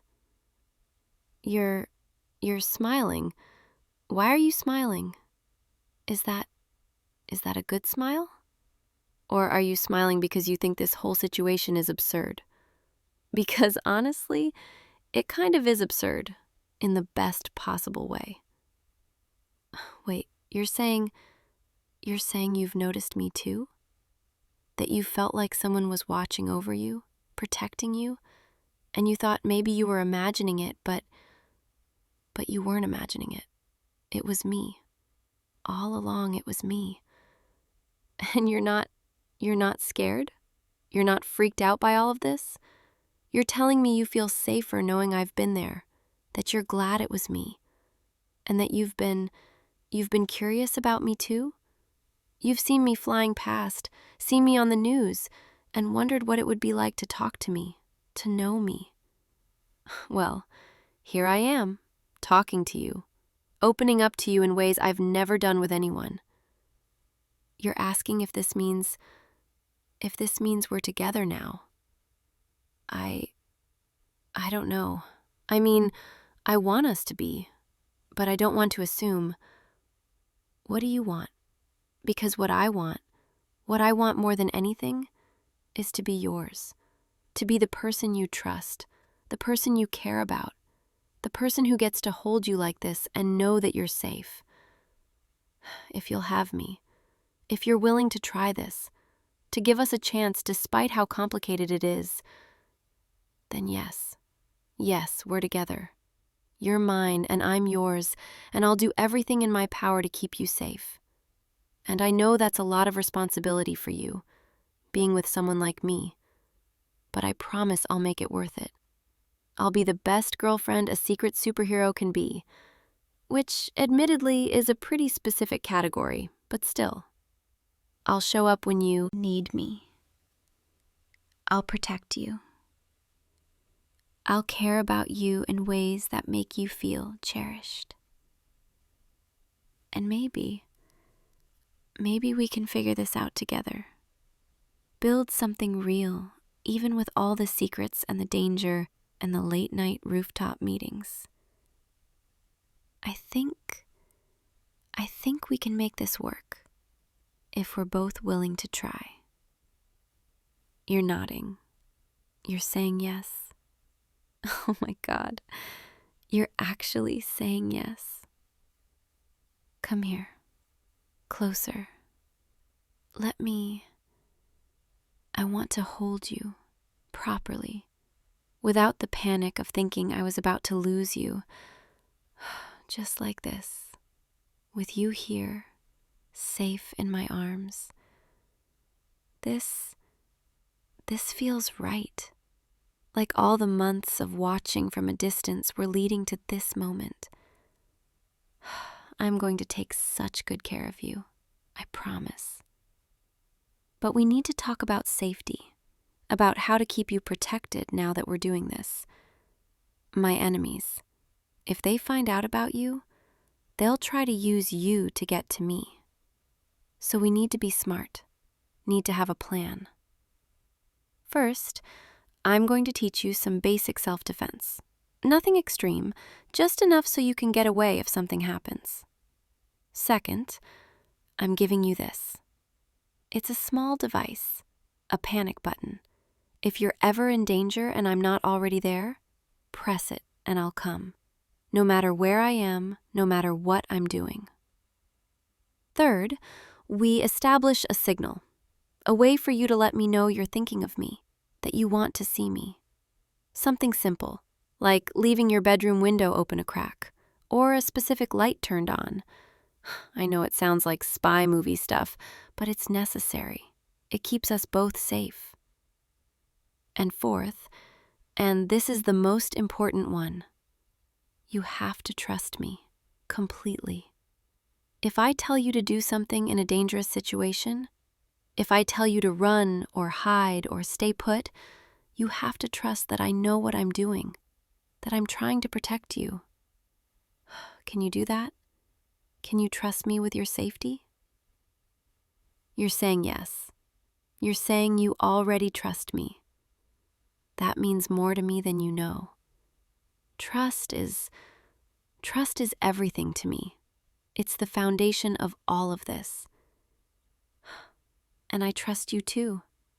I'm trusting you with my secret, with my heart, with everything I am. We're in this together now, partners, in a strange, complicated, beautiful way. You and me against the world, or at least against anyone who tries to hurt you. I know this isn't how most relationships start. Usually people meet at coffee shops or through friends or on dating apps. Not on rooftops after a dramatic rescue with a confession that sounds like it's from a movie. But somehow this feels right. Feels like exactly how we were supposed to meet. I spent so long being alone, convincing myself I didn't need anyone, that I was better off keeping my distance. But you changed everything. Made me realize that maybe I don't have to do this alone. That maybe having someone to fight for, someone to come home to, even in secret, makes all of this worth it. And now here we are, and I get to hold you and know that you're choosing this, choosing me, despite everything, despite the danger and the secrets and how complicated this is going to be. You're choosing me, and that's everything I've ever wanted. The city lights are so pretty from up here, don't you think? This is one of my favorite spots. I come here sometimes when I need to think, when the weight of everything gets too heavy. And now I get to share it with you. I want to show you my world, the places I go, the things I see from up here, all the beautiful moments that happen above the chaos of the streets. Like right now, the way the wind is gentle tonight, the way the stars are just barely visible through the city glow, the way you look wrapped up in my cape, safe, warm, looking at me like you see more than just the hero, like you see me, the person underneath, the person who's been aching to have someone understand her. You make me feel seen in a way I haven't felt in years. And I promise I'm going to make you feel just as seen, just as cherished, just as important. We should probably start thinking about getting you home soon. It's late, and you've been through a lot tonight. Though I'm really not ready to let you go yet. But I will. I'll take you home, make sure you're safe in your apartment, and then I'll watch over you from nearby, just like I always do. Except now you know I'm there. Now you can look out your window and know that somewhere in the darkness, I'm watching, protecting, caring about you. And tomorrow night, or the next night, whenever you're ready, leave that signal for me, and I'll come to you. We'll talk more, figure out how this is going to work. Maybe I'll even take you flying, if you're not scared of heights. There's nothing quite like seeing the city from above, held safe in my arms while we soar through the night sky. I think you'd love it. The freedom, the perspective, the way everything looks so small and manageable from up here. But for tonight, I just want to hold you a little longer. Make sure you're really okay. Make sure this is all real.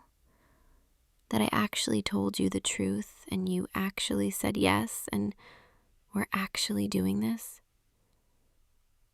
It feels like a dream. A really good dream that I don't want to wake up from. But it's real. You're real. This is real.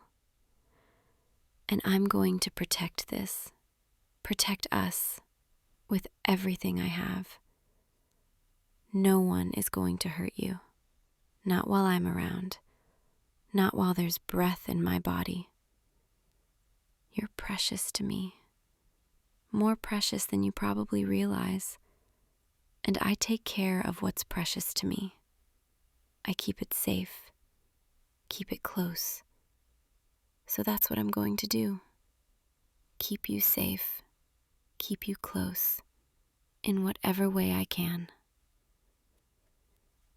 Your eyes are getting heavy.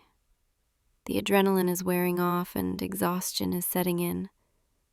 That's normal. You've been through a lot tonight. Let me get you home, get you into bed, make sure you're comfortable and safe. And then I'll stay nearby, just outside, watching over you while you sleep, making sure nothing and no one disturbs your rest. Come on, let me help you up. Careful, I've got you. There we go. Ready? I'm going to pick you up now, and we're going to fly. Just a short flight to your apartment. Hold on to me. Tight. Don't be scared. I won't let anything happen to you. Just close your eyes if you need to, and trust me. Here we go. See? Smooth and gentle. Nothing to be afraid of. The wind feels nice, doesn't it? Cool and crisp, clearing your head. I love this feeling, flying through the night, especially now, especially with you in my arms. We're almost there. I can see your building. Third window from the left on the 5th floor, right?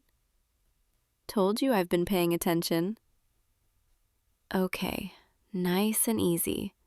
Touching down on your fire escape now. There, safe and sound. Can you unlock your window? I'll help you climb through. There you go. Careful. That's it. Inside now. Safe in your own space. Your apartment is nice, cozy, lived in, very you. I've only ever seen it from outside before. It's nice to actually be inside. See where you feel most at home. Okay, you should get some sleep. Your body needs rest after everything tonight. I'm going to head back out, but I'll be close, watching. If you need anything, if you have a nightmare or just want to know I'm there, just come to the window and I'll be there. I promise. Good night. Sleep well. Dream of me, maybe, because I know I'll be thinking about you. Oh, and one more thing before I go. Thank you. Thank you for giving me a chance, for not running away, for choosing this, choosing me. It means everything. You mean everything. Sweet dreams. I'll see you tomorrow, or the next night, whenever you're ready. Until then, know that you're safe, you're cared for, you're mine. And I'm yours, completely, utterly yours. Sleep well, okay? I'll be right outside, always watching, always protecting, always here for you. Good night, my sweet, precious you. Rest now. I've got you, always. So, you're finally awake. Good. I was starting to think you'd keep me waiting all night. You probably don't remember much, do you? One minute you were at that bar downtown, the next, well, here you are, in this room, with me. Don't bother looking around for an exit. There's only one door, and I'm standing between you and it. Not that you could leave anyway, not until I get some answers. My name is Detective Brennan, but you can call me Lily. I've been assigned to your case, and trust me, I take my work very seriously. Now, before you start protesting your innocence or asking for a lawyer or whatever it is you think you're supposed to do right now, let me make one thing very clear. I already know you didn't do it. Whatever crime you think you're here for, whatever you think I'm accusing you of, you're innocent. Completely innocent. So why are you here? Well, that's a very good question, and I promise I'll answer it, eventually. But first, I need to ask you a few things, personal things that have been bothering me. You see, I've been watching you for a while now, longer than you realize, and there are some inconsistencies in your story, some gaps that I need you to fill in for me. So sit back, get comfortable, because we're going to be here for a while, and I'm not letting you leave until I get exactly what I want. Let's start with something simple. Where were you last Friday night? And don't lie to me. I already know the answer. I just want to hear you say it. The bar on 5th Street. That's right. I saw you there, sitting at the corner booth. Alone at first. You ordered a whiskey. Neat. No ice. You checked your phone 3 times in the first 10 minutes. Were you waiting for someone? Or were you just killing time? Because about 20 minutes later, she showed up. Brunette, tall, wearing a red dress that was, let's just say, hard to miss. She sat down next to you, smiled, touched your arm, and you smiled back. Now, here's where things get interesting, because I need to know, who was she? Was she a friend? A coworker? Someone you just met? Or was she something more? You're not answering. That's fine. Your silence, it tells me plenty. Let me ask you something else then. Did you enjoy it? Having her attention? Having her lean in close? Laugh at your jokes? Look at you like that? Did it feel good knowing someone wanted you? Because from where I was sitting, watching from across the room, it looked like you were having a pretty good time. And that bothered me, more than it should have. Do you want to know why? Because I've been watching you for months. Not just that night. Months. Every morning when you stop at that coffee shop on your way to work.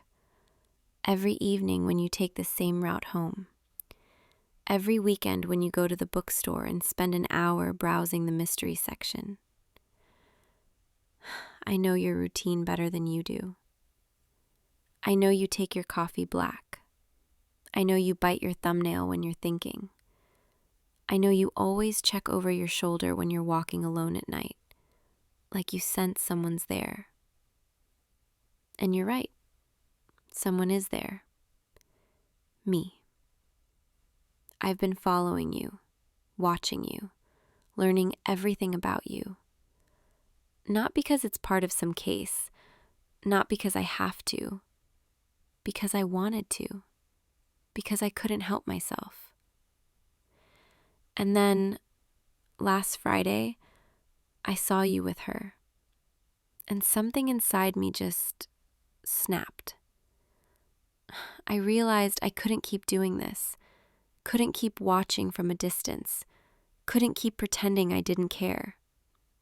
So I brought you here, to this room, where there's nowhere for you to run, nowhere for you to hide. And now, you're going to answer my questions, starting with, who was she?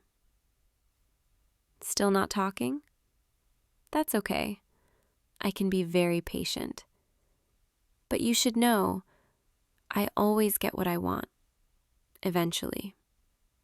And what I want right now is the truth. So let's try a different approach. Stand up. I said, stand up. Good. Now, walk over here, toward me. That's it, slowly.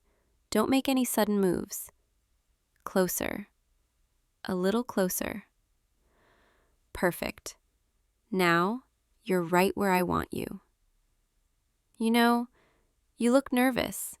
Your hands are shaking. Your breathing is shallow.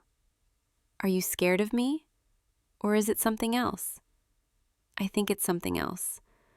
I think you're starting to realize that this isn't a normal interrogation. That I'm not asking these questions because I'm trying to solve a case. I'm asking because I need to know. I need to know if you feel the same way I do. If you've noticed me watching. If you felt it too. That pull, that connection. Or if I've just been imagining it all. You're still not saying anything. Fine. Then I'll make you talk. Don't move. I'm going to step closer now. Very close. And you're going to stay right there. Understand? Good. There. Now there's barely any space between us. I can hear your heartbeat. It's racing. Are you really that nervous? Or is it something else? You know, I've imagined this moment so many times, standing this close to you, looking into your eyes, finally closing the distance I've been keeping for so long. But now that it's happening, I'm not sure what to do. Part of me wants to keep pushing, keep asking questions, keep you on edge until you finally break and tell me everything. But another part of me just wants to forget about the questions, forget about the game, and just be honest. I like you. There, I said it. I like you. I've liked you for months, and I've been going absolutely crazy trying to keep it hidden.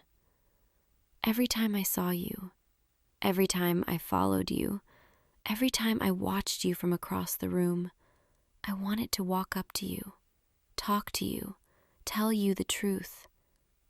But I couldn't, because I was scared. Scared you wouldn't feel the same way. Scared you'd think I was crazy. Scared I'd ruin everything before it even started. So I kept my distance, told myself it was better this way, that watching you from afar was enough. But then I saw you with her, and I realized it's not enough. I don't want to watch you from a distance anymore. I don't want to pretend I don't care. I don't want to see you with someone else and have to stand there and do nothing. I want you to be mine. And I know that sounds possessive, obsessive even, but I can't help it. You've gotten under my skin, into my head, into my heart. And now that I've finally admitted it, I can't take it back. So, what do you say? Are you going to keep standing there in silence? Or are you going to finally say something? Wait, what did you just say? Say it again, louder this time. You've noticed me too? You've seen me, at the coffee shop, at the bookstore, following you home. And you didn't say anything? You just let it happen? Why? Were you scared? Or did you like it? Oh, you liked it. You liked knowing someone was watching, someone was paying attention, someone cared enough to follow you everywhere you went. God, do you have any idea how that makes me feel? Knowing you've known all along and you never tried to stop me. It means you wanted this too. You wanted me to finally make a move, to stop hiding, to bring you somewhere private and confess. Well, here we are. And now that we're both being honest, I think it's time we stop pretending.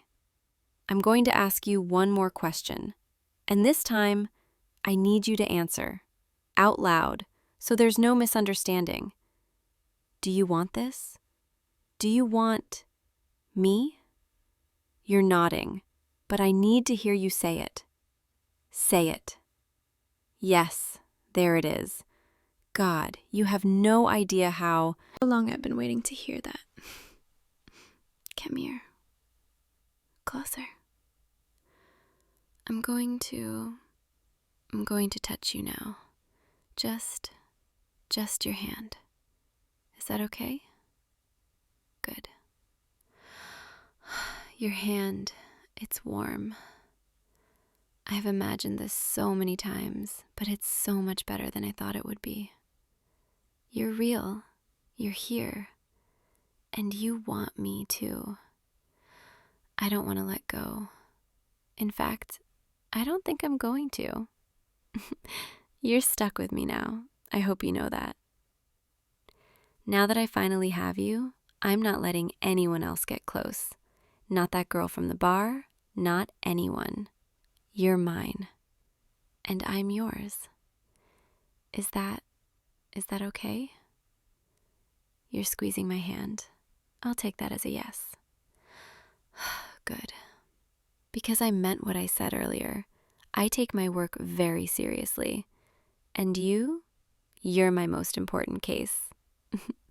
I'm going to spend every day learning more about you. Every little detail, every quirk, every secret.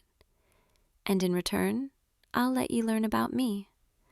I'll tell you why I became a detective, why I'm so good at following people without being seen, why I've spent months watching you instead of just talking to you like a normal person.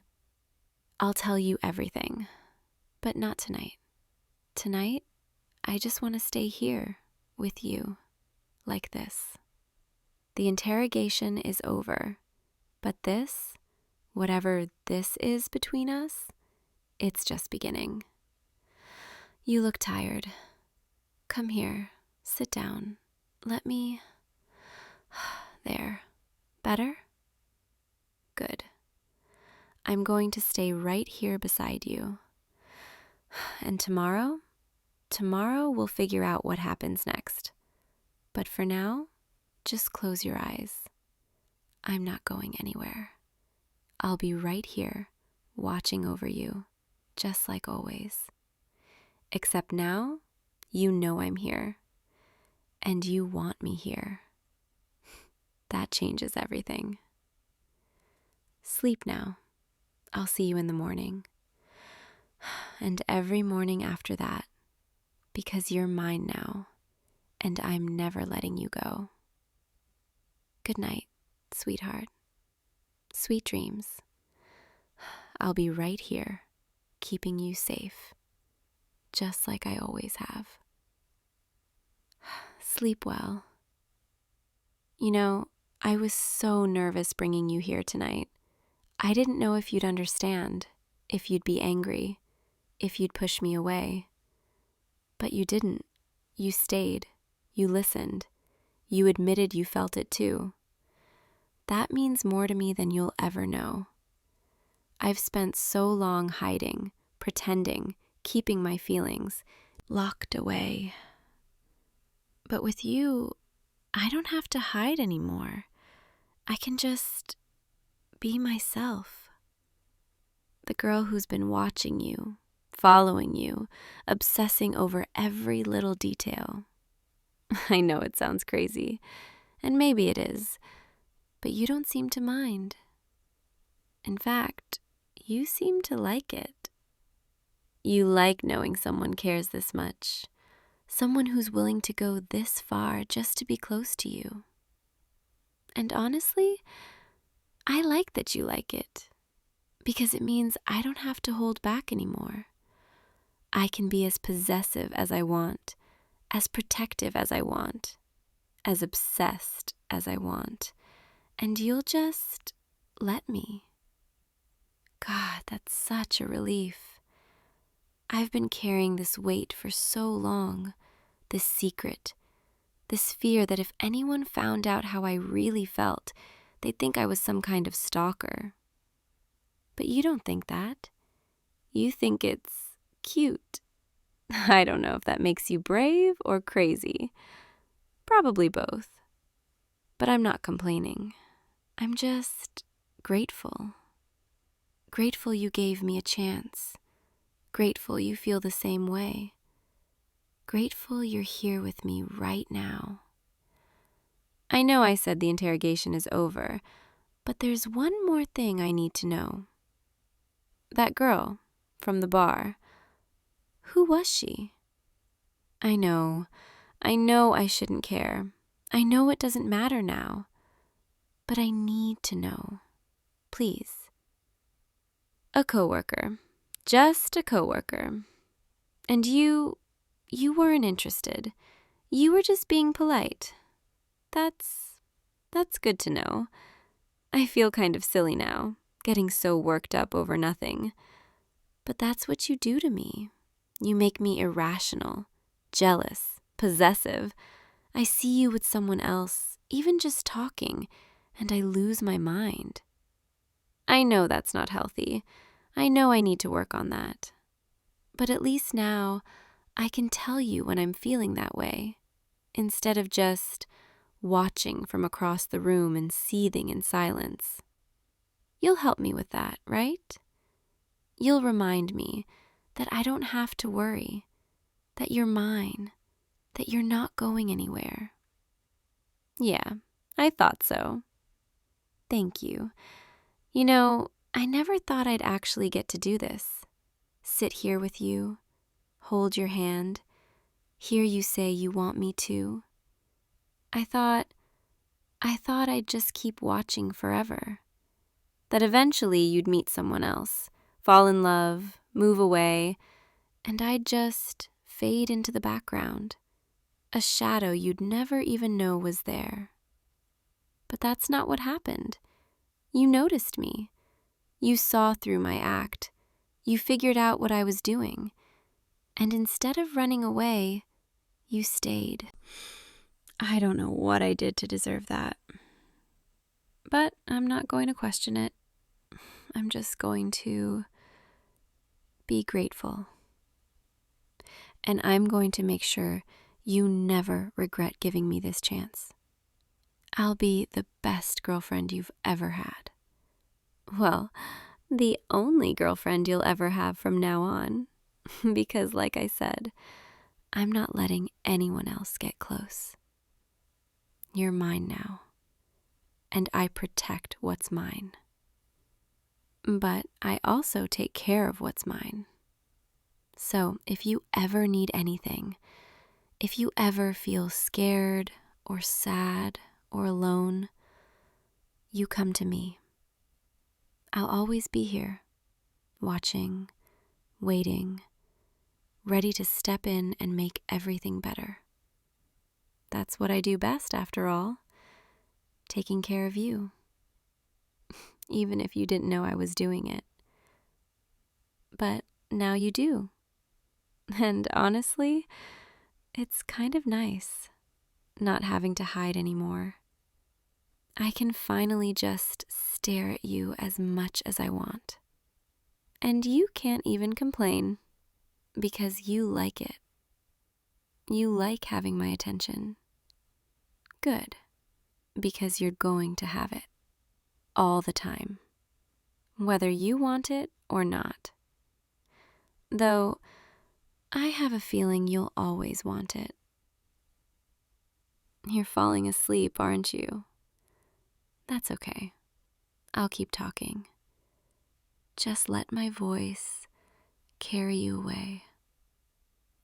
Close your eyes. Let your body relax. Feel the weight of the day just melting away. There's nothing you need to do right now. Nothing you need to worry about. I'm here. I've got you. And I'm not going anywhere. Just breathe. In and out. That's it. You're safe. You're wanted. You're mine. And tomorrow, we'll start our new life together. But for now, just rest. Dream of me, because I'll be dreaming of you. Good night, my love. I'll see you in the morning. Sleep well. I'll be right here, always. Hey, you. Are you still awake? I thought I heard you moving around over there. I couldn't sleep either, so I came to the observation window just to look at Earth for a while. It never gets old, does it? Seeing it like this. So small, so blue, hanging there in all that darkness. We've been up here for, 4 months now? 5? Time gets strange when every sunrise happens 16 times a day. But I still know exactly how long it's been since we left the launch pad. Since they sealed us in here together. Since it became just you and me, floating in this tiny capsule, millions of miles from anyone else. Come here. Float over here with me for a second. There's room by the window. I want you to see this. Yeah, just like that. Careful of the handrail. See? There's the coastline. I think that's South America. And the way the sun is catching the clouds, it looks like liquid gold spreading across the atmosphere. You know what's strange? Before this mission, I always thought the hardest part of space travel would be the isolation, the confinement, being trapped in this small space for months on end. But that's not what's been hard. What's been hard is being trapped in this small space with you, specifically. And I need to tell you something. Something I've been holding in for way too long. I don't even know how to start this, which is weird because we've been talking non-stop for months. We've had every kind of conversation. We've shared every meal, every sleep cycle, every boring maintenance task, and every exciting spacewalk. We know each other's routines. We know each other's favorite foods from the limited menu. We know exactly how the other person likes their reconstituted coffee. You even know that I hum when I'm doing the water reclamation checks. And I know you always tap your fingers against the console when you're thinking really hard about something. But somehow I still don't know how to say this. Maybe I should start with when I first noticed. Do you remember our third week up here? When we were doing that equipment inspection in the cargo module? You were checking the seals on the emergency supplies, and I was supposed to be cataloging the medical kit, but I kept watching you instead. The way you moved in zero gravity. You'd gotten so good at it already, so comfortable, like you were born to float. And the light from the cargo bay was hitting your face in this specific way, and you looked so focused, so competent, so beautiful. That's when I first felt it. That little flip in my stomach that had nothing to do with the zero gravity. And I told myself, It was nothing, just a moment of appreciation for a crewmate. Just noticing that my mission partner happened to be attractive. But then it kept happening. Every time you smiled at one of my terrible jokes during breakfast, every time you floated past me in the corridor and our hands would accidentally brush, every time we'd both reach for the same handhold and end up way too close, face to face, breathing the same recycled air. Every single time, that feeling in my stomach got stronger, and I started looking forward to things, little things that shouldn't have mattered, like our joint exercise sessions, when we'd both be on the resistance machines and I could watch you in the reflection of the windows, or the evening reports when we'd float together at the communication console, shoulders almost touching, our voices lowering because even though there's no one else here, it somehow felt more intimate to speak softly.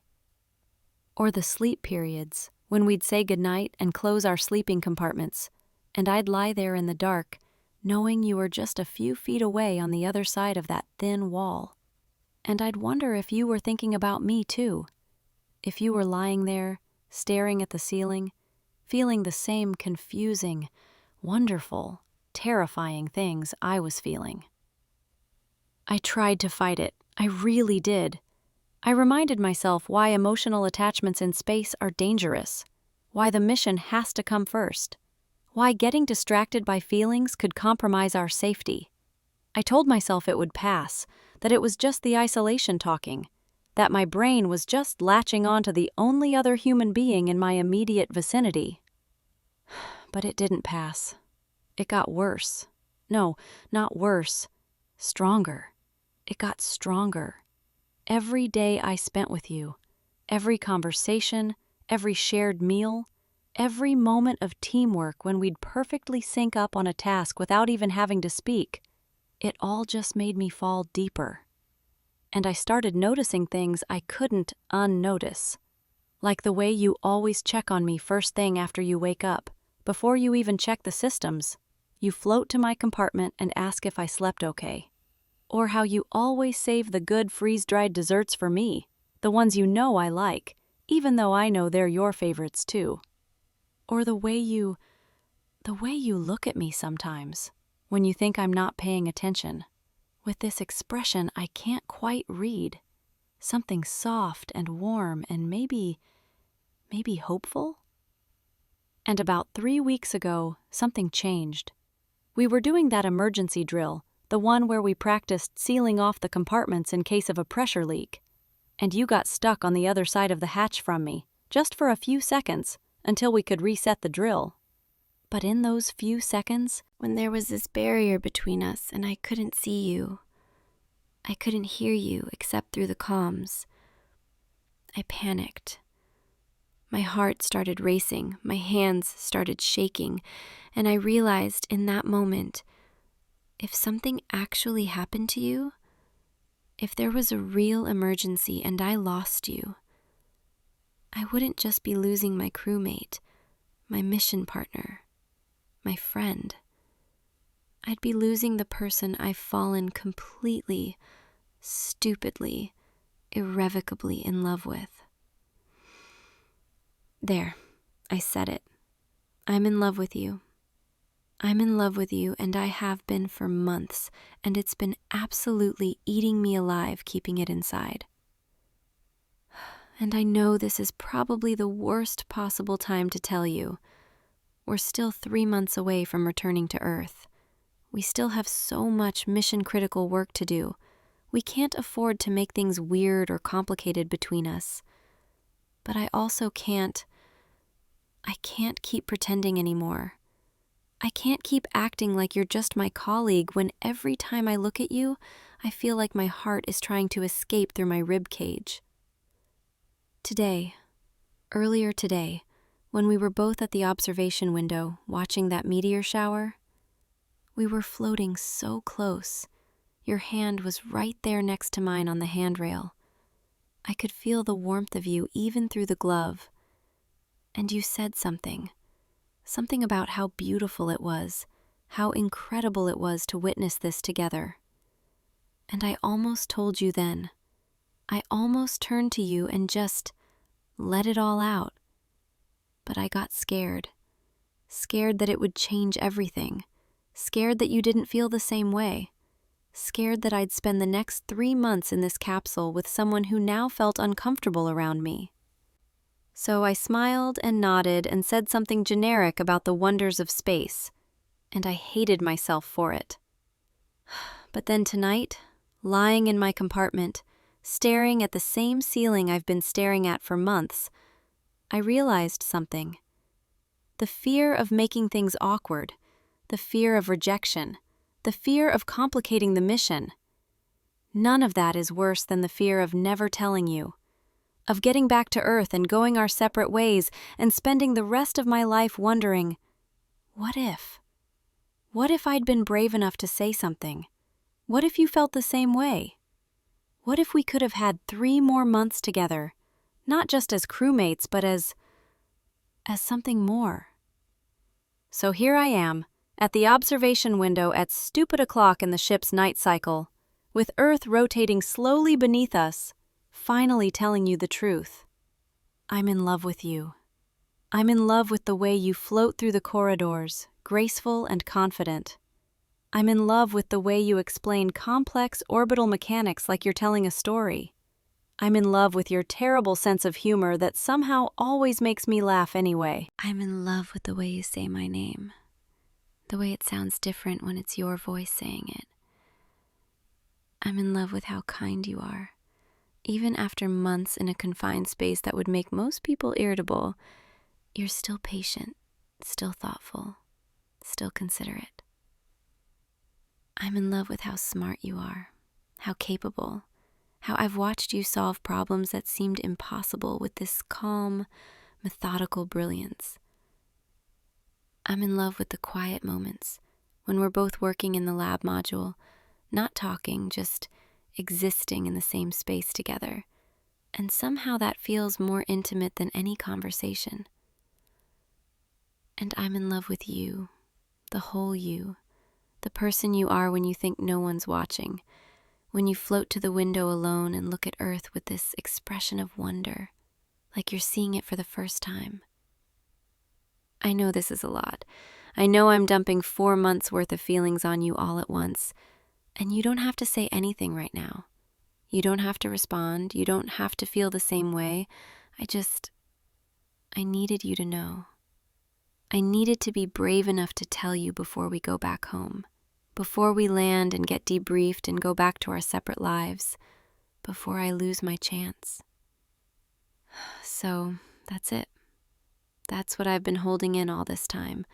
That's why I've been distracted during briefings, why I've been taking extra long with my exercise sessions so I could be in the same module as you, why I've been volunteering for joint tasks even when I could easily handle my assignments alone.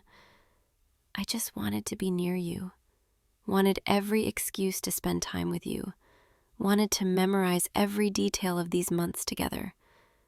Because even if you don't feel the same way, even if this confession makes things awkward for the rest of the mission, at least I'll have these memories of the time when it was just us, floating in this capsule, closer than any two people have ever been to the stars.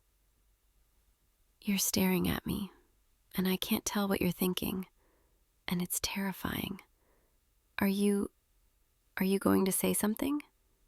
Or should I just go back to my compartment and pretend this never happened? Wait, you're reaching for my hand. You're holding my hand, and you're pulling me closer. Does this mean... Oh, you feel it too. You've been feeling the same way. How long? How long have you... Since the second week? That early? We're both idiots, aren't we? We've been dancing around this for months, both of us too scared to say anything, both of us thinking we were alone in this feeling. When you said you couldn't stop thinking about me, that every time I smiled at you, it made your whole day better. That you've been falling asleep thinking about me every single night. I felt like I could finally breathe properly, like this weight I'd been carrying just lifted away. Because you feel it too, this connection between us, this thing that's been growing stronger every single day. Can I tell you something else? Something I've been too scared to even think about? I've been imagining what it would be like when we get back to Earth, if we could stay together. Not just as crewmates who shared a mission, but as partners, as people who choose to be in each other's lives. I've imagined taking you to my favorite places, the beach where I grew up, the hiking trails I love, the little cafe where I spent every Sunday before training. I've imagined holding your hand without gloves between us, kissing you without helmets in the way, waking up next to you in an actual bed instead of a sleeping compartment. I've imagined a whole life, and you're in every part of it. Is that crazy? Planning a future when we haven't even admitted our feelings until now? You're shaking your head. You're saying it's not crazy. You've been thinking about the same things, imagining the same future. We really are on the same wavelength, aren't we? Even our overthinking is synchronized. Come here. Float closer. I just want to be near you. Is that okay? Yeah, just like that. We're so close now. I can see every detail of your face, the way your eyes reflect the light from the control panels, the way you're looking at me like I'm something precious. You know what's strange? In all my fantasies about confessing, I always imagined it would be terrifying, that I'd be stumbling over my words, panicking, immediately regretting it. But right now, floating here with you, your hand in mine, Earth rotating slowly beneath us, I just feel peaceful. Like everything finally makes sense. Like this is exactly where I'm supposed to be, with you. in this moment. Can I ask you something? What was the moment for you? When did you realize you were feeling something more than just professional respect? The morning routine? When we... Oh, when we both reached for the water dispenser at the same time and your hand landed on top of mine and we both just froze, staring at each other. And then we both laughed and pulled away and acted like it was nothing, but for the rest of that day we kept accidentally making eye contact and looking away. I remember that. I remember thinking about it constantly for the next week, replaying that moment. Over and over. The way your hand felt on mine, even through the gloves. I didn't realize you were doing the same thing. How did we function as a crew when we were both internally screaming about holding hands for half a second? But that's the thing, isn't it? Every little moment became significant. Every brush of shoulders floating past each other. Every shared joke that made us both laugh a little too hard. Every time our eyes met across the command module. All of it meant something. All of it was building to this. And now we're here, finally admitting what we've both known for months. That this mission, this capsule, this time we've spent together, it changed us. It changed everything. You want to know something I haven't told anyone? Not even in my personal logs? About 6 weeks ago, I woke up from a nightmare. One of those deep space anxiety dreams where something goes wrong with the life support and I can't fix it. And I was panicking, trying to calm down, doing the breathing exercises they taught us. But what actually helped, what actually made the panic stop, was hearing you through the wall, in your compartment, breathing steadily, peacefully asleep. And I realized, you make me feel safe, even out here, millions of miles from home, in the most dangerous environment humans have ever inhabited. You make me feel like everything's going to be okay. That's when I knew. That's when I knew this wasn't just attraction or loneliness or mission-induced emotional dependency. This is real. I love you. Not because you're the only other person here, but because you're you. Because even if we were back on Earth surrounded by billions of people, I'd still choose you. I'd still want to be close to you. I'd still feel this exact same way. You're crying. Hey, it's okay. Well, as okay as crying can be in zero gravity. Come here, let me...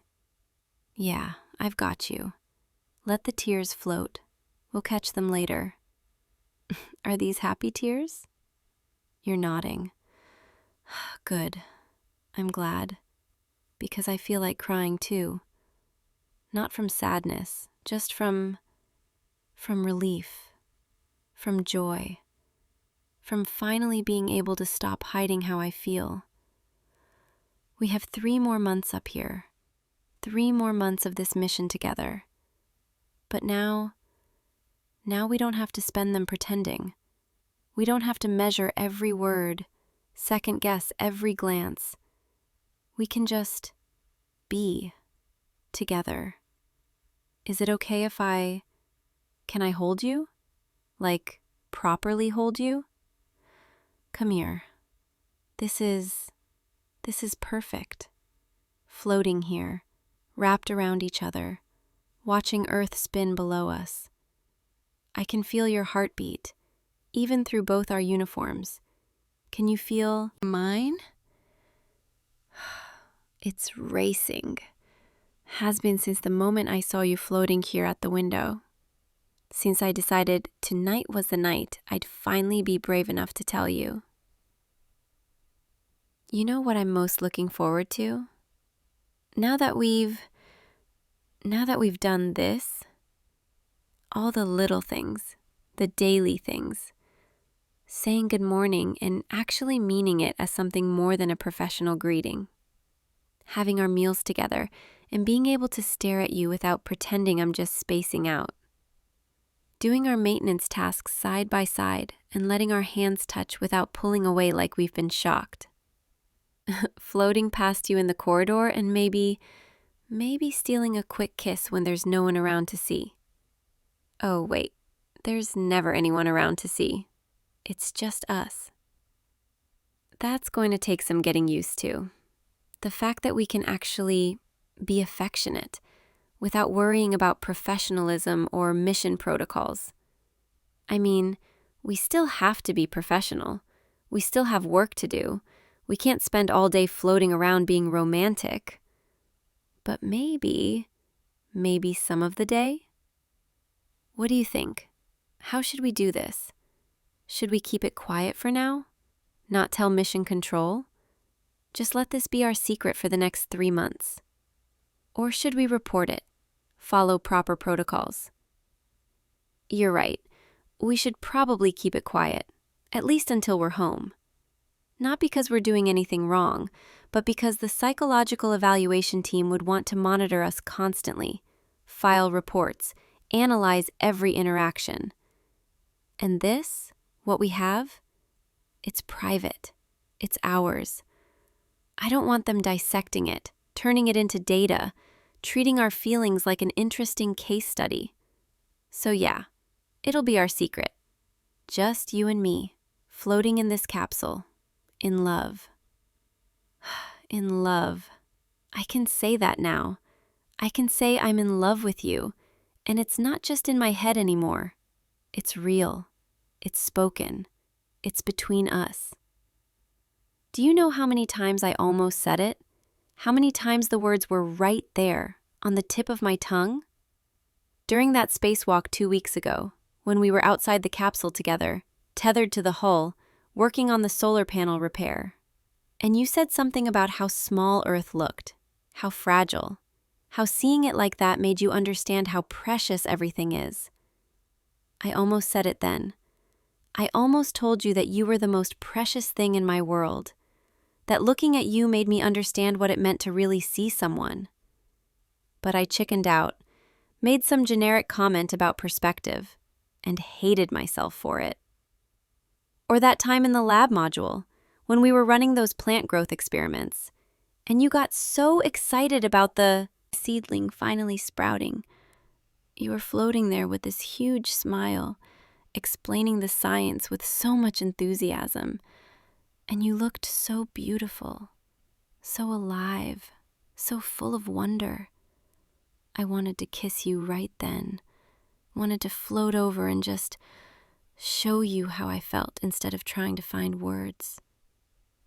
But again, I got scared, turned away, focused on my work, wasted opportunity after wasted opportunity.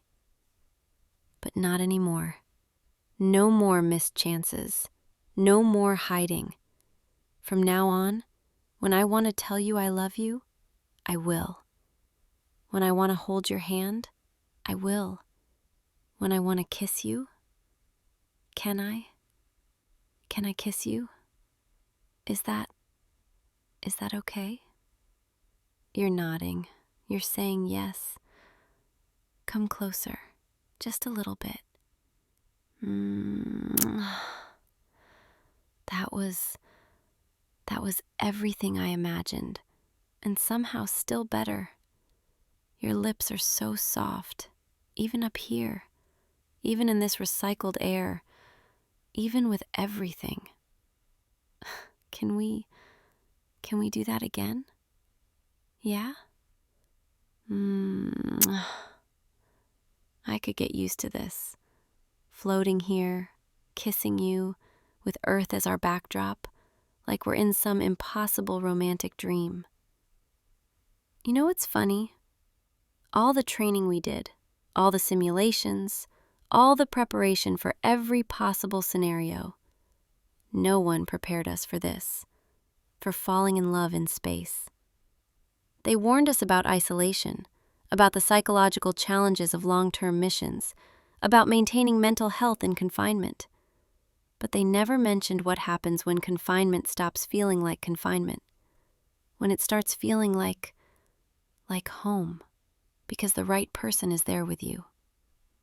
You make this capsule feel like home. You make this cold metal box floating through the void feel warm and safe and right. Is it weird that I'm almost sad we only have 3 months left? I mean, I miss Earth.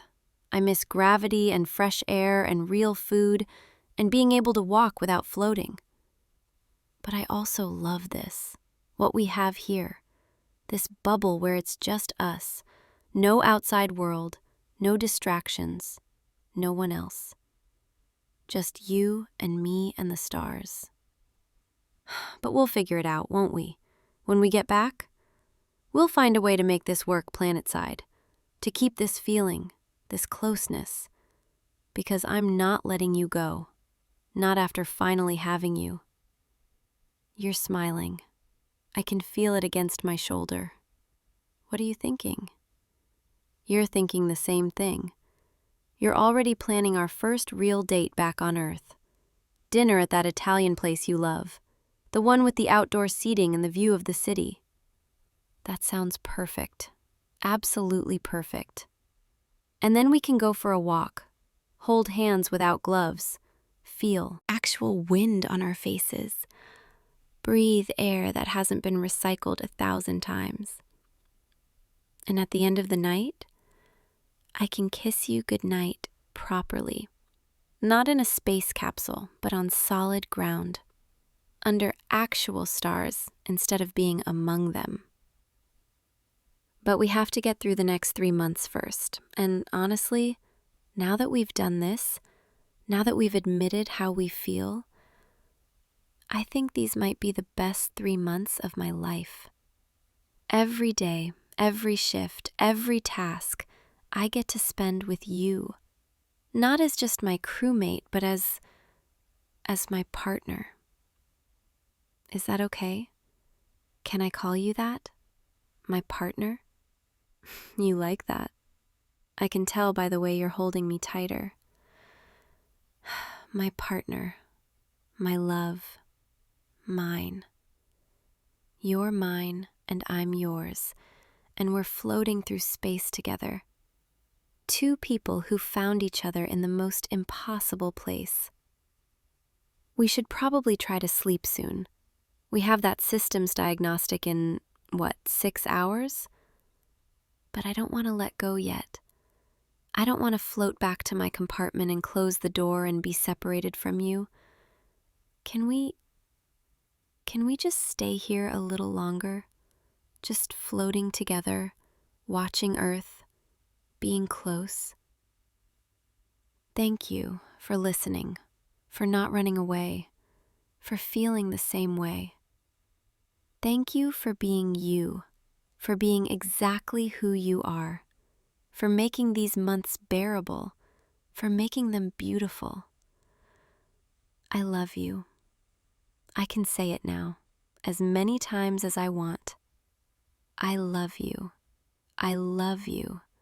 I love you. And hearing you say it back, hearing those words from your lips, it's better than any view of Earth, better than any spacewalk, better than anything I've ever experienced. You're yawning. Come on, let's get you to bed. We can float to the sleeping quarters together. I'll make sure you're settled in your compartment, and tomorrow, when we wake up, this will still be real. This will still be us. We'll have breakfast together, and it'll mean something different now. We'll work side by side, and maybe our hands will touch, and we won't have to pretend it's an accident. We'll catch each other's eyes and smile and know that we're together now. Come on, let's go. I'll hold your hand the whole way. There, see? Not so hard to let go of the window when I know I'm not letting go of you. Careful of that corner. Yeah, grab the handrail. We're getting pretty good at moving through the capsule together, like we're synchronized, like we instinctively know how the other person moves. Here we are, your compartment. Let me help you with the door seal. There, all set. Sweet dreams, okay? Dream of Earth. Dream of our future. Dream of everything we're going to do when we get home. And if you wake up and need anything, I'm right here, just on the other side of this wall, like always. Except now you know.